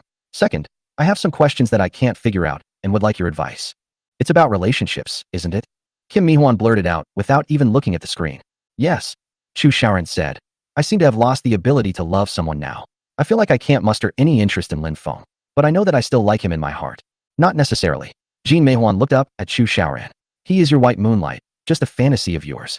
In reality, you don't understand him. Although Jean Mei-hwan is 2 years older than her, she seems to have a much greater life experience. In the past, whenever Chu Xiaoran couldn't figure something out, he would consult Jean Mei-hwan. Kim Mi-hwan always manages to enlighten her. But Chu Xiaoran disagreed with what Jean Mei-hwan said today. How could it be a fantasy? I've liked him for years, Chu Xiaoran said. Upon seeing this, Jin Meihuan simply smiled and offered no further advice. Some things, no matter how much others say, are not as valuable as her own moment of realization. By the way, I need your help with something today. Kim Meihuan suddenly changed the subject. What's up? Regarding Jiang Ning. Jin Meihuan paused mid-sentence to observe Chu Xiaoran's expression. As expected, Chu Xiaoran was startled, put down his chopsticks, and looked at Jin Meihuan. Chapter 60. This woman is a jinx. Jin Meihuan said, when I returned to China this time, I participated in a reality show, which is a wilderness survival program. The director will select 10 people of different ages and backgrounds and take them deep into the South Asian rainforest for a month-long wilderness survival shoot. The personnel are basically finalized now, and we are only missing one male spot. I am very familiar with the director, so the director will let me choose this last spot. I think Jiang Ning is the most suitable candidate for this spot. Why choose him? Chu Xiaoran asked, quite surprised. You've never even met Jiang Ning, and you don't know what kind of person he is. I don't need to know any of that, Kim Meihuan said with certainty. I only need to know one thing. He can bring enough viewership to the show. Chu Xiaoran frowned. How can he bring in traffic? He's not a celebrity. To make the show more relatable, 80% of the participants are ordinary people, Jin Meihuan explained with a smile. A month ago, Jiang Ning made a prophetic prediction about the shipwreck and saved over 40 people. I even saw this news when I was in South Korea, which shows how sensational it was. It's just that Jiang Ning himself is low-key and didn't make a fuss about it. But you have to understand, this is exactly what the production team excels at. As long as they invite Jiang Ning, they'll heavily promote him as the hero who saved people in Haicheng and define his persona as a prophet. As she spoke, Jin Meihuan gave Chu Xiaoran a mysterious smile, and the promotional slogan slipped out. Can a godlike prophet, facing the unknown dangers of the tropical jungle, perfectly reverse the situation with his divine predictions? Please watch the large-scale wilderness survival reality show, Rainforest Horror. Furthermore, Jiang Ning, an ordinary actor, receives very low pay but generates substantial revenue. They are an excellent candidate. How about it, Xiaoran? Jin Meihuan raised an eyebrow. Help me invite Jiang Ning over. I'm not going. Chu Xiaoran's face was extremely ugly. Even if I went, they might not give me the face I deserve. Jiang Ning rejected her repeatedly, and she knew that Jiang Ning was still angry, so it would be pointless to say anything. Jin Meihuan smiled and said, he probably won't refuse. Many rich kids dream of becoming stars. This show will definitely make him a star. From what I understand, he may not necessarily want to be a star, Chu Xiaoran said. Jiang Ning is the kind of person who doesn't like hype and never follows celebrities. She firmly believed this. Even if he doesn't want to be a celebrity, as long as he participates in this program, he will be surrounded by a halo and have a lot of popularity, and he will be able to do anything without hesitation. As Jin Meihuan spoke, she opened her phone and showed Chu Xiaoran some details about the program. Xiaoran, look, the investor this time is Mr. Su from Yuanda Real Estate. He's been on the Forbes rich list. Moreover, they've invited famous Hong Kong and Taiwan movie stars like Zhu Jiwei and Rin Jiahua to participate in the program. It's no wonder it's a hit if you participate in a program with stars of this caliber. The program is currently in the preparation stage, and many investors are already planning to invest. Xiaoran, I've never asked you for a favor before. She looked at Chu Xiaoran earnestly. Just help me this once. Go and invite Jiang Ning. This? Chu Xiaoran sighed, feeling utterly helpless. In the past, it was always me who troubled Kim Meihuan. Once Kim Meihuan asks, it's really hard for her to refuse. I'll give it a try, Chu Xiaoran said, sounding somewhat reluctant. After dinner, Chu Xiaoran decided to try his luck and went directly to Jiang Ning's house. Surprisingly, Jiang Ning was actually home. Jiang Ning was wearing loose-fitting loungewear, the fabric of which was silky and very refreshing. He looked great, and his whole demeanor exuded a relaxed and languid air. Chu Xiaoran cut to the chase. Jiang Ning, I'm here to make a deal with you. Jiang Ning gave a cold laugh. Are you qualified to make a deal with me? I can help you become a star, Chu Xiaoran said. But you have to help me invite old Master Cui over to treat my grandmother's illness. Chu Xiaoran, are you crazy? Jiang Ning shook his head and laughed. When did I ever want to be a star? They actually offered such conditions to invite Elder Cui? You're out of your mind. Listen to me first, Chu Xiaoran said. A good friend of mine joined a reality show crew, and they happened to be short one spot. She's giving you a chance because of me. Jiang Ning, if you participate in this program, it will bring you tremendous fame and attention. This project is invested in by Mr. Su of Yuanda Group, and a well-known South Korean director has been hired to direct it. Upon hearing this, Jiang Ning's expression instantly changed. Stop. This incident caused a huge sensation in the previous life. Jiang Ning recalled his previous life, when General Su set up a scheme that fooled everyone. Mr. Su started his business in real estate, but in recent years the real estate industry has collapsed, and Mr. Su has already suffered internal losses and is heavily in debt. Knowing there was no way to turn the tide, he thought he would try to make one last quick buck and escape overseas. However, with his superiors watching him closely and unable to sell his assets, he came up with a very unusual way to make money. He launched a project called Rainforest Horror. Then, under the guise of giving back to society, they raised funds everywhere to film, promising investors a guaranteed return. Simply put, if you invest money, you'll receive dividends when the company makes a profit. If you lose money, my Yuanda Group will personally pay you back, so you won't lose money no matter what. This has led many wealthy individuals and business tycoons, as well as some well-off middle-class individuals, to purchase project shares in the form of businesses or individuals dreaming of getting rich. However, less than 2 weeks after the show started filming, Mr. Su absconded with the huge sum of money raised and fled overseas. Not only did these investors lose everything, but the worst off were the actors who participated in the reality show, who were all abandoned on a deserted island deep in the rainforest. When the rescue team found those people, one of them had already been swallowed by the anaconda, leaving no trace of his body.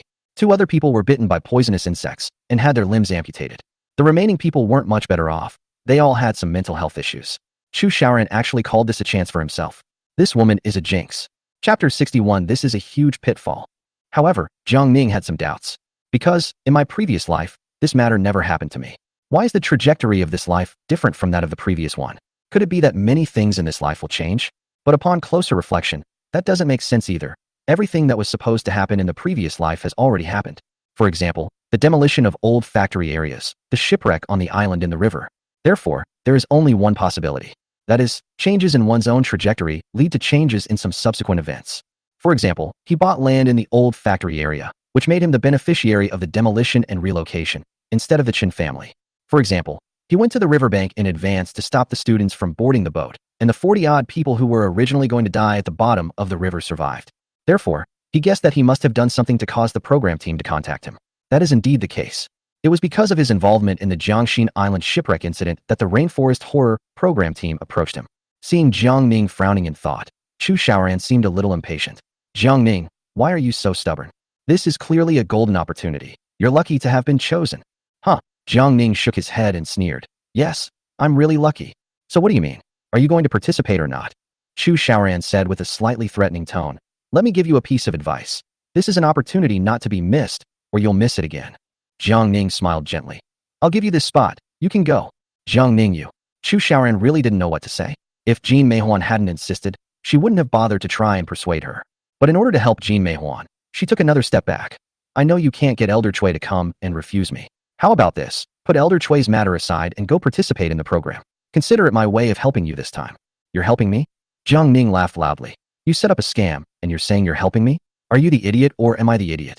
Chu Xiaoran was completely speechless. What did you say? Who lied to you? Chu Xiaoran didn't understand Jiang Ning's meaning and emphasized. This opportunity was given to me by my good sister Jean Meihuan. She's a favorite of the director. Jiang Ning seemed to vaguely remember the name Jean Meihuan. In her previous life, Jean Meihuan was also thrown into the depths of the rainforest and was apparently raped. She eventually went insane, ruining her promising future. I don't want to waste my breath on you. Get out of my house now. Jiang Ning said. Chu Xiaoran, however, felt that Jiang Ning was an incapable ruler. Jiang Ning, you have really disappointed me. Chu Xiaoran was already exhausted from Jiang Ning's repeated rejections. She didn't want to talk about it anymore and got up to leave. Stepping out of the villa, Chu Xiaoran smiled helplessly. Jiang Ning, oh Jiang Ning, my impression of you had improved. But you are so disappointing. Your selfishness, narrow-mindedness, and lack of ambition really disappoint me. Just then, the phone rang. It's Lin Feng. Chu Xiaoran was speechless. Lin Feng has called her at least 10 times today, but she hasn't been in the mood to answer. Feeling frustrated after being rejected by Jiang Ning, he answered the phone. Xiaoran, why aren't you answering the phone? The person on the other end demanded directly. I was busy just now, and I just came out of my home in Jiangning. Chu Xiaoran used this method to vent his anger. Huh? Why did you go to Jiang Ning's house again? Lin Feng was immediately annoyed. Xiaoran, what do you mean? Do you want to get back together with him? What nonsense are you talking about? Chu Xiaoran said, annoyed. He explained, it's a good sister of mine who asked me to invite Jiang Ning to participate in a reality show. Then, she briefly explained the situation. Upon hearing this, Lin Feng reacted as if a fly had smelled cake, and hurriedly said, Xiaoran, there's such a good thing? Why didn't you call me? Whether it's looks or temperament, I surpass Jiang Ning. This opportunity is clearly more suitable for me. Chu Xiaoran sighed. What Sister Meihuan wants is Jiang Ning's traffic. With such a powerful production team, do you really think they need a little bit of traffic from Jiang Ning? Lin Feng said confidently. What they need more is an ordinary person like me with the right qualities.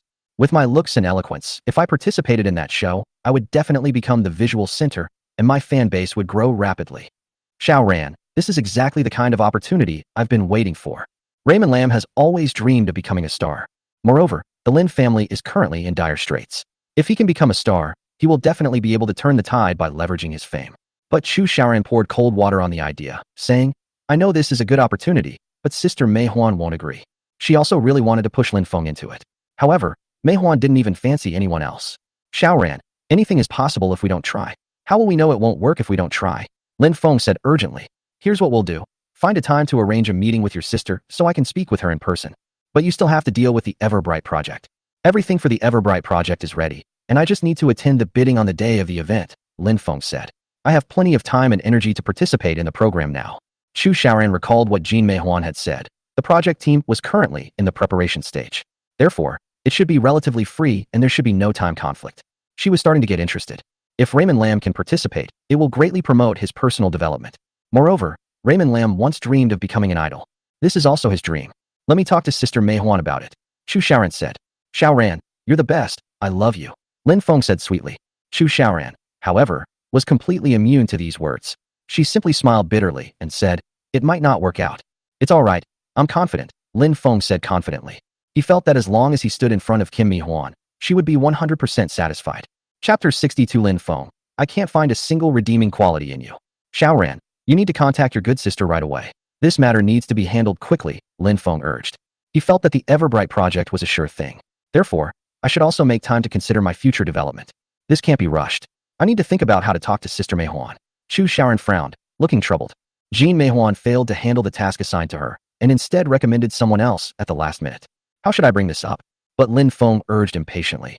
How can we not be in a hurry? What if we're not careful and the opportunity slips to someone else? We'll regret it to death. Chu Xiaoran didn't reply, his mind racing as he tried to list Lin Feng's strengths. When I talk to Sister Mei Huan later, I'll make sure to give Lin Feng a proper introduction. But after thinking for a long time, she realized that she couldn't think of any good qualities in Lin Feng. Handsome? Can being handsome fill your stomach? If we're talking about looks, you can find plenty of good-looking people at film schools. They're a professionally trained actor, more suited to reality show performances, so why bother using you? Moreover, Chu Xiaoran increasingly felt that Lin Feng's handsomeness was a kind of effeminate handsomeness. He is very feminine and lacks masculinity. She used to really like this type.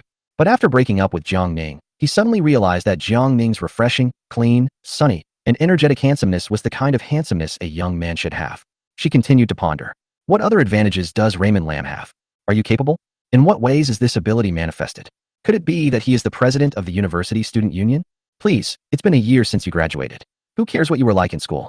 Are you loyal in relationships? No. Going on TV and telling people you're devoted to someone? People aren't here to watch a romance drama. Moreover, can his devotion compare to Jiang Ning's? Jiang Ning would never invite an old woman out to discuss business in the middle of the night. Chu Xiaoran shook her head and sighed. She racked her brains, but couldn't think of any advantages Lin Feng had to offer. Furthermore, he didn't have any particular skills. At this moment, Chu Xiaoran felt extremely confused. Why did she used to think that Raymond Lam was full of good qualities? She couldn't even understand how such a perfect man could exist in the world. But now, if she were asked to pick out any good qualities from Raymond Lam, she couldn't find a single one. Even if you pick out one thing that can compare to Jiang Ning. None. Chu Xiaoran's brows furrowed into a knot, and the more he thought about it, the more annoyed he became. Seeing that Chu Xiaoran remained silent, Lin Feng urged him urgently. Xiaoran, what are you doing? Why aren't you saying anything? This is a golden opportunity. You absolutely have to help me. Let me have some peace and quiet. Chu Xiaoran wasn't thinking about those things at the moment. She was now completely confused about what her crush of 4 years was actually about. Xiaoran, stop being so quiet. Lin Feng wished he could reach Chu Xiaoran through the phone line. I'm telling you, this opportunity is fleeting. Call your good sister right now. I'm waiting for your news. Chu Xiaoran frowned, looking irritated. Her mind was a complete mess, but Lin Feng kept urging her on. Xiaoran. Xiaoran. Say something. Don't you want to help me? If you don't want to help me, that's fine. I'll go and talk to her myself. Just give me your good sister's phone number. Chu Xiaoran sighed deeply. She wanted to swear. However, reason told her that she couldn't possibly insult her brother Raymond Lam. Suppressing her anger, she coldly remarked, wait for news. Then, hang up the phone. She was afraid that if they continued talking, she would lose her temper. She didn't want to show her bad side to Lin Feng without any reservations. At least for now, they are still boyfriend and girlfriend. Thinking about this, Chu Xiaoran felt lost again. Boyfriend and girlfriend? Does it count? During the period after her breakup with Ning Jiang, she and Lin Feng barely engaged in any romantic relationship. Their conversations always revolved around their careers and family matters. They don't look like a couple at all. Well, Chu Xiaoran sighed deeply. She found herself increasingly confused. I simply stopped paying attention. She calmed herself down and dialed Kim Mi-hwan's number. Sister Mei-hwan, I'm sorry, things haven't been settled yet. Jiang Ning just won't participate in this program. What is Jiang Ning thinking? Jean Mei-hwan asked, her tone slightly dejected. She thought that such a windfall would be enough to move any young person. Are you dissatisfied with the salary we offered? Kim Mi-hwan asked. No, I haven't even discussed the salary yet, and he rejected it outright, Chu Xiaoran said. After a pause, she added, he thinks I'm lying to him. Lie to him? Jean Mei-hwan chuckled silently. Oh right, he must think it's unreal, such a good opportunity. Jean Mei-hwan slapped her forehead. How about this, you ask Jiang Ning to come out, and I'll talk to him in person. Sister Mei-hwan. Chu Xiaoran hesitated, wanting to say something but stopping herself. What's wrong? Actually, it doesn't matter if he doesn't participate, Chu Xiaoran said. I found a suitable candidate for you. Who is it? Lin Feng. Chu Xiaoran said. You've met him. He's quite handsome, the type of guy young girls like these days. Stop, Jean Mei-hwan said disdainfully. We're not one of those run-of-the-mill reality shows on the market. Not just anyone is qualified to participate. Recalling the image of Lin Feng deliberately throwing condoms on the ground and lewdly seducing the young woman, Jean Mei-hwan gagged. I'll choose Jiang Ning, Jean Mei-hwan said firmly. But Sister Mei-hwan, Jiang Ning won't participate in this program, Chu Xiaoran said. He's very stubborn. You invite him over. I have a plan, Jean Mei-hwan said forcefully without giving any reason to listen. Tomorrow at 2 p.m., second floor of Jinkei Xingting, I have booked a private room. But, don't worry, he'll come, Jean Mei-hwan said confidently. After hanging up the phone, Chu Xiaoran was lost in thought for a moment. A few minutes later, she called Lin Feng. Upon learning of this, Lin Feng flew into a rage. Xiaoran, why didn't you stop her? Such a good opportunity shouldn't be given to Jiang Ning. Lin Feng said. If Jiang Ning becomes famous because of this show, he will be even more arrogant and will trample the two of us under his feet. Why do you always have to fight with him? Chu Xiaoran asked coldly. She hates Lin Feng's targeting of Jiang Ning the most. Because she felt that since she had chosen Raymond Lam, it proved that Raymond Lam was definitely better than Jiang Ning. As a result, Lin Feng targeted Jiang Ning several times, making her increasingly feel that Lin Feng lacked confidence. I didn't want to fight him in the first place, Lin Feng said. But as you saw, he's been targeting us everywhere because of what happened at the wedding. Chu Xiaoran sighed, unsure of what to say. Lin Feng softened his tone and said, Xiaoran, now everyone is questioning us, questioning your judgment, and questioning my abilities. They think that your leaving Jiang Ning was a huge mistake. So, what I'm doing now is to silence everyone's doubts. Lin Feng said confidently. I want everyone to know that your choice was the wisest, that I am better than Jiang Ning, and that I can crush him in every aspect. Chapter 63. You also think I'm pretty good, right? Chu Xiaoran fell silent. Indeed, she has been under immense pressure during this period. The lack of understanding from family and friends, the doubts from classmates, the criticism from keyboard warriors. In fact, Jiang Ning has recently rejected her several times with cold and emotionless words, which has hurt her deeply. Suddenly, Chu Xiaoran's gaze hardened. I can talk to them for you again, but do you have a better idea? Hearing Chu Xiaoran ask this question, Lin Feng knew that he had persuaded her. Didn't you say Jean Mei-hwan asked you to meet Jiang Ning? Lin Feng said. Why don't you just not inform Jiang Ning? Tomorrow at 2 p.m., I'll go with you to Jinkei Xingting to meet Jean Mei-hwan, and I'll make her choose me. Huh? Chu Xiaoran exclaimed in surprise. Isn't this a bad idea? Originally, Mei-hwan was supposed to give this meeting opportunity to Jiang Ning. As a result, we secretly circumvented Jiang Ning and replaced her with you, Lin Feng. Isn't that a bit too insidious? Lin Feng knew what Chu Xiaoran was thinking. He quickly explained, there's nothing wrong with it. In this world, the capable take the lead. If I can bring more revenue to the program, it means we're doing the right thing. Chu Xiaoran frowned. Jiang Ning has traffic, so you're at a disadvantage in that respect. It's okay, I can hire online trolls, Lin Feng said. Besides, you know I used to participate in singing competitions a lot in college, and I'm more talented than Jiang Ning. Plus, I've been practicing Taekwondo lately, so I'm developing in both academics and sports. Listening to these meaningless words, Chu Xiaoran didn't know if his decision was right. But driven by her pride, she still agreed to Lin Feng's request. Okay, I'll do as you say, Chu Xiaoran said. Good.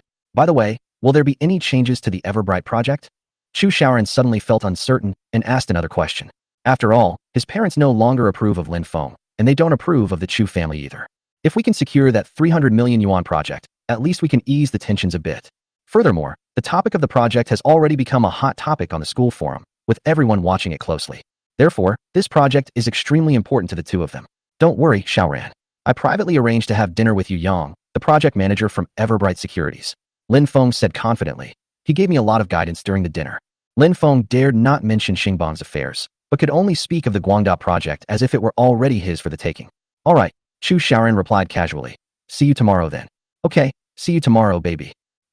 The next afternoon, at Jinkei Xingting, In the lobby on the first floor, Chu Xiaoran and Lin Feng arrived 10 minutes early and waited for Jean Meihuan.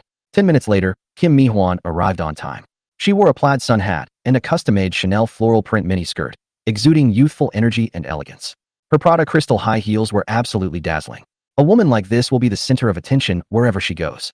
In an instant, all the diners in the hall looked at Kim Meihuan.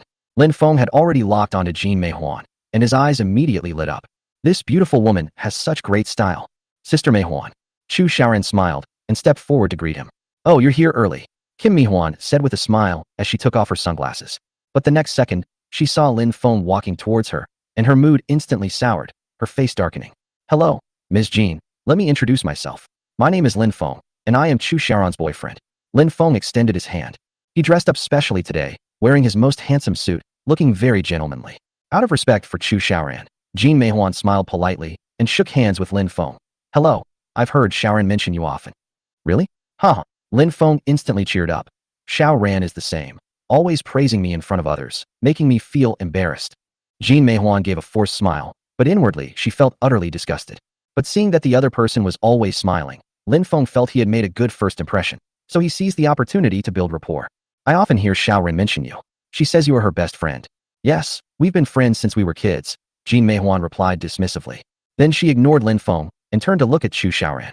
She wanted to ask Chu Xiaoran if he wanted to go up with Jiang Ning and Shun Lingwei, who were on the second floor. It turned out that Jiang Ning and Shun Lingwei had arrived here first. The reason for this is that Jean Meihuan had made a phone call to Shun Lingwei before this. The program team raised funds nationwide, and in Haicheng, Shun's group was the largest contributor, with a total investment of 500 million yuan. It just so happens that Jean Meihuan is from Haicheng, so the production team asked her to treat Shun Lingwei to a meal to express her gratitude for the investment. When Jean Meihuan spoke with Shun Lingwei on the phone, in order to show that the show would be a hit, she not only mentioned the well-known director and two veteran actors from Hong Kong and Taiwan, but also Jiang Ning, and said that she was currently inviting Jiang Ning to participate in the show, and that he would definitely have an unexpected performance. This can be seen as reassuring investors. But this casual remark brought Jean Meihuan an unexpected reward. Unexpectedly, Shun Lingwei and Jiang Ning were childhood sweethearts. Therefore, Jean Meihuan took the opportunity to ask Shun Lingwei for help, asking Jiang Ning to come out and talk, hoping to finalize the cooperation directly. To be on the safe side, Jean Meihuan asked Chu Xiaoran to arrange another meeting with Jiang Ning. With 2 invitations, she wasn't worried that Jiang Ning wouldn't come. Shun Lingwei and Jiang Ning have already arrived and are in the private room they booked upstairs. However, Chu Xiaoran and Lin Feng were unaware of this. Before Jean Meihuan could even bring it up, Lin Feng interrupted. Miss Jean, I heard from Xiaoran that your project team is still missing a role. Is that right? Yes, Jean Mei exclaimed. His eyes lit up immediately, and he puffed out his chest, saying, Miss Jean, I'm here today to recommend myself. I believe I'm perfectly capable of taking on this role. You? Jean Meihuan looked Lin Feng up and down, then smiled mockingly. She didn't refuse outright, entirely out of consideration for Chu Xiaoran. But in Lin Feng's eyes, the fact that the other person smiled at him meant that he was very satisfied. He asked confidently, Ms. Jean, you also think I'm quite good, right? Chapter 64, An Awkward Self-Recommendation. Jean Meihuan raised an eyebrow, glanced at Chu Xiaoran who was standing silently to the side, and a hint of doubt flashed in her eyes. What does it mean that Xiaoran brought him here to recommend himself? Didn't I say I wouldn't use it? At this moment, Chu Xiaoran also looked embarrassed. He didn't expect that Lin Feng would be so eager to ask for a chance before he had even exchanged a few words with him. That's so embarrassing. Seeing that Chu Xiaoran's face was red, Jean Meihuan eased the atmosphere by saying, Lin Feng, you do look pretty good. A perfunctory remark, however, completely excited Lin Feng. Oh my, Miss Jean has such a discerning eye. I feel like I've met my mentor. Lin Feng smiled ingratiatingly, his obsequiousness completely exposed. But what does it matter to our program if it just looks good? Kim Meihuan frowned. There are too many people who look good. It was obvious from her attitude and tone that she was rejecting Lin Feng. It's just that the words were phrased rather tactfully. I'm different from them. I'm confident I have the ability to participate in your show. Lin Feng, oblivious to the other person's subtext, continued. Back in college, I was the student council president, the campus heartthrob, and I was talented. I could sing. Back then, I had a long line of female fans behind me. Chu Xiaoran couldn't bear to listen any longer and hurriedly tugged at Lin Feng's sleeve from behind. Those involved are often blinded, while bystanders see things clearly. She could tell that Kim Meihuan's unspoken message was a rejection. But Lin Feng didn't react at all and continued talking to himself. Ms. Jean, you can position me as a returnee from overseas. With my looks and figure, I will definitely help the show attract a large number of young female fans. Ha! Jean Meihuan smiled. She laughed so hard her body trembled. Lin Feng assumed the other person was happy, so he smiled along with them. Chu Xiaoran understood Jean Meihuan. She knew that Jean Meihuan's smile was a mockery. Lin Feng then turned to Chu Xiaoran and said, "Xiaoran, you see, I told you Miss Jean would approve of me." Approval? Jean Meihuan withdrew her smile and coldly sized up Lin Feng. Lin Feng tensed up, thinking that the other party was evaluating him from a business perspective, and even puffed out his chest. The next second, Jean Meihuan said seriously, "Lin Feng, I'm sorry, your image does not fit the style and positioning of our program team." She really didn't want to get entangled with Lin Feng. Jiang Ning and Shen Lingwei upstairs were still waiting for her.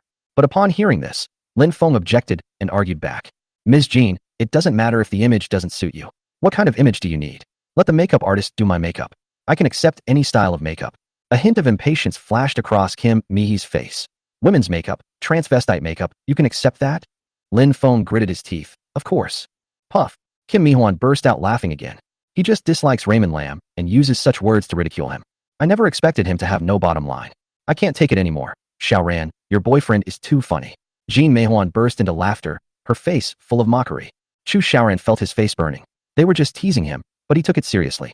Jean Meihuan, mindful of Chu Xiaoran's feelings, stopped teasing Lin Feng, withdrew her smile, and said seriously, "The image I described doesn't match your style. You're a bit too delicate. We already have delicate guys in our production team. What we need is a sunny, handsome, and athletic man." Hearing this, Lin Feng became even more unconvinced. "I'm not delicate, I exercise. I practice taekwondo every day now, and I even have abs." As he spoke, he lifted his t-shirt and said, "You won't believe me, just look." In front of everyone, he actually lifted his clothes, catching Chu Xiaoran and Jean Meihuan completely off guard. "That's too frivolous. What's the difference between them and thugs? You should know that this is the Golden Sparrow Grand Hotel, one of the top luxury hotels in Haiqing." Instantly, a wave of disdainful gazes turned towards Lin Feng. Seeing this, the waiter hurriedly came forward to dissuade him, saying, "Sir, this is a public place. If you have such a need, you can change to a more private room." Jinkei Xingting emphasizes high-end service, so the waiters speak very tactfully. "It's okay, I don't mind." Lin Feng didn't understand what the other person meant at all, and thought that the other person was worried that he would expose himself. If he can get this contract now, his entire family and friends will be able to rise to prominence. Who cares about accidentally exposing themselves? The guests standing nearby shook their heads. There are all kinds of people in this world. Taking off one's clothes and flirting with women in public is immoral and indecent. He has the nerve to show off a few ribs? What a sissy. When the guest's gossip reached Chu Xiaoran's ears, her face turned even redder.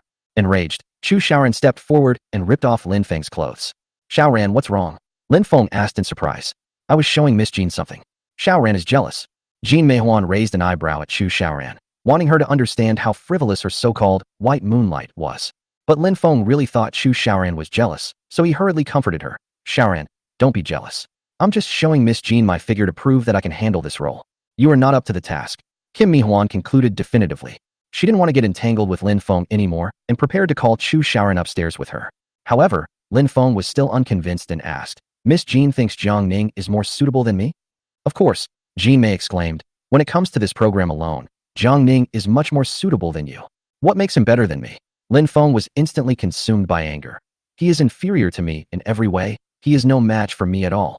He used to look down on Jiang Ning, but now, if anyone says he is inferior to Jiang Ning, he will get very angry, especially when speaking to Chu Xiaoran. Jean Meihuan shook her head, not wanting to pay any more attention to Lin Feng. Just then, a voice was heard coming from the stairwell. "Yes, you're better than me in every way." The next second, Jiang Ning appeared in front of everyone. Chapter 65. This grave is clearly more suitable for Lin Feng. He was dressed casually, looking poised and mature, and his light-colored glasses gave him the air of a domineering CEO on vacation. Shen Lingwei, dressed in a light white dress, followed behind him. It turned out that Lin Feng lifting his clothes earlier had caused some noise and commotion downstairs, which caught Jiang Ning's attention upstairs. Seeing Jean Meihuan downstairs, the two of them came down directly. Chu Xiaoran and Lin Feng were taken aback by Jiang Ning's appearance. Especially Lin Feng, who just loudly criticized Jiang Ning. The situation is quite awkward right now. But Jiang Ning seemed unconcerned, maintaining a nonchalant expression. He walked up to Lin Feng and patted him on the shoulder. "Lin Feng, you're telling the truth. You're too outstanding. You're better than me in every aspect." Then, Jiang Ning smiled and said to Jean Meihuan, "That's why I recommend Raymond Lam to participate in this program. He's sure to become a huge star. This show is practically a tomb." Jiang Ning, with foresight, decisively avoided the pitfall. Such a grave is clearly more suitable for Lin Feng. However, everyone was stunned when Jiang Ning said this. What does Jiang Ning mean by this? How can I voluntarily give up my seat? Lin Feng was taken aback for a moment, then smiled proudly. "Jiang Ning, Thank you. He believed that Jiang Ning voluntarily stepped down because he felt ashamed of himself. After all, if we were to compete against each other, how could he possibly be my match? Lin Feng took a deep breath, remaining calm and composed. Jiang Ning, I'm sorry about earlier. I got a little carried away and said some unpleasant things to you. I apologize. To show his magnanimity, Raymond Lam smiled and apologized to Jiang Ning. No need to apologize, you're telling the truth. Jiang Ning said nonchalantly. I also think you're very talented, and you're the most suitable person to participate in this program. If you go to the production team, you'll be met with venomous insects and ferocious beasts from the rainforest. Go for it, the outstanding Raymond Lam. However, Kim Mi-hwan refused to accept it. She came to talk to Jiang Ning about this matter today, but Jiang Ning actually offered to step down. How can this be? Jiang Ning, Miss Shen has invested in this project, and she hopes you will participate as well. Jin Meihuan glanced at Shen Lingyue. Shen Lingyue simply smiled faintly and remained silent.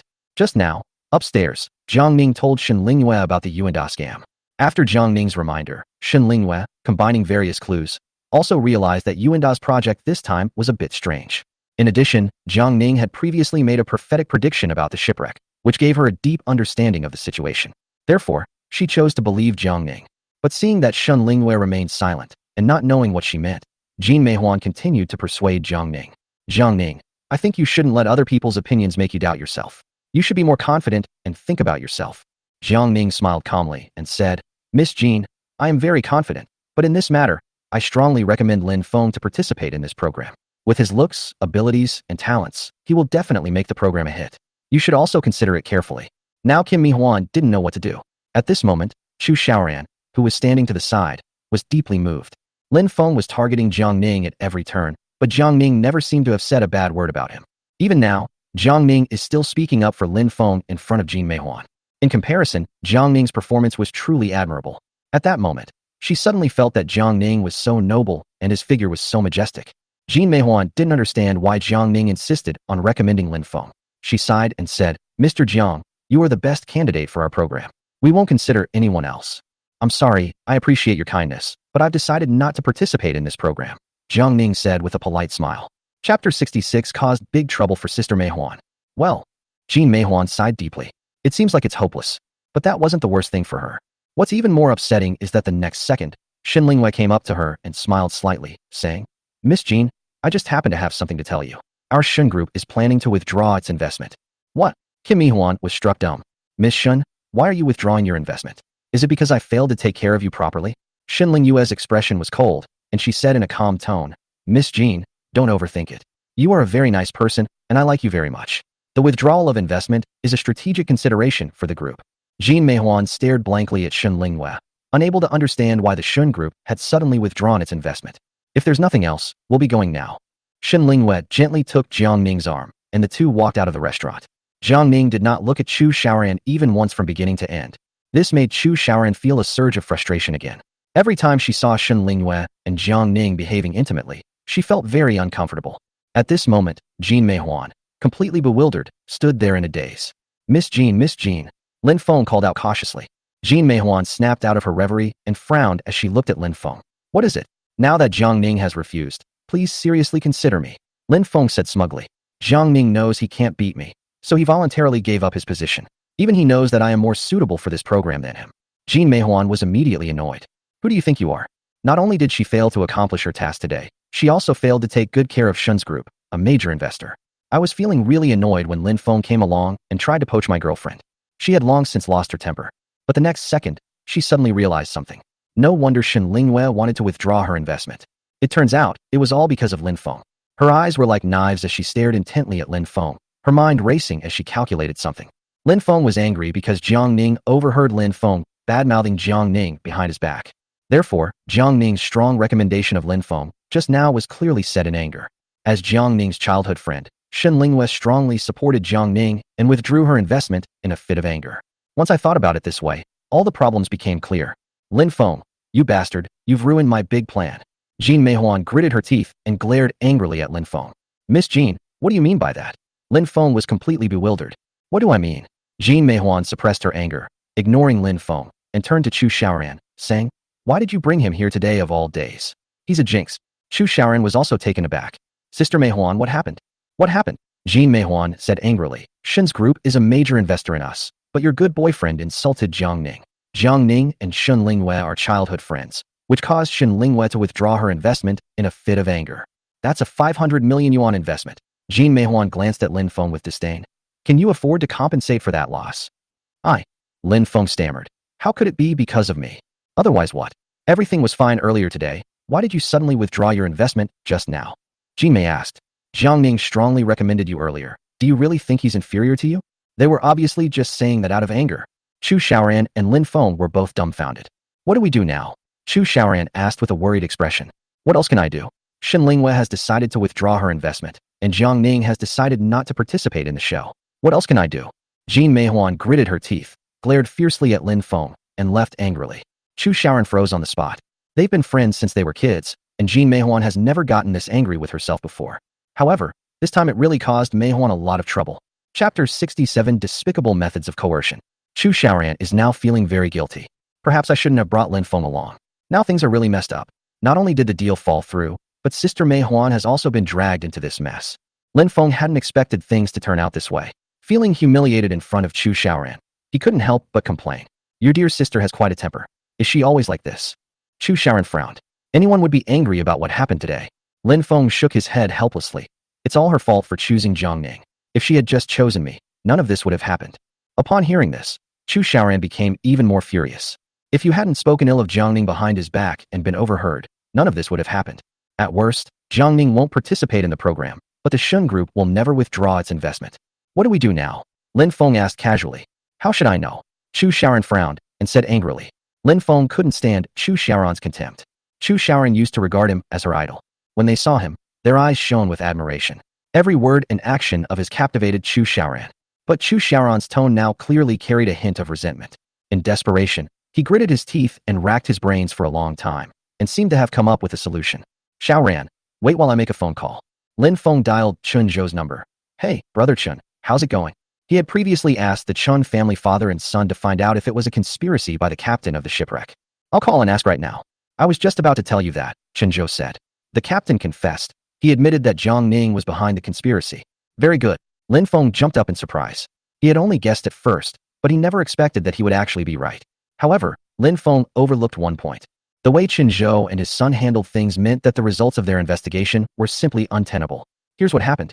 A few days ago, Chun Guahao and his son found the captain of the sunken ship incident. The captain categorically denied that Jiang Ning was behind the conspiracy. But the father and son were not giving up. They had been beaten up by Jiang Ning, and this was the only weapon they could use to blackmail him. Therefore, they must have the captain say that this is a conspiracy.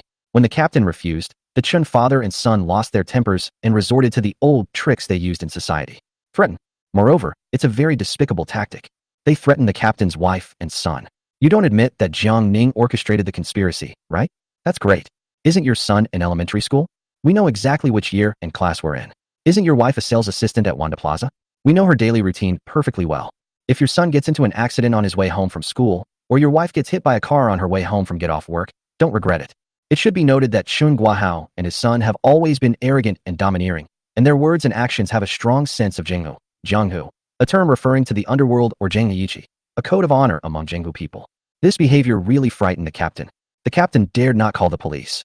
Because the Chun father and son only made verbal threats. Even if the police are called, there is no actual crime committed, so the punishment will not be too severe. This will only anger them, putting their wives and sons in even greater danger.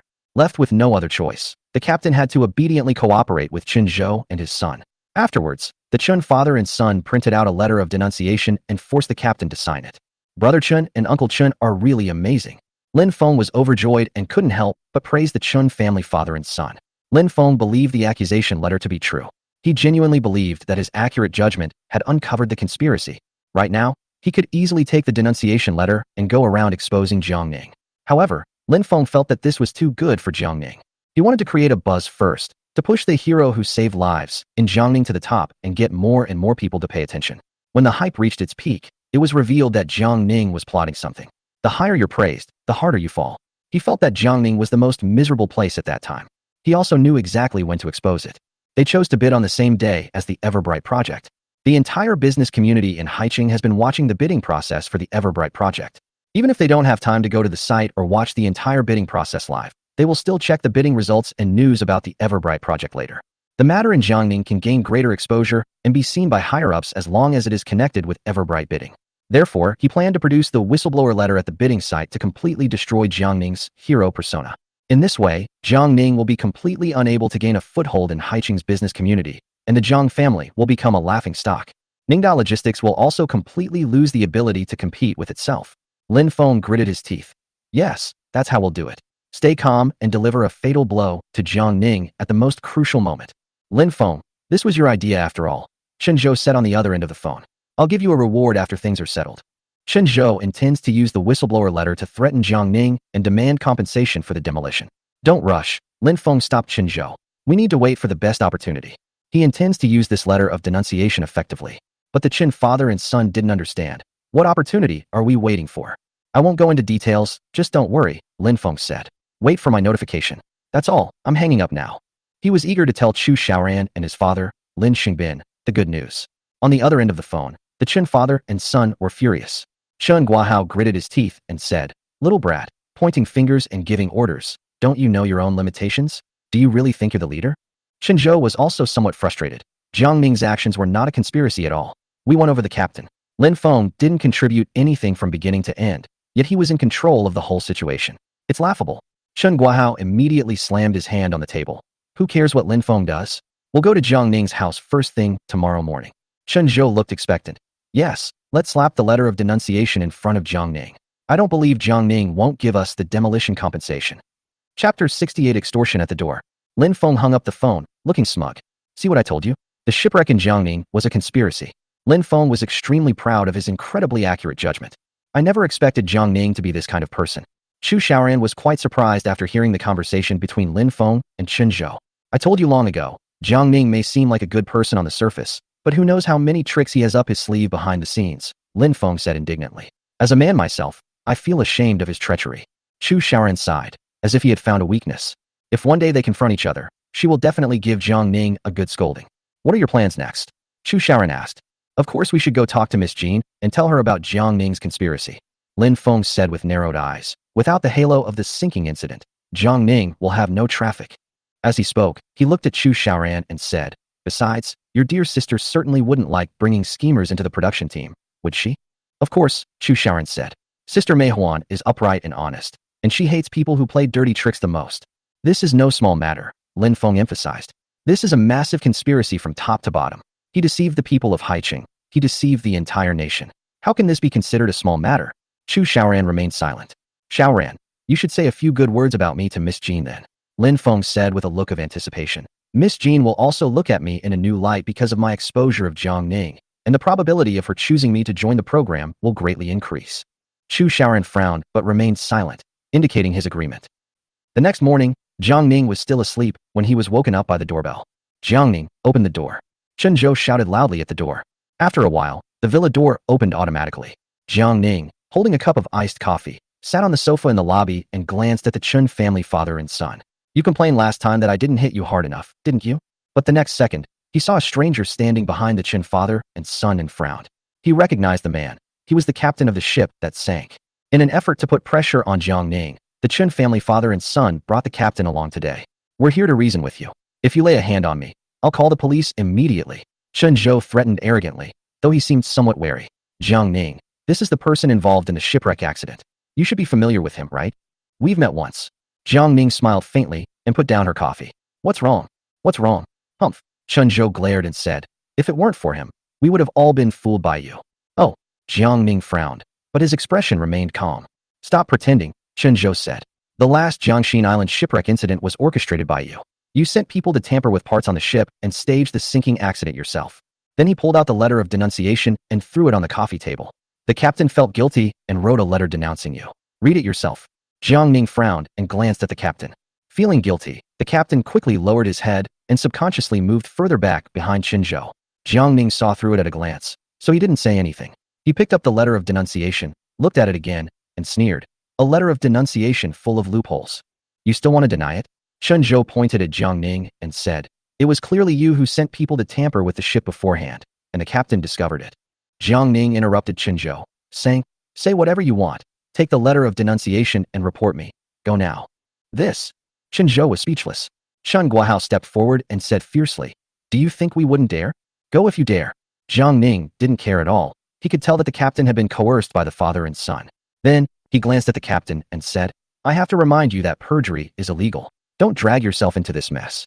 The captain's face was extremely ugly. He wanted to say something, but after glancing at the fierce-looking Qin father and son, he swallowed his words. "Jiang Ning, you dare threaten the captain? You have some nerve." Qin Zhou roared. Jiang Ning looked coldly at Qin Zhou. "I think it was you who threatened the captain, wasn't it?" Qin Zhou was immediately hit where it hurt, and he trembled in fear, somewhat afraid to meet Jiang Ning's cold gaze. Seeing this, Chen Guohao hurriedly said, "Jiang Ning, stop crying wolf. I'm telling you right now, you have to pay half of the demolition compensation to settle this. Otherwise, I'll fight you to the death." Jiang Ning simply smiled calmly in the face of Chen Guohao's threat. He is currently pondering a question. How could the Chen family father and son find the captain of the sunken ship to threaten him? The demolition compensation and the shipwreck incident are very different events. Given the mindset of this father and son, they wouldn't make such a big difference, would they? Therefore, there is a strong possibility that someone is advising them behind the scenes. That person must have been very concerned about the shipwreck. Otherwise, they wouldn't have had such a wild idea as to link the demand for demolition compensation with the shipwreck incident. Want compensation for the demolition? Fine. Jiang Ning smiled knowingly. "Tell me, who ordered you to do this?" "You don't need to know that," Qin Zhou snapped. Chen Guohao immediately glared at Qin Zhou and said, "What do you mean by who ordered it? You were the one who plotted and got exposed." Jiang Ning smiled faintly. Qin Zhou had already let it slip earlier. It seems that someone really is directing them from behind the scenes.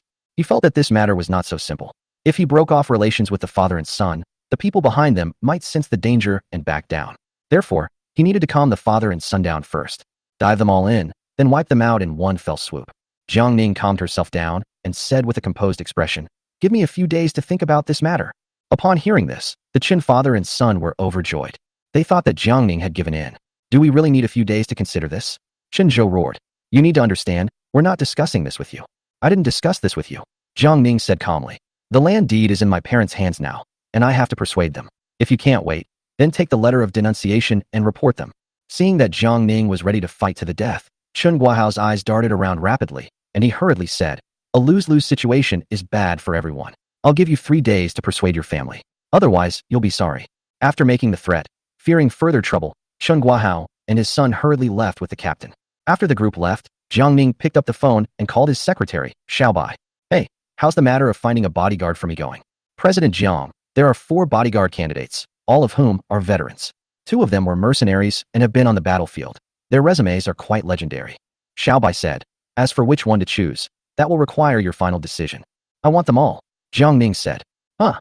The person on the other end of the phone exclaimed in surprise. "You want all 4? "Yes," Jiang Ning emphasized. "Let them start working tomorrow." "Yes, General Manager Jiang." A ruthless glint flashed in Jiang Ning's eyes. "If you want to play with me, I'll play along." Chapter 69. You want to play? I'll play along. After hanging up the phone, Jiang Ning called Xia Yuning. "Yuning, I need to ask you for a favor. Is it convenient for you?" Xia Yuning was very excited to receive a call from Jiang Ning for the first time. Of course it's convenient. Back in college, Xia Yuning had a crush on Jiang Ning. Now that Chu Xiaoran is no longer in her way, she is eager to seize every opportunity to get closer to Jiang Ning. "Yuning, I remember you have a relative who works at Linjiang Shipbuilding Company, right?" Jiang Ning asked. "You remember all of this?" Xia Yuning said in a suggestive tone. "You seem to care about me quite a bit." Jiang Ning gave an awkward smile. A year ago, his graduating class organized a boat trip to the island in the middle of the river.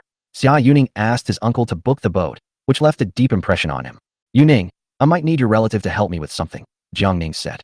"If possible, let's arrange a time to meet and talk." "Great." Xia Yuning was very happy. "But I have something to do today." Jiang Ning. "Then tomorrow morning." "Good."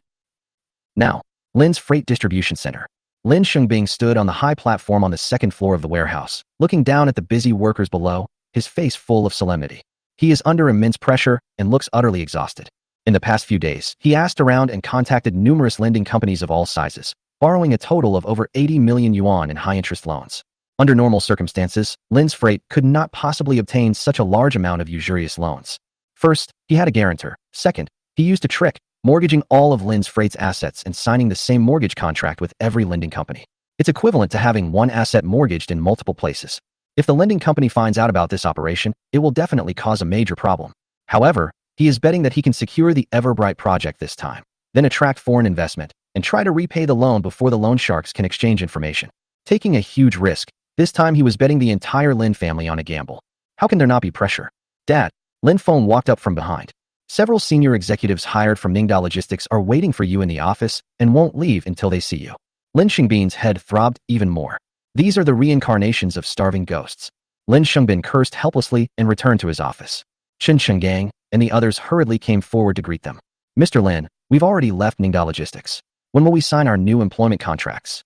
Lin Xingbin said with a dark face. What's the rush? You just left Ningda Logistics, so you can take a few days off to rest and regroup. We've already made all the necessary adjustments, Chen Chenggang said. Now we're just waiting to get started. They had also heard some rumors that Lin's freight seemed to be in bad shape recently. They were afraid that Lin Xingbin would change his mind, so they kept urging him to start the job. Wait a little longer. Lin Xingbin looked impatient and sat down in his office chair to drink tea. When are we going to get there? One executive complained. You made a good promise back then that we would resign and immediately sign an employment contract here, another executive said. Lin Xingbin was extremely agitated. He can barely take care of himself now.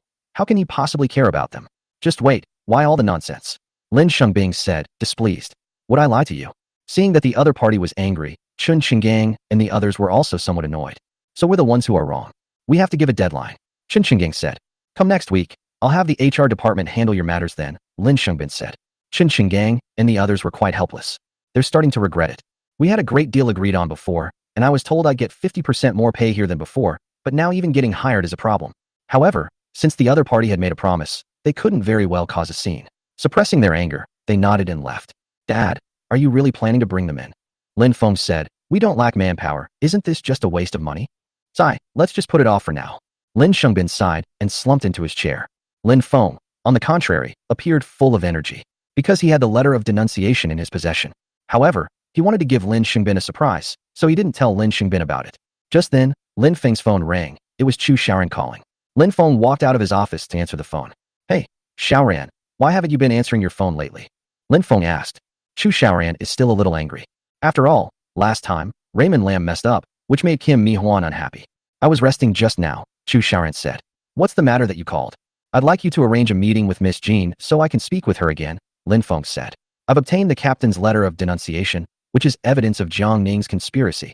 Chu Xiaoran asked impatiently. Is that thing even useful? It will definitely be useful, Lin Feng said seriously. I'm taking this over to help Miss Jean avoid a disaster. Think about it. If Miss Jean invites Jiang Ning to the show without knowing the inside story, and the sinking incident is exposed, the show's reputation will plummet. That will be much more troublesome than the Shun Group withdrawing its investment. Chu Xiaoran frowned and pondered, and indeed that made sense. Won't we mess things up again? Chu Xiaoran is now somewhat afraid. Lin Feng said somewhat displeasedly. Xiaoran, why don't you believe me now? It's not that I don't believe it. Chu Xiaoran sighed. She couldn't afford to gamble anymore. Jean Meihuan and she grew up together, and their relationship is even better than that of biological sisters. She didn't want these things to cause unpleasantness between the two of them. Lin Feng said in a slightly pleading tone. Xiaoran, believe me this time. We are helping Miss Jean, not causing her trouble. Chu Xiaoran took a deep breath, pondered for a moment, and said, all right. After hanging up the phone, Chu Xiaoran called Jean Meihuan. Hey, Meihuan, are you free tomorrow? The next morning, the two parties agreed to meet at Kim Mi-Huan's home. I never would have guessed that Jiang Ning was so cunning. Jean Meihuan frowned as she looked at the letter of denunciation. Yes, we were all fooled by him, Lin Feng said. Luckily, he didn't participate in the show, and Ms. Jean managed to cut her losses in time. Jean Meihuan sighed deeply, feeling a lingering fear.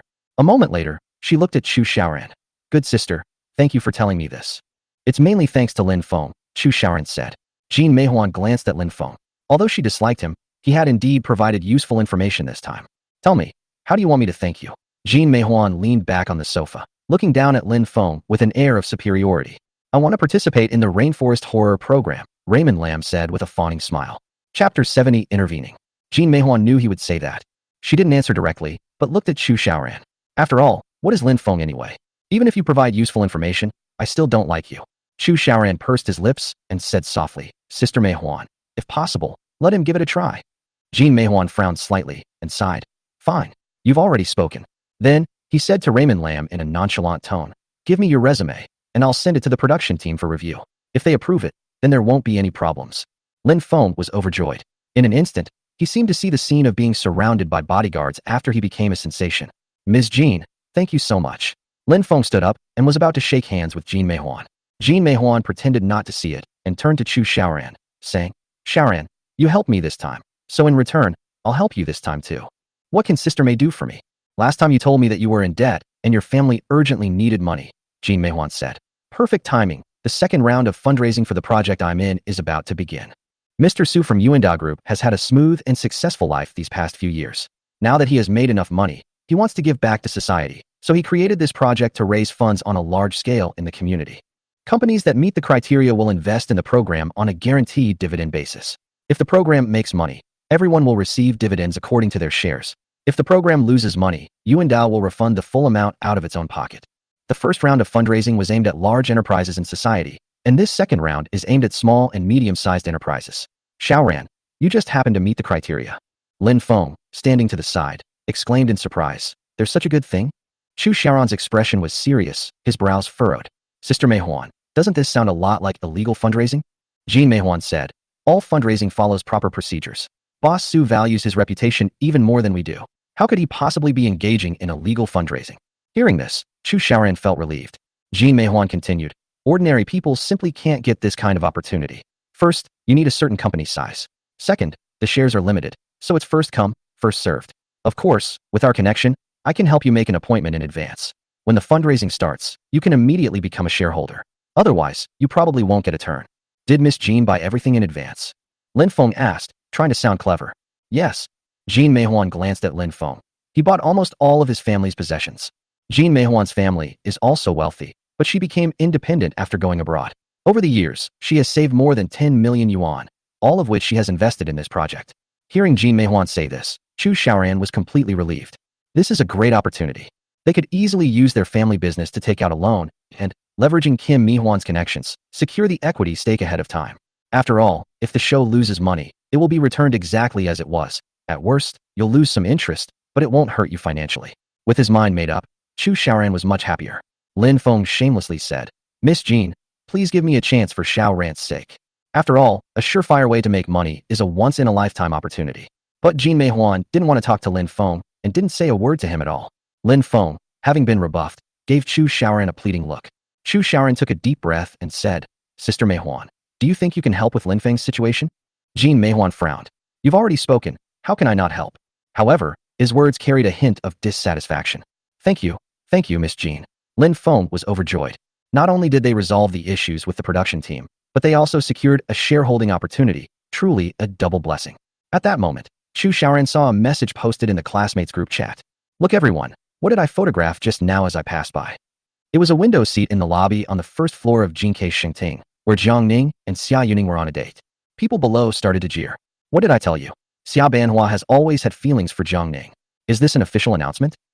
Upon seeing this scene, Chu Xiaoran became inexplicably furious. She turned to Jean Meihuan and said, Meihuan, thank you so much for helping me and Lin Feng. We'll treat you to a big meal another day. I have something to do today, so I have to go now. Okay, then you go ahead with your work, Jean Mei called out. Chu Xiaoran hurriedly left the room, his expression very serious. Xiaoran, what's wrong? Lin Feng asked, chasing after him. Where are you going? Jinke Shengting, I want to eat their food, Chu Xiaoran said without turning his head. No problem, it's on me, Lin Feng said happily. We should celebrate. The lobby on the first floor of Jinke Shengting. Jiang Ning did not choose a private room. Because today's reservation was made at the last minute, all the private rooms are already full. However, the window seats downstairs are also good, as they are relatively quiet. Yu Ning, thank you for your great help, Jiang Ning said. Jiang Ning explained his plan, and Xia Yuning said she would fully cooperate. If Xia Yuning can handle this matter, Jiang Ning can make a perfect comeback.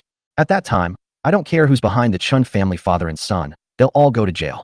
Yu Ning, I will reward you handsomely once this is done, Jiang Ning said, clasping his hands in a fist salute.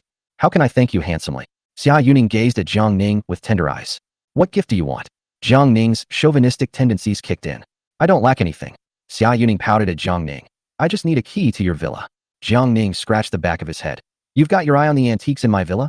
Xia Yuning. When the straight men and Jiang Ning get going, they're really straight. Just as the two were chatting, a familiar figure walked over. Oh, you guys are here too. Chu Xiaoran pretended to be surprised and walked towards Jiang Ning.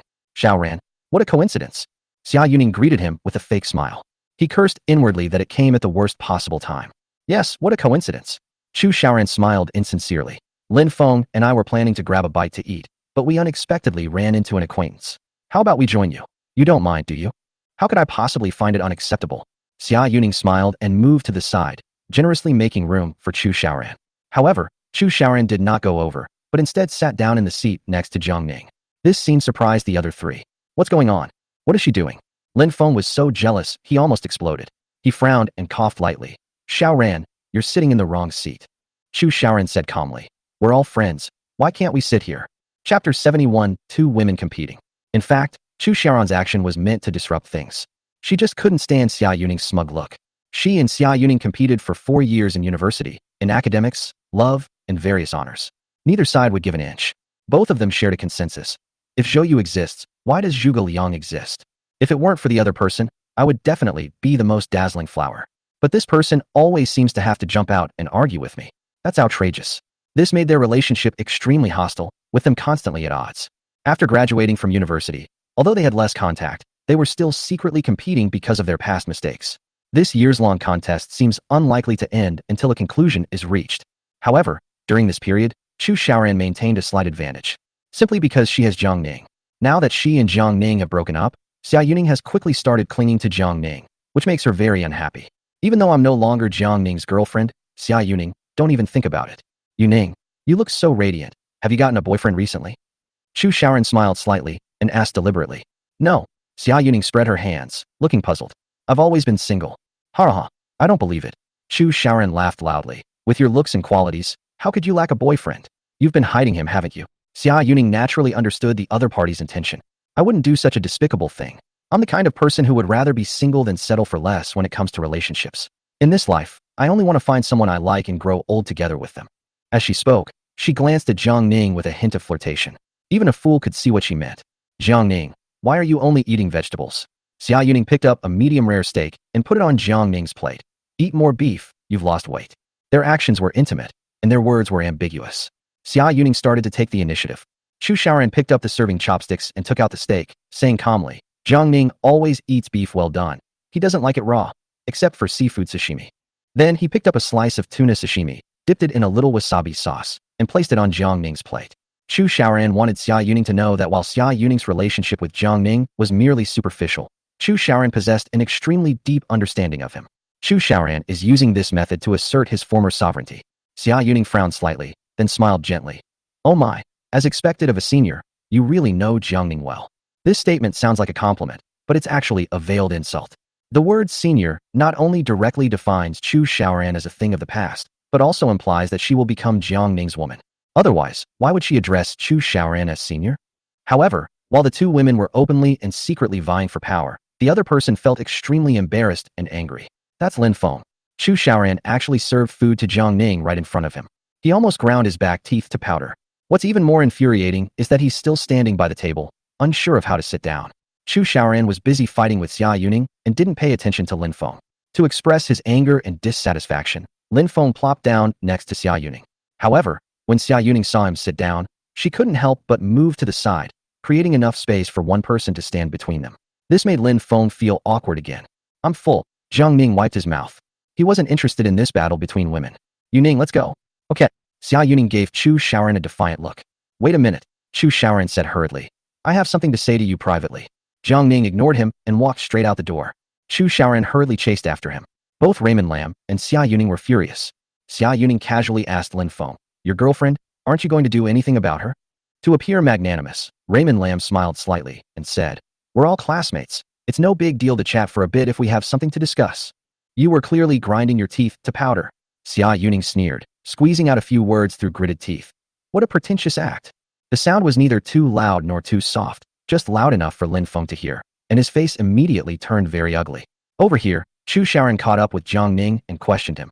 Jiang Ning, can you explain to me now what exactly happened with that shipwreck incident? Jiang Ning's eyes turned cold. Why did she bring up the shipwreck incident? He originally didn't want to pay any attention to Chu Xiaoran, but now he sensed something was amiss. What? What happened? Jiang Ning asked deliberately. Chu Xiaoran angrily rebuked. Stop pretending to be confused. There are no secrets that stay hidden forever. Your conspiracy has already been exposed. Do I need to say more? Chapter 72 Chu Xiaoran reveals secret. Jiang Ning stared sharply at Chu Xiaoran, his mind racing. Wasn't it the Chun family father and son who were behind this? How did it reach Chu Xiaoran's ears? Jiang Ning was already certain that the Chun family had powerful backers. The fact that Chu Xiaoran said this now suggests that he could get some information from her. You say I'm involved in a conspiracy. Do you have any evidence? Jiang Ning asked. They've already written a letter of denunciation, and you're still trying to deny it. Chu Shaoran shouted righteously. Jiang Ning, I originally thought you were at least an upright person, but I didn't expect you to be playing these kinds of schemes.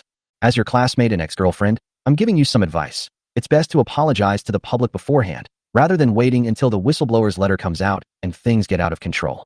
Jiang Ning, wanting to get him to cooperate, deliberately retorted, what if the whistleblower letter is forged? You actually believe what the Chen father and son say? What Chen family father and son? Chu Shaoran asked in confusion. Jiang Ning frowned. Where did you see the whistleblower letter? Chu Shaoran said. Lin Feng showed it to me. Jiang Ning smiled without revealing his true feelings. I didn't expect the answer to come out so quickly. It turns out that Lin Feng was behind this whole thing. This will make things even more fun. Jiang Ning's lips curled into a mocking smile, his face bearing an amused expression. Try to mess with me, and your miserable life will begin from here. Go Raymond Lam. You must hold on and live bravely from now on. Otherwise, I'll find it very boring. At this moment, Xia Yuning also came out of the restaurant. Without speaking to Chu Shaoran, she came to Jiang Ning. Let's go, Jiang Ning said. He has obtained the information he needed. There's no need to waste any more words with Chu Shaoran. Seeing this, Chu Shaoran stomped his feet in anger. Jiang Ning, your stubbornness will ruin you. But Jiang Ning and Xia Yuning had already gotten into the car and sped away. Back at the restaurant, Chu Shaoran was met with leftovers and Lin Feng's icy expression. Shaoran, didn't you tell me you wanted to eat here? Lin Feng asked sarcastically. Why didn't you order a single dish from beginning to end? Raymond Lam was in a great mood today, but now his mood has plummeted. I suddenly don't want to eat anymore. Chu Shaoran replied casually. Huh. Lin Feng sneered. You still have feelings for Jiang Ning, don't you? No, Chu Shaoran said. Do you think I'm stupid? Lin Feng finally couldn't hold back his anger. I don't want to argue. Chu Shaoran had absolutely no interest in discussing these topics. The atmosphere became heavy and oppressive for a moment.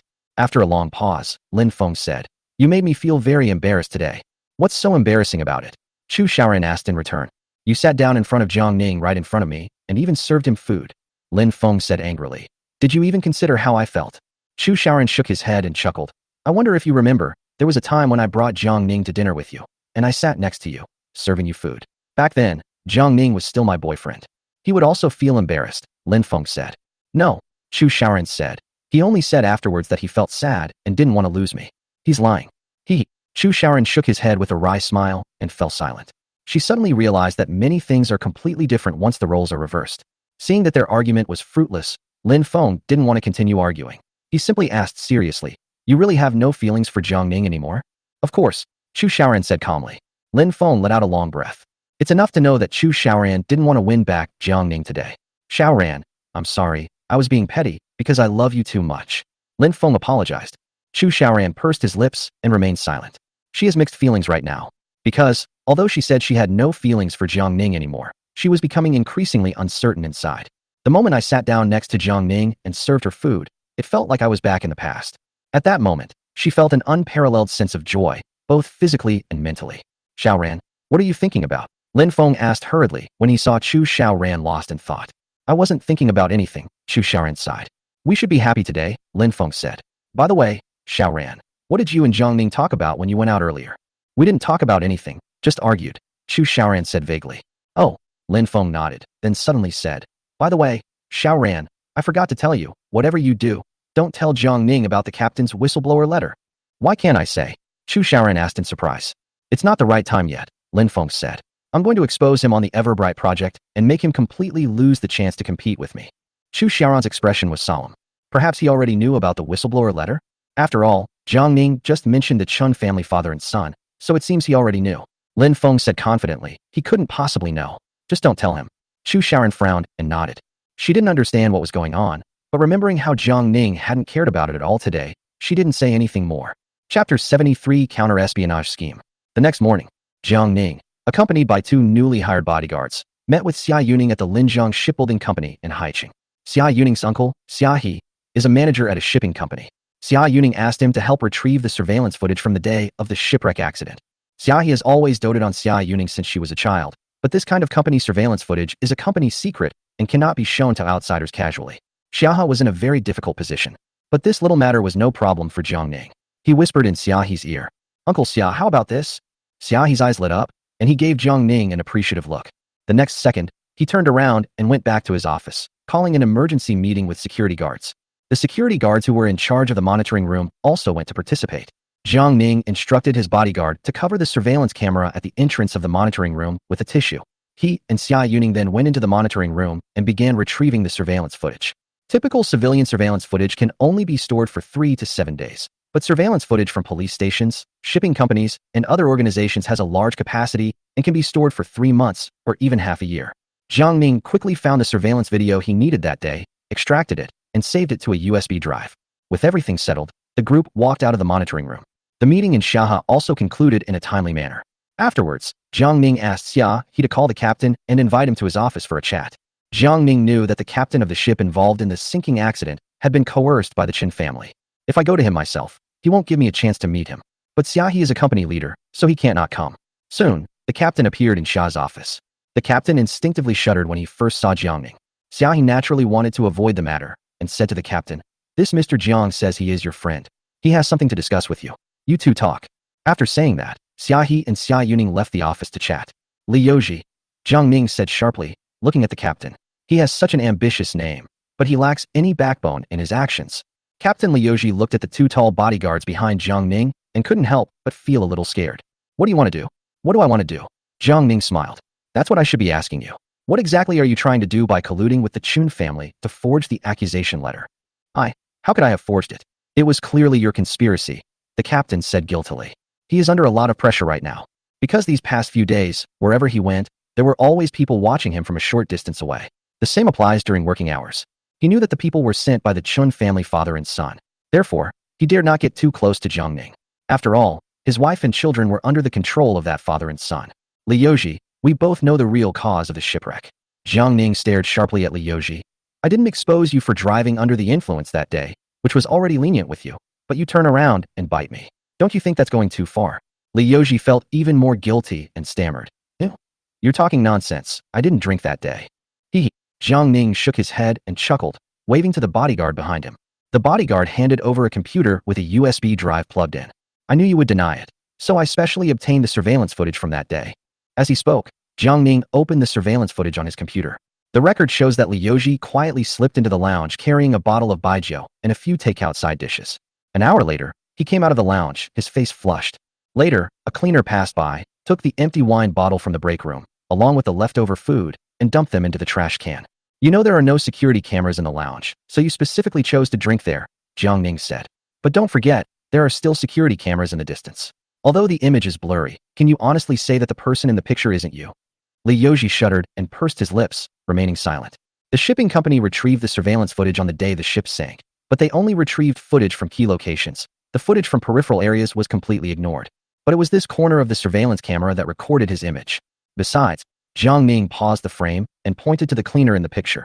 "I talked to this cleaner lady, and she saw you drinking." The following sentence was made up by Jiang Ning on the spot. Because he knew that Li Youji must be terrified right now. Jiang Ning stared intently at Li Youji, his aura as a powerful and ruthless figure instantly radiating from him. That momentum was like a monstrous wave, capable of instantly engulfing Li Youji. Under immense pressure, Li Youji's face grew increasingly pale, his lips trembled, and he suddenly screamed hysterically, "Ew. You're trying to force me to my death." That boat was worth over 7 million, and he was responsible for the sinking because of his mistake. How could he possibly afford to pay for it? Moreover, if this matter is exposed, he will never be able to find a job again. He spent most of his life sailing and has no other skills. It was tantamount to cutting off his path to survival. At this moment, Li Youji was filled with despair. On one side, a bullying father and son threatened his wife and daughter. On the other side, Jiang Ning held the surveillance video from that day. He was squeezed in the middle and felt like he was about to suffocate. At this moment, this nearly 1.8-meter tall man curled up on the ground, his head in his hands, as despair spread throughout his body and mind. "No one is forcing you." Jiang Ning bent down and patted Li Youji on the shoulder. "As long as you act with a clear conscience and don't provide false evidence, I won't show this video to anyone." "I had no choice," Li Youji cried, tears streaming down his face. "I know that Chen Guohao and his son coerced you." Jiang Ning's words struck a chord with Li Youji. Li Youji rubbed his eyes and looked up at Jiang Ning. "You figured it out?" "Yes, I understand your difficulties." Jiang Ning nodded, squatted down, and patted Li Youji on the shoulder. "I just want to ask you, do you want to live the peaceful life you used to? Do you want to avoid being held accountable by the shipping company, being coerced by the Qin family, and being arrested for perjury?" "Of course," Li Youji nodded repeatedly. He desperately wanted it. "I used to think life was so mundane. But after experiencing all this, he realized that the life he used to live was what he had always dreamed of, and now he has nightmares every night. If you trust me, I can help you solve all your problems, Jiang Ning said. So, please tell me, how did the Chen father and son coerce you? Li Yoji was at his wit's end. He took a deep breath and said in a trembling voice, the Chen family father and son are threatening me with my son and wife. If I don't give them false testimony, they will harm my wife and child. My son is exceptionally bright. He's in his final year of junior high, and his teacher says he's guaranteed to get into the top provincial high school. At this point, Li Yoji's tears started falling again. Shameless scoundrel, Jiang Ning cursed through gritted teeth. The principle of not extending punishment to one's wife and children is the most basic moral principle. Those two bastards in the Chen family will stop at nothing to achieve their goals. Jiang Ning waved to the bodyguards behind him. You two will split into two groups. One will protect Uncle Li's son around the clock, and the other will protect Uncle Li's wife around the clock. There can be no mistakes. Don't worry, Mr. Jiang. What kind of cunning enemy haven't we encountered on the battlefield? This kind of rogue is less than a dog in front of me, the bodyguard said calmly. Chapter 74. If you invest, you'll lose everything. The two bodyguards were veterans who had worked as mercenaries, often risking their lives.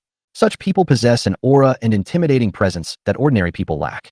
Seeing that he had such a powerful backer, Li Yoji instantly felt more confident. He wiped away his tears and said, President Jiang, if you can guarantee the safety of my wife and children, I will do whatever you say. Jiang Ning finally revealed a smile. Things went very smoothly, just as I expected. Tell me, besides Chen Guahao and his son, who else was involved in this? Jiang Ning asked. Just the two of them, Li Yoji said. Impossible. Jiang Ning stared intently at Li Yoji. Li Yoji thought for a moment and added, by the way, I overheard them talking on the phone with someone surnamed Lin. I wonder if it's related to this matter. Jiang Ning smiled faintly. This time, we have witnesses. Next, he will completely turn the tables and take the initiative. Raymond Lam, don't you like to set traps for me? Next, I'm going to make you fall hard into the pit you dug yourself. What should I do next? Li Yoji was extremely flustered. If I'm not mistaken, the Chun family father and son will definitely have someone follow you, Jiang Ning said. They will also know immediately that we met today. Yes, Li Yoji said. There was a young, blonde-haired guy who kept hanging around right under my nose. He was obviously sent by them. Jiang Ning lowered his voice and said to Li Yoji, if you do this. A moment later, at the entrance of the shipping company, Li Yoji drove Jiang Ning and the others out. Go, don't get in my way of sailing. Jiang Ning said with a slightly pleading tone. Captain, giving false testimony is illegal. Please think it over carefully. What am I considering? It's clearly your fault. Li Yoji shouted arrogantly. If you don't leave, I'm calling the police. Jiang Ning shook his head helplessly and left with his two bodyguards and Xia Yuning in a huff. Seeing this, a blonde-haired man on the riverbank picked up his phone and dialed Chenzhou's number. Hey, Brother Chen, Uncle Chen is really a prophet. Jiang Ning did come to see Li Yoji. What did they say? Chenzhou asked hurriedly. I couldn't get inside the shipping company, but I saw them arguing at the entrance, Huang Mao said. Li Yoji was very angry and kicked Jiang Ning out. Very good. Chenzhou was relieved. After hanging up the phone, he smiled slyly. Jiang Ning, you're still too green to play with us, you old man. The next 2 days seemed calm on the surface, but undercurrents were actually surging. The Rainforest Horror Project has launched its second round of fundraising as scheduled. This caused quite a stir in Haicheng. Many companies are eager to try this. Of course, entrepreneurs are all smart people. Most people are just making a fuss, but in reality, they are all watching and waiting. Chu Xiaoran had already persuaded Chu Guofeng to use his family's business as collateral to secure a loan of 40 million yuan, which he planned to use to buy shares. After all, the Chu family was already in dire straits. This is a chance to turn things around. We have to take the gamble. The Lin family no longer had any money left for investment. They took out an 80 million loan and added 30 million in savings, raising a total of 100 million to give to Xingbang Logistics. They signed IOUs for the remaining 60 million. The remaining 10 million can only be transferred to Jiang Ning as compensation for the antiques. At this point, the Lin family was just an empty shell. But Lin Feng was greedy. He secretly went to a friend to set up a trust and borrowed 20 million yuan at high interest rates, intending to invest in the company. Meanwhile, Jiang Ning is currently finalizing preparations for the bidding project. It is also a crucial step. Establish a distribution center. Distribution centers are the heart of logistics companies. The distribution center is responsible for sorting, packing, loading, and transporting goods in all directions along the routes. The larger the distribution center, the larger the area of its coverage points. Small logistics companies don't need to go to great lengths to build distribution centers because they have fewer routes, but a large-scale logistics company must have its own distribution center, even multiple. This is also proof of whether a logistics company has the capability. To secure the Everbright project, Ningda Logistics must establish a distribution center. Otherwise, Everbright would not have entrusted its business to Ningda Logistics with peace of mind. Furthermore, If Jiang Ning wants to expand Ningda Logistics, it must establish a base and gradually expand in all directions to build its own business empire. To set up a distribution center, he needs some funding, and he needs to discuss it with his father, Jiang Yuqing. At this moment, Jiang Ning and Jiang Yuqing were attending a family gathering. The discussion at the gathering also revolved around money. Yucheng, as you know, none of us relatives have much money, but we don't want to miss out on this good opportunity, said an older relative. So, we'd like to ask you to take the lead and invest. Right now, Zhang's relatives all want to invest in the Rainforest Horror Project. The Rainforest Horror Project is verbally described as a fundraising initiative for small and medium-sized enterprises. However, the number of places is limited, and priority will be given to large households. The standard for large investors is the amount of money they invest. If the investment amount is insufficient, there is no opportunity to even enter the market. Although Zhang's relatives all have some businesses, they are all sunset industries, which have been severely impacted by the new media fan economy in recent years and are now teetering on the brink of collapse. Only the family business in Jiang Ning is the largest. Therefore, these people plan to have the Jiang Ning family contribute the majority of the funds, and they will contribute whatever amount they can, so that they might have the opportunity to become shareholders. Jiang Yuqing, Zhang's father, had a furrowed brow at this moment. The Jiang family's business is not doing well right now. They spent tens of millions to build a distribution center, and there is no money left for further investment. Seeing that Jiang Yuqing remained silent, another elder became displeased and said, Yucheng, you've had a smooth and successful year, and your business has grown bigger and bigger. But don't forget that we, your relatives, have always been supporting you silently. Today it's your turn to lead everyone to prosperity, so you can't back down. These words put Jiang Yuqing in a very difficult position. The meaning is clear. Without our help, you wouldn't be where you are today. Therefore, you should be grateful, contribute more money, and lead us to obtain the right to become shareholders. Brother Yuqing, what a great opportunity. If I had a company as big as yours, I would definitely lead everyone to invest. Yes, what are you still hesitating about? The others began to complain with dissatisfaction. This made Jiang Yuqing's face even uglier.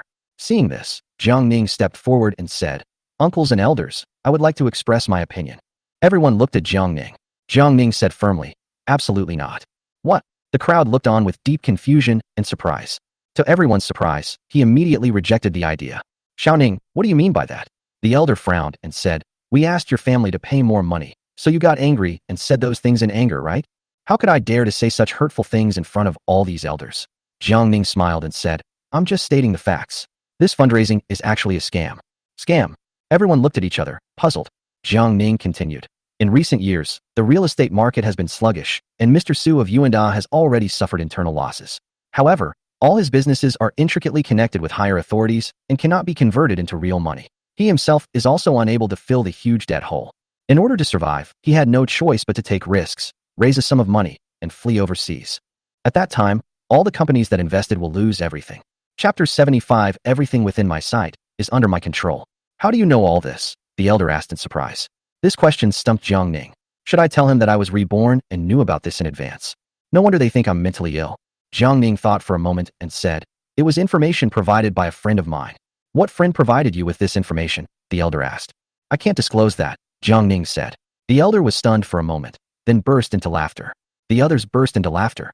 Yucheng, your Xiao Ning is quite something, the elder said. If it really were a scam, wouldn't those big investors have seen through it? Wouldn't their information be as readily available as yours? Jiang Yuqing sighed and said, Xiao Ning, don't talk nonsense. I'm not making this up. Enough. Jiang Yuqing stopped Jiang Ning. He felt that Jiang Ning was so eager to establish a distribution center that he didn't want to invest the funds, so he made up this excuse. However, Jiang Yuqing also felt that establishing a distribution center was an important matter. All investments carry risks, so he prefers to use the funds to build distribution centers. Yucheng, is this really that difficult? We're asking you to take the lead in investing so we can all make money together. We're not trying to harm you. It's fated, it's fated. His extended family is still pressuring Jiang Yuqing to take the lead in investing. Even worse, some of them made threatening remarks. If Yuqing doesn't help everyone, then this relationship is pointless. The implication was clear. Jiang Yuqing was about to be expelled from the family genealogy. Jiang Yuqing's face turned ashen. He was already struggling to withstand the pressure. Seeing this, Jiang Ning no longer cared about family ties and immediately said loudly, I respect every elder present, but when it comes to investing, everyone has the right to choose. Today, I am here on behalf of my family to make a decision. My family will resolutely not invest. As for what you elders want to do, that's up to you. Everyone was shocked when these words were spoken. Jiang Yuqing hasn't even made a statement yet. How dare a junior like Jiang Ning say such audacious words? Xiao Ning, what are you doing? Jiang Yuqing was also astonished. The Jiang family is a large family with strong clan values. Over the years, relatives have visited each other frequently, and they also go together to worship their ancestors during festivals and help each other with their business. Jiang Yuqing did not have the courage to turn against his family. He scolded Jiang Ning. "Don't interrupt when your elders are speaking. Sit down, Dad." "I tried to reason with the elders, but I didn't want to see them jump into the fire pit," Jiang Ning said angrily. "But on the other hand, they actually used family ties to kidnap us and force us to jump into the fire pit with them. In that case, we're better off without this family bond." These words instantly ignited everyone's anger. The family and relatives all slammed their fists on the table and stood up. "Now that your family has grown up, you're starting to look down on us relatives, aren't you? We're just asking your family to invest some money, not begging you for money. Is it really necessary to say something like that? They don't respect us relatives at all. Since that's the case, let's go our separate ways from now on." Upon seeing this, Jiang Yuqing hurriedly lowered his voice and begged for everyone's forgiveness. "Don't be angry. Our Xiaoning is still young. She doesn't know how to speak properly. No one would buy it. He's still young? If it weren't for that incident, he'd be married by now. Is he still young?" Given Jiang Ning's temper, it's right that the Chu family's daughter didn't marry him. "Yu Cheng, you've really disappointed everyone this time." The relatives all stood up and left the table in anger. "Yu Cheng, if you don't invest, we'll find someone else to join us," the eldest elder said. "Don't be envious when we make money." After saying that, his expression turned cold, and he left with the rest of his men. The empty private room was now empty except for Jiang Ning and his son Jiang Yuqing. "Look at what you're saying." Jiang Yuqing slammed his hand on the table in anger. Jiang Ning scoffed. "These so-called relatives are all sycophants, always trying to please the powerful and bully the weak. They can't stand seeing others do well. They're worse than strangers. It's no big deal if we cut ties." In the previous life, when the Jiang family fell on hard times, all the relatives hurriedly distanced themselves from them. Jiang Ning had long seen through their true colors. "You still dare to talk?" Jiang Yuqing made a gesture as if to slap him, but with his arm hanging in midair, he angrily slapped his thigh. Sigh. He shook his head painfully and sighed. "I know you want to set up a distribution center and don't want to spend the money, but setting up a distribution center isn't that easy. Renting space and purchasing equipment all take time." Jiang Ning said. "Dad, we don't need to do all this." Jiang Yuqing was taken aback. "Then what do you want to do?" "Let's just buy a distribution center," Jiang Ning said confidently. "I found out that there's an abandoned distribution center near the old factory area in Jiangbei district. We can just buy it as a package, do some simple renovations, and it'll be ready to use." Jiang Yuqing's expression softened. That is indeed a solution.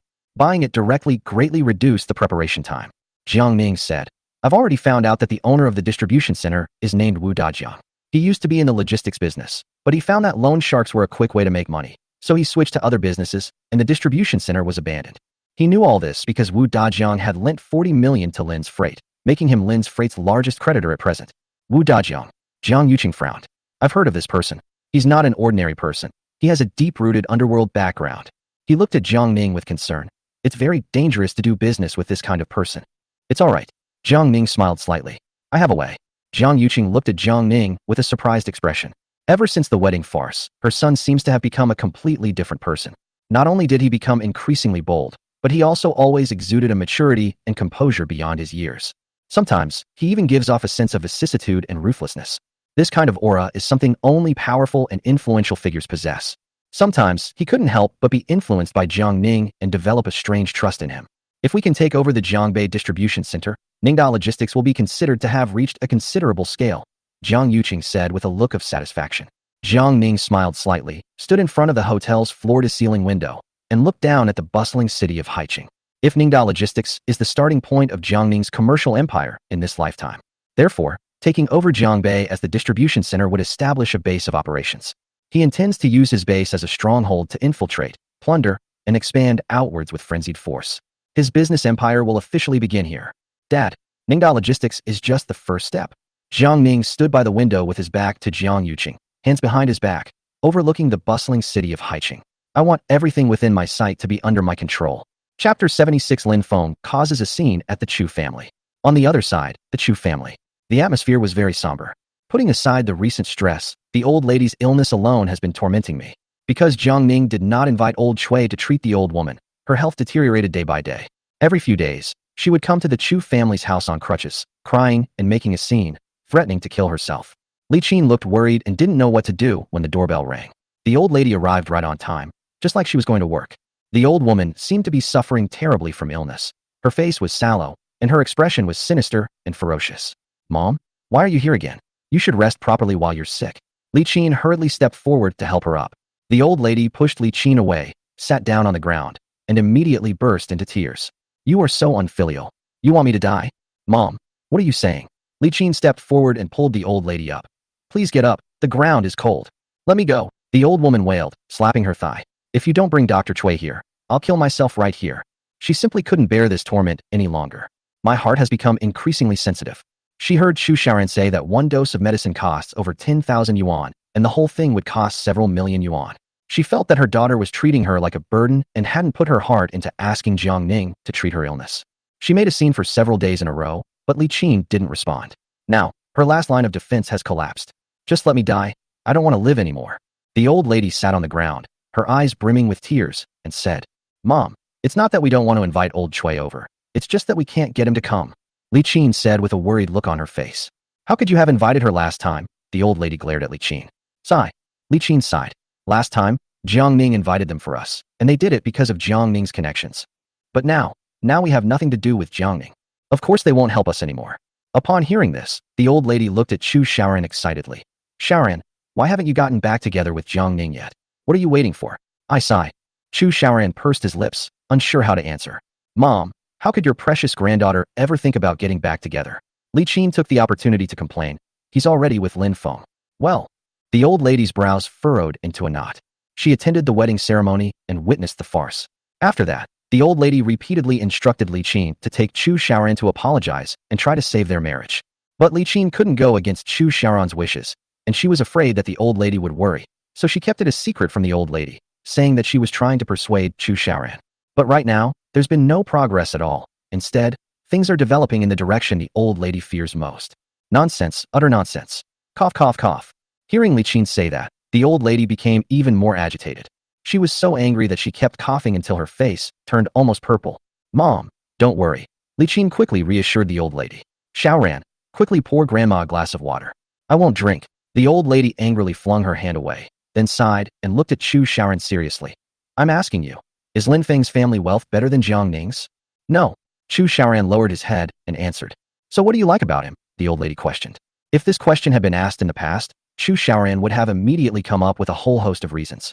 But during her time with Raymond Lam, she found that the good qualities she had previously thought of in him seemed to have disappeared. I don't know either. Chu Xiaoran lowered his head even further, like a child who had done something wrong. The old lady was so angry that she pounded her chest and stamped her feet. Xiaoran, are you stupid? She grabbed Chu Xiaoran's arm. Listen to your grandma. Go find Jiang Ning now. You have to get back together with him no matter what. Chu Xiaoran gritted his teeth and said, Grandma, I want to make my own decisions about my personal feelings. Raymond Lam was a choice she made after summoning all her courage. That was her ideal, her beautiful dream of love. She believes the difficulties are only temporary and that Raymond Lam's future will be brighter. Besides, Jiang Ning has been flattering her for so long. She wouldn't be able to bring herself to get back together with him now. Seeing Chu Xiaoran's stubbornness, the old lady shook her head in anger. Xiaoran, do you want to watch your grandmother die? The old lady looked at Chu Xiaoran with pleading eyes. If she doesn't reconcile with Jiang Ning, she won't be able to invite Elder Cui, and her life will be over. Grandma, please don't be like this. Chu Xiaoran said with a worried expression. There are so many good hospitals across the country. I don't believe there's no one who can cure your illness. Don't try to comfort me with those words. It's not like we haven't tried it before. The old lady was both angry and frustrated. During her illness, she visited almost every major hospital, and the advice she received was to manage her condition with medication, as there was almost no hope of a cure. Grandma, there will definitely be a way, Chu Xiaoran said. The old lady gritted her teeth, as if she had made a decision. You're not going? Then I'll go. I'll go and talk to the Jiang family. She shakily tried to get up, leaning on her cane. Grandma, Chu Xiaoran hurriedly helped the old lady up. What are you doing? What am I supposed to do? I want to live, the old woman roared. Besides, what's so great about Lin Feng? He's not a man at all, and his family isn't as well off as Jiang Ning's. You're just bewitched. Li Qin and Chu Guofeng remained silent. On this point, they agreed with the old lady. Xiaoran, if you still consider me your grandmother, then break off all ties with that Lin Feng. The old lady gritted her teeth and said, how can Lin Feng compare to Jiang Ning? However, by sheer coincidence, Lin Feng was already standing outside the door at that moment. He had come excitedly to tell Chu Xiaoran some great news. But the old lady arrived in such a hurry that she didn't even close the door properly. Lin Feng overheard most of the conversation. His face was ashen, his fists clenched, and his whole body trembled slightly with anger. Grandma, please don't get agitated, Chu Xiaoran reassured the old lady. Lin Feng isn't as useless as you say. I think he's nothing. the old woman shouted without any hesitation. Knock, knock, knock. Lin Feng couldn't take it anymore and knocked on the door. Who is it? Li Qin went to open the door. Auntie, it's me. Lin Feng stood at the door with an unhappy expression. Li Qin shuddered. Did Lin Feng hear what I just said? But when she thought about how Lin Shengbin had made things difficult for her at the restaurant last time, and Lin Feng hadn't said a word, her anger flared up again. How dare you show your face here? Lin Feng took a deep breath and said, Auntie, I've come to see Xiao Ran. I have some good news to tell her. As he spoke, Lin Feng walked in and said to Chu Xiaoran, Xiaoran, can you come out alone for a moment?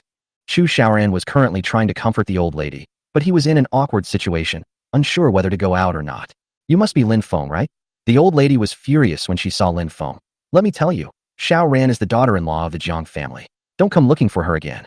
Lin Feng gritted his teeth and looked at Chu Xiaoran. Chu Xiaoran hurriedly explained, Don't listen to my grandma's nonsense. I'm talking nonsense. The old lady's eyes widened as she looked at Lin Feng and said, I'm asking you, what makes you think you can marry Xiao Ran from our family? Lin Feng suppressed his anger and said with a forced smile, I may not be capable, but I'm still better off than Jiang Ning, who relies on his family. Then, a confident look appeared on his face. The reason I came to see Xiao Ran this time is to tell her that I have been accepted by the Rainforest Horror Program team. Next, I will participate in the filming and recording of the program as the lead actor. His tone was full of boastfulness and pride. It seems that he has become incredibly popular now. What? You mean you're going to participate in that show? Chu Guofeng asked in surprise. Their family mortgaged the company and took out a loan of 40 million yuan to invest in the company. If Raymond Lam participates in the project, it will be like adding wings to a tiger, working together from the inside and outside. Moreover, the program was spearheaded by Yuan Da Group, directed by a well-known South Korean director, and featured 2 veteran actors from Hong Kong. It was hard for it not to be a hit. Does that mean Raymond Lam is going to become a star? Seeing the surprised expressions on the Chu family's faces, Lin Feng became even more smug. His tone became arrogant. Some people think I'm nothing now, but they might be proven wrong in a few months. His words were clearly a provocation to the old lady. Chapter 77. Lin Feng has gotten himself into big trouble. Chu Xiaoran never expected Lin Feng to say such a thing. Even if he hears his grandmother scolding him, as a junior, he should endure it. After all, my grandmother is so old. Even if we take a step back and assume the worst, we still have to consider our own reputation. However, he brazenly and directly mocked his grandmother. Who do you think you are? Although the old lady was seriously ill, she was not confused. Lin Feng's words were like a sharp knife, piercing straight to her heart. Can she tolerate this? Even if you become a big star, our family won't care. The old lady stood up, leaning on her cane, and yelled, Get out of here! Get out! Cough, cough, cough! Grandmother! Mom! Chu Xiaoran and Li Qin hurriedly stepped forward to comfort him. Lin Feng, how can you talk like that? Chu Xiaoran glared at Lin Feng. Lin Feng frowned, unable to bear being blamed by Chu Xiaoran. Besides, it was clearly your family members who were talking badly about me behind my back. Am I not allowed to resist? But Lin Feng also knew that Chu Xiaoran had helped him get this opportunity to participate in the show, so he suppressed his anger and said, I'm sorry, I spoke without thinking, but it was just the truth. It's better not to apologize at all. Upon hearing this, the old lady turned ashen with anger. Get out of here. Mom, please don't get angry. Chu Guofeng, who hadn't said much until now, finally spoke. He weighed the pros and cons and felt that if Raymond Lam participated in the show, it would be very beneficial for his family. If he really becomes a star, then Chu Xiaoran marrying him would be considered as hooking up with a powerful figure. So he stepped in to smooth things over. Raymond Lam, congratulations on joining the program team, but we have something to do at home today and it's inconvenient. Let's talk in detail another day. Chu Guofeng subtly conveyed his intention to dismiss them. Seeing Chu Guofeng's attitude towards Lin Feng, Li Qin understood his thoughts and stopped making things difficult for Lin Feng. Instead, she turned to the old lady and said, Mom, why are you getting angry with a child? The old woman clutched her chest and sighed. We're both young people, but look how good that boy Jiang Ning is. He knows how to respect the elderly and care for the young, and he's always so well behaved when he sees me. Upon hearing this, Lin Feng's temper flared up again. He couldn't stand it when others praised Jiang Ning and belittled him in front of Chu Xiaoran. Grandma, you're getting on in years, and sometimes you get confused. I won't hold it against you, Lin Feng said through gritted teeth. These words shocked the Chu family once again. Even if the old lady is wrong, should you, as a junior, say such things? Lin Feng, Chu Xiaoran said, Grandma is still sick. You should rest more when you're sick, Lin Feng said, then muttered under his breath. Why are you meddling in this? Although the sound was soft, it was just enough for the Chu family to hear. Lin Feng, get out of here. Li Qin was also furious. I don't care if you're a big star or not, you're mocking my mom, which means you don't respect me at all. Chu Guofeng hurriedly said, Calm down, let's all say less. Old Chu, if you keep trying to smooth things over, we might as well not live together anymore, Li Qin shouted angrily. Seeing that the situation was out of control, Chu Xiaoran had no choice but to push Lin Feng out the door. Lin Feng, why do you say such things? You're not usually like this. Chu Xiaoran was extremely dissatisfied with Lin Feng's performance today. Xiaoran, I'm being belittled, and I can't even speak up for myself. Lin Feng retorted. He has always been very proud. How could he stand such an injustice? Are you speaking up for yourself? Chu Xiaoran said. You're verbally attacking your grandmother. At this moment, the old lady inside the house also exploded, shouting in a broken voice. No one can come today. Xiaoran can only marry into the Jiang family. Lin Feng can forget about marrying Xiaoran. You could hear the old lady's screams even through the door. She didn't seem like someone who was seriously ill at all. Lin Feng, unable to vent his grievances and blinded by anger, shouted, At your age, instead of taking care of your health, you're always causing trouble for the younger generation. What kind of elder are you? Lin Feng's words struck a nerve with the old lady. She least wants others to think of her as a burden. You little brat, get out of here, get out. The old lady roared hysterically. Overwhelmed with anger and agitation, she couldn't catch her breath. Her vision went black, and she collapsed to the ground. Mom! Mom! Li Qin cried out in despair. Chu Xiaoran hurriedly opened the door and went inside, where he saw Li Qin holding the old lady and crying. Call an ambulance quickly, Li Qin shouted to Chu Guofeng. Lin Feng, watching this scene from the doorway, also panicked. He just wanted to vent his frustrations, but he didn't expect to make the old lady faint. If anything were to happen to him, the more he thought about it, the more frightened he became, and he suddenly chickened out. Xiaoran, you can leave now. Chu Xiaoran coldly uttered a sentence. Lin Feng was too ashamed to stay any longer and could only slink away. Soon, the ambulance took the elderly woman to the nearest hospital, where she was immediately admitted to the ICU. Fortunately, he was rescued in time and his life was saved, but he is still in a coma, and it is unknown how many days he will have to stay in the hospital. In the corridor outside the ICU ward, Li Qin yelled at Chu Xiaoran. Let me tell you, no matter how much your grandmother spends in the hospital, Lin Feng has to pay for it all, and he also has to compensate us for our emotional distress. But where does Lin Feng have any money now? Chu Xiaoran felt completely overwhelmed. I don't care, Li Qin said. If you don't get this money back, I won't consider you my daughter. After she finished speaking angrily, she went to the payment counter with Chu Guofeng to renew her payment. Chu Xiaoran felt extremely uncomfortable and confused. She plopped down on a chair in the corridor and burst into tears, covering her face. Chapter 78, Jiangbei Hero. Meanwhile, Jiang Ning contacted Wu Dajiang through someone. We discussed acquiring the distribution center. This matter is not only urgent, but major logistics companies are also secretly watching Ningda Logistics make a fool of itself. They knew that without a distribution center, Ningda Logistics was simply not qualified to compete for the Everbright project. They didn't even have the right to sit at the table and talk to them. Lin Xingbing of Lin's Freight, who was close to Wu Dajiang due to debt dealings, learned that Jiang Ning wanted to buy the distribution center and tried his best to persuade Wu Dajiang not to sell it. Because this is the only distribution center in Haiqing that can be purchased and construction can begin immediately. If Ningda Logistics can't handle this, they'll have to build their own distribution center, which will take at least several months, and there simply isn't enough time. However, the middleman Jiang Ning found was Shun Lingwe. The Shun group has a certain prestige, so Wu Dajiang gave them some face and agreed to meet with Jiang Ning. This distribution center is located in the old factory area of Jiangbei, which is relatively desolate, with a total area of 15,000 square meters.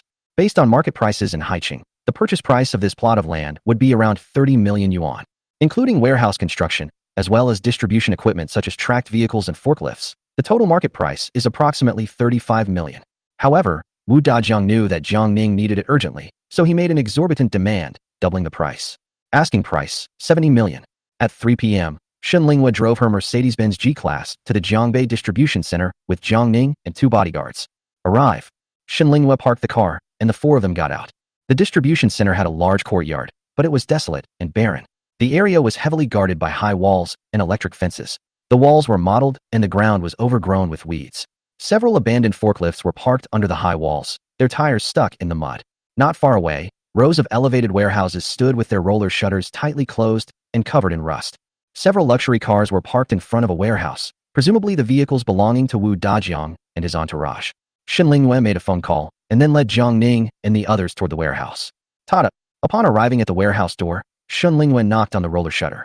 Soon, the roller shutter was pulled up, and a shifty-looking blonde-haired man looked around before his eyes locked onto Shun Lingwe. Shun Lingwe wore a plain-colored suit today, exuding the sophistication and aura of a powerful career woman. Combined with her stunning beauty, she stood in stark contrast to the dilapidated surroundings. Perhaps the blonde-haired man had never seen such a refined and beautiful woman before. He paused for a few seconds, then asked, "Are you General Manager Shin?" "Yes. This is Shun Lingwe." Shun Lingwe held up her phone with her slender hand and waved it. "I just spoke with Boss Wu on the phone. Come in." The blonde-haired guy gave Jiang Ning and the others a cold look and gestured for them to enter the warehouse. Just as everyone entered, they heard a whoosh as the blonde-haired guy pulled the roller shutter door shut again. The warehouse was dimly lit and filled with supplies, forming a passageway 7 or 8 meters wide in the middle. The group followed the blonde-haired boy into the passageway. Wow, what a beautiful woman. Holy crap, that's awesome. This is infuriating. On one side of the passage, several men with dragon and tiger tattoos were playing cards, shirtless. At this moment, they all put down their cards, smoked cigarettes, squinted, and greedily scanned Shen Linghua. Shen Linghua frowned, avoiding looking at those people. But the group of thugs continued to whistle and harass her. Hey beautiful, do you know how to play cards? Come on over and have a game. Lei Long, a bodyguard standing nearby, made a move to step forward, but Jiang Ning stopped him and said calmly, "Stinky fish and rotten shrimp. No need to pay attention to them." Bodyguard Lei Long is 1.94 meters tall, broad-shouldered and thick-waisted, and is the most powerful of the 4 bodyguards. That's why Jiang Ning thought highly of him and gave him a long-term contract. The other 3 bodyguards were on temporary contracts. The blonde-haired man smiled and shouted to the group, "Stop fooling around. This Mr. Shun is here to talk business with the boss." Then, he led the 4 people inside. After passing through one gate after another, we finally arrived at the office area inside. The office area was very basic, giving the impression of working in a factory workshop with sofas and desks placed along the walls.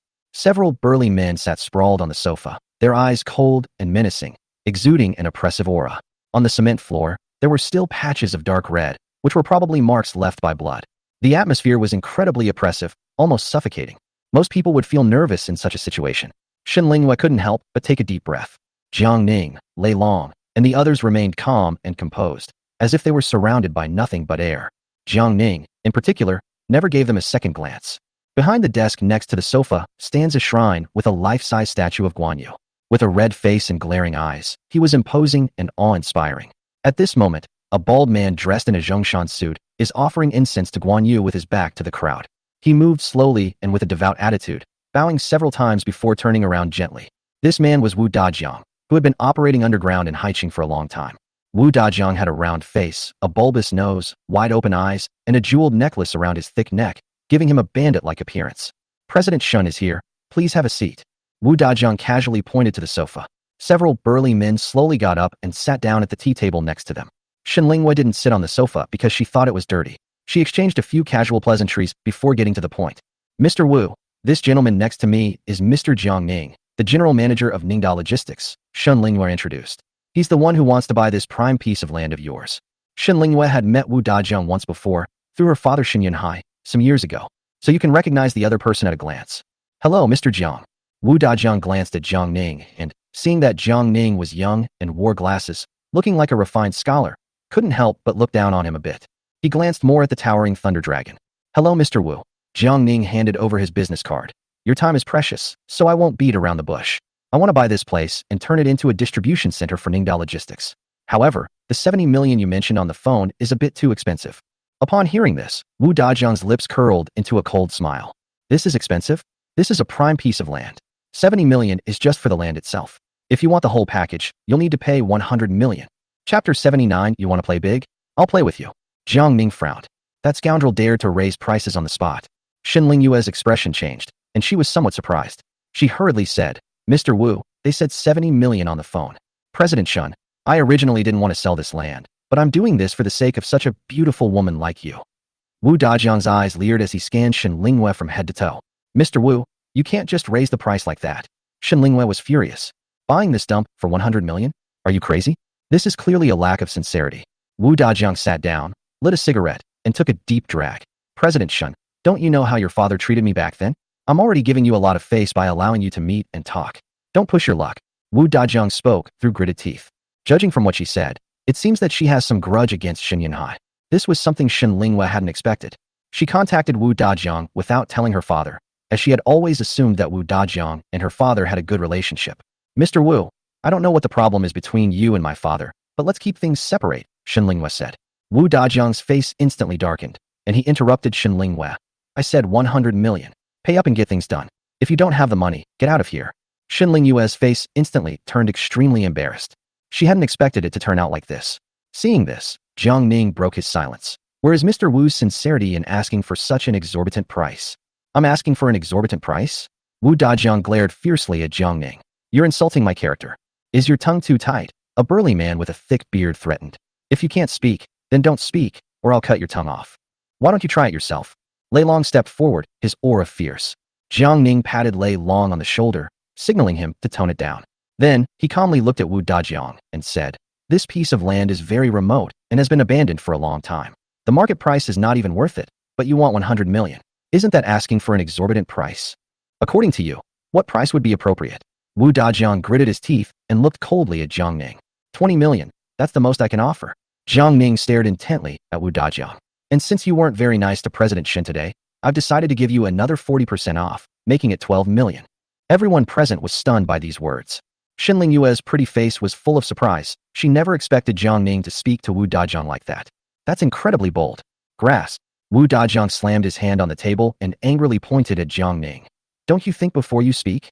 Jiang Ning smiled slightly and said loudly, Mr. Wu, don't get excited. This piece of land of yours is only worth this much money, and it's only worth this much right now. In a few days, you won't be able to sell it for a single cent. Upon hearing this, Wu Dajiang's eyes flickered. What the hell do you mean? Jiang Ning was prepared. He pulled out a stack of photos and slammed them onto Wu Dajiang's desk. Look for yourself. Wu Dajiang gave Jiang Ning a cold look and picked up the photo on the table. Every photo is a bloody scene. Someone was tied to a wooden stake, head drooping, with a pool of blood on the ground. Some people were locked to iron chairs and were no longer recognizable as human. Someone was being torn apart by rats and snakes in the water dungeon. He himself then appeared, holding a machete to the victim's neck, laughing wildly. The following photos are filled with a dazzling array of tools. Iron hooks, iron spikes, half-meter-long scissors, red-hot iron pliers. Everyone glanced at it, and their expressions changed drastically. Shen Lingyue, in particular, showed a look of shock on her pretty face. You son of a bitch. Trying to play dirty tricks on me. Wu Dajiang was furious after seeing the photos. It turns out that this is Wu Dajiang's most shameful side. His loan sharking was just a side job. His main business was running underground casinos. They lure wealthy people to gamble, and when they lose, they borrow money from the casino. When they can't repay the money, they force them to sell their houses and land to pay it back. The reason he never sold this distribution center was that it not only concealed an underground casino, but was also his base for collecting debts. He learned from the methods of overseas casinos and set up rooms here called sudden payout rooms, forced payout rooms, and dead payout rooms. Their methods range from verbal coercion to physical abuse, specifically targeting those who are unable to repay gambling debts and loan sharks. Wu Dajiang has always kept these things very secret. Mr. Wu, if I hand these things over to the judicial authorities, will you be sentenced to death? Jiang Ning adjusted his glasses and looked at Wu Dajiang with a meaningful expression. Wu Dajiang gritted his teeth. He realized that there was a traitor among his men. Otherwise, how could something so confidential have been leaked? If these methods are exposed, Wu Dajiang will not only go to jail, but the place will also be sealed off. But he was a seasoned veteran and wouldn't back down. Jiang Ning, you're too naive. Do you think you can convict me based on just a few photos? He dared to do this because he had someone protecting him from above. The huge protection fees he pays every year are not paid in vain. Jiang Ning smiled slightly, but ignored him and instead looked at Shen Lingyue. Sister Lingyue, if I give this evidence to Lu Shua, will he be very happy?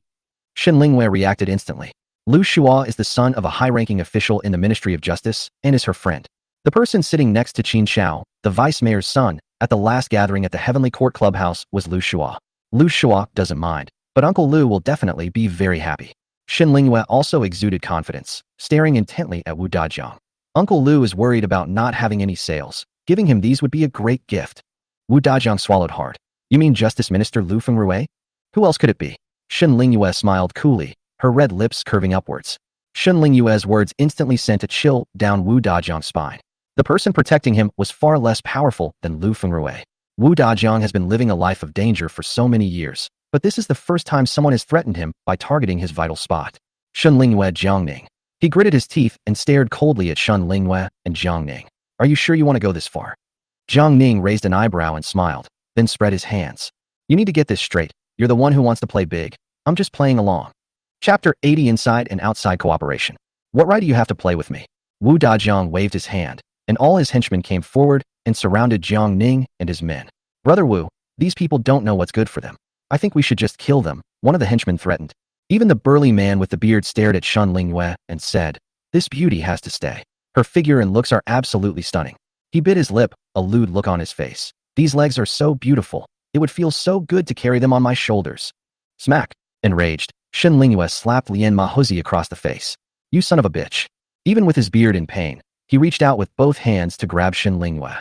Jiang Ning rushed forward first and kicked Lian Mahozi in the stomach, causing him to stagger backward. Even with his beard throbbing in pain, he angrily charged forward again. Lei Long also stepped forward, ready to fight Lian Mahozi. Enough! Wu Dajiang waved his hand. He smiled and squinted at Jiang Ning, saying, "It's just business. Amicable relations bring wealth." "That's right, harmony brings wealth." Jiang Ning smiled slightly, as if nothing had happened. Upon seeing this, Wu Dajiang was filled with even more admiration. Although Jiang Ning is young, he is so mature and stable. No wonder he was able to almost bankrupt Lin's freight. He is a formidable character. He became cautious, reminding himself not to underestimate his opponent. "Ha, Mr. Jiang, you've sent so many photos, it seems you're quite interested in my business." Wu Dajiang laughed. "How about I take you on a tour inside? And while we're at it, we can also discuss the price." Wu Dajiang's many thugs are currently forcing people into a single room. Once Jiang Ning enters the forced single room, he becomes a lamb to the slaughter. He has a million ways to make Jiang Ning submit. At that point, no matter what evidence you have, you'll have to hand it over obediently. "Don't go." Shen Linghua saw through the other party's intentions at a glance. "It's all right, Sister Linghua. I was just thinking of having a good chat with Boss Wu." Jiang Ning smiled calmly. Having been a powerful and ruthless man all his life, how could he not see through Wu Dajiang's petty tricks? "Susan, you stay here with Sister Linghua. Lei Long and I will go inside for a look around." "Okay," the bodyguard said. Seeing this, Wu Dajiang smiled slyly and gestured, "President Jiang, please." A henchman led us through a dimly lit, narrow passageway, and after several twists and turns, we arrived at the debt collection room. The debt collection area consists of 3 sections: a collection room, a forced payment room, and a debt payment room. Each area is interconnected, and on the other side, it connects to an underground casino. In this way, if a gambler can't pay back his debts, he's taken directly from the casino to the debt collection room, where a series of actions begin. Jiang Ning and his group entered the gambler's room through a side door. The room was divided into many small rooms, all used to persuade gamblers. If a gambler did not comply, he would be dragged to the back room where the gambler was forced to pay. "President Jiang, please." Wu Dajiang pointed ahead. The key point is the earlier part about forcing people to stay in single rooms. Jiang Ning remained calm as he and Lei Long strode forward. After passing a large iron gate, we arrived at the single room area. In the dimly lit space, cries of agony echoed. Then, the stench of blood and foul smell filled the air. "Please, I really have no money. If you can't pay back the money, we'll sell your organs," the thugs demanding payment shouted. Jiang Ning looked toward the source of the sound and saw Fu Xiaobiao yelling at a blood-soaked man. Jiang Ning pretended not to see it and continued walking forward. "Hey everyone, stop what you're doing for a moment. There's new work to do." Suddenly, the surrounding speakers blared. Soon, a group of fierce-looking thugs rushed in from all directions and surrounded Jiang Ning and his group. Fu Xiaobiao was among them. "You dare to play us?" Lei Long realized what was happening and glared angrily at Wu Dajiang. "Ha!" Wu Dajiang laughed heartily. "You guys are interested in these things, so I'll bring you in to experience them." Then, he pointed to 2 iron chairs not far away and said, "Perfect. One for each of you." After saying that, he gave his subordinate a wink. "Drag those 2 over there," his men shouted. At this critical moment, Jiang Ning gave Fu Xiaobiao a wink. Fu Xiaobiao quietly circled behind Wu Dajiang, then suddenly locked Wu Dajiang's neck from behind with his arm, holding a dagger to Wu Dajiang's face. "Don't move." It turns out that Fu Xiaobiao was the mole.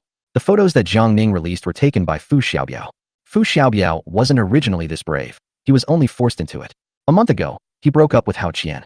He pretended to be calm on the surface, but he was actually devastated inside. He felt that his love affair didn't last because he was poor. Coupled with his depression, he became addicted to gambling at the urging of his friends. His extravagant spending at the casino drove him increasingly insane. He eventually became deeply involved and incurred gambling debts of millions of dollars to the casino. Fu Xiaobiao, who couldn't repay the money, was dragged into a solitary confinement room and tortured. But Wu Dajiang learned that he had no assets, and that even if he was killed, he still wouldn't be able to repay the money. Seeing that Fu Xiaobiao was tall and strong and could withstand a beating, he recruited Fu Xiaobiao into his ranks and made him a henchman for forcing orders. He earns a 1% commission for each successful bet he makes, and he can only regain his freedom after he pays off all his gambling debts. Left with no other choice, Fu Xiaobiao became a thug to expedite orders. But he is kind by nature and is simply not suited for this kind of work. The creditors who were forced to pay off their debts by him were even more arrogant than he was. However, unable to repay the millions in debt, he could only waste his time in this dark and gloomy place every day. He felt his future was bleak, and being too proud, he refused to ask his friends for help. However, Jiang Ning knew about this. Because, in her previous life, 2 months after Hao Qian and Fu Xiaobiao broke up, Wu Dajiang's debt-collecting house was exposed, and Fu Xiaobiao was imprisoned as a result. Jiang Ning visited him in prison, where he wept bitterly, repeatedly explaining that he had done nothing wrong and was innocent. Jiang Ning was very sad at the time, so this incident left a deep impression on her. He recalled this information from his previous life and then connected it with Wu Dajiang and the distribution center in Jiangbei. That's when they came up with this idea. Chapter 81: A Triumphant Advance, Unstoppable and Invincible. If the plan succeeds, he will not only be able to easily take over the distribution center, but Fu Xiaobiao will also be freed.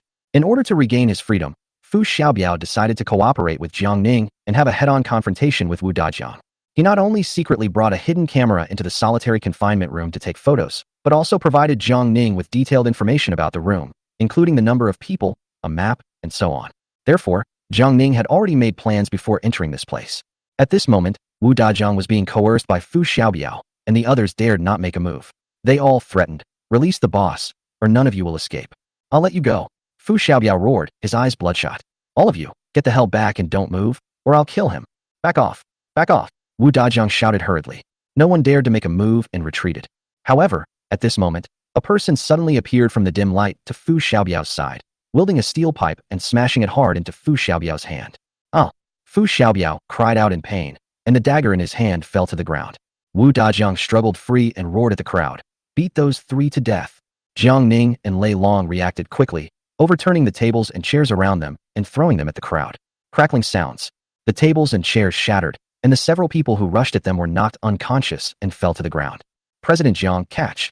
Lei Long picked up two steel pipes from the ground and threw one of them to Jiang Ning. Jiang Ning took it, and with a sweeping motion, he smashed the head of one of the men who rushed at him. Lei Long also stepped forward, his tall body like a small mountain. He wielded the heavy steel pipe in his hand like Guan Yu wielding his sword, forcing his opponent to retreat repeatedly. He had experienced too many life-or-death battles on the battlefield, and the small scene before him was nothing to him. Jiang Ning, having experienced this scene countless times in his previous life, regarded it as commonplace as drinking water or eating. The calmness and courage of the two men instantly inspired Fu Xiaobiao. He picked up a machete with his uninjured right hand and joined the fight. Because the layout of the single-room apartment was complex and lacked spacious areas, Wu Dajiang's men were unable to maximize their numerical advantage. In contrast, Jiang Ning's every move struck a vital point, instantly causing the enemy to bleed profusely and fall to the ground. Jiang Ning charged towards Wu Dajiang like a madman who didn't care about his life, and the opponent's momentum was instantly suppressed. Lei Long was deeply moved by what he saw. He had seen many brave warriors on the battlefield, but he had never seen anyone combine skill and courage so perfectly. Jiang Ning broadened his horizons, and for a moment, his admiration for Jiang Ning was like a surging river. At that moment, Wu Dajiang watched as that demonic figure carved a bloody path and charged toward him. He was terrified and screamed as he ran for his life. "Taizhan, help me! Taizhan!" Wu Dajiang ran and shouted as he went towards the casino. Taizhan is the casino manager, and his office is located between the casino and the cash collection room. The next second, Wu Dajiang rushed into Tieshan's office through the back door. "Boss, what's wrong?" Seeing Wu Dajiang panting heavily, Taizhan looked puzzled. Upon seeing Taizhan, Wu Dajiang instantly felt more confident. Because Taizhan was his most capable henchman, whose height and physique were no less than Lei Long's, and who had won the city's heavyweight Sanda championship 3 times in a row. In a normal fight, even a dozen people couldn't get close to him. At this moment, Jiang Ning also caught up with them and arrived at the office. "Kill him!" Wu Dajiang shouted angrily at Jiang Ning. Seeing that Jiang Ning was thin and not very big, Taizhan smiled slightly. Without saying a word, he threw a punch at Jiang Ning. Jiang Ning was very agile, dodging the opponent's fist, and then moved to the desk, grabbed a chair, and smashed it over the opponent's head. Taizhan instinctively used both hands to block. However, an opening appeared in the lower body. Jiang Ning kicked it up. Bang! Tieshan's face instantly turned purple, and he clutched his groin and howled. In terms of fighting, Jiang Ning single-handedly defeated countless foreign boxers in his previous life. He has experience dealing with this type of person. Then, he grabbed the huge crystal ashtray on the table, jumped up, and smashed it into Tieshan's face. Bang! In an instant, blood gushed from Tieshan's nose and mouth, and his nose was broken. An extreme pain almost made Taizhan faint, instantly rendering him unable to fight. Taking advantage of the situation, Jiang Ning stepped forward and smashed ashtrays at Tieshan's head like raindrops. Bang bang bang. Blood splattered everywhere. Taizhan was unrecognizable, and he began to beg for mercy, panting heavily. Even a seasoned veteran like Wu Dajiang was terrified by this bloody scene. He never expected that Jiang Ning, a man of refined manners, would be so fierce when he got into a fight. "Stop hitting! Stop hitting!" Taizhan curled up on the ground, his face covered in blood, his eyes closed, and he was completely powerless to fight back. Chapter 82: Taking Down the Distribution Center. At this moment, Lei Long and Fu Xiaobiao also arrived at the scene. Seeing a strong man who was over 1.9 meters tall being beaten to the ground and begging for mercy by Jiang Ning, they couldn't help but sigh. Ningzi, that's ruthless. Fu Xiaobiao gave a thumbs up. Jiang Ning turned around, grabbed Wu Dajiang by the collar, and slapped him across the face. The moment Wu Dajiang was hit, he saw stars, tasted a metallic sweetness in his mouth, and all his teeth became loose. I was wrong. Having lost his last resort, Wu Dajiang completely chickened out. Jiang Ning kicked Wu Dajiang to the ground, stepped on Wu Dajiang's arm, took the machete from Fu Xiaobiao, and stabbed it into Wu Dajiang's palm. Oh! Wu Dajiang cried out in anguish. Jiang Ning, spare me, spare me. Jiang Ning took off his glasses, wiped the blood from his face, and spat. Want to keep playing? I give up. Wu Dajiang pleaded repeatedly. Whatever you say, I'll do it. I'll listen to you. Jiang Ning has evidence against him and can send him to jail. Those who play dirty tricks are no match for you. You could be crippled in no time. Wu Dajiang was completely suppressed by Jiang Ning and was terrified and convinced of his superiority. You should have said so earlier. Why bother? Jiang Ning pulled Wu Dajiang up and straightened his clothes. 12 million. Is that a small amount? No problem. Wu Dajiang said. I'll give it to you right now. He knew that it was already quite generous of the other party to be willing to pay. If he really hands over the evidence, he will get nothing and may end up spending decades in jail. He knew better than anyone which was more important. Yes, let's remain friends from now on. Jiang Ning patted Wu Dajiang on the shoulder and gave him a kind smile. At this moment, in Wu Dajiang's office, 3 burly men, including one with a beard, surrounded Shen Lingyue, their words filled with filth. Beautiful lady, you're really stupid to go against Boss Wu. The burly man with the beard leered. Why don't you play with us, brothers? We'll plead for you later. Shut the hell up, bodyguard Su Sanchao shouted, his beard bristling. Fuck you. Believe it or not, I'll kill you first. Even the man with the thick beard grabbed a dagger and threatened him. However, at that moment, a voice rang out. Big Bear. Wu Dajiang and Jiang Ning walked over. At this moment, Jiang Ning had one hand on Wu Dajiang's shoulder, his expression mocking. Wu Dajiang, however, hung his head, one hand wrapped in bandages, looking flustered and disheveled. Xiao Ning, what's wrong? Seeing that Jiang Ning was covered in blood, Shen Lingyue was terrified and rushed over. I'm fine. Jiang Ning smiled slightly. I had a very pleasant chat with Mr. Wu just now, didn't I, Mr. Wu? Wu Dajiang nodded repeatedly. Yes, we get along very well. Big Bear and the others were quite surprised to see this. When did my boss become so gentle? Jiang Ning released Boss Wu and beckoned to Dexiong. Come here. Dexiong glanced at Wu Dajiang. Wu Dajiang hurriedly said, didn't you hear what President Jiang said? Oh, Big Bear came up to Jiang Ning. This dagger is quite sharp, isn't it? Jiang Ning asked earnestly. Good. The bear was completely bewildered, like a monk trying to figure out the back of his own head. This thing is a murder weapon. It's too dangerous. Here, give it to me. Jiang Ning reached out his hand. Dexiong handed the dagger to Jiang Ning with a bewildered expression. Jiang Ning weighed the dagger in his hand and asked, weren't you the one who was yelling that you were going to cut off my tongue just now? Huh. Big Bear had a bad feeling. Was it you who was flirting with Sister Lingyue just now? Jiang Ning asked again. Aye. But before he could finish speaking, he saw a ruthless glint flash in Jiang Ning's eyes as she gripped the dagger and suddenly stabbed it towards his face. In the blink of an eye, the dagger pierced straight through the bear's cheek, nearly severing its tongue in two. Blood gushed out instantly, and the bear covered its face and screamed in pain. Instantly, everyone's expression changed drastically in fright, and Shen Lingyue hurriedly covered her eyes, unable to bear looking any longer. Even the seasoned Thunder Dragon standing nearby was stunned. That's too ruthless, so ruthless it's outrageous. Wu Dajiang was truly terrified at this moment. He understood that compared to the ruthless young man in front of him, he was nothing. I've been fed up with you for a long time. Jiang Ning said coldly, kneeled down and apologized to Sister Lingyue. Lei Long stepped forward and forced Dexiong to kneel in front of Shen Lingyue. Shen Lingyue had never seen such a scene before, and her face paled instantly. Don't be afraid, Sister Lingyue. He spoke rudely to you and deserves this punishment, Jiang Ning said. Shen Lingyue's mind was in a state of confusion for a moment. However, watching this bastard get brutally beaten, she felt inexplicably satisfied. However, the scene was too bloody for her to bear watching. Jiang Ning turned to Wu Dajiang and said, Mr. Wu, please clear out the distribution center today. I will bring 12 million to trade with you tomorrow. No problem. Wu Dajiang nodded. Jiang Ning led Shen Lingyue and the others away. However, not far from the warehouse, they saw a woman being surrounded by several casino henchmen on a high platform not far away. The woman was wearing a baseball cap and sunglasses, so her face was not visible. You're not leaving today, one of the henchmen shouted. It was clearly your casino that cheated. I was the one who got scammed. The woman didn't back down at all. Damn it, you lost money gambling and you're still trying to cheat. Brothers, let's teach her a lesson. The henchman shouted, and several men rushed forward, grabbed the woman, and dragged her to the ground. The sunglasses and hat flew off. Seeing this, Jiang Ning frowned and shouted, "Stop! How dare you bully a woman like this?" Then, he led a few people over there. The henchman asked Jiang Ning arrogantly, "Who are you? What's it to you? Help! These people are thugs." The woman cried out for help towards Jiang Ning. Only then did Jiang Ning get a clear look at her face. She was a middle-aged woman, around 40 years old. But why did her face look so familiar? It was as if he had seen her somewhere before. Chapter 83: The Terrifying Director of the Rainforest. Zhou Rui. Xinling Yue's eyes lit up. She looks just like Zhou Rui. Zhou Rui is a well-known director in China. She has also served as a judge on reality shows, leaving a deep impression on the audience with her sharp and objective comments. Moreover, Zhou Rui was specially invited to be the assistant director for this rainforest horror reality show. You know what? It really does look like it. Jiang Ning was also somewhat surprised.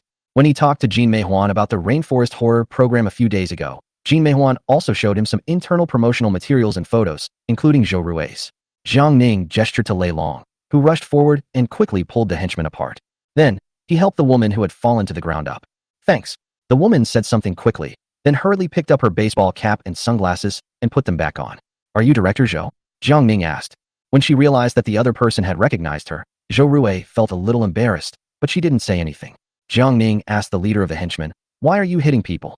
The henchman said angrily, "He owes our casino 3 million, and he just wants to walk away. You're the ones cheating." Zhou Rui retorted, "Damn it, you have to pay your debts. I don't care who you are. If you don't pay today, you're not leaving." With a wave of his hand, the others walked towards Zhou Rui again. "Step back," Jiang Ning shouted coldly. "Who the hell do you think you are?" Enraged, the henchman reached out to shove Jiang Ning. Jiang Ning grabbed the henchman's hand, pulled him along, and kicked him, causing the henchman to trip over. The other henchmen were enraged upon seeing this and rushed towards Jiang Ning. Lei Long and Su Sin stood in front of Jiang Ning and quickly knocked the henchman to the ground. "There's trouble here. Quickly notify the boss," the henchman shouted. One of them picked up the phone and called Wu Dajiang. Wu Dajiang was disinfecting his hands with alcohol, planning to go to the hospital for treatment afterward, but unexpectedly, one problem led to another. He arrived in a hurry with several of his men. Upon seeing that it was Jiang Ning, his face instantly turned pale. "Boss, these bastards are beating up our brothers," the henchman shouted, pointing at Jiang Ning. "Shut the fuck up. Snap." Wu Dajiang slapped the henchman across the face. In an instant, all the henchmen were stunned. "What's going on?" Wu Dajiang approached Jiang Ning with a beaming smile.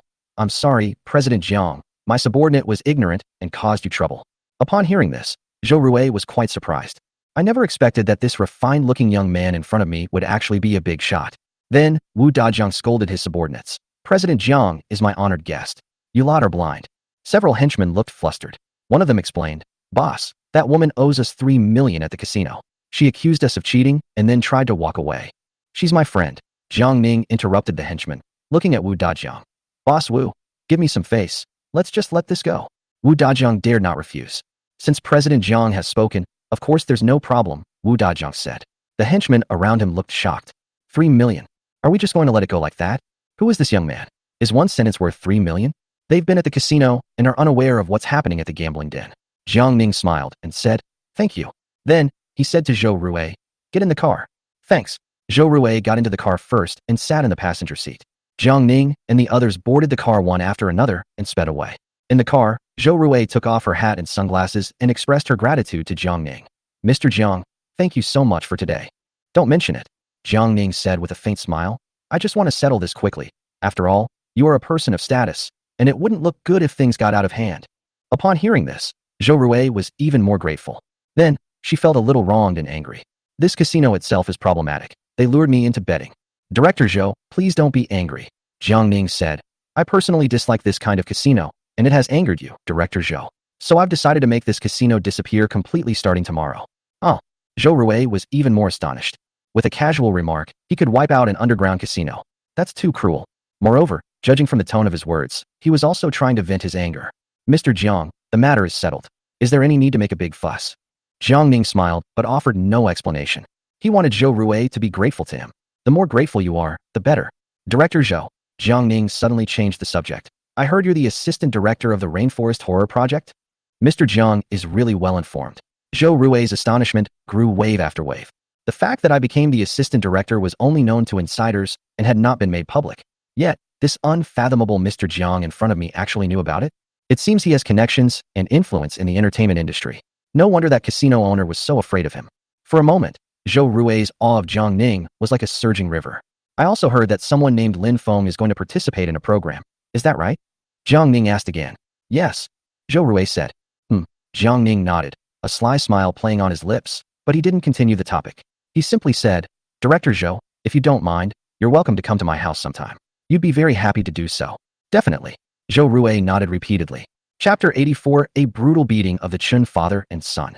Champalisis Garden Villa District. Jiang Ning has been having a great time these past few days. He has taken over the Jiangbei Distribution Center and hired some workers and technicians.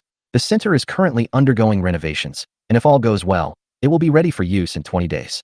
He sat at the tea table in the villa's courtyard and waved to his bodyguard Lei Long behind him. Brother Long, don't be so serious. Come sit down and have some tea with me. Lei Long said modestly. President Jiang, you can just call me Long. Lei Long was amazed by Jiang Ning's fighting prowess when he witnessed it last time. But Jiang Ning was not arrogant or domineering because of this. On the contrary, he was very gentle and refined. He usually wore glasses and was very cultured, just like a weak scholar. People like that are terrifying. However, Lei Long likes this kind of boss. He can learn a lot from him. The two sat down to drink tea and chat. Jiang Ning hardly spoke, mostly listening to Lei Long recount his thrilling experiences as a mercenary. Shortly after, the doorbell rang at the villa. Chen Zhou's voice came from outside the door. Jiang Ning, open the door. It turned out that the 3 days given by the Chun family father and son had expired. So the father and son visited again. Jiang Ning grabbed the remote control on the table and remotely opened the villa door. Chen Guohao and his son Chen Zhou strode in with an air of arrogance. Jiang Ning, you seem to have quite a bit of leisure time. Seeing Jiang Ning leisurely drinking tea, Chen Zhou couldn't help but make a sarcastic remark. The deadline we gave you has passed. How's the matter going? Jiang Ning poured tea for Lei Long and glanced at Chen Zhou. How's it going with what? Chen Zhou shouted. What are you pretending to be confused about? Chen Guohao tugged at Chen Zhou, signaling him to stop talking. He could tell that Jiang Ning's attitude meant he was planning to renege on his promise. Moreover, the man next to Jiang Ning was burly and had a fierce appearance, looking quite ruthless. Jiang Ning, we're both people of status. A word from us carries weight. You asked for time, and I gave you 3 days, Chen Guohao said through gritted teeth. What? Are you going back on your word now? Upon hearing this, Lei Long made a move to get up. Who are you to dare speak to my boss like that? Jiang Ning pressed down on Lei Long's arm, signaling him not to move. Chen Guohao, please explain what you mean by reneging on a promise. Jiang Ning looked at Chen Guohao calmly. What are you pretending for? Chen Zhou interrupted, shouting, we agreed before that you would give us half of the demolition compensation. Ha! Jiang Ning laughed. Look at my brain, I've remembered. I said I'd take 3 days to convince my family, right? Yes, Chen Zhou said through gritted teeth. But I'm sorry, I can't convince myself first. Jiang Ning spread his hands, expressing his helplessness. You fucking tricked us. The Chen father and son were immediately enraged. Please watch your tone of voice. Lei Long's sharp eyes stared coldly at Chen Zhou. A ruthless man like him, who has been on the battlefield, killed people, and witnessed mountains of corpses and seas of blood, can intimidate his opponents with just a glance. Chen Zhou instinctively felt a bit apprehensive, swallowed hard, and glanced at his father, Chen Guohao. Chen Guohao gritted his teeth, and a plan came to him. Although you, Jiang Ning, have hired help, we have the captain's letter of denunciation. You are in the wrong, and we are in the right. No matter how big the commotion gets, we're not afraid. Jiang Ning, do you have a bad memory? Chen Guohao pulled out the captain's letter of denunciation and threw it on the tea table. Do you know the consequences if I expose your conspiracy? Jiang Ning chuckled. I don't know. Chen Guohao gritted his teeth and threatened. If we expose you, everyone in Haiqing will know that you are a treacherous and despicable person. You will be disgraced and unable to hold your head up in public. Your Jiang family will also lose credibility and even go bankrupt because of you. These threatening words were something Chen Guohao had planned long ago, so they came out very smoothly. Is it that serious? Jiang Ning raised an eyebrow and smiled slightly. Then go ahead and expose it. You? Chen Guohao was instantly speechless, his face turning red with anger. Jiang Ning, don't you dare be so ungrateful. Chen Zhou roared. I'm telling you today, we're going to get this demolition compensation. You think you can take advantage of me? Jiang Ning stared at Chen Zhou, his face suddenly turning incredibly cold. He had only intended to test the father and son to see if they had any other tricks up their sleeves. As a result, all they did was use this whistleblower letter to threaten people. The probing is over. It's time to make a move. Jiang Ning gave Lei Long a wink. Since he already has his own henchmen, he doesn't need to personally deal with these small fry. Lei Long got up and walked towards Chen Zhou. What do you want to do? Hitting someone is illegal, I'm telling you. When Chen Zhou saw Lei Long approaching, he panicked instantly. But before he could unlock his phone, Lei Long stepped forward and kicked Chen Zhou hard in the stomach. Oh. Chen Zhou was kicked so hard that he stumbled back several steps and fell to the ground, suffering excruciating pain in his lower abdomen and unable to stand up. You dare to hit me? I'm calling the police. Chen Guohao's voice trembled slightly. The next second, Lei Long darted in front of Chen Guohao and punched him in the face. Chen Guohao was knocked to the ground, feeling dizzy and disoriented. The previous injury hadn't fully healed, and now there's a new one. It's so frustrating. You trespassed and caused trouble, and you want to call the police? Are you kidding me? Jiang Ning lowered his head and sipped his tea, saying calmly, "Call them." "Yes, General Manager Jiang." Lei Longlu rolled up his sleeves and kicked the Chen father and son repeatedly. Bang bang bang. The two men were kicked until their noses and mouths bled, and they were powerless to fight back. They could only cover their heads and beg for mercy. "Stop." Jiang Ning waved to stop him. He was afraid that Lei Long might kill them again if he wasn't careful. "You too, if you dare to step into my place again, I won't let you off so easily." Jiang Ning shouted, "Get out." Chen Guohao and his son were so frightened by the beating that they dared not say another word and left dejectedly, supporting each other. Chapter 85 Fatal Blow. "President Jiang, why don't you call the police to arrest them? They're forging a denunciation letter to threaten you," Lei Long said. "Calling the police now would be too lenient for them. After all, they only forged letters to threaten me, which isn't a serious crime," Jiang Ning said. "But if they actually expose me, that would be a real action, and the nature of the crime would be different. It would be much more serious than calling the police now to arrest him and get him sentenced." Moreover, Lin Feng was the mastermind behind this whole affair. However, so far, only the Chun family father and son have come forward, and Lin Feng has not been seen at all. Therefore, he provoked Chen Zhou and his son so that they would drag Lin Feng into it as well. "Let's play a big game together. Let them dig their own graves and then bury themselves in them." Lei Long gave a thumbs up. "President Jiang, brilliant.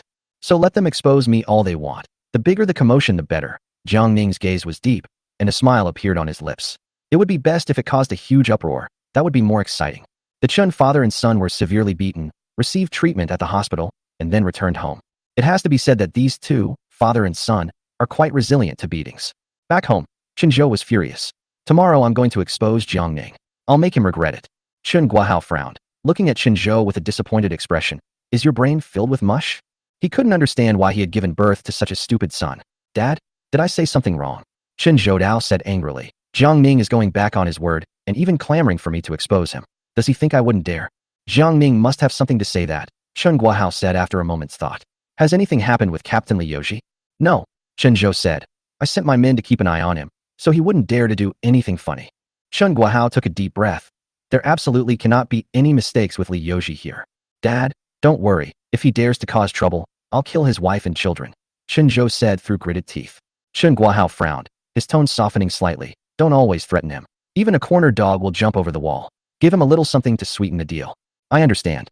Chen Zhou nodded, then asked, "Dad, what do we do now? Aren't we going to expose Jiang Ning?" A sinister glint flashed in Chen Guohao's eyes.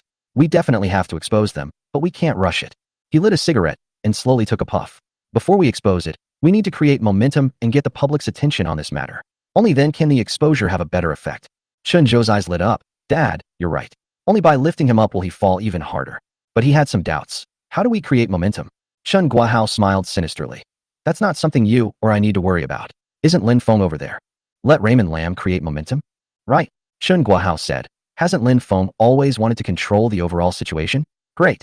Let's hand it over to him and let him do his part." "Dad, that's amazing." Chen Zhou gave a thumbs up. "Call Lin Feng right now," Chen Guohao said. It was already late, and Chen Zhou called Lin Feng the next day. "Lin Feng, why haven't you made a move all this time?" Chen Zhou's tone was tinged with displeasure. "When are you going to expose Jiang Ning? At least give me a straight answer." Raymond Lam is on his way to the Rainforest program audition. He was a little nervous. After all, this interview was a huge turning point. If successful, he will rise rapidly in his career, and his family's predicament will be greatly improved. So all his attention was focused on today's interview. "I'm a bit busy today. I'll get back to you later." On the phone, Lin Feng sounded somewhat impatient. "No way," Chen Zhou said. "It's such a small matter. It's pointless for you to keep passing the buck." Lin Feng glanced at his watch, realizing there was still some time on the way, and lowered his voice, saying, "What's the rush? I'll tell you when it's time to expose them." "Lin Feng, my dad and I have put in a lot of effort. What you're doing is a bit unethical," Chen Zhou said with a hint of threat. "If you keep dragging this out, my dad and I can't wait any longer." "Don't make any rash moves," Lin Feng hurriedly said. "Otherwise you'll ruin my plans." "Then tell me, how long?" Chen Zhou pressed. Lin Feng was in a bad mood. Working with his father and son was really troublesome. "Within half a month," Lin Feng replied, frowning. "The bidding for the Everbright project will officially open in less than 2 weeks. At that time, we can launch a fatal blow against Jiang Ning." "Okay." Chen Zhou recalled what his father had taught him and said in a pretentious manner, "However, I have to remind you that it's been a month since the Jiang Ning rescue incident, and the hype has died down. Shouldn't we try to generate some buzz before exposing it?" Lin Feng naturally understood what the other party meant and said, "You don't need to teach me this." He had already planned ahead. Before exposing the truth, he would first create a stir on the school forum. Then, through social media, this matter was brought back into the public eye. If we expose Jiang Ning then, it will surely cause a huge uproar. Chen Zhou received a satisfactory reply and said with a smile, "I trust Brother Lin to handle things. I'll wait for your news." Lin Feng ignored Chen Zhou, hung up the phone, and got out of the car. He has arrived at the location where the program team is conducting the interview. Chapter 86, Unspoken Rules. Raymond Lam dressed up specially today, drawing his eyebrows, applying powder, and putting on light lipstick. His slick back hair made him look incredibly refined. Following the staff's directions, Lin Feng arrived at the interview room. The Rainforest Horror program features two actors from Haiqing. One is Kim Mi-hwan, and the other is Raymond Lam. So today's interview was only with Lin Feng. However, the expected pomp and circumstance were still present. There were 3 interviewers. Beside her were 2 middle-aged men, and in the center, in the C position, sat an elderly woman in her 50s, Qian Rong. She was the chief interviewer for this interview, and her words carried significant weight. The entire interview process was broadcast live internally. Everyone backstage on set can see it. Kim Mi-hwan was also backstage at that time. In the live stream, after a brief conversation with the interviewer, Lin Feng began his talent show. Raymond Lam first sang Glorious Years a cappella. The poor Cantonese and outrageous pitch made the 3 interviewees shake their heads in disbelief. Qian Rong frowned. "Shall we dance a bit?" Lin Feng gritted his teeth and moved his stiff limbs as if he were doing calisthenics.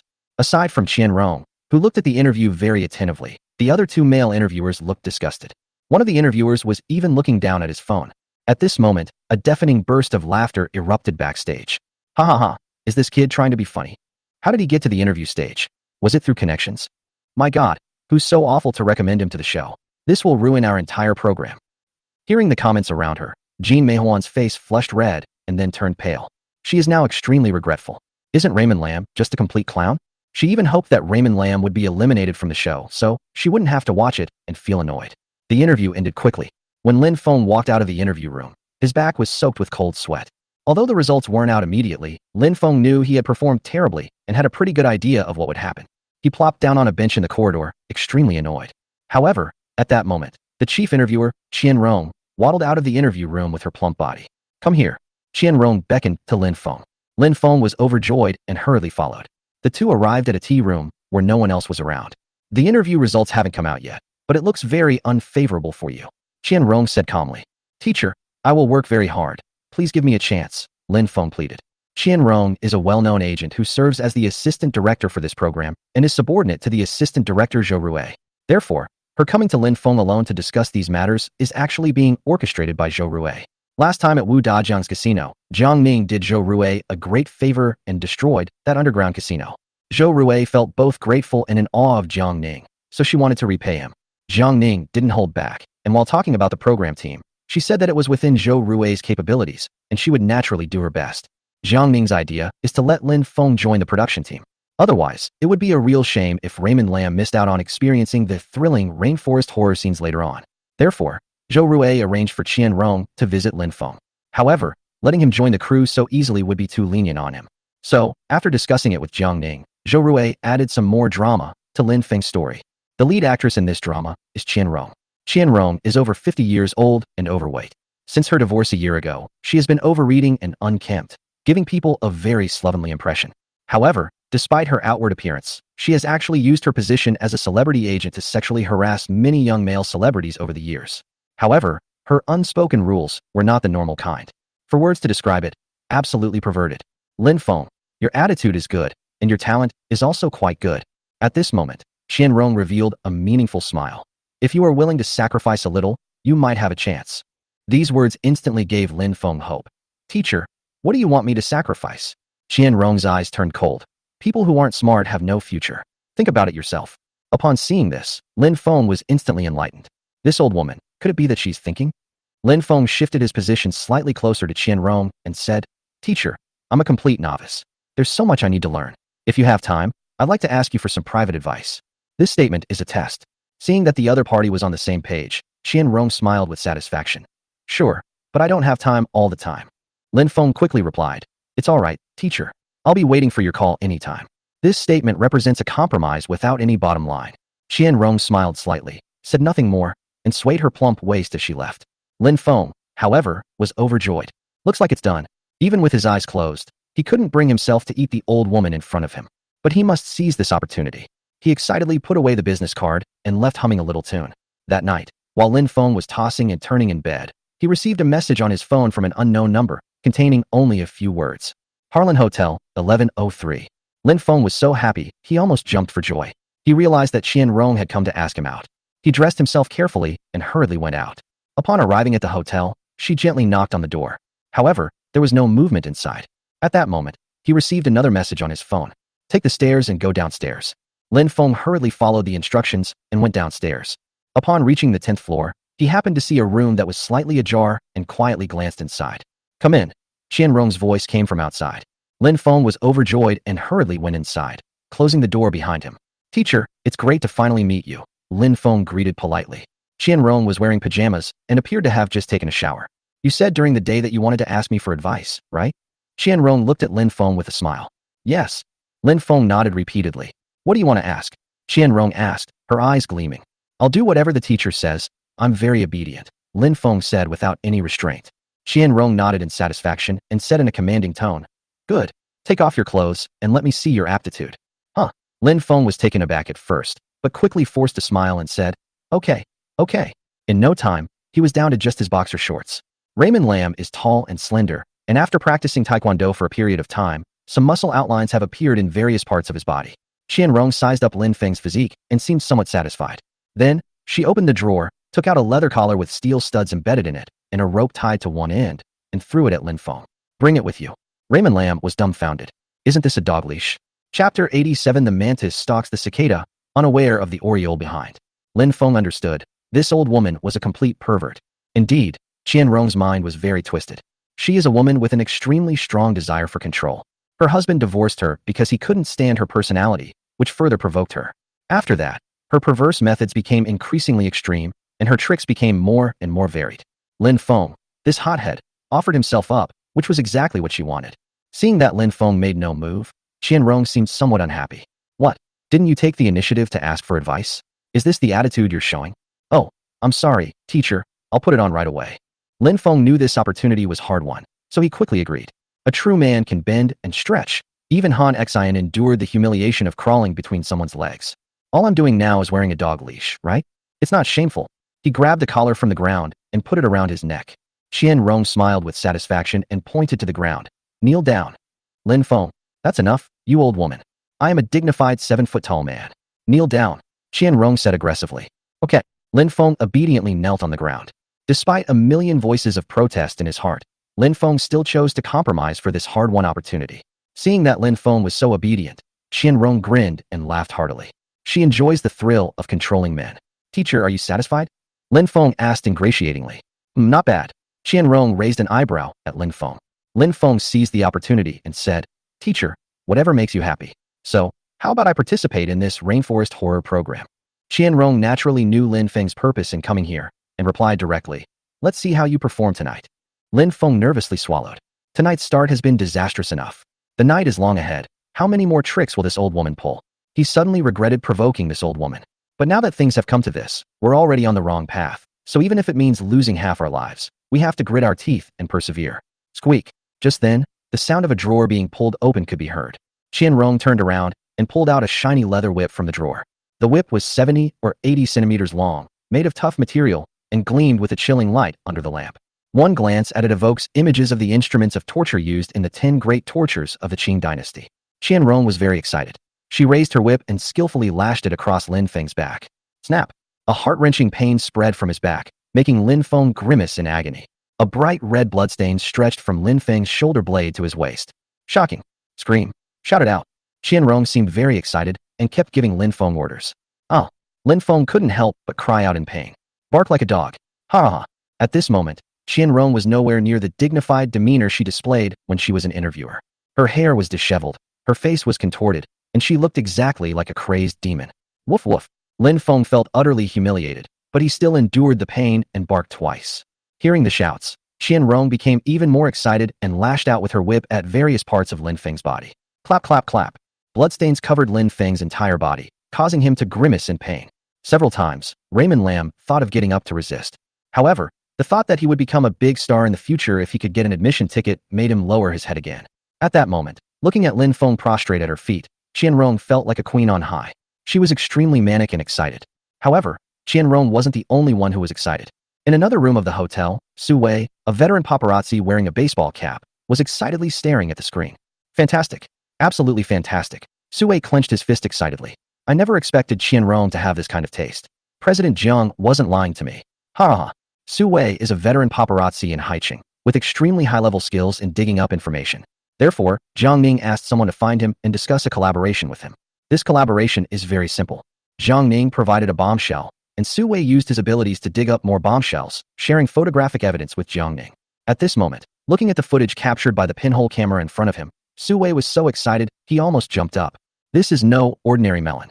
Qianrong, a veteran celebrity agent and producer in the industry, was caught having an affair with a young, handsome man, and in such a flashy way. Moreover, Qianrong appears to be the assistant director and on-site producer for the Rainforest project. If this were to be made public, it would be an absolute bombshell. Su Wei sent several provocative photos and videos to Jiang Ning. He said gratefully, President Jiang, you're so kind of you, providing me with such a big fish. Jiang Ning replied, my bottom line is that Qianrong cannot get into trouble.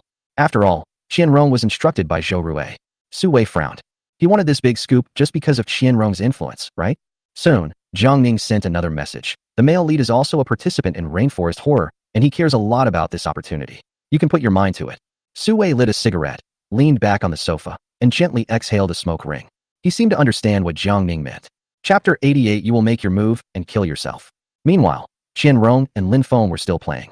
Qianrong was extremely excited and gradually got into the swing of things. Lin Feng had to play both the dog and the cat, and even licked Qianrong's toes, leaving him covered in wounds and exhausted both physically and mentally. Just then, Qianrong's phone rang. Upon seeing the phone, Qianrong quickly stopped what she was doing, told Lin Feng to be quiet, and then went to the bathroom to answer the phone. The caller was the head of the Rainforest Horror Project team. Tonight we need to finalize all the cast members, so I personally notified Qianrong to hold an impromptu meeting. Qianrong sighed, feeling quite disappointed. But there was nothing she could do. The boss had spoken, so she naturally had to go to the meeting. However, before she left, she reassured Lin Feng. You did well tonight. Don't worry, I still have a lot of say in the selection process. This means that I can use my power to help you get into the show. After all, she had assistant director Zhou Rui behind her, who was more than capable of handling the matter. When Lin Feng heard this, he almost burst into tears. Thank you, teacher. Thank you, teacher, he said repeatedly. As his body swayed, the dog leash around his neck rattled with a pleasant clatter. Sure enough, Lin Feng received the news that very evening. He was the last amateur actor to join the Rainforest Horror production team. Lin Feng was so happy, he almost took a megaphone and went out into the street to shout it out.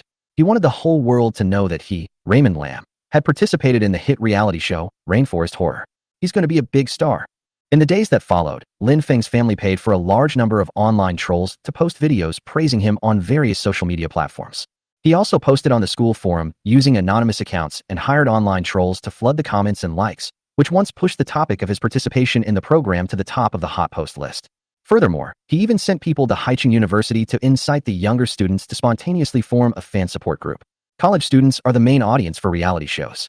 With a group of younger students as his support team, when the show airs, let them concentrate their efforts on promoting it at various universities, helping him generate public opinion and popularity.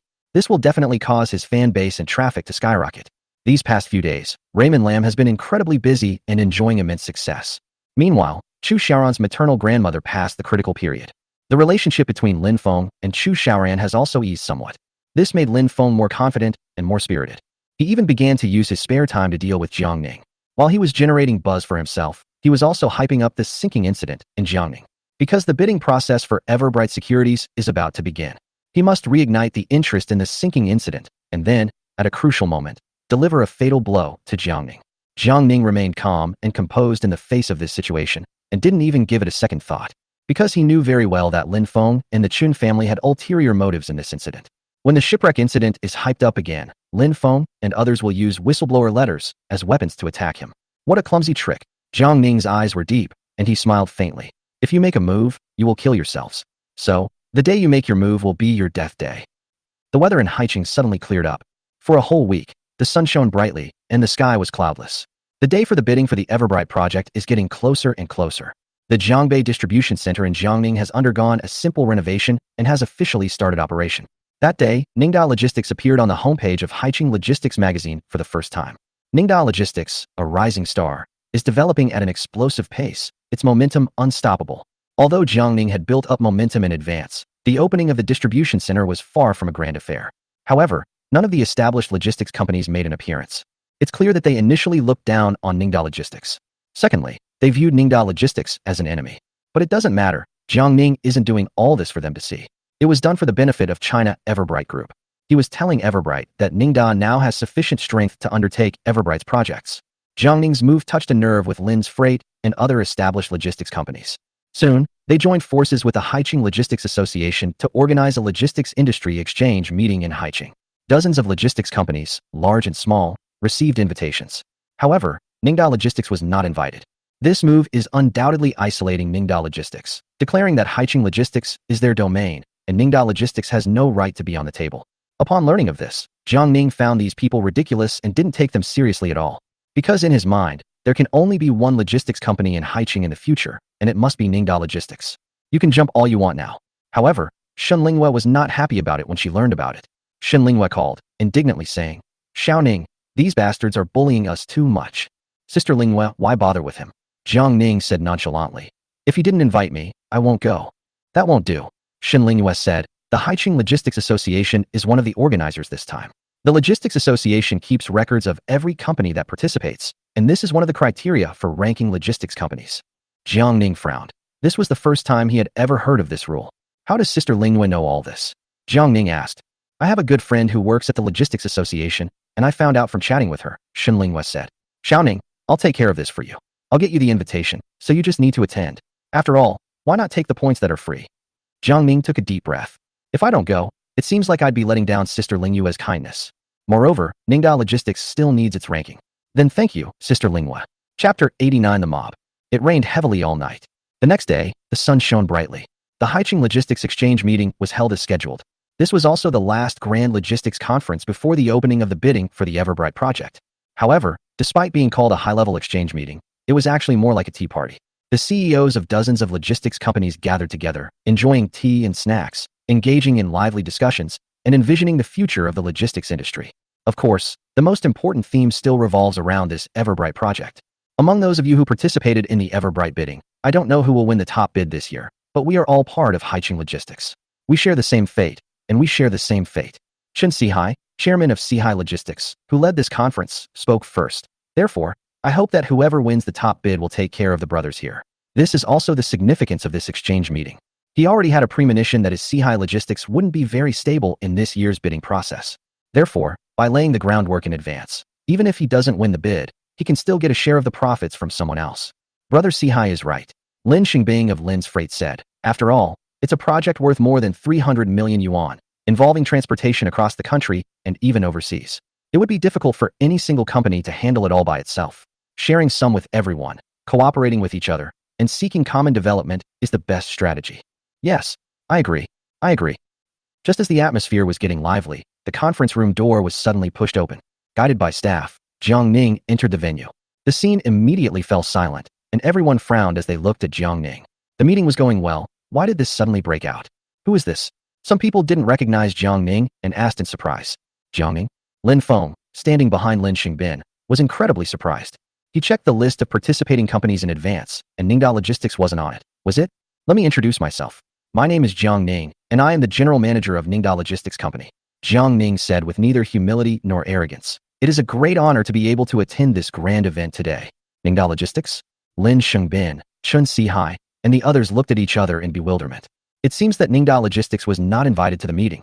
Upon seeing this, the staff of the Logistics Association hurriedly explained, Ningda Logistics was added at the last minute yesterday afternoon. Although the meeting was jointly initiated by everyone, it was entrusted to the Haicheng Logistics Association for organization. Ningda Logistics was already qualified to attend the meeting, and it was added to the meeting yesterday at the last minute. The Logistics Association didn't think it was a big deal, so they didn't notify anyone else. "Oh, so you're the CEO of Ningda Logistics?" Chen Sihai said with a forced smile, feigning humility. "Please take a seat. Nice to meet you. Nice to meet you." Everyone present was a seasoned veteran. Although they had their own thoughts, they maintained a friendly facade. But at this moment, an awkward scene unfolded. The seating arrangement at the meeting was perfect. There were no spare chairs for Jiang Ning. Chen Sihai was about to ask the staff to add a chair. Suddenly, Lin Feng stood up, grabbed a plastic stool from a corner, and tossed it into the corner. "President Jiang, please condescend to sit here. This action is clearly an insult. The attendees were all seated in sofa chairs with backrests. They gave Jiang Ning a small, broken plastic stool, though it looked quite shabby. Jiang Ning, however, didn't seem to care. He sat down on the stool and smiled slightly at Lin Feng. Thank you.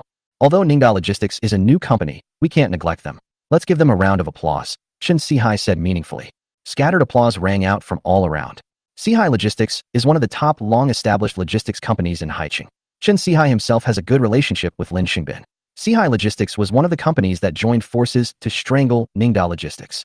Therefore, Chen Sihai's words, though seemingly polite, were in fact a form of suppression against Ningda Logistics.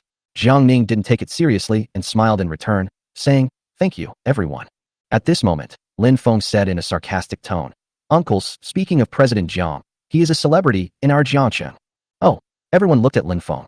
Lin Feng said, "President Jiang single-handedly saved more than 40 students, and he is now a hero in Haicheng." The word hero is emphasized. It's as if they're emphasizing something. Oh, now that you mention it, I remember. A passenger ship sank in the river a while ago. Fortunately, it was stopped. So it was Jiang Ning who did it, a boss said in surprise. Yes, our CEO Jiang is amazing, Lin Feng said sarcastically. He actually knew the ship was going to sink in advance. He's practically a modern-day Zhuge Liang, a genius strategist. Everyone here is a seasoned veteran. How could they not understand the meaning behind Lin Feng's words? If Lin Feng's throwing of the stool earlier was unintentional, then his current words are clearly a dig at Jiang Ning. Jiang Ning raised an eyebrow and smiled. We should be talking about logistics today. Mr. Lin, don't you think you're wasting everyone's time by bringing up such far-fetched topics? You? Lin Feng wanted to retort. Xiao Feng. Lin Xingbin stopped Lin Feng. He no longer dares to underestimate Jiang Ning. The person who could drive Lin's freight to the brink of bankruptcy must be no ordinary person. However, his hatred for Jiang Ning was irreconcilable. President Jiang looks to be about the same age as Xiao Feng, Lin Xingbin said. To have achieved so much at such a young age, won't he leave us old guys far behind in the future? Ha ha ha. As expected, experience matters. Lin Xingbin's words can be described as killing without drawing blood. With just a few words, he made Jiang Ning a public enemy. The implication is that everyone should pay attention to this rising star. Everyone naturally understood the unspoken meaning in Lin Xingbin's words. However, these are all veterans in the logistics industry, who would take a little kid seriously. So, the topic gradually returned to the Everbright project. When it comes to the Everbright project, seasoned veterans like Chen Sihai had already received the news. The company that will likely win the bid this time is Lin's Freight. They have been cooperating with China Everbright Group for more than a decade and have long had spies planted within the group. They had already heard about Everbright's policy of choosing a new partner and the fact that project manager Yu Yang had been in private contact with Lin Feng. Therefore, when the news spread, many people present wanted to win over Lin's Freight. After all, if Lin's Freight could secure the Everbright project, not only would its influence increase significantly, but by maintaining a good relationship with the Lin family, they could easily earn enough to make a good living by having the Lin family share some of the Everbright business with them. Brother Lin, you'd better keep it up. Chen Sihai patted Lin Xingbin on the shoulder. Lin Xingbin, the old fox, said modestly, Brother Sihai, you're joking. Ningda Logistics is developing rapidly, and its Jiangbei distribution center is already in operation. President Jiang is the best candidate to win this bid. His simple sentence once again put Jiang Ning in the spotlight. But everyone completely disregarded Ningda Logistics, instead increasingly currying favor with Lin's Freight, leaving Jiang Ning out in the cold. Jiang Ning seemed out of place at the meeting, appearing to have little presence. Lin Feng watched all this and chuckled to himself. Jiang Ning, do you really think you're so great just because you set up Ningda Logistics? Let's face reality. You will be overwhelmed by the logistics industry in Haicheng in the coming days. No trace of the body remains. But Jiang Ning remained calm and composed throughout. His eyes held a hint of mockery, as if he were looking at a group of fools. Excuse me, everyone, I have to go now. This one sentence instantly silenced the noisy scene. You left first? What do you mean? Are you entitled to leave first? President Jiang, do you have any comments on this meeting? Lin Xingbin asked arrogantly. Chapter 90, The Everbright Project, Bidding Begins. The others also cast disdainful glances at Jiang Ning. At first glance, this kid seemed pretty composed. He started throwing a tantrum as soon as no one paid attention to him. So all that calmness before was just an act. Chen Sihai looked displeased and put pressure on Jiang Ning, saying, President Jiang, you know there are rules for meetings. If you leave now, and he leaves later, will our meeting still be able to proceed? After Chen Sihai spoke, everyone chimed in with their own opinions. Yes, you should take the initiative and actively participate. We can't possibly have meetings centered around you, can we? Even if you don't have a chance with the Everbright project, let's at least talk about it. His words were full of sarcasm and disdain for Jiang Ning. Jiang Ning smiled faintly. It's not that I can't get a word in edgewise. It's that I'm just too lazy to pay attention to you guys." He didn't even glance at the people again and resolutely walked out of the venue. "I'm just here to get a spot. Once I've achieved my goal, who cares about wasting time talking to you bunch of idiots?" However, behind Jiang Ning, shouts of cursing continued to come from the conference room. "Who is this kid giving me that attitude? What does he think he is? Nonsense." Jiang Ning simply shook his head and smiled, then went out and drove away.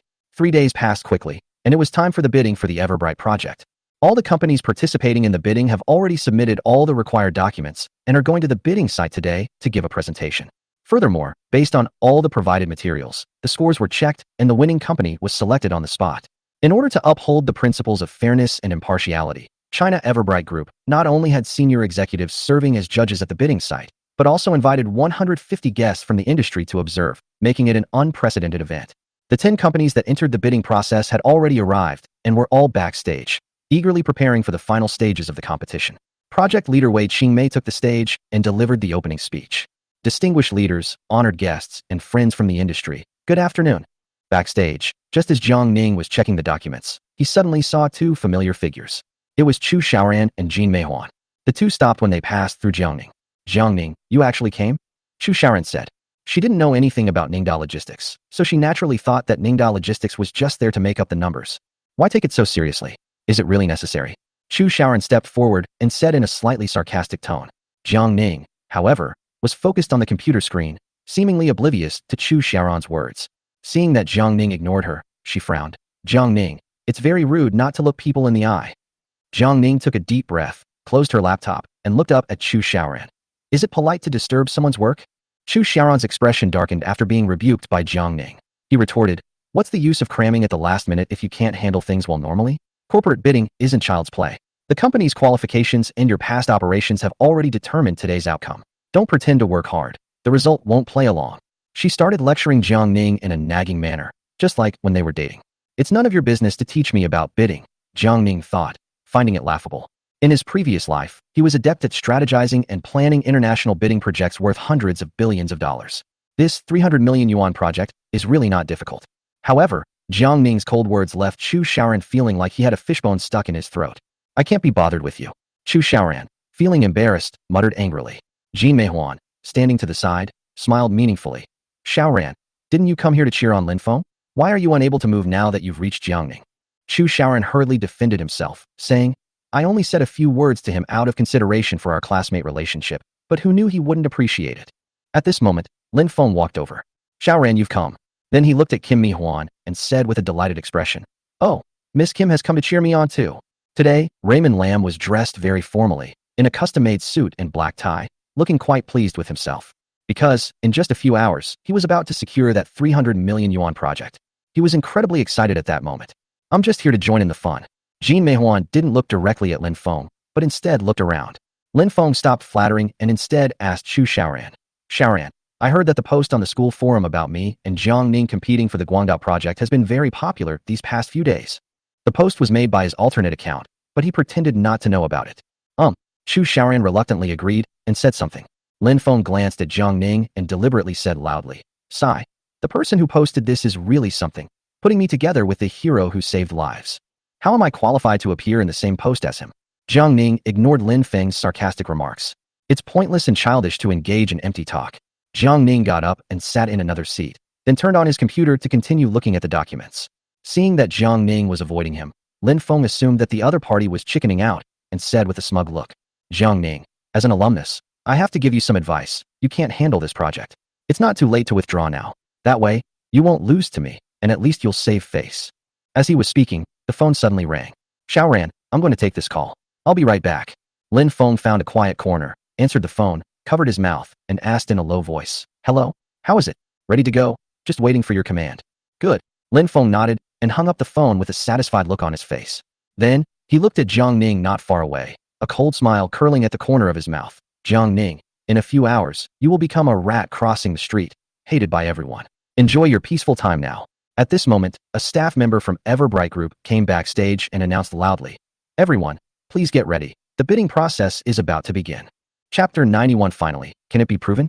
During the bidding process, each of the 10 companies will send a representative to the stage to present their company using a PowerPoint presentation.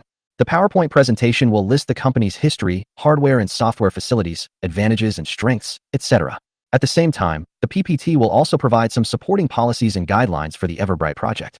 Therefore, the PPT presentation is a very important part of the bidding process. It can almost determine the final outcome of the bidding. Next, under the guidance of staff, representatives from the 10 companies drew lots to determine the order in which they would go on stage. The Lin Group was the third to take the stage. Jiang Ning is the second to last. He had ample time to continue rehearsing backstage. The first company to take the stage was a small logistics company, and what they talked about was all irrelevant and unimportant.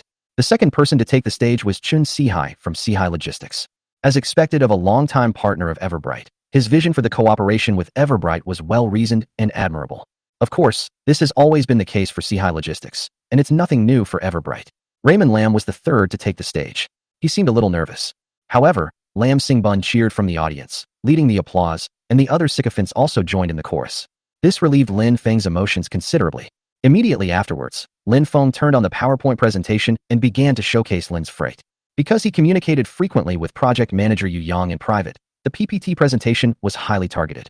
It can be said that this is very much in line with the development of the Everbright project. Upon hearing this, everyone secretly sighed in admiration. Lin's freight really did their homework in advance. The crowd whispered among themselves and nodded frequently, feeling that Lin Feng had hit the nail on the head with every word he said. Seeing this, Raymond Lam gradually relaxed and became more and more enthusiastic, speaking animatedly on stage as if he were giving a solo performance. Chu Xiaoran showed a hint of satisfaction. Raymond Lam is truly outstanding. This storytelling was also quite captivating. Surprisingly, the top executives of Everbright remained somber and expressionless. Even Yang Yuewu, the vice president of China Everbright Bank, would occasionally frown. This kid must have done a detailed analysis of Everbright securities beforehand. While they are all correct, in reality, these things are completely irrelevant. Wei Qingmei also had a serious expression. It seems Yu Yang has given him quite a bit of information. But Yu Yang was just a project manager. He had no access to any of the key information from the higher-ups. Therefore, no matter how much is revealed, it is only superficial. Lin Feng believes that his presentation perfectly meets Guangda's needs. But in reality, they were all superficial and didn't grasp the core point at all.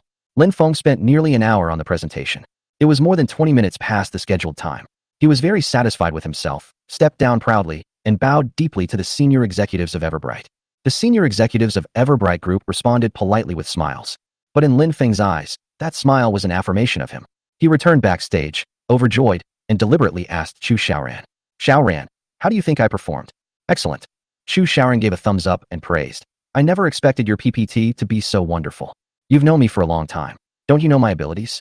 Lin Feng said proudly. Then his lips curled down and he sneered. What does Jiang Ning have to compete with me? Upon hearing him start comparing Jiang Ning again, Chu Xiaoran's face turned cold. Can you please stop mentioning him? Right, Lin Feng said.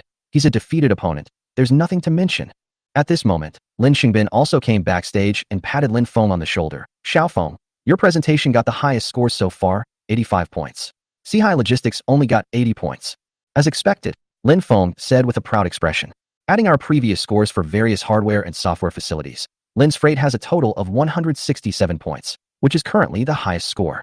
Lin Shengbing said excitedly. Sihai Logistics is the strongest competitor, but it has 2 fewer points than us. Those 2 points are enough to decide the outcome. The other competitors are not a threat. Therefore, we are very likely to succeed. Hearing Lin Shengbin say this, Chu Xiaoran was also very happy. If Raymond Lam lands a 300 million yuan project, his parents won't be as critical of him as before. There has been a persistent opinion on the school forum that Chu Xiaoran's decision to leave Jiang Ning and choose Lin Feng was a very stupid one. In every respect, Jiang Ning is better than Lin Feng. If Lin Feng succeeds today, he will slap those people in the face and finally be able to hold his head high. Chu Xiaoran was actually quite excited. Because Raymond Lam's success gave her a lot of confidence and courage. The scene that followed unfolded exactly as Lin Shengbin had predicted. The other logistics companies' presentations all had some flaws, more or less. The scores were all below 80, and none of the total scores exceeded 150. Watching their competitors leave the stage looking dejected, Lin Feng and Lin Shengbin grew increasingly smug. These tedious presentations left the senior executives of Everbright Group somewhat listless. After a midday break, it was finally Jiang Ning's turn to perform at 3 p.m. Wei Qingmei leaned close to Vice President Yang Yuewu's ear and whispered, "This representative from Ningda Logistics is a hero who saved lives in the Haiqing shipwreck incident." Oh, Yang Yuewu's eyes lit up. He knew about that incident. It seemed to have made the news, and its popularity had soared in the past few days. This kid knows how to create hype. Yang Yuewu chuckled.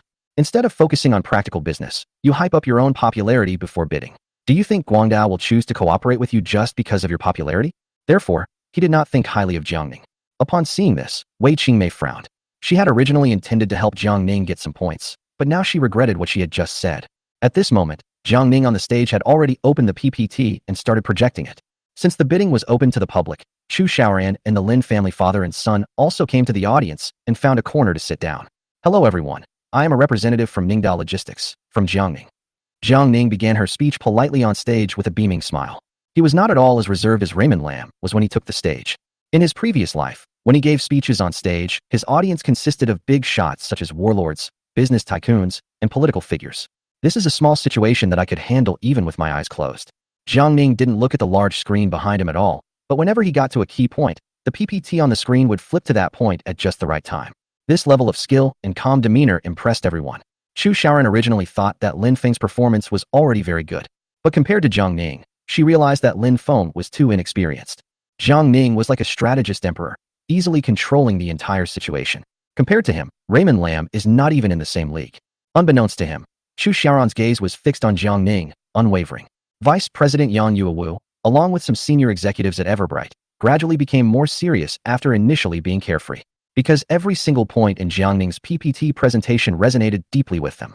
Chapter 92 Ningdao wins the bid, the whole audience turns against him. With Wei Qingmei, the project director, guiding Jiang Ning, and with the PPT being revised from beginning to end by Wei Qingmei, how could other competitors compare? In particular, targeted policies have been implemented regarding network coverage, delivery time, and after-sales service. Jiang Ning even stated that if he were fortunate enough to cooperate with Everbright, he would establish a dedicated project team to liaise with Everbright around the clock. This is exactly what Everbright needs most. In the past, when problems arose during logistics, it was often impossible to find anyone, even in the middle of the night. Having a dedicated project team is like providing Everbright with 24/7 full-service support. Any problems that arise at any time can be communicated and resolved promptly. Jiang Ning even stated that Ningda's project team could rent an office in an office building next to Guangda so that they could communicate face-to-face promptly if any after-sales issues arose. This really hit Yang Yuewu right where it hurts. In the past, when abnormal situations such as damage or loss occurred during the logistics process, his people had to call the logistics company. Sometimes, it was not clear over the phone, and both parties had to send people out the next day for meetings and discussions. This caused too much delay. Now that Jiang Ning has taken this measure, it can guarantee that after-sales service can be resolved anytime, anywhere. Yang Yuewu's eyes lit up, his previous listless appearance completely gone. The other senior executives understood what was going on. Ningda Logistics grasped the key point. Moreover, their network coverage and delivery speed are in no way inferior to those of other logistics companies. It was a perfect presentation. Jiang Ning, unhurried and composed, finished the meeting precisely at the last minute, taking half an hour. This is the result of his repeated practice of pinching the target. This concludes Ningda Logistics presentation. Thank you everyone. Thank you. Jiang Ning clasped his hands together and nodded in thanks. From beginning to end, both his personal performance and the company's presentation were near perfect. Clap, clap, clap. Yang Yuewu was the first to lead the applause. Other senior executives also applauded enthusiastically, because if Jiang Ning's series of measures are put into use, they will bring them great convenience. Other competitors also joined in the applause. Lin Xingbin's expression was solemn at this moment. He sensed danger. Raymond Lam, however, was quite jealous. Throughout the entire process, Chu Xiaoran kept his eyes fixed on Jiang Ning, without glancing at him even once. You think Jiang Ning performed better than me? Lin Feng asked, dissatisfied. He's more composed, Chu Xiaoran said tactfully. But this one sentence really made Lin Feng jealous. He's just putting on an act. What's the point? Lin Feng said angrily. In the end, we won't play along with his act. Next, the judges and executives began to score the entries. 5 minutes later, the highest score of the game was broken. Ningda Logistics' presentation received a score of 95. This was a direct and severe slap in the face to Lin Feng. Adding the scores from the previous tender documents, Ningda Logistics' total score has exceeded 170. Barring any unforeseen circumstances, Ningda Logistics will win the lead bid for the Everbright project. For a moment, Lin Xingbin was dumbfounded, and so were his colleagues. Just 3 days ago, everyone was sitting at a table, chatting and laughing, predicting that Lin's freight would be the top target this time, and there was disdain and suppression of Ningda Logistics everywhere. Now, the guy they looked down on the most has actually gotten the highest score in the entire game. Although, one company has not yet taken the stage. However, that company was practically just there to make up the numbers. It was impossible for it to surpass Ningda Logistics' total score. We've been caught off guard, and our boat has capsized in the gutter. Lin Xingbin gritted his teeth. For this Everbright project, only one partner will be selected. Although Lin's freight ranked second with 167 points, it did not gain any advantage. Lin Xingbin's body trembled. He can't lose. If we lose, the Lin family is finished. At this moment, Chu Xiaoran shook his head and sighed. Jiang Ning is truly remarkable. Jin Meihuan smiled and said, I told you long ago that Jiang Ning is definitely not as useless as you say. Yes, he can orchestrate a shipwreck plot. How could he be useless? Lin Feng gritted his teeth and coldly squeezed out a sentence, then looked at Lin Xingbin. Dad, don't worry. I still have a trump card. He won't be able to hit the bullseye. Do you have a trump card? Lin Xingbin looked at Lin Feng, his eyes full of anticipation. Dad, just you wait and see. Lin Feng said confidently. He'll be in a very awkward situation soon. At this moment, Jiang Ning finished her presentation, slowly walked off the stage, and sat down in an inconspicuous corner. Everything went as he expected, without the slightest surprise. The bidding process then continued. The last company to take the stage gave a lackluster presentation, and as expected, the score wasn't very high, with a total score of less than 150. A staff member from Everbright Group went on stage, picked up the microphone, and said, Everyone, thank you for your hard work and companionship throughout the day. The bidding process has now concluded. Please take a short break, and we will soon compile the final results and announce them to you. The staff got busy. The scene began to get noisy. The CEOs of logistics companies gathered around Jiang Ning to offer their congratulations. 3 days ago, these old guys looked down on Jiang Ning. But right now, they all want a piece of the pie from Ningda Logistics. Chen Sihai, a shrewd businessman, who had initially looked down on Ningda Logistics, now sat down next to Jiang Ning with a broad smile. President Jiang, your performance today was truly phenomenal, like a dragon soaring to the heavens, absolutely divine. Jiang Ning smiled faintly and said, Thank you.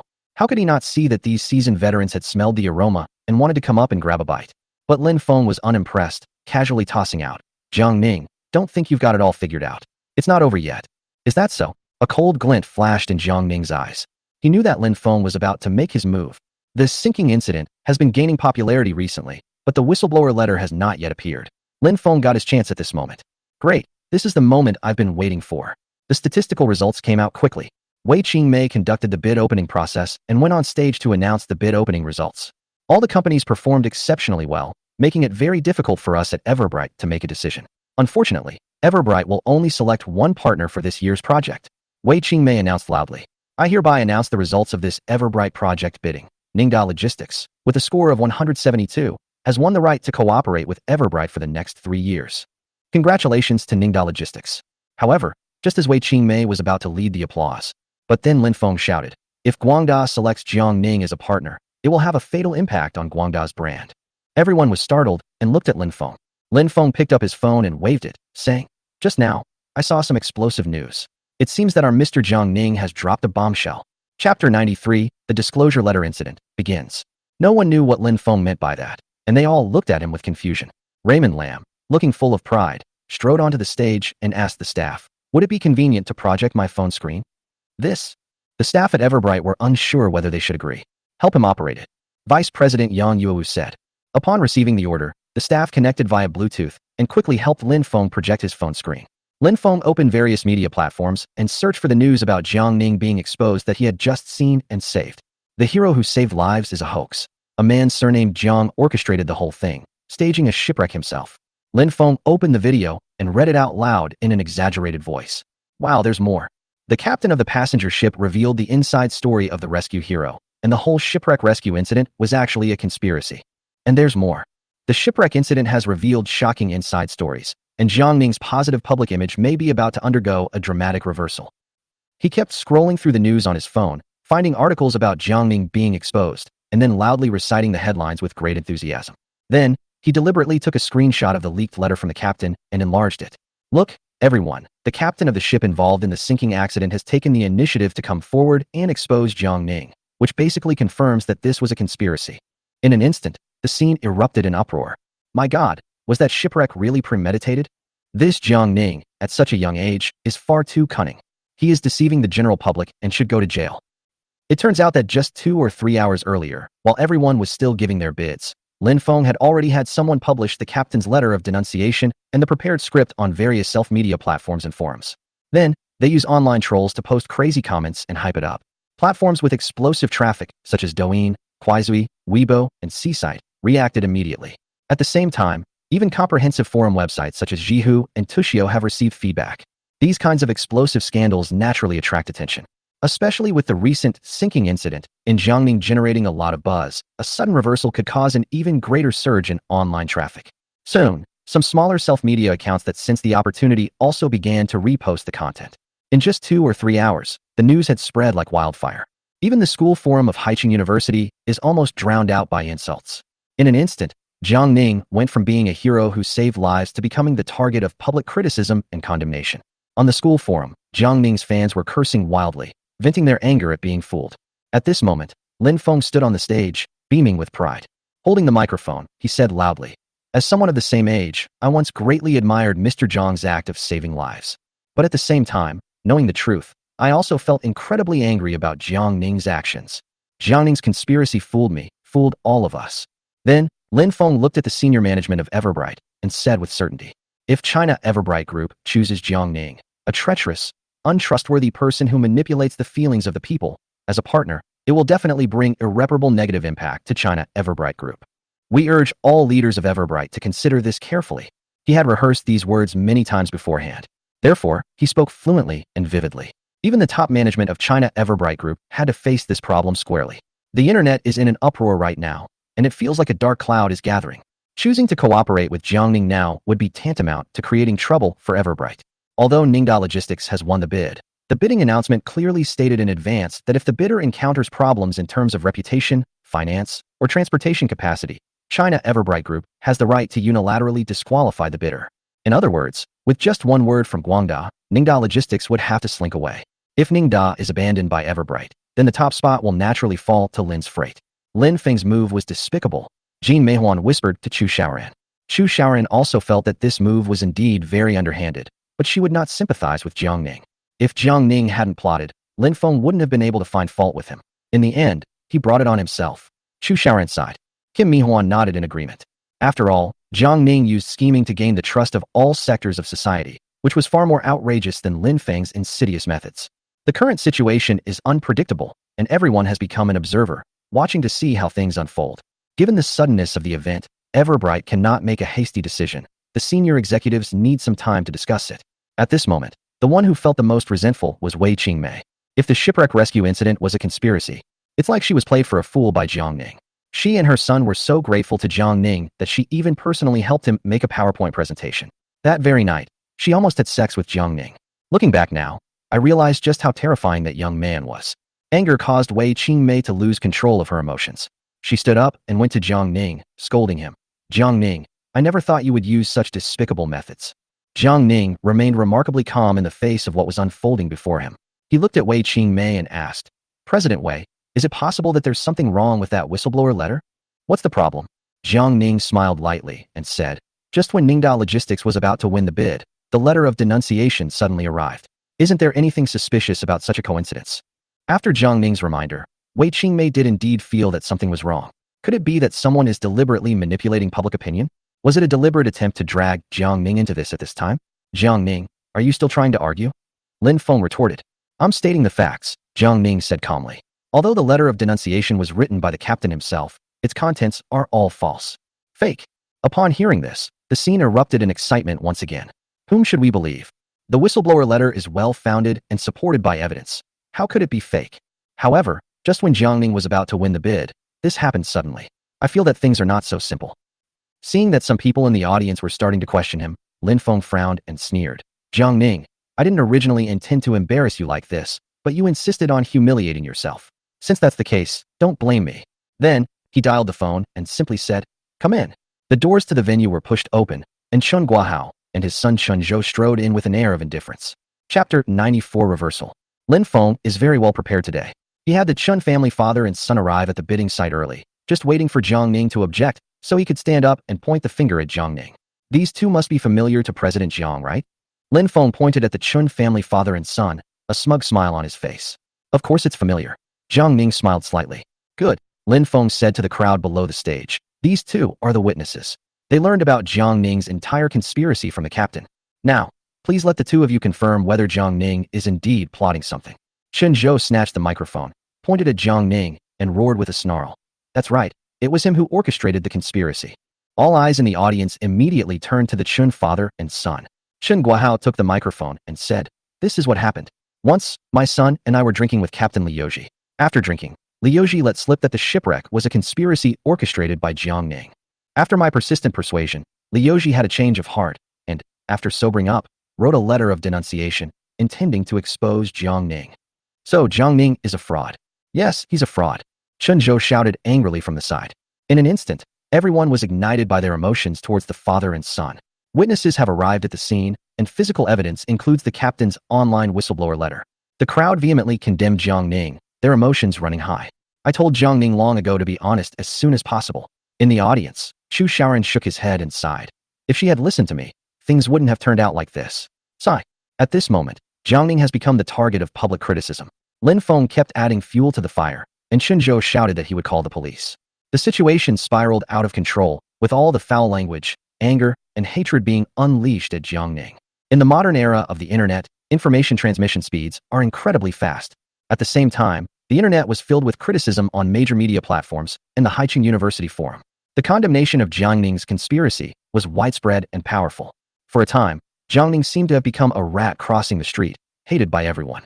In contrast, Raymond Lam is currently riding high, but his eyes are gleaming with a cold light. Jiang Ning, today you will be utterly defeated. Remember this shameful moment. Jiang Ning, on the other hand, remained remarkably calm throughout. He even had a slight smile on his lips. The next second, amidst the scornful and angry gazes of the crowd, he walked onto the stage. Gentlemen, you only believe his words. Have you ever heard my accusations? Liar, what do you have to say? Chen Zhou roared. You can wait for the police to come knocking on your door, Chen Guohao said. Jiang Ning remained completely calm, ignoring all the insults and ridicule. I want to tell everyone that the shipwreck incident was indeed involved in a conspiracy, Jiang Ning said. In an instant, the entire room fell silent. To everyone's surprise, Jiang Ning actually admitted it. Chu Shaoran and Jin Meihuan shook their heads. Jiang Ning has finally hit a wall and realized he should turn back? But it was too late. The Lin family father and son, and the Chun family father and son, were extremely happy and proud. However, the next second, Jiang Ning pointed at the Chun family father and son and said, the conspiracy I mentioned was not designed by me, but by these two, father and son. What nonsense are you talking about? Chen Guohao shouted guiltily, then explained to everyone. He's just desperate and trying to bite us back. Don't believe him. Ignoring Chen Guohao's roar, Jiang Ning continued. This father and son forced Captain Liuji to write a fabricated letter of denunciation in an attempt to blackmail me.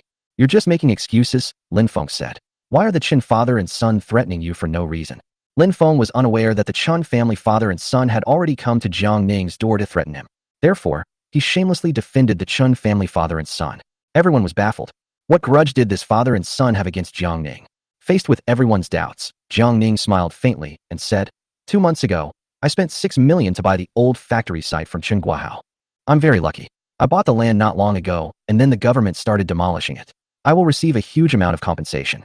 So, the father and son felt they had been wronged. So they came to my house to make trouble and threaten me with a fake whistleblower letter, saying that if I didn't give them a share of the demolition compensation, they would ruin my reputation.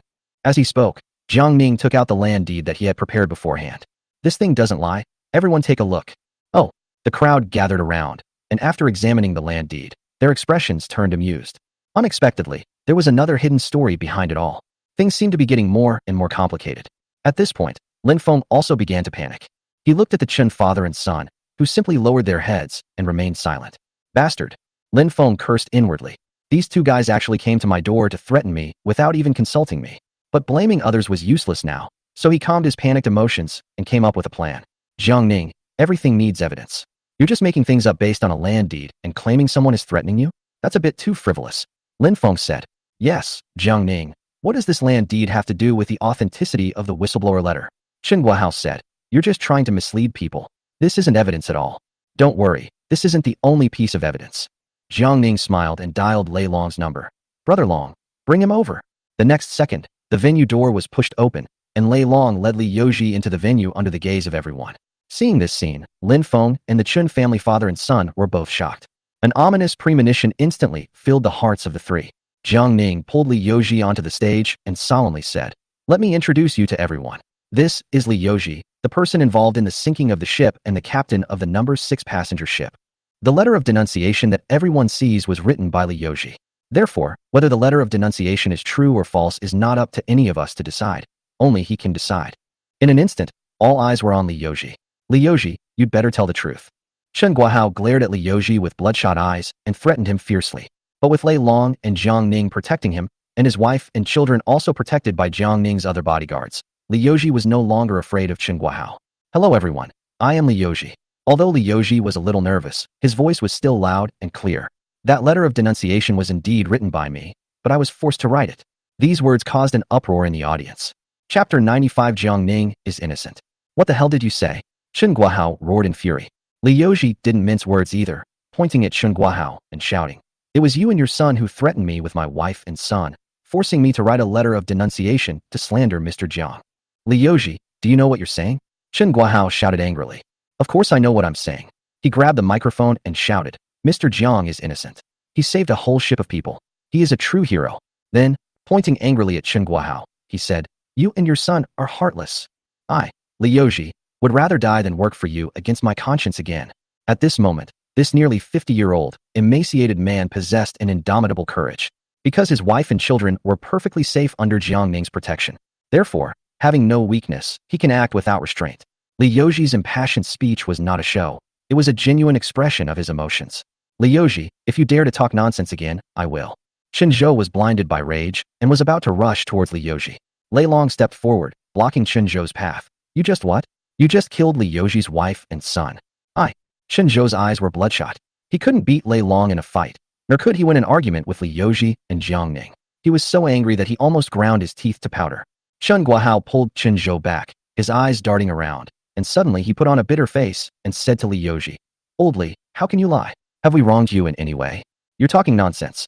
Li Youji had had enough of the father and son's attitude and roared, every word I've said today is true, and I'm legally responsible for every single one of them. He was extremely agitated, his eyes red-rimmed, and he glared fiercely at Chen Guohao and his son. You forced me to write a letter of denunciation, wrongly accusing Mr. Jiang, and I almost made a terrible mistake.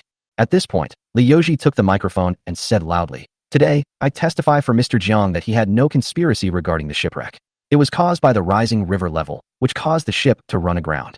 If it weren't for Mr. Jiang's intervention, who knows how many people on that ship would have drowned, and I, Li Youji, would have spent the rest of my life in regret and nightmares. As he spoke, tears welled in his eyes, and his face was filled with remorse. I only regret why I didn't listen to Mr. Jiang back then. Otherwise, even that ship wouldn't have sunk. It's all my fault. Li Youji couldn't continue speaking. He threw down the microphone, tightly grasped Jiang Ning's hand, and tears streamed down his face. This scene moved everyone present. At this moment, the matter is now clearly laid out before everyone. The letter of denunciation was forged by the father and son under duress from the captain. But the captain had a change of heart and publicly confronted the father and son, standing up for Jiang Ning. So Jiang Ning was right. There was no conspiracy behind his rescue. On the contrary, he was framed after the rescue. At this point, the Chen father and son were completely panicked. Unexpectedly, the timid and cowardly Li Youji actually dared to support Jiang Ning and stand up against them and his son. Brother Long, let's call the police. Jiang Ning said to Lei Long. I have been slandered and threatened by someone. My personal reputation and mental and physical health have been greatly damaged. Those who hurt me must be brought to justice today. Not one of them should be let off the hook. Even Lin Feng was terrified when he heard this. Don't call the police. Chen Zhou was the first to lose his composure and hurriedly smiled ingratiatingly at Jiang Ning. Jiang Ning, we can talk this over. This remark left everyone present speechless, both amused and exasperated. You were all so aggressive just now, trying to kill Jiang Ning. When they couldn't handle it, they immediately begged for mercy. Even scoundrels and rogues have some backbone. Who are these people? Seeing that Chen Zhou had already shown weakness, Chen Guohao knew that the situation was hopeless and hurriedly apologized. I'm sorry, Jiang Ning. We only knew that your shipwreck incident was a conspiracy, so? You heard? Jiang Ning frowned. Who told you that? This? Chen Guohao made a mistake in his haste, and Jiang Ning seized the opportunity to exploit it. Who told you that? Jiang Ning gritted his teeth and shouted coldly. The audience was completely silent, waiting for Chen Guohao's answer. Whether it was the senior management of Everbright, the companies participating in the bidding, or the more than 100 guests observing, everyone present showed great interest in this matter. A shipwreck is more exciting than a movie. Therefore, no one stopped the matter, letting both sides tear each other apart until the final winner is revealed. You won't talk, huh? Jiang Ning gave Chen Guohao a cold smile. If you won't talk, then call the police and let them interrogate you. I'll tell you. Chen Guohao knew he couldn't avoid this, so he gritted his teeth and pointed at Lin Feng. Listen to what he says. He gave us advice to go find the captain. The audience gasped in surprise. It turns out that Raymond Lam was the mastermind behind it all. Jiang Ning sneered and looked at Lin Feng. Mr. Lin, you should be glad I haven't called the police yet. Otherwise, you would have been going in with me. I. Raymond Lam's face turned green with fright. He never expected that at the crucial moment, the Chun family father and son would turn around and bite him. Jiang Ning, I'm sorry. I only suspected that your shipwreck incident was a conspiracy. Lin Feng frantically tried to defend himself, so I just asked the two of them to investigate. But I really didn't know they used threats to force the captain to write the whistleblower letter. Lin Feng held up 3 fingers to the ceiling. I swear to God, I really didn't know. No matter how Raymond Lam tries to explain himself, he has now become a laughingstock. Just now, he confidently and smugly controlled other people's destinies. In his words, Jiang Ning was an utterly wicked schemer. He is the righteous messenger who stands on the moral high ground and sees through human conspiracies. Now it seems the truth is quite the opposite. Lin Feng manipulated public opinion, incited the Chun family father and son, and got the captain to write a letter of denunciation to slander Jiang Ning. Thus, at the crucial moment of the bidding process, Jiang Ning was eliminated, allowing Lin's freight to win the bid smoothly. For personal gain, they can use fabricated charges to ruin such an outstanding young man. Such methods are incredibly vicious. What a brilliant move, Jean Meihuan said with a sneer to Chu Xiaoran. Xiaoran, your white moonlight has really made you proud today. Chu Xiaoran's expression was extremely unpleasant. There was never a moment when she felt that Raymond Lam was so shameful and despicable. She had a crush on him for 4 years in college, and after graduation, she missed him for a year while they were in a long-distance relationship. He was always a near-perfect figure in her heart. Although she and Raymond Lam had some minor disagreements during this period, things were still going well. She felt that as long as Lin Feng successfully secured the Everbright project, everything would be all right. Her wedding vows will become even more meaningful because of Raymond Lam's success. But right now, everything has gone wrong. Is this the perfect man you've always called? Jean Meihuan's words interrupted Chu Xiaoran's thoughts. Excuse my bluntness, but after seeing this, I truly believe he's not even a fraction as good as Jiang Ning. Jean Meihuan raised an eyebrow and spread her hands. Chu Xiaoran did not respond, his gaze fixed on the stage. On stage, Jiang Ning exuded confidence and radiance, remaining calm and composed. His every move was handsome and poised, making him incredibly charming. Then look at Lin Feng, whose face is gloomy and whose body is listless. At this moment, he looked like a child who had done something wrong, dejected and with unfocused eyes. Chu Xiaoran shook his head, his face full of bitterness. She suddenly couldn't understand what she had seen in Lin Feng in the first place. Chapter 96 Lin Feng's Downfall. Chu Xiaoran was momentarily lost in thought. She couldn't understand what it was about Raymond Lam that she had initially liked. Could it be that she was attracted to his good looks? But when Raymond Lam stands next to Jiang Ning now, he doesn't seem as handsome as Jiang Ning. Long ago, someone told Chu Xiaoran that Jiang Ning was more manly and handsome than Lin Feng. Chu Xiaoran thought the other person was ridiculous at the time. How could Jiang Ning possibly be as handsome as Raymond Lam? But she can't laugh now, because she realized that she was the one who was ridiculous. Although Jiang Ning is not as refined as Lin Feng, he has sharp features and a resolute expression, giving women a particularly sexy and reliable feeling. Raymond Lam, with his fair and delicate skin, neatly slicked back hair, and light lipstick. With careful grooming, he does indeed look handsome. However, his handsomeness was so alluring that it couldn't withstand scrutiny. Perhaps, people will be amazed by Raymond Lam at first glance. But once you take a second or third look, you'll gradually be drawn to Jiang Ning, and you'll lose all interest in Lin Feng's good looks. This is the difference between superficial appearance and intrinsic quality. That's exactly how Chu Xiaoran feels right now. She used to think Raymond Lam was so handsome and charming. He's like the male protagonist in a fairy tale, so romantic it breaks your heart. But now, she's more attracted to Jiang Ning's looks. That's a real man, that's real charm. Taking a deep breath, Chu Xiaoran felt even more lost. If it wasn't because he's handsome, then was my initial attraction to Raymond Lam due to his talent and ability? Talent? No, what talent does he have? Back in college, he was the president of the student union.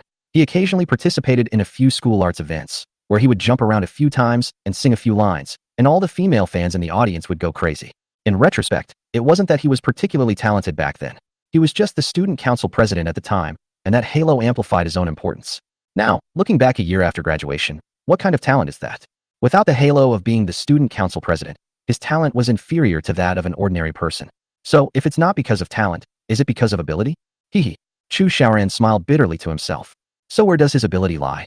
If I remember correctly, he became the student council president in college because a female advisor thought he was the school's most handsome guy and could bring positive publicity to the school, so she promoted him. Throughout his 4 years of university, he seemed to be the student council president all the time, yet he didn't achieve anything. On the contrary, she remembered that Jiang Ning had won the scholarship for 3 consecutive years and led Haicheng University to defeat the strong Tsinghua and Peking University teams in the sand table competition, helping Haicheng University win its first and only national championship to date. Then look at Lin Feng. After graduating from university, He went abroad to study but did not receive any honors. He returned to China in disappointment and has achieved nothing so far. Looking at Raymond Lam beyond the illusion of his past, he doesn't stand out in terms of looks, talent, or ability. Chu Xiaoran was completely bewildered. So, what exactly do I like about him? His kindness? His integrity? His thoughtfulness? Yes. I used to think he was so kind, upright, gentle, and considerate. In comparison, I once thought Jiang Ning was just a silly fool. However, during the time I've been in contact with Raymond Lam, all of his former kindness and integrity have disappeared. Gentleness and consideration are out of the question. He either calls her every day to ask for her help or to vent his emotions. So it seems he only has a little bit left. Devoted. Yes, Raymond Lam has remained loyal to this day. During his studies abroad, he had no extramarital affairs, and after returning to China, he did not do anything out of line when he was with me. The only time he discussed business with an older woman, Mei Huan saw him. But now it seems he's not in contact with that old woman anymore. However, when it comes to being devoted to one woman, can he compare to Jiang Ning? When Jiang Ning was with me, he never met other girls alone behind my back, and he would never meet older women. Even just because Chu Xiaoran said, "I don't like that you have so many female friends." Almost all of his female friends in his contacts have been deleted.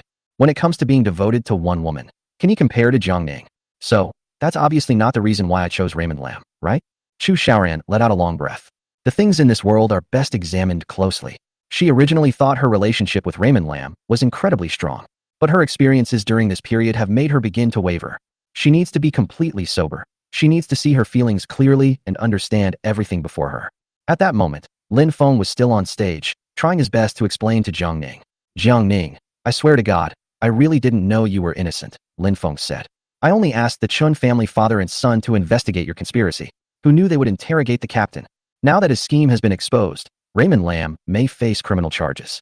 He had no choice but to beg for mercy." However, Lin Feng was not lying about this. He had always believed that the sinking of the ship in Jiang Ning was a conspiracy. Upon receiving the letter of denunciation, he was overjoyed and extremely proud of his own brilliance. Little did he know that the letter of denunciation was the result of coercion and forced confession by the Chen family. "I don't want to guess what's going on between you, and I'm too lazy to bother with you," Jiang Ning said calmly. "Let's leave it to the police." "Jiang Ning, you can't do this." Lin Feng completely broke down. "Jiang Ning, we're alumni. I'm your senior, and we're both brothers in the Haicheng logistics industry. Even if I'm wrong, you should at least show leniency." Upon hearing this, everyone was left speechless, not knowing whether to laugh or cry. Is Lin Feng a joke? If he's wrong, he should admit it and stand up straight when he gets hit. At least then people would respect him. He's so spineless. He's ruined his reputation. He's nothing compared to Jiang Ning. You were so powerful when you attacked Jiang Ning. Now you're begging them to let you off the hook? Why should they let you off the hook? The crowd was filled with righteous indignation. They had never seen such a shameless person. "Lin Feng, don't try to get close to me. We don't have any relationship." Jiang Ning smiled and said, "You should be punished according to the severity of your crime. That's fair. I also believe in the impartiality and integrity of the judicial system. They won't wrong you in the slightest." Jiang Ning wanted to laugh. "Don't you like to jump around in front of me? What? You couldn't even handle the slightest attack I made. I have even more fun things to tell you. Hang in there, Raymond Lam. Brother Long, let's call the police." Jiang Ning said calmly to Lei Long. "Wait, Jiang Ning, wait a minute." Lin Feng was terrified. In desperation, a plan popped into his head. He didn't care about saving face at this moment and shouted to the audience. Xiaoran, Xiaoran, where are you? Xiaoran, come here quickly." As he spoke, he finally saw Chu Xiaoran and hurriedly shouted, "Xiaoran, come and talk to Jiang Ning. We're all alumni. There's no need to be so serious." "Jiang Ning, you've always liked Xiaoran, haven't you? I know I stole Xiaoran from you, and that made you very angry. But for Xiaoran's sake, could you please not call the police this time?" Lin Feng pleaded incoherently. Chu Xiaoran frowned, his face filled with anger, and his eyes flashed with disdain. "You actually want me to beg Jiang Ning for you? Isn't it embarrassing enough?" She snorted coldly, but didn't say a word, and turned to leave the venue. Chapter 97. Good people are rewarded. Clowns are beaten by everyone. Jean Meihuan also stood up, looked at Lin Feng, and smiled contemptuously. "Clown." Then, she gave Jiang Ning an admiring look. "Jiang Ning, I'm so sorry, we wronged you. We'll treat you to a meal another day to make amends. Please do us the honor." After saying that, she turned around and went out to chase after Chu Xiaoran. Lin Feng was completely dumbfounded. Chu Xiaoran ignored him and walked away. "You bastard. You've completely disgraced me." Lin Xingbin was so angry that he slapped his thigh. Just now, Lin Feng confidently declared that he would definitely ruin Jiang Ning's reputation. As a result, it was the Lin family that suffered disgrace and ruin. This dramatic shift in circumstances was so overwhelming that even a seasoned veteran like Lin Xingbin found it difficult to cope for a while. "Dad, I really didn't know," Lin Feng explained.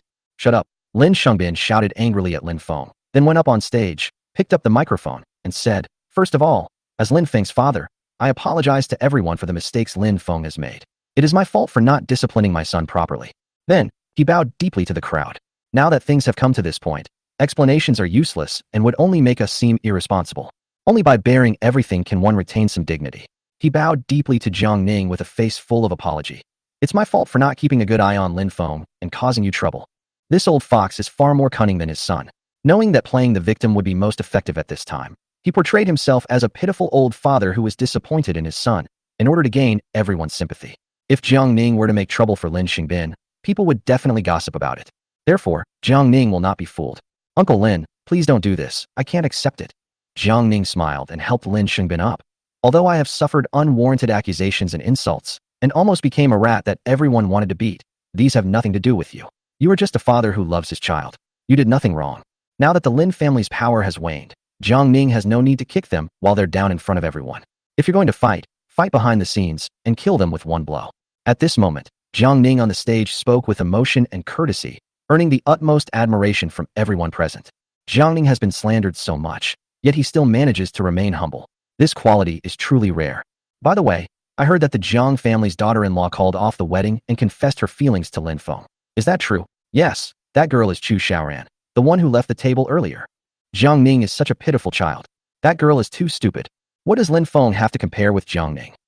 Immediately, discussions arose in the meeting hall, with many praising Jiang Ning and expressing their indignation on his behalf. At this moment, Lin Feng was like a wilted eggplant, slumped weakly in the chair, looking as dejected as a lump of mud. Jiang Ning completely won over everyone present with his abilities and character. After the recent commotion, Wei Qingmei admired Jiang Ning even more. I almost misunderstood him. Wei Qingmei's eyes were almost swollen with tears. Her love for Jiang Ning was like a surging wave. "President Wei, stop standing there and announce the results." Yang Yuewu's urging voice from the side interrupted her thoughts. Oh. Wei Qingmei awkwardly looked away, stepped onto the stage, and solemnly said, "I must say, this year's bidding conference is the most exciting one in the history of China Everbright Group. Everyone bought one ticket and watched 2 shows. They got a great deal." Ha! Laughter erupted from the audience. Wei Qingmei's humorous opening also eased the tense atmosphere considerably. Then, with a serious expression, she said, "Next, on behalf of China Everbright Group, I hereby officially announce that Ningda Logistics has won the top prize in this bidding conference. If nothing unexpected happens, China Everbright Group will engage in close cooperation with Ningda Logistics for the next 3 years. Congratulations to Ningda Logistics, and thank you to all the participants and guests. Thank you." Splash, splash, splash. Thunderous applause erupted from the audience. This is what Jiang Ning deserves. At this moment, there was no doubt or jealousy in anyone's eyes. "Yes, but I have deep respect for this young man." Next, Vice President Yang Yuewu went on stage to present the award certificate. And in front of everyone, a contract was signed with Jiang Ning on the spot. Lei Long and Li Youji, standing to the side, were extremely excited. Li Youji, in particular, seemed to have won the lottery himself, constantly muttering, "Good people are rewarded. Good people are rewarded." Meanwhile, inside Jean Mei's car, although Chu Xiaoran left the scene, he couldn't help but click on the live video stream to watch the final results of Everbright's bidding. Jiang Ning, dressed in a well-tailored suit, sat at the same table as business tycoon Yang Yuewu. He picked up a gleaming gold pen and calmly and carefully signed his name on the contract. Then, he stood up and, facing countless flashes of light, smiled and shook hands with Yang Yuewu. At this moment, Jiang Ning was so dazzling and so captivating. 2 months ago, he was still a good-for-nothing in Chu Xiaoran's eyes, a useless sycophant who didn't dare to breathe loudly in front of her. 2 months later, he became an enviable young talent and a prodigy, a person of exceptional talent, with unparalleled glory. Chu Xiaoran's eyes suddenly welled up with tears. She didn't know why she was crying, but her heart ached so much that she couldn't stop the tears from flowing. Jean Meihuan handed over a tissue and sighed helplessly. "Xiaoran, crying won't solve anything. Jiang Ning is now beyond our reach." Seeing that he had lost his composure, Chu Xiaoran quickly wiped away his tears and stubbornly said, "Who said I wanted to climb up to him? He's always been my devoted admirer, okay?" Jean Meihuan shook her head and smiled. She knew this was Chu Xiaoran's last act of defiance. Of course, she couldn't provoke Chu Xiaoran any further, so she simply stopped talking.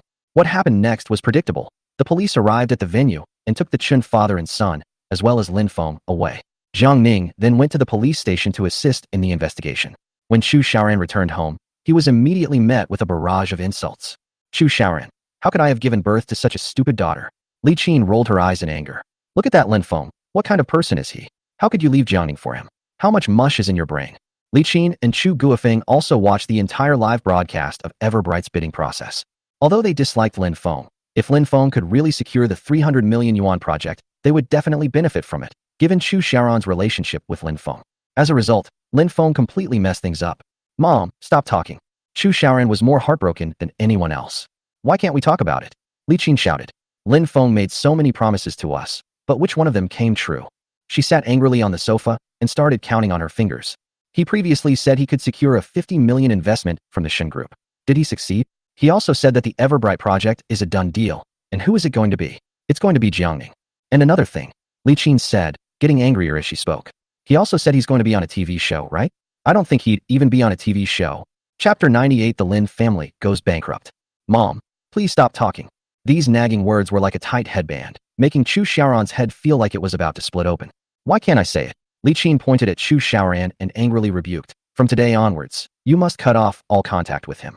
Chu Xiaoran clutched his head in anguish. She doesn't know when it started, but she developed headaches. Especially when she was extremely depressed, coupled with Li Qin's nagging, her head felt like it was about to explode. Auntie, please calm down.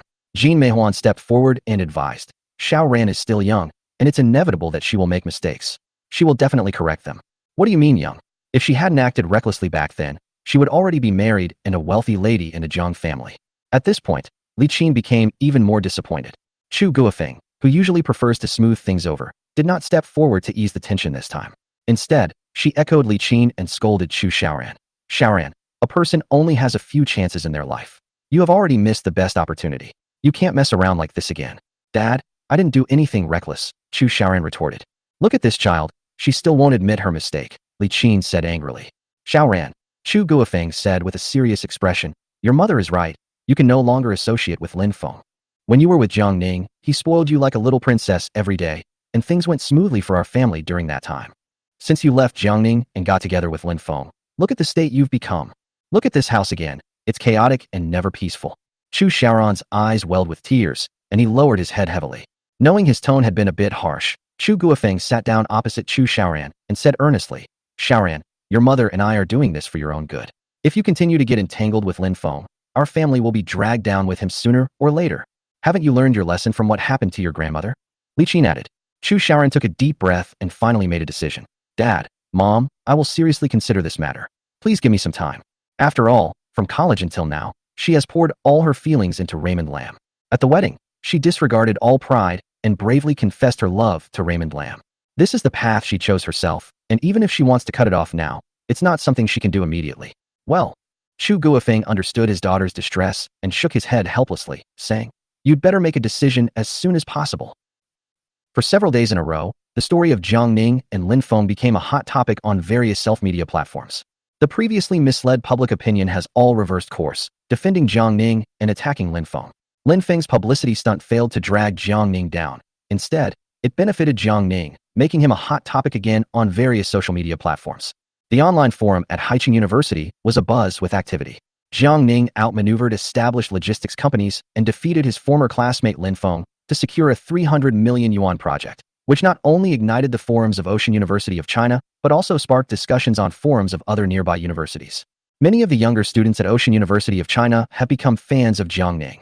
With Jiang Ning as their idol and role model, they began to look forward to their own future, hoping to be like Jiang Ning, overcoming obstacles and achieving great things.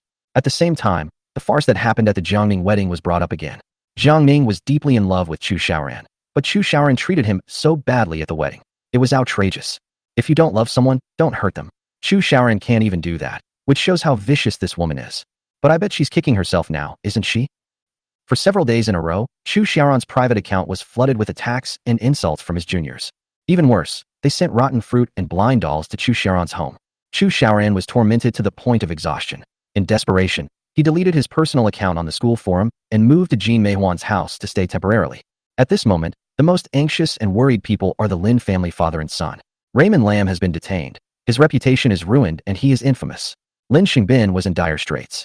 Lin's Freight suffered a disastrous failure in its bid for Everbright Securities, and the company was in dire straits. Lin Xingbin tried to attract investment everywhere to cover the debts from his high-interest loans, but without the support of the Everbright Securities project, no one invested in Lin's Freight. Meanwhile, Creditors such as Wu Dajiang heard the news that Lin Xingbing had borrowed money from multiple high-interest lenders using Lin's freight as collateral. The fact that the company had mortgaged its assets in multiple places infuriated the creditors, who flocked to Lin's freight forward to demand repayment. Lin's freight forward was unable to cover its debts and ultimately declared bankruptcy. Chapter 99 Jiang Ning annexes the Lin family. The culmination of 3 generations of the Lin family's hard work. In Lin Xingbing's hands. Utterly destroyed. Although Lin's freight went bankrupt, the creditors will not let Lin Xingbing off the hook. Even a starved camel is still meat. Sell Lin's freight first, and pay me back the money. Wu Dajiang roared. The rest, pay me back in installments. Of all these creditors, Lin Xingbing was most wary of Wu Dajiang. Because he started his career in organized crime, killing and slashing were commonplace for him. Mr. Wu, I'm thinking of selling Lin's freight. But who would be willing to buy it? Lin Xingbing had disheveled hair and an unshaven beard, looking quite disheveled. Lin's freight is now in the same predicament as him, in a sorry state. So who would want to buy it? Don't worry about any of that. Wu Dajiang tossed a transfer agreement at me. Sign it. He initially mortgaged Lin's freight to Wu Dajiang. Wu Dajiang has the right to transfer and sell Lin's freight forwarding. However, since Lin Xingbing is the legal representative, the contract has more legal effect because he signed it. Upon seeing the transfer agreement, Lin Xingbing burst into tears. He picked up the pen with trembling hands, but couldn't bring himself to write. He was unwilling. Utterly unwilling. Sign it already, fucking. Wu Dajiang slammed his hand on the table. Wu Dajiang's henchmen stepped forward one after another, brandishing their weapons. If Lam Xingpin doesn't sign soon, he might lose all his physical parts. Lin Xingbing's body trembled. He gritted his teeth and choked back tears, and finally signed a transfer agreement. Will there really be a buyer? Lin Xingbing still held out hope. Although he signed the agreement, it's essentially a blank contract if no one buys it. If he makes a comeback in the future, Lin's freight can regain its former glory. However, Wu Dajiang's words plunged Lin Xingbing's heart into despair. Of course someone will buy it, Wu Dajiang said. General Manager Jiang of Ningda Logistics invested 20 million to buy Lin's freight. He patted Lin Xingbing on the shoulder. From now on, Lin's freight will be owned by the Jiang family. In an instant, Lin Xingbing completely broke down, kneeling on the ground and burying his face in his hands, sobbing uncontrollably. Useless thing, Wu Dajiang coldly cursed. Lin Xingbing, let me tell you, even after you sold Lin's freight, you only paid me back 20 million. Including interest, you still owe me 30 million. Don't fucking play the coward. Then, he said to one of his men, keep an eye on him and make sure he pays off the rest of the money as soon as possible. Yes, boss. After the Lin family's downfall, Lin Xingbing and his wife wanted to end their lives. However, good news came from the Lin family. Raymond Lam will not go to jail. Lin Feng suspected Jiang Ning of plotting something and suggested that the Chun family father and son find evidence. Unable to find any evidence, the Chun father and son resorted to coercing the captain into confessing and fabricating a false accusation. Lin Feng was unaware of this matter. He believed the letter of denunciation was genuine. Legally speaking, assisting a crime without knowing its nature does not constitute a violation of the law. So, Raymond Lam was given a lecture, symbolically detained for 2 days, and then released. This gave Lin Xingbing's family hope. After all, Raymond Lam has already joined the Rainforest Horror program team. If he can become a big star through this program, it won't be a problem for the Lam family to rise to prominence again. 2 days later, in a private room of a secluded pub, Raymond Lam met with Qian Rong. Sister Rong, thank you for saving my spot in the film crew. I really don't know how to thank you enough. At that moment, Raymond Lam was moved to tears. He thought he had lost the opportunity to join the Rainforest Horror program team. Unexpectedly, Qian Rong helped him turn the tide during his time in prison. In fact, he was unaware that Jiang Ning and Zhou Rui were behind this. Because Lin Feng was too dazzling on the day of the ever-bright bidding, he is now a pariah, hated by everyone. His videos and photos can often be seen on various social media platforms, and he now wears a mask whenever he goes out. He could only pin his hopes on this program. The Lin family went bankrupt, and he became a pariah. Chu Xiaoran wasn't much better off, and in a fit of pique, she refused to answer his calls. This show was his only lifeline. If you can become a star, everything will have a chance to turn around. Moreover, he already hated Jiang Ning to the core, and he wanted to use this opportunity to rise to power and deal a heavy blow to Jiang Ning. Sister Rong, let me toast you. Lin Feng raised his glass. Thank you for not giving up on me. Qian Rong clinked glasses with him and smiled meaningfully. You're so obedient. How could I bear to abandon you? Lin Feng smiled gratefully. I will definitely do my best to serve you, Sister Rong, from now on. However, just as the two were having a pleasant conversation, Qian Rong's phone rang. She picked up her phone, and her brows instantly furrowed. Seeing that Qian Rong looked unwell, Lin Feng tentatively asked, Sister Rong, what's wrong? See for yourself. Qian Rong laid her phone out in front of Lin Feng. On the phone, there was a photo of Raymond Lam wearing a dog leash and playing happily with Qian Rong. These photos were sent by a stranger. Below, there was a threatening statement. So, Are the two of you interested in having a talk? Chapter 100 threatened regarding the unspoken rules incident. Who is he, and what does he want? Lin Feng trembled instantly. He was caught on camera engaging in unethical practices. This was a complete shock to him. The other party did not reply to the message. After a while, an unknown number called directly. Qian Rong answered the phone and put it on speakerphone. Hey, Mr. Qian, can you see the photo clearly? A teasing voice came from the other end of the phone. I didn't expect a big shot like you to be so adept at playing around with young heartthrobs. Who are you? What do you want? Qian Rong asked angrily. I don't want to do anything. I'm just a little short on cash lately, and I'd like to borrow some money from you. The voice on the other end of the phone was distorted, and its tone was always mocking. This made Lin Feng both panicked and angry. How many do you want? Qian Rong asked. I won't ask for much, 40 million it is. The other party gave the price directly. 40 million? Do you think we run a bank? Qian Rong almost jumped up on the spot. The voice on the other end was menacing. I have more than just a few photos. I recorded the entire time you two were at the hotel that night. If this video is posted online, what do you think the consequences will be? Son of a bitch. Lin Feng's face was contorted with rage. He had just begun to see hope when he encountered such a setback. He hated God, wondering why his life was so miserable. The Rainforest program is very popular recently. You two are both people with great potential. Why be so concerned about these tens of millions right now? Sui said jokingly. After the program airs, you will definitely become a sensation, making much more than just this amount of money. You two should broaden your horizons. These words struck a chord with Lin Feng. Indeed, if it were to be exposed now, the Rainforest program would definitely be ruined.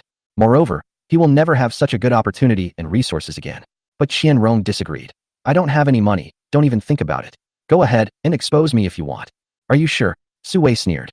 Then see you on the entertainment headlines tomorrow. Wait. Lin Feng snatched the phone and hurriedly said, Big brother, we can talk this over. Who the hell wants to negotiate with you? Either you pay up, or you'll be on the front page. Sui said, putting immense pressure on him. Lin Feng looked at Qian Rong. Sister Rong, we have to protect our future. Bullshit. Qian Rong roared. He's just deliberately threatening us. The more afraid we are of him, the more aggressive he becomes. The reasoning was correct, but Lin Feng really couldn't afford to gamble anymore. Sister Rong, I'm begging you. Let's find a way to give him this money. Lin Feng pleaded. If the photos get out, we'll both be ruined. I'm over 50, so retirement doesn't bother me. Qian Rong said nonchalantly. Sister Rong, I'm begging you. Lin Feng suddenly knelt down on the ground before Qian Rong. However, Qian Rong stared at Lin Feng with a suspicious look on her face. Qian Rong stared intently at Lin Feng and said coldly, Oh, I see. Lin Feng, you're all in cahoots, aren't you? What? Sister Rong, what are you talking about? Who am I on the same side as? Lin Feng asked in surprise. Don't play dumb. Qian Rong gritted her teeth and said, This isn't the first time I've done this kind of thing, and I've never been secretly filmed before. It's only this time, when I was playing with you, that I got secretly filmed. Isn't that strange? The implication is that you must have planned this all along, secretly filmed the video, and then, through inside collusion, sent someone to blackmail me? Otherwise, why would you have so strongly urged me to contribute money? Lin Feng hurriedly shook his head. Sister Rong, you've misunderstood me. I swear to God. What good is an oath? Qian Rong interrupted Lin Feng, pointing her finger at his nose and cursing. Let me tell you, Lin Feng, if you want to play dirty tricks, I'm your ancestor. If you want to settle this peacefully, you go and pay back the 40 million yourself. Don't expect me to give you a single penny. Raymond Lam was completely devastated. However, for the sake of their future, for this one and only golden opportunity, Raymond Lam has no other choice. Okay, I'll give you the money, Lin Feng said. But you need to give me some time to raise the money. The Lin family is now so rich, they're practically drowning in debt. All right, in that case, I'll give you 7 days. Sui said. If the money isn't in your account after 7 days, we'll see each other on Tushio. After hanging up the phone, Qian Rong said angrily, Lin Feng, you're really something. 40 million, is that a small amount? Lin Feng said helplessly, Sister Rong, what can I do? What do you think I can do? Lin Feng, you made the promise yourself, so you have to deal with it yourself. Qian Rong stood up angrily, throwing down the words. How can you be such a coward? He left in anger. Raymond Lam clutched his head in his hands, curled up in the private room in agony. He never imagined that one day he would end up in such a miserable state. After leaving the tavern, Qian Rong made sure Lin Feng wasn't following her, then hurriedly entered a restaurant across the street. Inside a private room at the restaurant, Su Wei and Zhou Rui were waiting for Qian Rong. Sister Qian, you acted really well.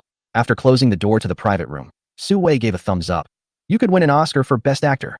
Qian Rong laughed and said, Lin Feng is still too inexperienced. He couldn't withstand a few words. Zhou Rui shook her head and said with a forced smile, This Lin Feng, going against Mr. Jiang, is really overestimating himself. It turns out that all of this was a scheme. Besides receiving 40 million in cash, Zhou Rui also repaid part of Jiang Ning's debt through this incident. and Qianrong even got to play with a young man for free. Everyone is a winner, except for one loser, Lin Feng. Chapter 101 Jiang Ning. Today is my birthday. In contrast, things have been going smoothly for Jiang Ning these past few days. Since securing the Everbright project, Ningda Logistics has been bustling with customers. Colleagues from all walks of life in Haicheng came to visit, and the doorstep was almost worn out from all the footsteps. When the Jiangbei distribution center opened, very few people from the industry came. It was a quiet and deserted place.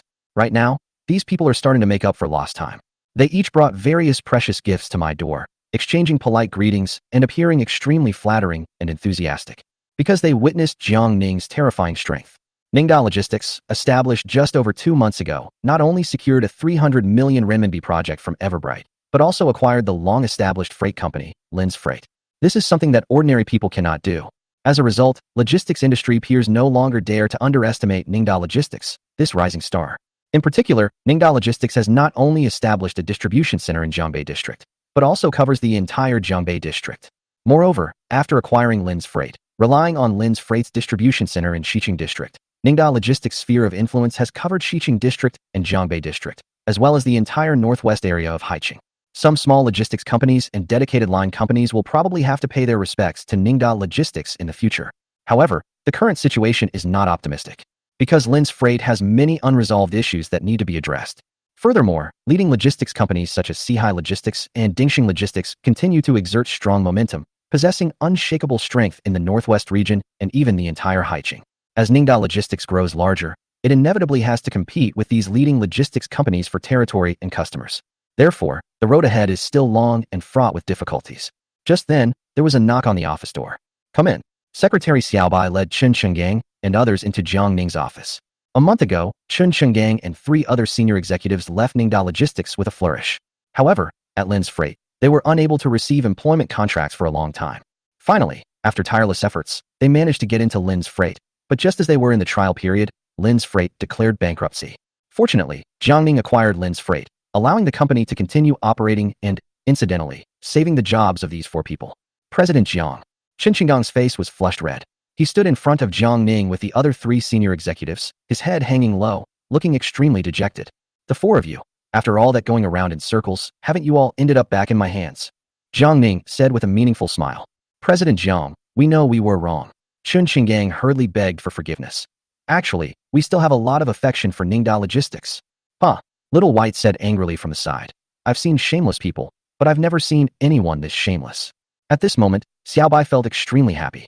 When Chen Chenggang and others resigned, they were incredibly arrogant. Judging from their attitude, they wish they could never set foot in Ningda Logistics again. And what about now? That's utter bullshit. Chen Chenggang.